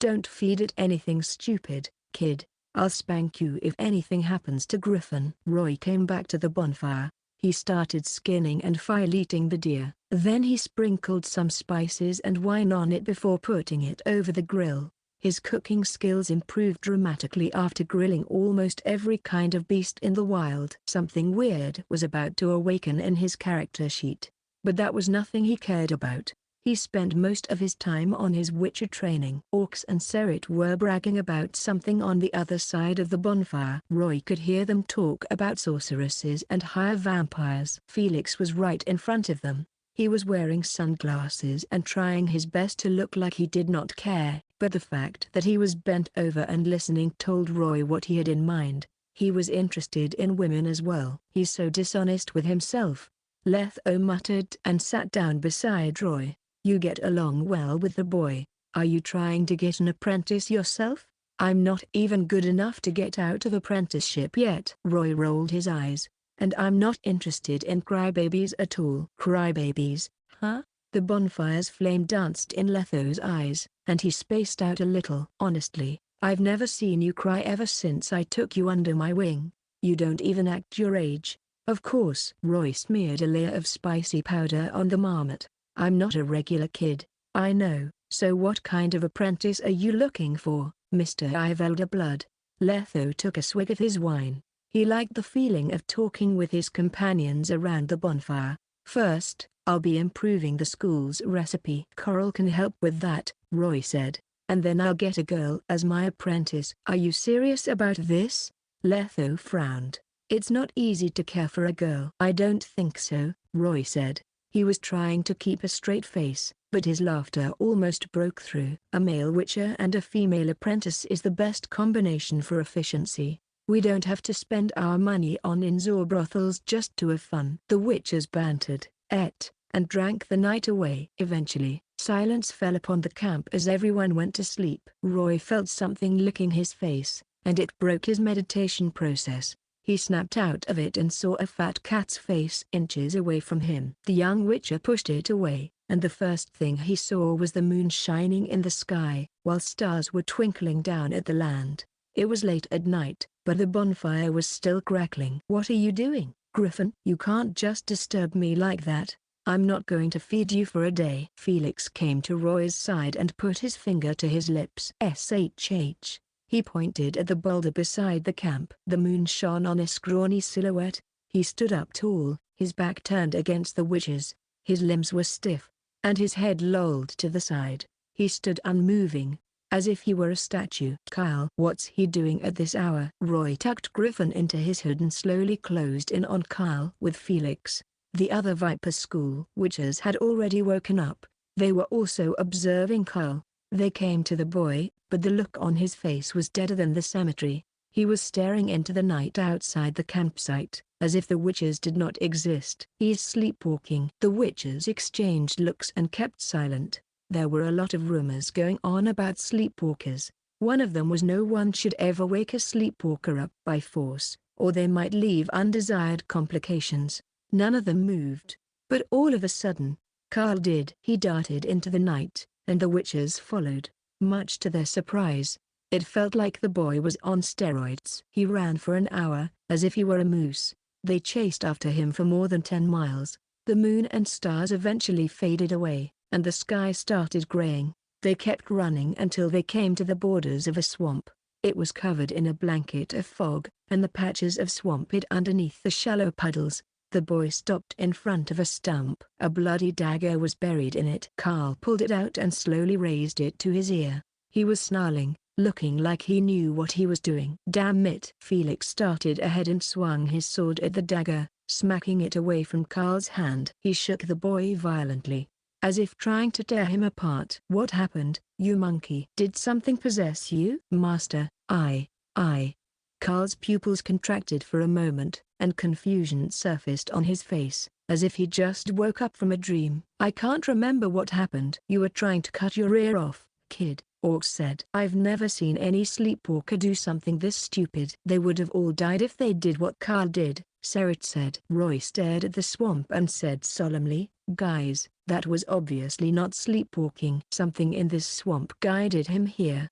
Think about it. He's just a boy, and his will is the weakest among us. Some infernal monsters could have mesmerized him easily. Everyone fell into silence.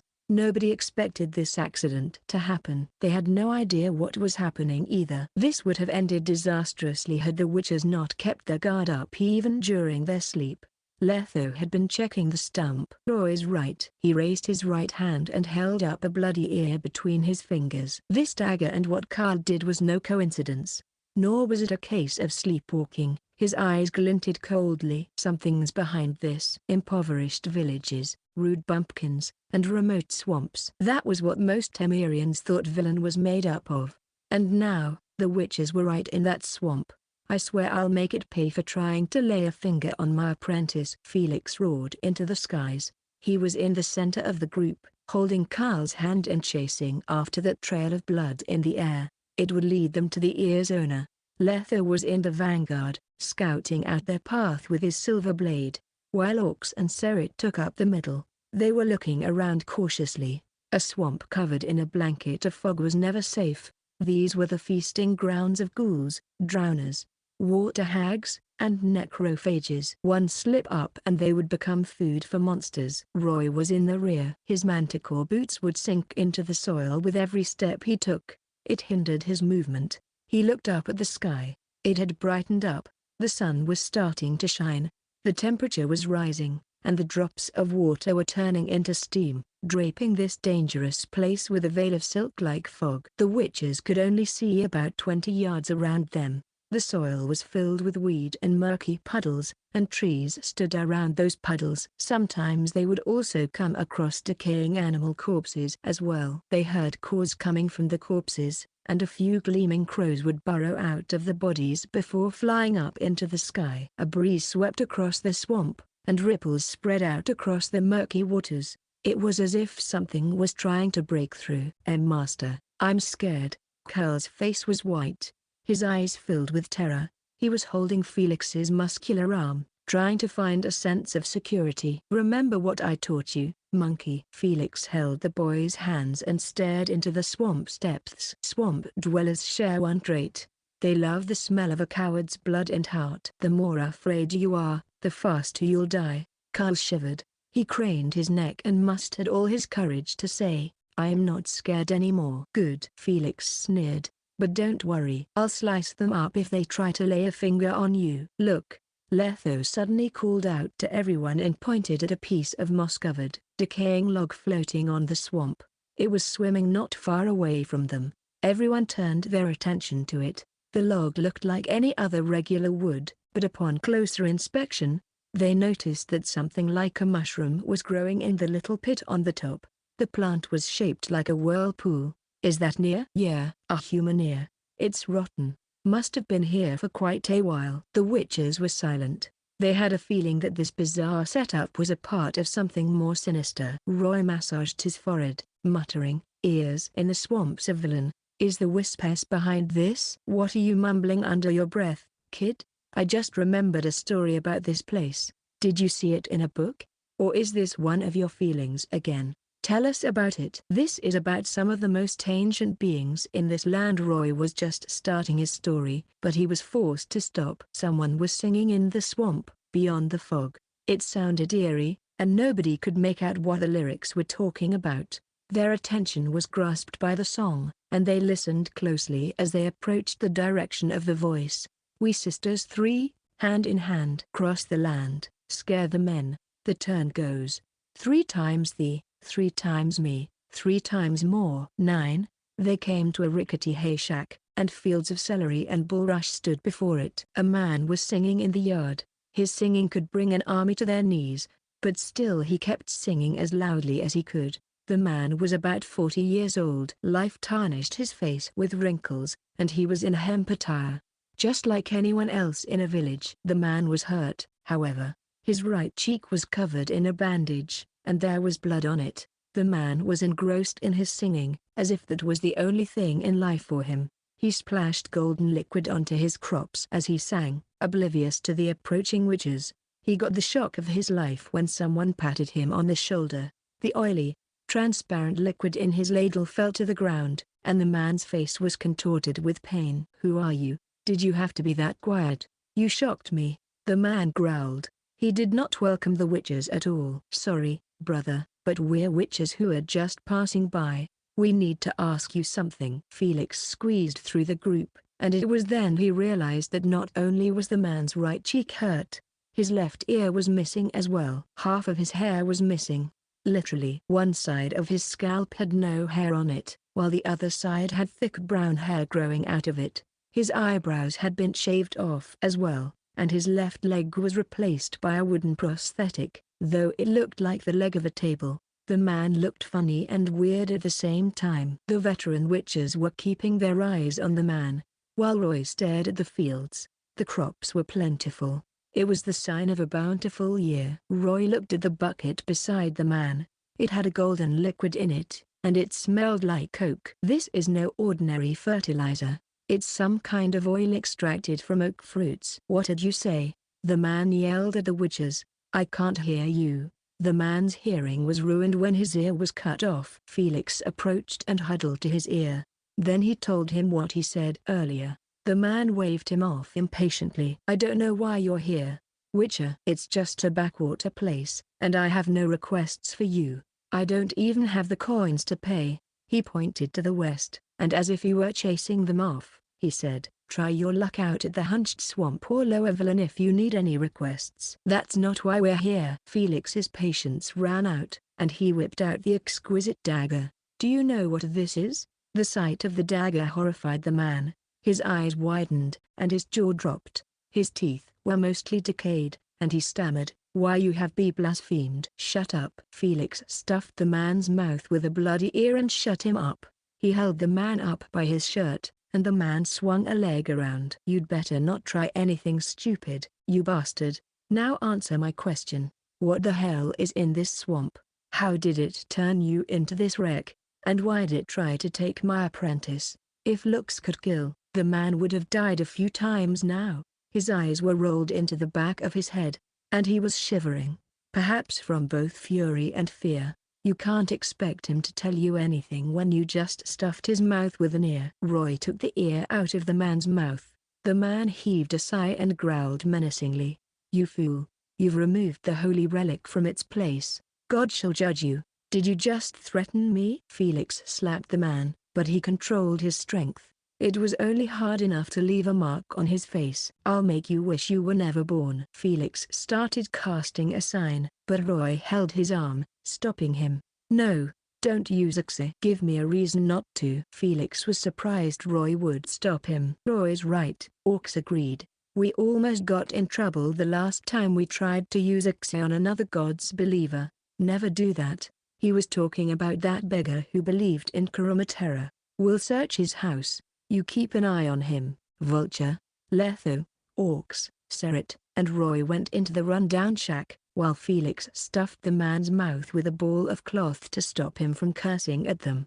"What'd you stuff his mouth with, master?" "To be a witcher is to hold your curiosity down, little monkey, but I'll make an exception this time. They're the pants you wore when you wet your bed 2 days ago." The man's hands were tied behind his back, and he fell back to the ground, flapping around like a dead fish. The house was stark, and even more so than most villages. There was nothing but a thin mattress, rickety tools, and a gigantic oil painting on the mottled wall. An oil painting in a run-down shack in remote Villain? Letho stood before the painting, looking surprised. The painting was ancient, but it was well kept. The engravings on the golden frame still looked smooth and even. There was not a single mark or a speck of dust on it. Obviously someone cared for it a lot. 3 lifelike, beautiful women stood in the painting. They wore black silk dresses, their skin was fair, and their curves were perfect. Their feet were bare, and they were huddled together, head on one another's shoulders. The women were elegant, as if they were elves who were frolicking in the woods. It was as if they would walk right out of the painting once they were done with their nap. It was a mesmerizing painting. Even Orcs and Seret were captivated when they saw it. Roy, however, scanned the painting and confirmed that it was just a regular item. He then searched the mattress and found a thin, yellowing book. It was titled She Who Knows. Legend has it that Villain has 4 ladies. The mother comes from a land far, far away. Tortured by her loneliness, the mother made 3 daughters from dirt and water. "What did you find, Roy?" "A myth." Roy looked at the painting. "It's probably about how those ladies came to be." "Read it aloud, kid." The other witches huddled closer and listened to the story. "A long, long time ago, there was only one ruler in Villain, and her name was the Mother. She created 3 daughters to ease her loneliness, and the 4 of them lived happily. But bliss did not stay with them for long. For some unknown reason, the mother started losing her mind. She became a tyrant. The madness eventually overwhelmed her, and she wished to massacre the whole of Villain. Her daughters rose against her, killing the mother and sealing her soul beneath the whispering hillock. Since then, the mother's daughters took over Villain. The people of Villain would pay tributes to them, while they, the ladies of the wood, would grant them health and bountiful crops in return." A long silence later, Roy said, "So those women in the painting must be the ladies of the wood." "More precisely,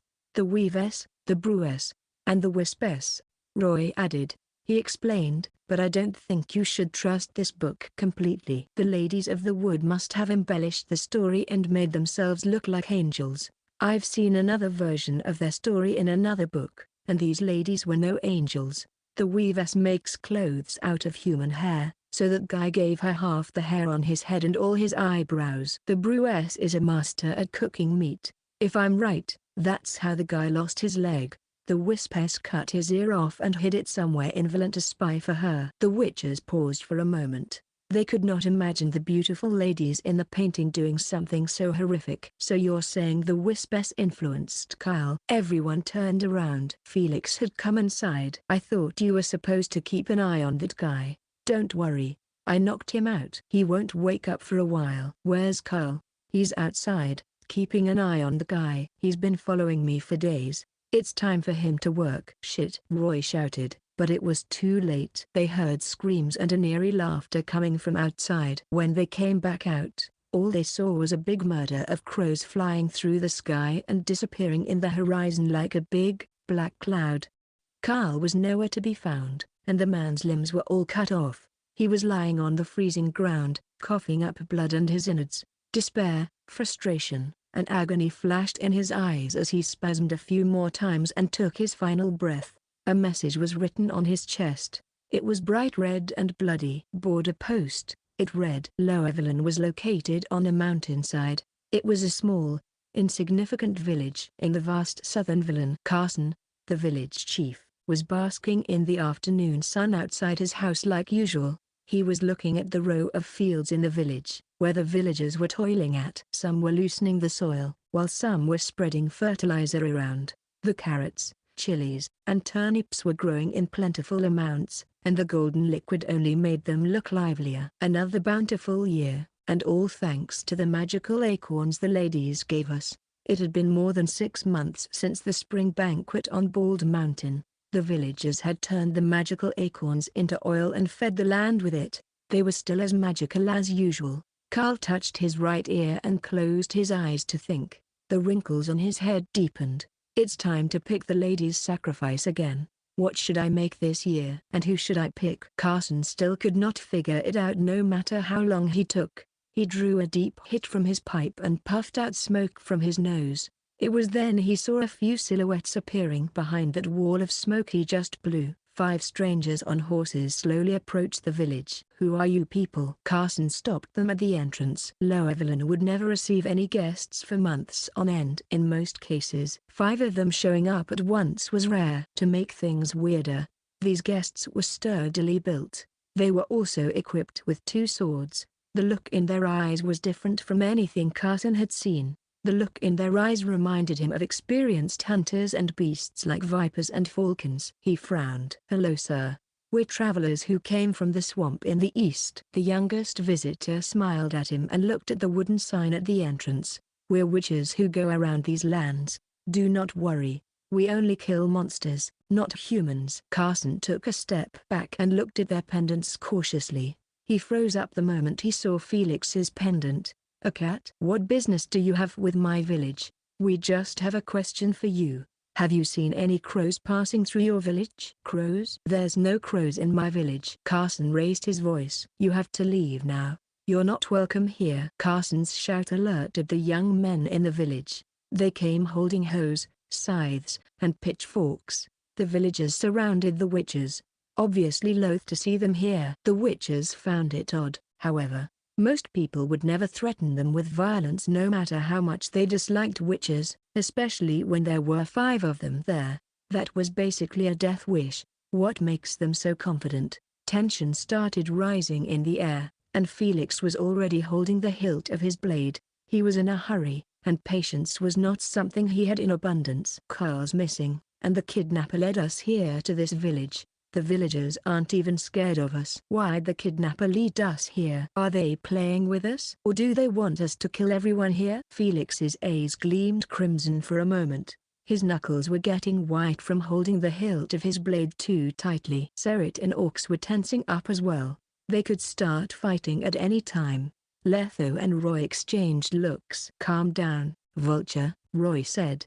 Then he turned to the villagers. Villagers, we bear you no ill will, or we wouldn't have come through the entrance in the first place. He looked into Carson's eyes. We would have ambushed you at night if we were actually here for your lives. He smirked. Your wives and children would wake up to see you dead if that were the case. Roy's warning spread fear across the villagers. as if by magic. However, it riled up some of the more aggressive villagers instead. "I'll kill you," a villager with thick chest hair roared. His eyes widened, and he thrusted his pitchfork ahead at Roy. Roy, however, was not fazed. He stared at the villager and allowed his attack to go through. The yellow shield around him broke into pieces, but the pitchfork could not penetrate the armor, no matter how hard the villager tried. The man noticed an eerie silence falling around him, and he gulped. He gave the other villagers a weird look, as if he were asking, "Why'd you geese stay back? You'd better think long and hard before you attack," Roy said. "Your pitchfork isn't nearly as sharp as my swords, and you're not nearly as tough as the monsters we have to deal with. I can defeat you easily." "Wanna try?" The villagers took a step back and tossed their weapons away. "What do you want, witches?" An answer. Roy took the dagger from Felix and showed it to them. "It doesn't matter if you haven't seen the crows, but you must have seen this dagger before." "Now calm down. This is a token the ladies gave us. They guided us here. I think they must have some message for us." Lower Villain was a sizable village with about 100 families in it, and Carson's house was in the centermost part of the village. "Are you sure the ladies gave you this holy relic, Witcher?" Carson was observing the dagger and confirmed that it was the one in the north of the swamp. "You can see it that way if you want." Roy was standing beside the window, looking at the villagers who were going about their lives. Villain was Temeria's poorest place, but the villagers looked surprisingly healthy. They were not scrawny or pasty like most malnourished villagers. In fact, they looked strong. "I'll tell you what happened. The Lady of the Woods left a bloody message on that unfortunate bastard and led us here. We buried the guy." "Of course. You're the chief here, Carson. Tell us how to take back the child she took from us." "The lady took your child away? She stole him from us, to be precise. She stole my apprentice, an 8-year-old child, right under my nose," Felix roared angrily. "She kills her own people without any hesitation. I don't think she's going to be nice to my apprentice." "Hold your tongue. Do not slander the Lady of Villain." Carson flew into a rage, then horror grasped him. He tossed the dagger back to the witches. "Leave. I will not allow your foolishness to drag this village down." "Oh, we'll leave, as soon as you tell us what we want." Felix closed in until he was inches away from Carson. He glared at the old man, and his voice dripped with venom. "Tell us where to find her. Tell us how to take the child back." Carson's face turned red with fear, but he kept his mouth shut no matter how fiercely Felix was glaring. "You won't talk, huh?" Felix grabbed his beard. "Why don't I keep you mute then?" "Permanently."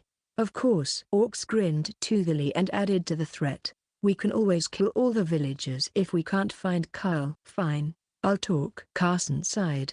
He explained, "But understand that I'm not talking because you threatened me. I'm just doing what the lady wants me to." He took a deep breath, possibly praying to the lady, then he said, "I think I can guess why she led you here. Explain." He heaved a few times to calm down. Then he explained, "She wants you to learn one basic rule: sacrifice something to her." "What kind of rule is that?" Roy looked at the wall. The portrait of the ladies was hanging on it as well. "Villain is the lady's territory. Every living being must live by their rules, witches included. You'll have to give them something of equal value if you want the boy back." "What?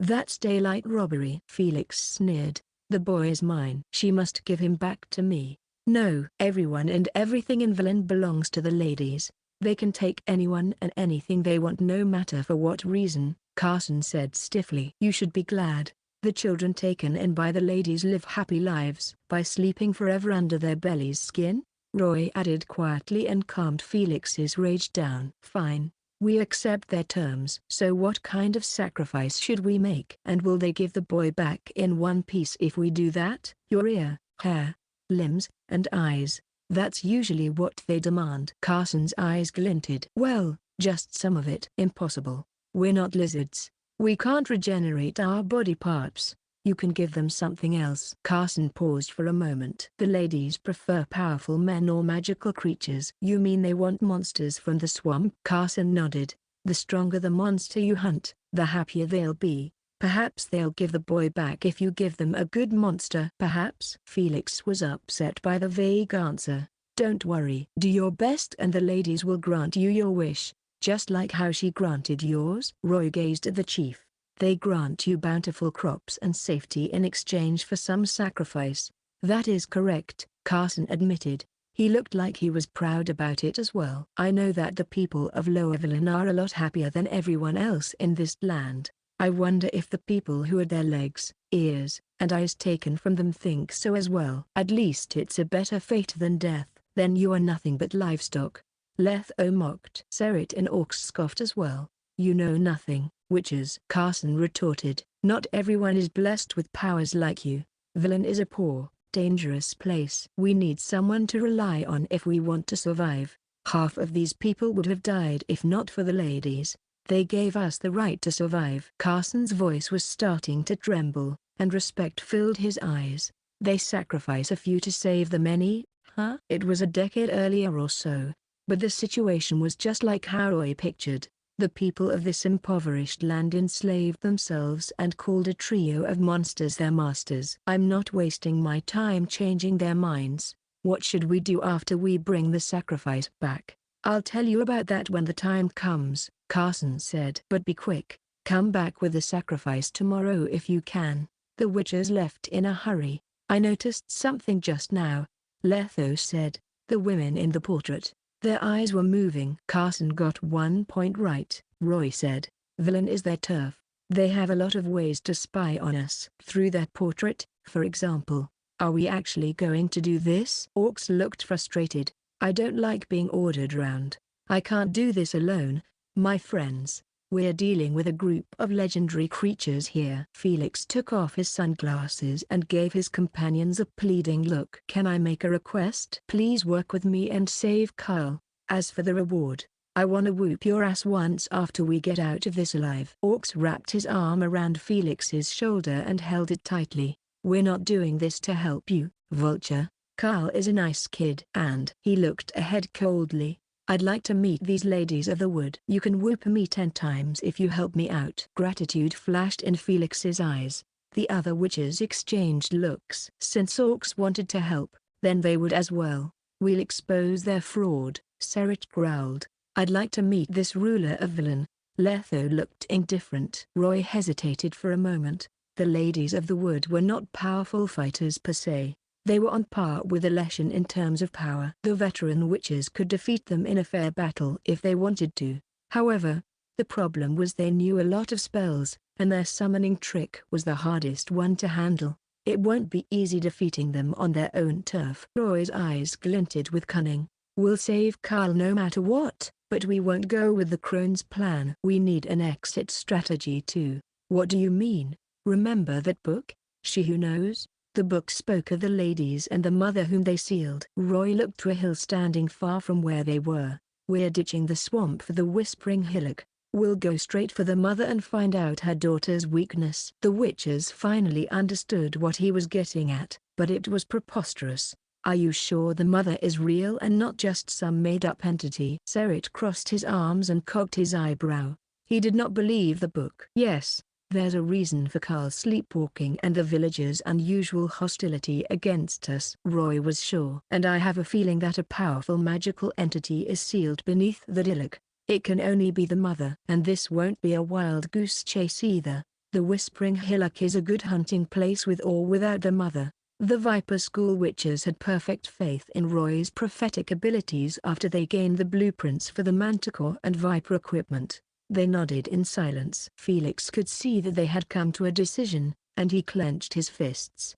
Then to the Whispering Hillock it is. The Whispering Hillock was not far from Lower Villain. It looked like a humble hill surrounded by green pasture. The sun was still setting when the witches came. Its rays of light shone on the pasture, pointing out a trail for the travelers. The grass gleamed, as if it were emeralds dancing on a magical land. The Whispering Hillock. It could be a place where lovers whispered their devotion to each other, but it could also be a place where mysterious entities blew sinister whispers into those who inadvertently walked into their trap. The whispers are everywhere. That's how this place got its name. Why are we even here anyway? Roy Orcs was confused. To seek out the mother. The crones fear her, and we're also gonna hunt. The witches kept quiet and felt the air for a moment. There's a place like this in Nilfgaard as well, Serit said. A famous geologist said that this phenomenon happens due to the hourglass structure hidden underground. The wind's howls travel across the ground and reach the surface through the holes. I don't need to know about the land's layers. Orcs had a different opinion.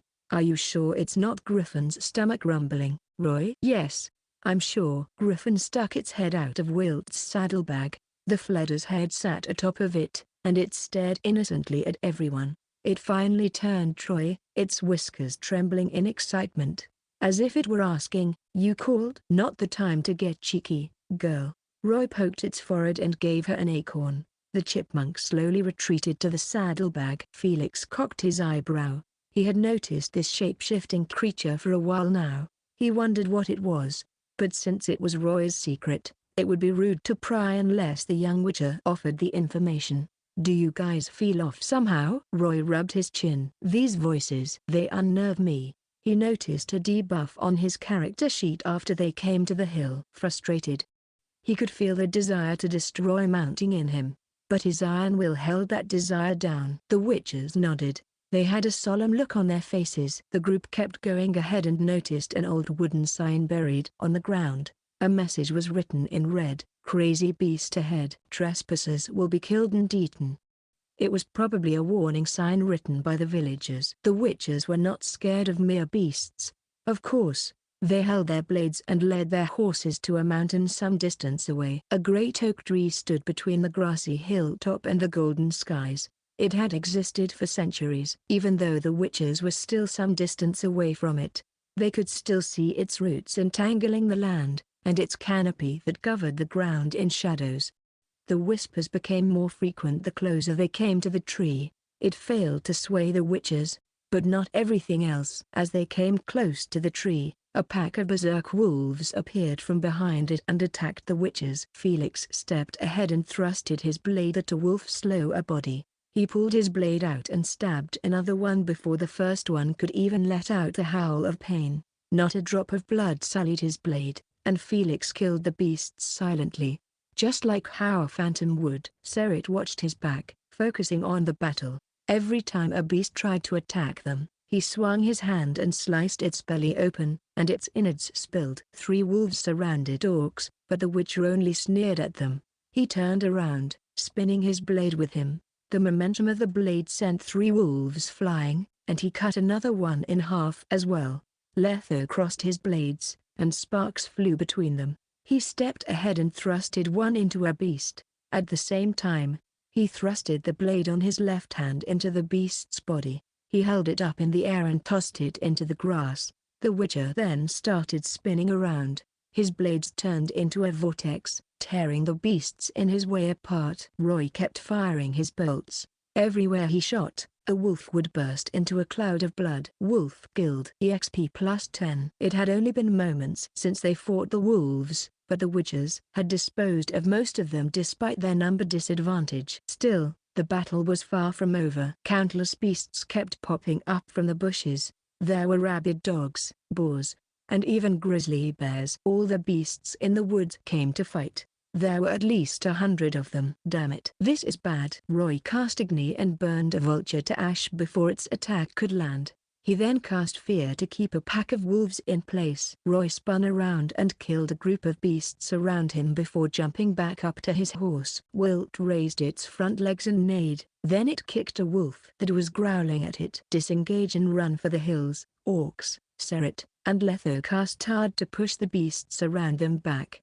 Get on the horse, vulture. Orcs shouted. Felix was fighting a burly grizzly bear. The bear was bleeding profusely under the elegant blade dance, but the bear seemed to show no signs of pain or exhaustion. It was still trundling at Felix, intent on tearing him apart. The beasts were regrouping quickly, and Felix finally hopped onto his horse.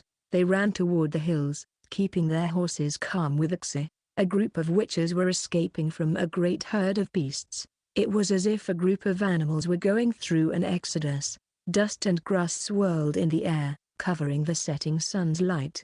It was magnificent. However, the beasts came to a halt. When they came to the whispering hillock, it was like an invisible wall was stopping them. They paced back and forth outside the hill, snarling and growling, but none of them took a step further. They waited for a long while, but the witches did not reappear. In the end, they roared one last time at the hill and left in the direction they came. What happened? Orcs looked surprised, but he was also excited. The beasts chased him all the way to the hill, and it felt more exhilarating than a battle. Too obvious. Serit tied his bandana. They're terrified. Something on this hill scares them. They're scared of something on this hill. Roy huffed. He had the worst stamina out of everyone. The young witcher said, "So we're at the right place. The thing sealed under this hill must be the lady's creator, the mother. Legend says that the mother is intimidating enough to scare any beast. That must be it." "So does that mean she's also behind the whispers?" Serit asked. "Be patient. You'll have your answer soon." "Any plans for after we meet the mother?" Felix was still worried about Kyle. He was in a hurry. "Her daughters are sick. I don't think she's any better than they are." "You're right. Safety first, so we'll have to get rid of its helpers." Roy ruminated. "We need to get an edge before we get into a negotiation, then we can find out what the lady's weakness is. A backup plan is always good to have." They settled their horses down and headed to the oak tree on the hilltop.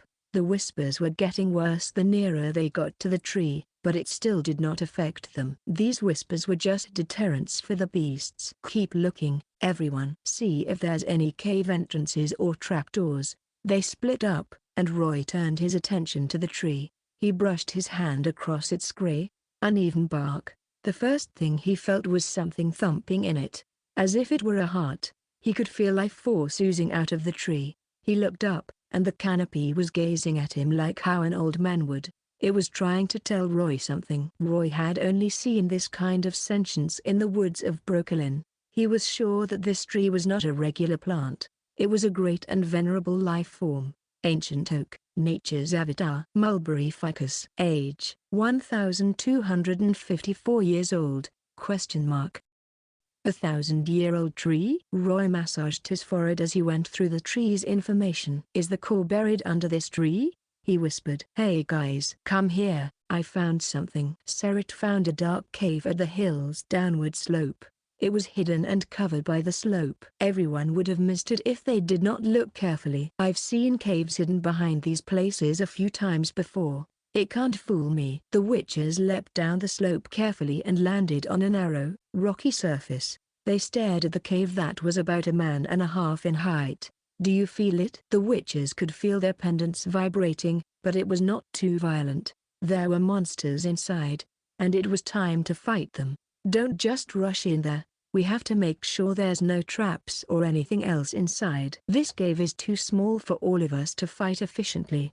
Letho took a dragon's dream out of his inventory ring. Roy took out everything he had, including 2 dragon's dream. If his last playthrough meant anything, there would be werewolves and a bunch of endreggers in the cave.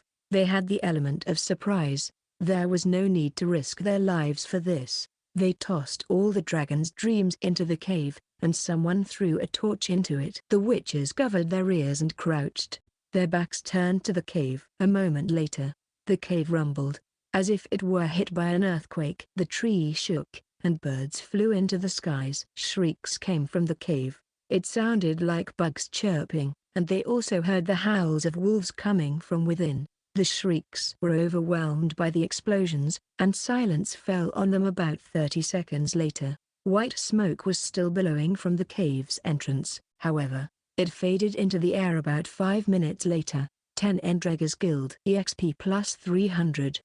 A smile curled Roy's lips. Gaining so much EXP delighted him, but he noticed that something was missing. He cocked his eyebrow. "I'm missing a big one here though." "Still as cunning as ever, you two." Orcs glared at them, gulping. He could never bring so many dragon's dreams around with him, nor had he seen anyone wasting so many at once. "It's called being careful," Letho and Roy said at the same time, and the bald witcher turned his attention to the cave.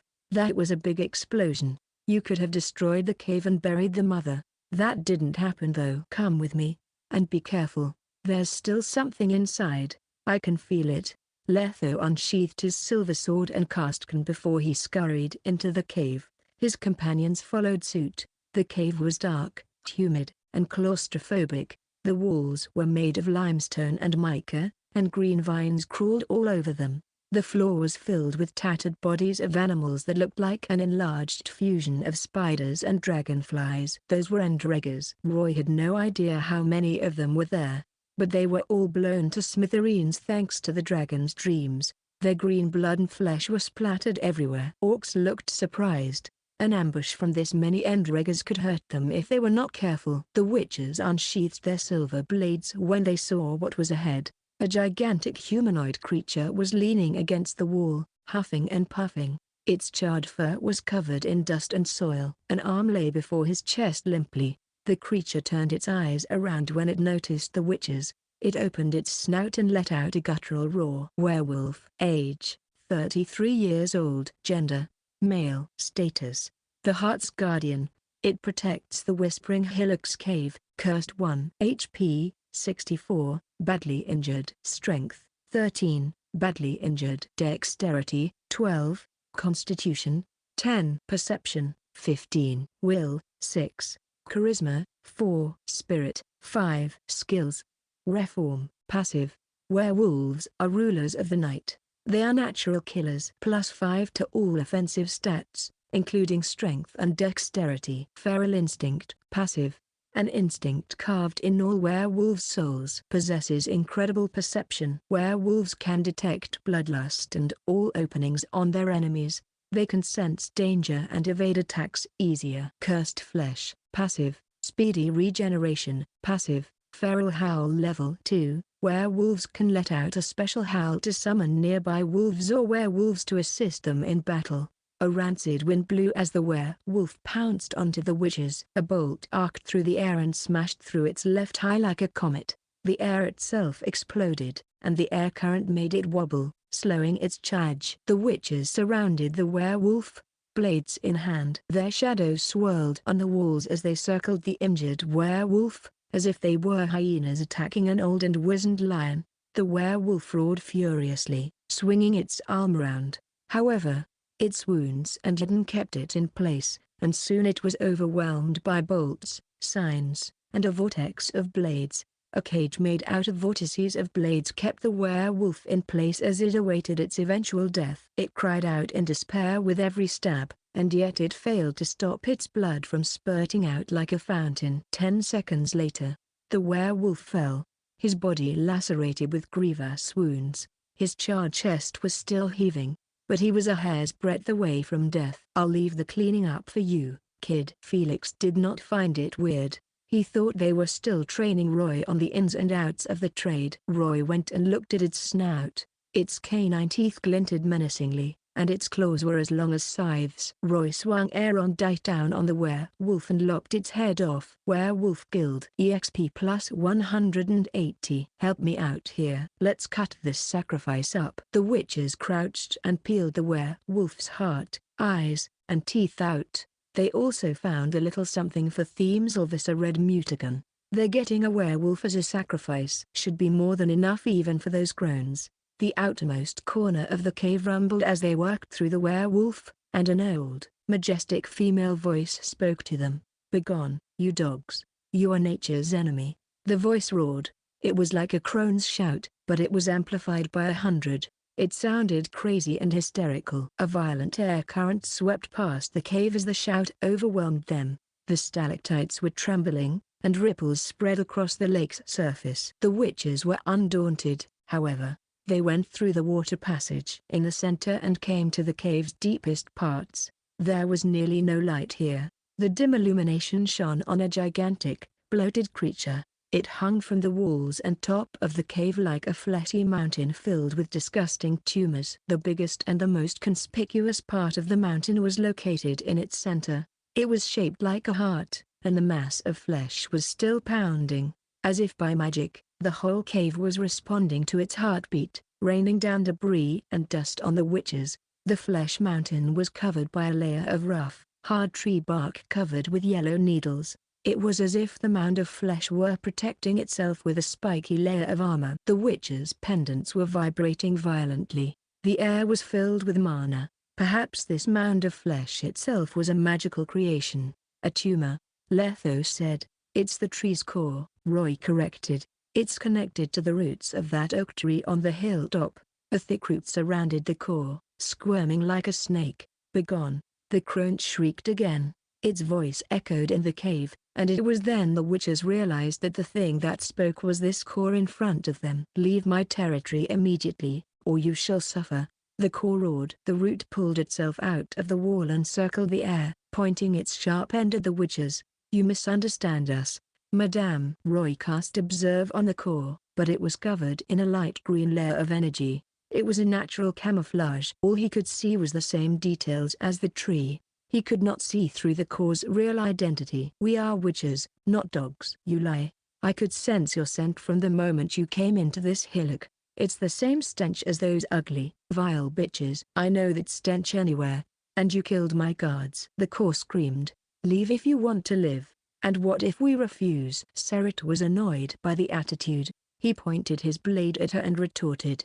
"Your werewolf and Endreggers are dead. You're in no position to threaten us." "Try me." The core was not afraid in the least. "And you'll find the cave collapsing on you before you can even attack." The witch's heart sank. "Calm down, Madame. I think I know where that stench came from." Roy tugged on Serit's arm and tossed the dagger to the core. The core flew into the rage and slammed the root into the dagger. The root flailed like a whip, and winds blew everywhere in the cave. Sounds of something getting smashed filled the air, and the witches took a step back in case the root hit them by accident. The core was done venting after a moment, but the ground had a small hole the size of a few arms. The witches gasped. "How much does she hate the ladies of the wood? Now do you believe us, madam? We would never have allowed this blasphemy to happen if we were really those bitches' dogs." "Why do you come here with their dagger then?" "And how do you know I'm here?" The core was still suspicious. "We made a deal with the ladies, but it's not what you think." Felix went ahead and explained everything they experienced.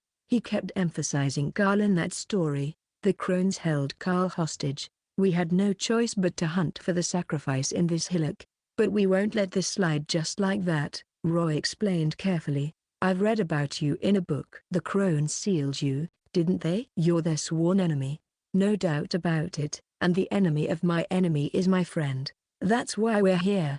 You want to work with me to fight them?" "Yes. Or at least we'd like to teach them a lesson." Orcs grinned toothily, but he sounded dangerous. He hated threats the most. The core swayed her root around. She said, "We can talk about this later. Witcher, what is the name of the book you mentioned? And where did you find it?" the core asked, but it sounded weird. "She who knows," Roy answered. "We found it in a cripple's house in Villain." "And you believe what the book said?" the core sighed. "I need to correct you on one thing. Those vile women destroyed my body, but they could never seal my soul. I chose this holy tree as my vessel. It's one of the only two things that can house my soul in Villain." The core kept quiet for a moment. "But I was never able to break free of the tree since then. The avatar of nature that saved her soul became her prison." The core could not make any expressions, but the witches could feel its sadness and resignation. They slowly sheathed their silver blades. "What else did the book say?" "Who you really are. It calls you the mother and creator of the ladies. According to it, you're the mother, the most ancient being in Villain. They only tried to kill you because you lost your mind and tried to massacre the whole Villain." The core roared in laughter, and the cave rumbled. There was no mirth in its laugh, only mockery. "I would have killed myself if I were really their mother. I would never have created anything so repulsive and evil." The core spat in disgust and hatred. "How dare they call themselves my daughters? I am nature's protector. Yet they claim that I would have rained down destruction on Villain." "Well, that's touching. They must be heroines." The core roared, as if those bitches are no heroines at all. The witches shook their heads. The core continued, "You know who the Wispess is?" "Yes. She's one of the crones. She loves cutting off human ears and turning them into her spies. The Weavess loves to make silk clothes out of human hair and cover her ugly, oversized body. The Brewess brews soup made of flesh for her sisters. Sometimes she would invite random creatures to join in the feast." Roy knew that one of those creatures was the infamous Wild Hunt. The core slowed down. "So, do you think they're actually angels?" "I see. So you're not the mother, nor did you create the crones, and they're not actually goddesses who keep the people of Villain safe. I see you understand what I am saying." The core heaved a sigh of relief. "Sorry. It's been a long time since I had a good chat. I lost my temper for a bit. We understand. Letho nodded. They would go mad as well if they were trapped in a tree for a century. Who are you? Actually, will you help us fight the crones? Very well. You were willing to listen to a monster's ramblings. I suppose I can tell you some of Villain's truths. The Kaer stopped for a moment, and the witches paid full attention to it. I am a member of the Druids' Circle. I protect the woods and swamps of Villain, keeping the balance of nature and its ecosystem. You may call me Kungran. The crones, or as the people call them, ladies of the wood, are monsters from another dimension. They descended on Villain during the first conjunction of the spheres. They can absorb mana from the earth and control the fates of nearby creatures. She continued. They wished to steal this land. So they destroyed my body and sealed my soul in this tree. Nature, my ward, protected me and kept me safe from the crones' conspiracy. Nature is furious that her guardian died. She created the Whispering Hillock and awakened the beast's primal instincts. She sent them on a rampage and stopped the crones' henchmen from harming me. Witches, the crones have hurt both you and me. If you wish to work with me, then I have a request. What is it? Release me from this tree I reside in. The sun was setting, and dusk descended. The witches came out of the cave and split into 3 teams. A crow's feathers, the Kaer's husk, and a black mare. This is a strange ritual. It feels like we're releasing a demon. Letho and Roy were side by side on horseback. Are you sure it's fine resurrecting that ugly monster? Did your blood warn you against that? I'm sure the Kaer is no demon. Roy looked at the southern part of the hillock. It was dark, and beasts were supposed to be out and about. But they were hiding in the bushes. Unlike earlier, they did not attack the witches. The witches were covered in the green juice the Kaer extracted from the root. They smelled like plants, chasing away the berserking beasts. It was like the juices turned them into allies. But she's not a kind soul either. I know she used to be a member of the Druids' Circle, and some records did say that the circle existed in Villain a long time ago. Still, she made the crones out to be vile demons. But that's not what we saw. Letho disagreed. We saw lower Villain. The ladies demand sacrifices from the villagers, but they blessed them with bountiful crops and healed sick fruits. They also saved them from the beasts and the monsters of Villain. The crones are fair to an extent. This is a bloody and strenuous balance. Do you have a better replacement if you break that balance? Letho. They kidnapped Kaer. We have to make them know that witches are not as weak as they think. But releasing the Kaer is not the only way.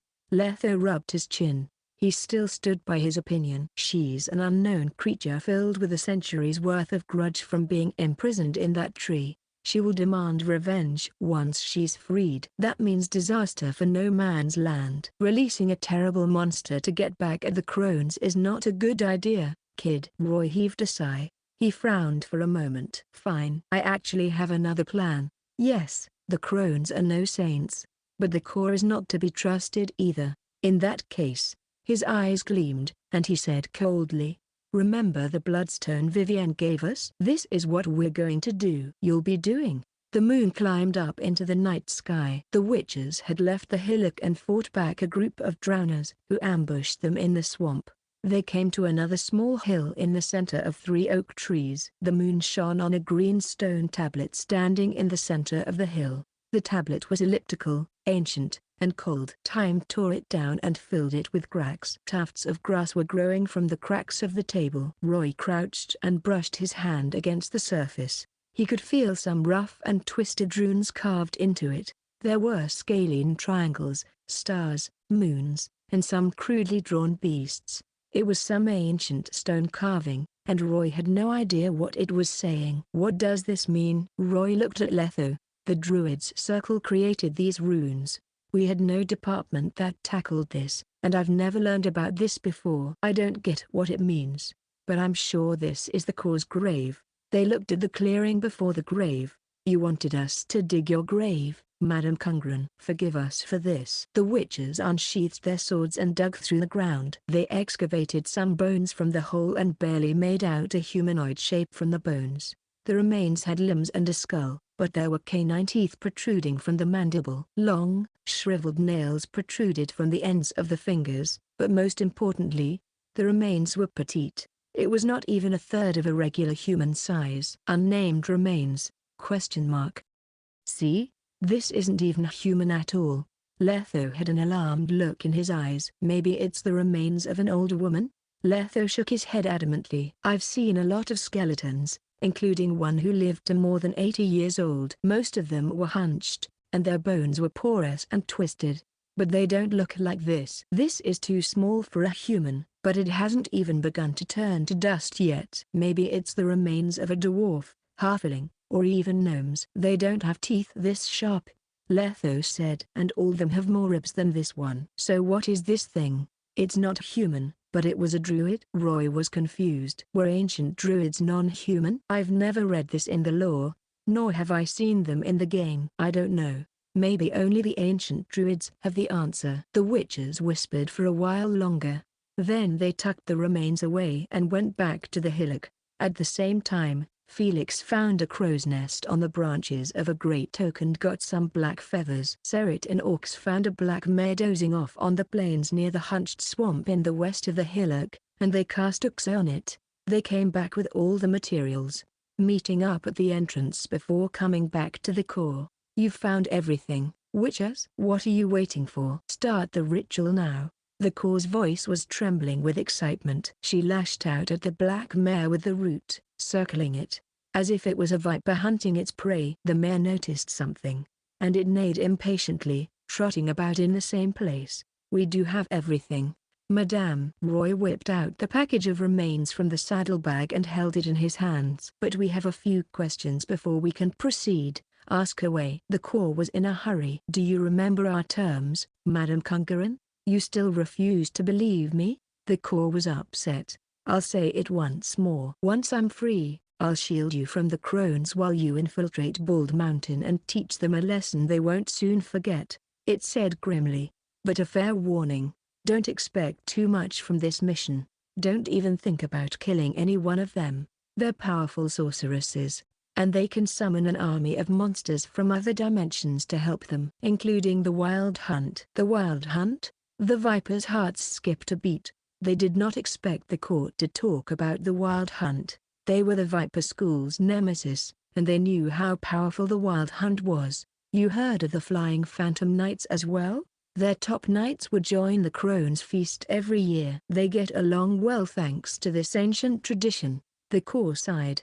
You'll have to defeat the Wild Hunt if you wish to beat the Crones, but you're not powerful enough to do that just yet. Roy went through his memories. According to what he knew, the Crones would hold a banquet on Bald Mountain every spring. All the powerful monsters in Villain were invited. The villagers would provide them with sacrifices as well, a young, beautiful boy and girl. The Crones would return a part of the rebirthed children the next day and bless the villagers with oak oil. They would grant them bountiful crops. It was a primitive symbiotic relationship, one that needed a sacrifice. The core's explanation confirmed one of Roy's earliest guesses. The Wild Hunt did not take part in this banquet just for fun. They must have been involved with this trade in Villain. The Crones probably sold a part of the children they got to the Wild Hunt. These guys are searching for new blood across dimensions after all. Don't worry, we're not planning on fighting the ladies just yet. Smart choice, but how are we going to teach them a lesson if we can't fight them on their turf? Serit asked. We can burn it all down. Orcs growled. On their turf? They might put out the fire before we can even burn anything. And the ladies would kill us for that, Letho objected. The core fell silent for a moment. The witches could feel her struggling and hesitating. A long while later, she answered, I have a better idea. They would probably scream if you could burn down that oak tree on Bald Mountain. The holy oak? Roy was reminded of the overly bountiful crops in Lower Villain and the acorn oil the villagers used to water their fields. That was a seed I spread before my death.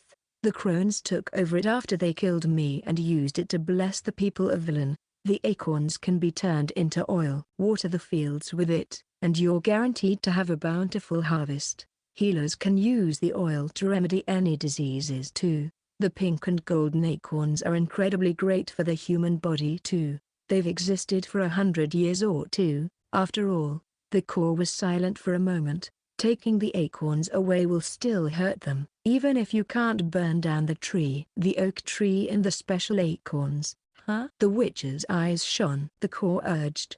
I've told you about an important secret. That should be enough. Now start the ritual. Place the feathers and skeletal remains under the heart. Roy and the witches exchanged looks, and he took the crow's feathers from Felix.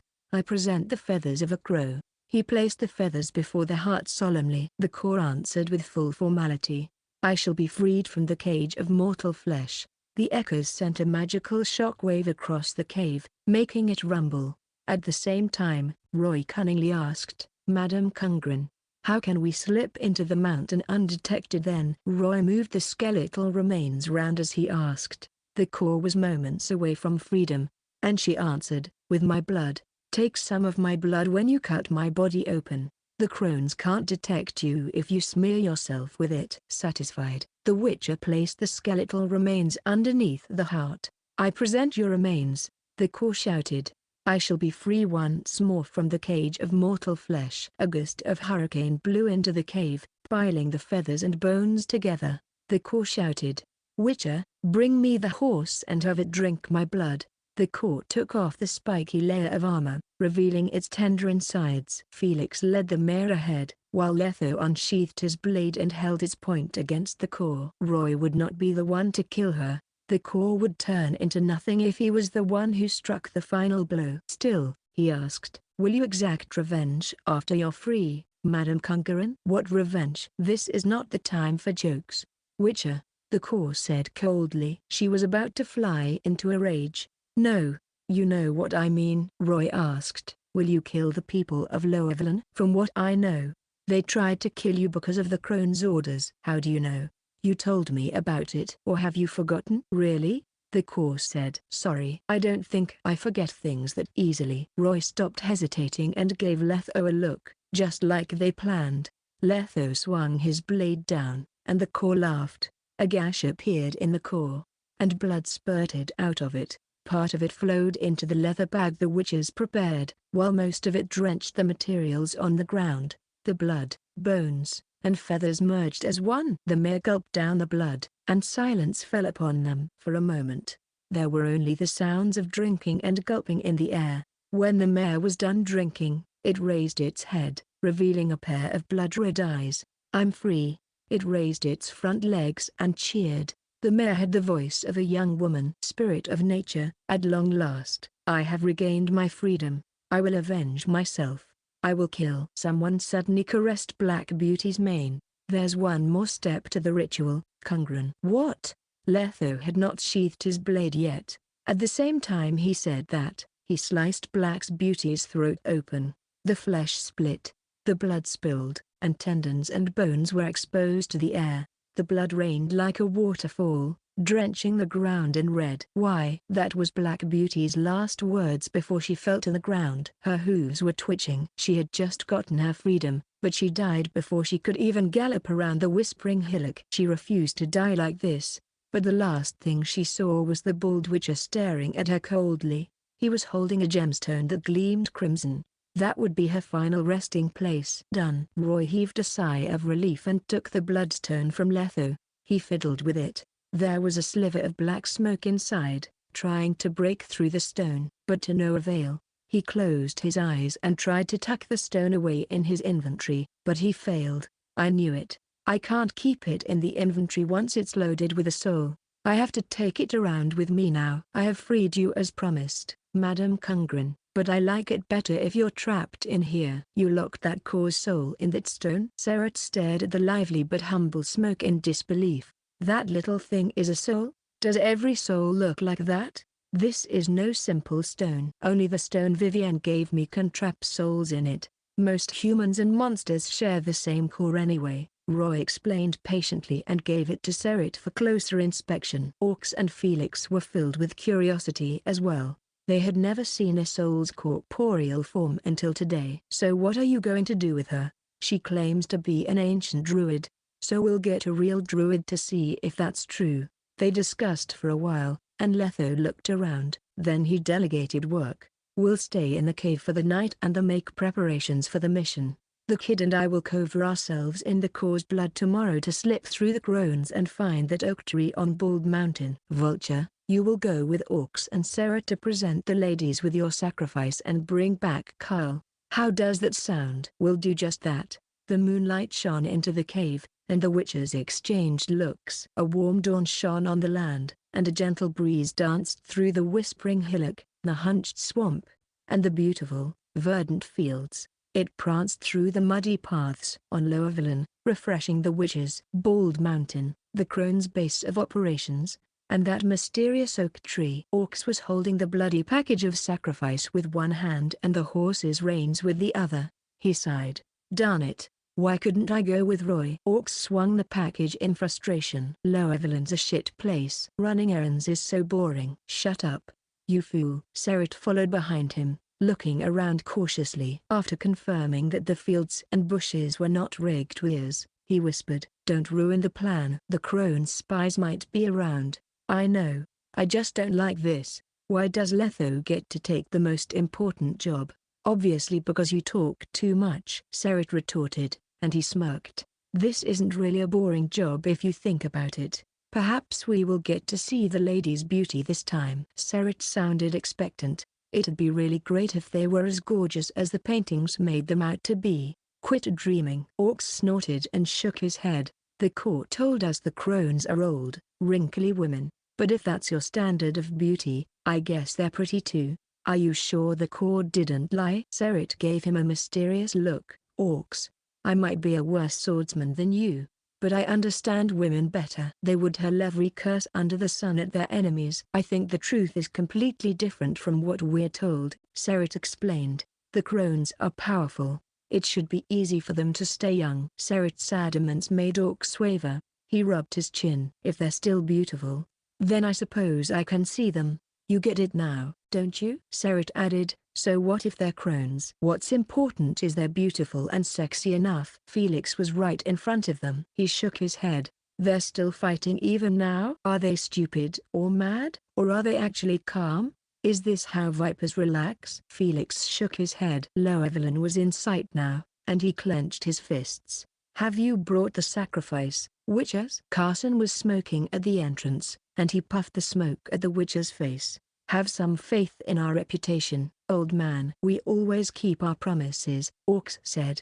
He tossed the package to Carson. Carson looked surprised and horrified when he saw the contents. A great, snarling werewolf's head was facing him. Its eyes were gouged out, leaving two little holes behind. Its tongue was cut at the base, and blood was still flowing. Its teeth gleamed under the sunlight, almost blinding Carson. Carson gulped, and he gazed at the witches. Take it to the clearing behind the village. There's an altar there. You have to present this to the ladies yourself. That's the last step of the sacrifice. He pointed in right the direction for the witches. Aren't you coming with us? Fear flashed in Carson's eyes. I cannot disturb the ladies unless they summon me. He turned around and chided the villagers who were watching them. He shot a glare at the guy with thick chest hair. That guy was staring dumbly at them. Yeah, you. Don't just stand there. You can't kill anyone with that pitchfork. Do you want to see the ladies too? The burly man let out a scream and ran away. The other villagers left as well. They scurried back to their houses like scared children and huddled near their windows to see the witches off. There were looks of fear, disgust, and schadenfreude in their eyes, as if they were happy that the witches would be faced with calamity. Why don't you go first? Orcs lost his fervor. He started hesitating. No, brother. You should go first.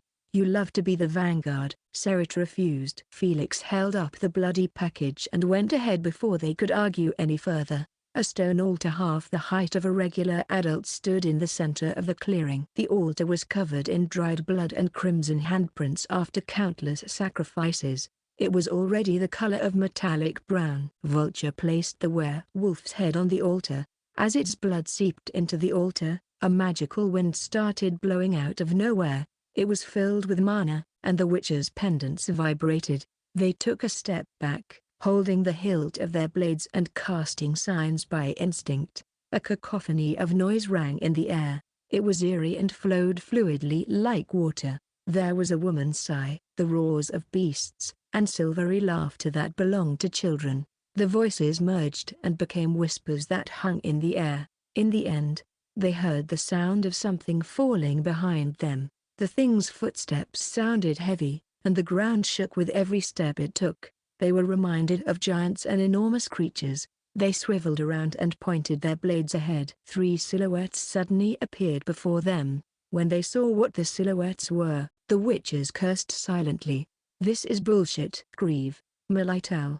Eternal fire. Any god out there? Open your eyes. Something this ugly shouldn't exist." Orcs and Serit's fantasy was shattered into a million pieces. The gap between expectations and reality made them purse their lips tightly. For a moment there, they almost retched. It was almost impossible for someone who had dealt with disgusting creatures like necrophages and neckers to retch. "Put your swords down, little ones," one of the groans said. It was raspy and vile, just like the typical voice everyone imagined when they thought about old, vile witches who dwelt in swamps and forests.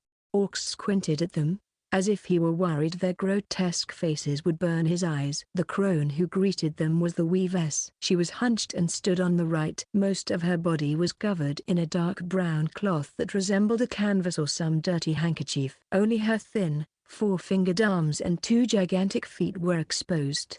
A red witch's cap covered most of her head, and a brown eye patch made of hair covered her right eye. Her left eye was made out of a tumor that looked like a ladybug. The witches wondered how she could see. Her nose was red and as long and sharp as a crow's beak. Her lips were pale and cracked. The weirdest thing about her was a pair of child's legs growing out of the cloth covering her belly. The legs swayed as she breathed, as if they were nothing but trinkets. "They look even better in the flesh," the crone in the middle said quietly. She was the Brewess, the mightiest and fattest of the sisters. Her arms were as thick as pillars, making it easier for her to swing her big spatula in her cauldron. Her legs were as big as small dams, and her waist was as gigantic as a bucket. Her belly was as round as a cauldron, and she was about 3 or 4 heads taller than most humans. The Brewess looked just like a moving, fleshy mountain. Her bulging body was covered tightly. Instead of calling her the Brewess,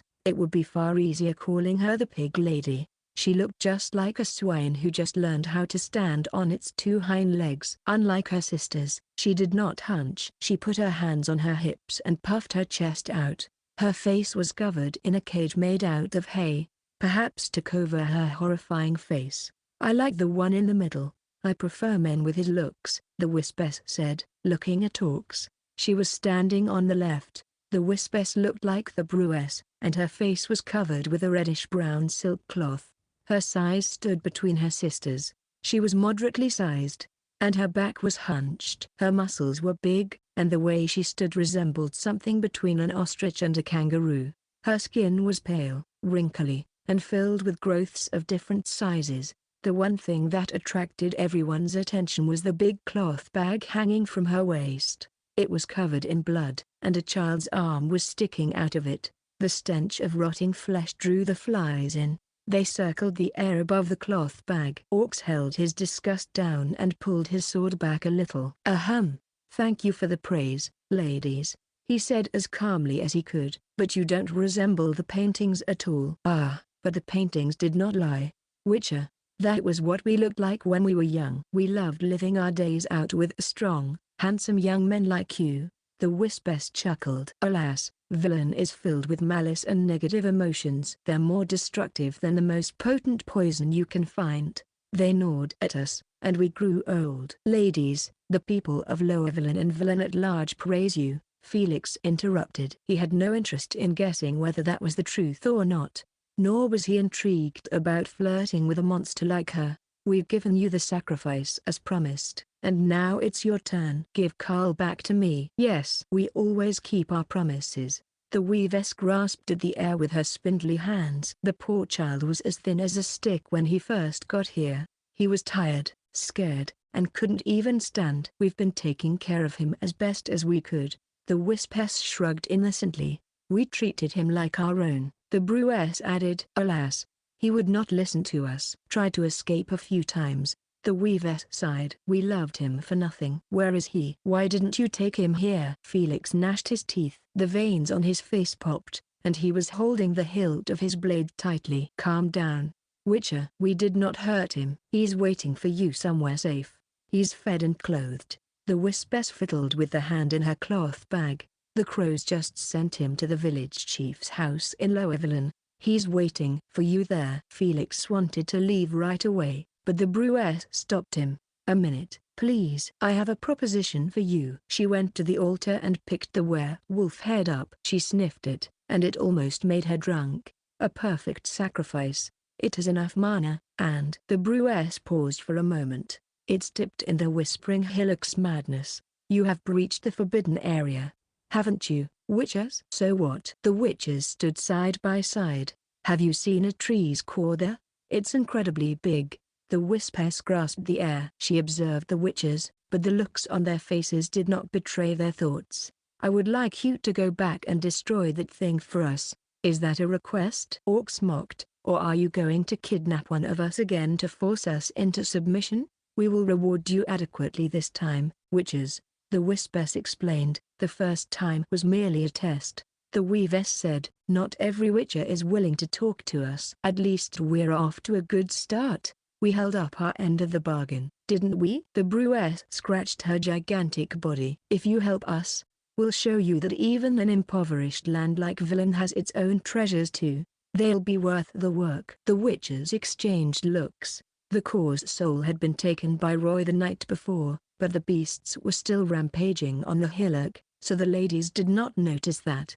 "We need more information on this request." "What is the core, and what do you have to do with it?" Orcs pretended to be interested in this, "and Felix has to take the boy first. They have to leave Villain," the wispess said. "Speaking of which, this reminds me. Where are your other companions, Witcher?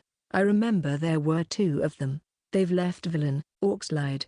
"Not every Witcher works in teams." He smiled. "Is that so?" The wispess stared down and felt the land quietly, but her spies did not give her any information to prove that this was a lie. Her doubts were cleared. Orcs heaved a sigh of relief. "That's all the time I can buy for you two," he thought. About 3 miles from the west of Lower Villain, 2 witches smeared in the core's blood came to Bald Mountain. They walked on their tiptoes, moving as silent as cats. The witches slipped past the ladies' priests and guards, heading to the top of the mountain. The crones lived in Odysee urban due west of Villain. It was surrounded by a mountain and waterfalls. The lake reflected the peak in that place. It was not majestic, but it was filled with life and greenery. A small village stood at the base of the mountain, and the villagers had been serving the crones for generations. Every spring, the crones would hold a night banquet at Bald Mountain. Their believers were invited to the banquet, where they could accept the sacrifices over the last year and the magical acorns the crones blessed them with.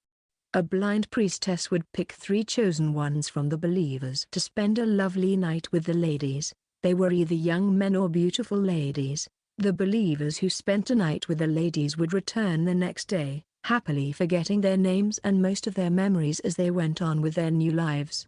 Roy kept thinking about the lore he read about this place. Bald Mountain would be heavily guarded during the banquet. It was filled with sentries and demons the crones summoned. It was nigh impossible for the witches to infiltrate it. However, it had been more than 6 months since the banquet, and most of the sentries were gone. The crones had gone to Lower Villain as well. This fortress was as good as unguarded. The core's blood covered the witches' scent.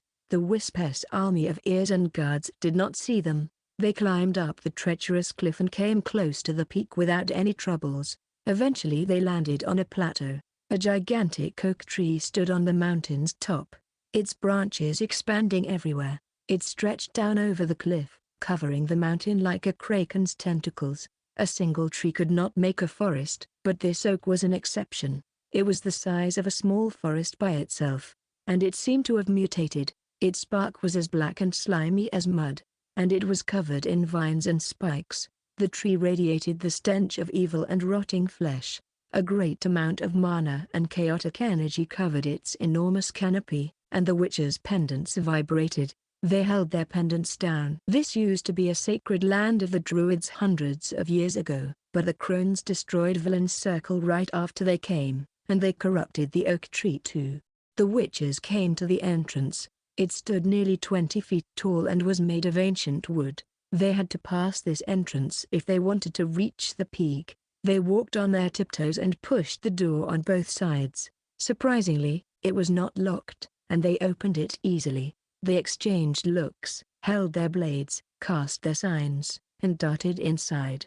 The sun was shining brightly. It illuminated the inside of the door. What greeted them first was a long, dark passage. Light yellow ferns covered both sides of the passage, and sounds of heavy breathing came from the end of the corridor. Someone, or something, was dozing off in the cave. The witches were on high alert. They stood on their tiptoes and leaned against the wall, controlling their breathing and heartbeats. Luo Yi even found something on their way to the end. The ferns growing on the walls were no ordinary plants, unlike blowballs, sages, or celandines. Pisia elmeri. Fern. Age, 2 years old. Place of origin, Odysee urban, Tenalia. Used to treat whooping cough. Create alchemical items. Tenalia. Roy thought about it for a moment, and he frowned. This was not the name of any country in this world. It was the capital of Nell's hometown in another dimension. The crone's lair has plants that only exist in the Wild Hunts world? Yep. They're in cahoots all right. Roy wanted to get some samples, but he pulled his hand back before he could touch it. It would be bad if Fugas or the crones found out they were here. He held his urge back and went on with the mission. They turned a corner and came to a clearing. The place was draped in yellow light. There were piles of candles in the corners. There were 2 paths before the witches. One was on the left, and it led upward. The other was behind a stone protrusion, and a great monster was guarding it. It was sleeping on its back. The monster was snoring. It was in a deep sleep, and the witches' arrival did not wake it. They could attack the monster and get away with it if they wanted. Still, the witches did not make a move. Instead, they held their breaths and observed the creature. It was overweight, to say the least. The monster was as round as an oversized ball. It looked like a troll who had too much food for its own good.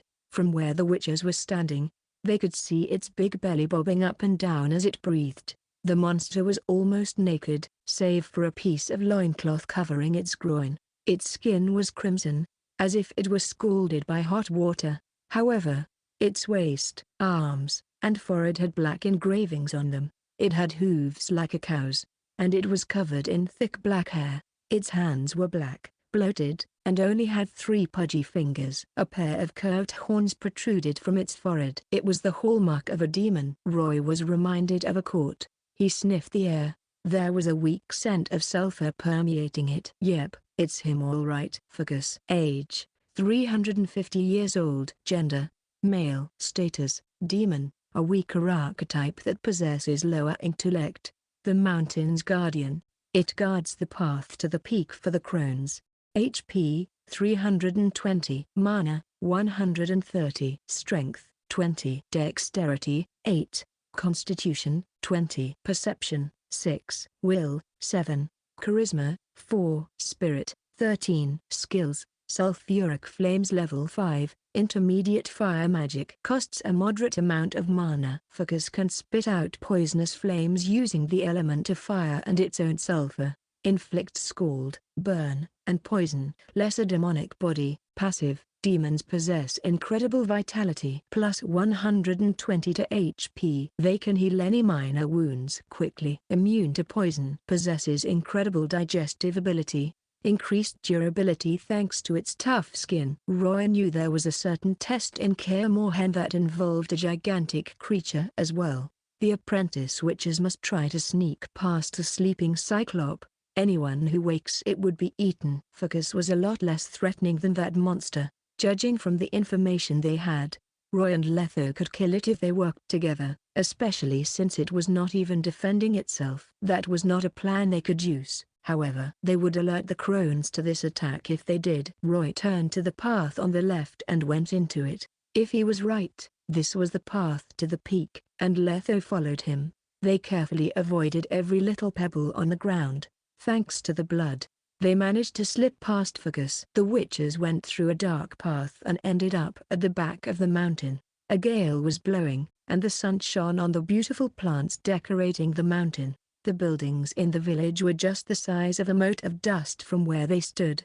A slithering stone path led the witches up to the oak tree at the top of the mountain. A rendell, corrupted oak, deciduous flowering plant. Age: 1060 years. Place of origin: villain?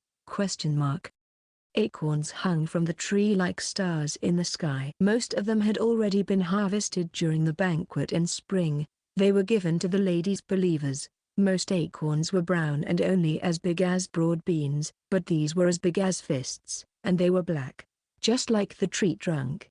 A few golden and pink acorns dotted the tree. They were hidden deep inside the oak, high up in the sky. Most people would find it impossible to reach, but not witches. Letho rolled his sleeves up and rubbed his hands. "What are you doing, Letho? Isn't it obvious?" Letho crossed his arms and stared up at the oak tree. For once, he sounded a little childish. "Orcs and I used to climb a lot of trees in Gothic Vad. That was a long time ago. This is nothing for me. Just wait. I'll get those golden acorns right away." Roy rolled his eyes. "Hold it. We don't have time. The crones are coming back soon. We'll die if they find us here. Don't you feel it?" Roy whispered. He put his hand on the trunk and closed his eyes. "It's crying," he said gently. Letho's face fell, and he frowned. "What do you mean, Letho?" "You know I can talk to Wilt and some non-humans." "Griffin, for example," Roy explained. "But I can't talk to plants most of the time." "This is an exception though. It's sentient, almost like it's a human." The oak told Roy of her sadness when he was observing her. The young witcher saw a helpless woman covered in the filthy mud of the bog in his vision. "What did she tell you?" "Try to listen, Kungren." "Kungren." A woman's voice spoke to the witcher's heart when he placed his hand on its trunk. It was a calm, gentle, and reliable voice, but it would tremble and crack sometimes. Obviously, it was under some kind of torture. Roy took a deep breath and whipped out the bloodstone from his bag. The soul in the stone started ramming its prison, while the woman's voice was filled with delight. It was like two lovers getting reunited after a long separation, two soulmates meeting again after a long time. However, the bloodstone stopped them from seeing each other. It was then Roy knew that the core was actually a druid. There was no other reason for the oak to sound so delighted. "Kungren, help me. Save me. What should I do?" Roy asked in his heart. He looked up at the great tree. "I can't take this whole tree with me." "That's not possible. I'd have to be as powerful as an elven sage." "Pain." The woman could not make a coherent sentence like humans could. She was straight to the point. "Cleanse me. Rid me of evil." "What kind of evil?" "Crones. Take. Magic. From the land. Evil. Torture. Me." Letho was also listening, but he pulled his hand back and massaged his forehead. "So you're saying the crones extract magic from villains' land and corrupt you with the waste?" The oak started shaking its branches in response. Leaves and acorns fell, and a cold gust of wind blew in the air. They could hear a woman's sobs around them. "Calm down." Roy caressed the tree's bark. "We're sorry about what happened to you, but we're just witches. We don't have any magic. Unlike sorcerers and druids. We can't help you, and we don't have much time. We have to leave now." Roy looked at the sky nervously. He had a feeling the crones were on their way back. "If you can't, then let Kungren do it." "How?" Roy could guess what the oak was planning, and he shook his head violently. "No, please. Let Kungren take me. Nature rewards." Roy held the bloodstone up. He was struggling with himself. Kungren would destroy the tree if he let her go. The people of Villain would lose their acorn oil. They'll die of starvation. But should I really break this pitiful balance? "Kid." Letho shook his head. "We don't have time. Destroy the acorns now and leave. I'll come back and release you from the curse." Roy looked at the oak one last time and gritted his teeth. But not today. He fired a few bolts at the biggest acorns on the tree. 3 pink and golden acorns fell with a thud. "Let's go." Letho waved his hand and tucked the acorns into his ring. He held Roy up by his arm and ran furiously down the mountain. A black cloud of crows appeared in the horizon, and it was fast approaching the mountain. An angry roar swept across the peak of the mountain. A storm of mana spread across the mountains. The ground itself rumbled, and beasts that were hiding in the woods scurried off into the distance. The witches were long gone by then. They boarded a raft and went with the river's flow. Then they rode their mounts and galloped east. Their horses were covered in the Kaer's blood as well. There were patches of brown and grey on them, as if they were camouflaging. The sun was shining brightly, and the blood was almost dried up. The witches wondered if the blood had lost its effect, but their concerns were ultimately useless. They came to the plains on Villain's borders in the afternoon, meeting up with the other witches there. Felix was present as well. He was on his horse, and Kaer was in his arms. The poor boy must have gone through a nightmare after he was abducted. He was curled up and sickly. His face was pale, as if he were down with an illness. "Did you complete your mission on Bald Mountain, Letho?" Felix patted Kaer's head. He sounded unenthusiastic, and a frown was furrowing his forehead. "He managed to save the boy, but the sight of those crones left a deep impression on him. It was borderline traumatic. He had a bad feeling about this whole affair. His instincts were screaming out to him." Letho took a golden acorn out of his ring and tossed it into the air. "Yeah, but things are different from what we thought," he sighed. "We crossed the crones. We didn't mean to. But it's going to be hard to get into Villain next time." "What do you mean?" Everyone's hearts sank. "You'll have to ask the kid," Letho grumbled. "We only wanted to steal a few acorns, but we got a lot more than what we bargained for. We just ruined decades worth of hard work." "The crones won't let this slide, but this is not the time to talk about this. We need to head due north and leave this accursed place right away. It'd be best if we could reach La Valette's territory in 3 days. Roy pulled the reins, and his armor rubbed against Wilt's belly. He looked at his companions. "I'll explain after we settle down." The witches rode ahead and left Villain, but they did not get too far. They heard calls coming from behind them, and hundreds of crows circled the air above them.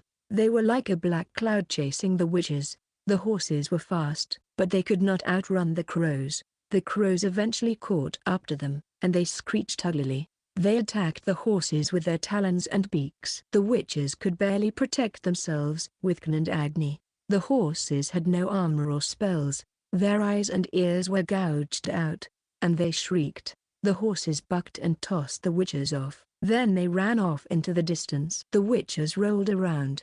When they got back up, they knelt on one knee and held the hilt of their silver blades. Wilt was a smart horse, but he was helpless against the crows. Roy dismounted. "You have to hide, boy. Go find your friends." Wilt was reluctant to leave, but in the end, it neighed and chased after the other horses.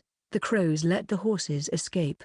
They surrounded the witches and turned into wisps of black smoke. The ground started to rumble, and the ladies came out of the black cloud. "You're fast, little ones." The Brewess put her hands on her hips. She stood before the witches, her mountainous figure looming over them. "You almost exhausted us," her sisters agreed. The Brewess and Wispess faces were covered in a cajun net. The witches were not sure what kind of look they were making, but they could see the Weavess giving them a look of mockery. Orcs stayed calm and pretended they did nothing wrong. "Ladies, we've refused the request. Are you going to abduct us like you did Kaer just because of that?" "This is not about the request," the Brewess shrieked. "And to think I liked you the most. You're a liar." The Weavess pointed her spindly finger at Orcs. "You told us your companions had left Villain, but they were on Bald Mountain all this time." The Wispess held the child's hand and swung it around. "You slipped past Porphycus and reached to the top." She scanned Roy and Letho. They were still caked in dried blood. "To think you used the bitch's blood. You broke our hearts. You stole the golden acorn." The Brewess pointed her butt at the witches and smacked it. "You will pay for your foolishness." A gale blew on the plains, and the lady's voice filled the air. "Ladies, I'm sorry, but this must be a misunderstanding," Orcs explained and regrouped with his companions. "We've never heard of Bald Mountain, and we would never steal from you." Everyone huddled closer. "Stop lying, witches. I can recognize that scent anywhere." The Weavess sniffed and turned her gaze to Letho. "I'm sure you have the acorn, lad. We can smell it from a mile away. You can't hide it, not even if you tucked it away in your ring." Letho stiffened up, and his knuckles started turning white. "Calm down, lad. We won't search you, though your muscles are to die for," the Brewess said. "What you stole isn't worth our time." "But him, on the other hand." She turned to Roy. "You have an important item with you, little one." It's covered in her stench. It sullied my home. It's bad luck taking something that's not yours. Hand Kungaran over. Roy took a deep breath. This was the first time he saw the sisters. They were uglier and eviler than the legends said they were. They were like beasts from the abyss, waiting for their perfect chance to pounce and devour him. Most of their stats and skills were shrouded in mystery too. They were deadly monsters.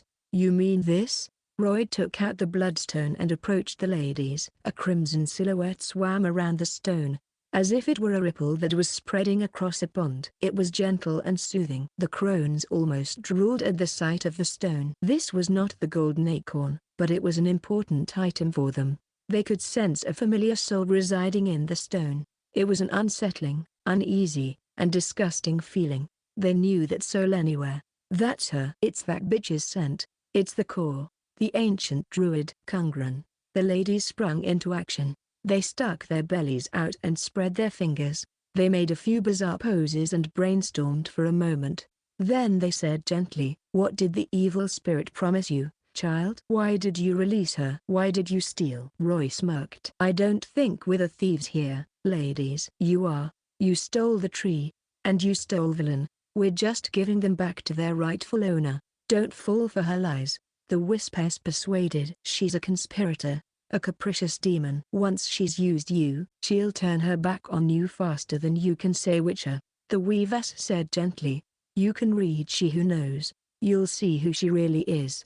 And who you can really trust. You ladies wrote that book." Roy shook his head. "You should trust us. Give us that stone, and all will be forgiven. We'll give you the acorns Arendelle worked so hard to raise as well." Roy's eyes glinted, and he pretended to be interested. "We'll still welcome you, and you will be invited to next year's banquet. Eat, drink, and be merry. It's a feast fit for a king. We never go back on our word."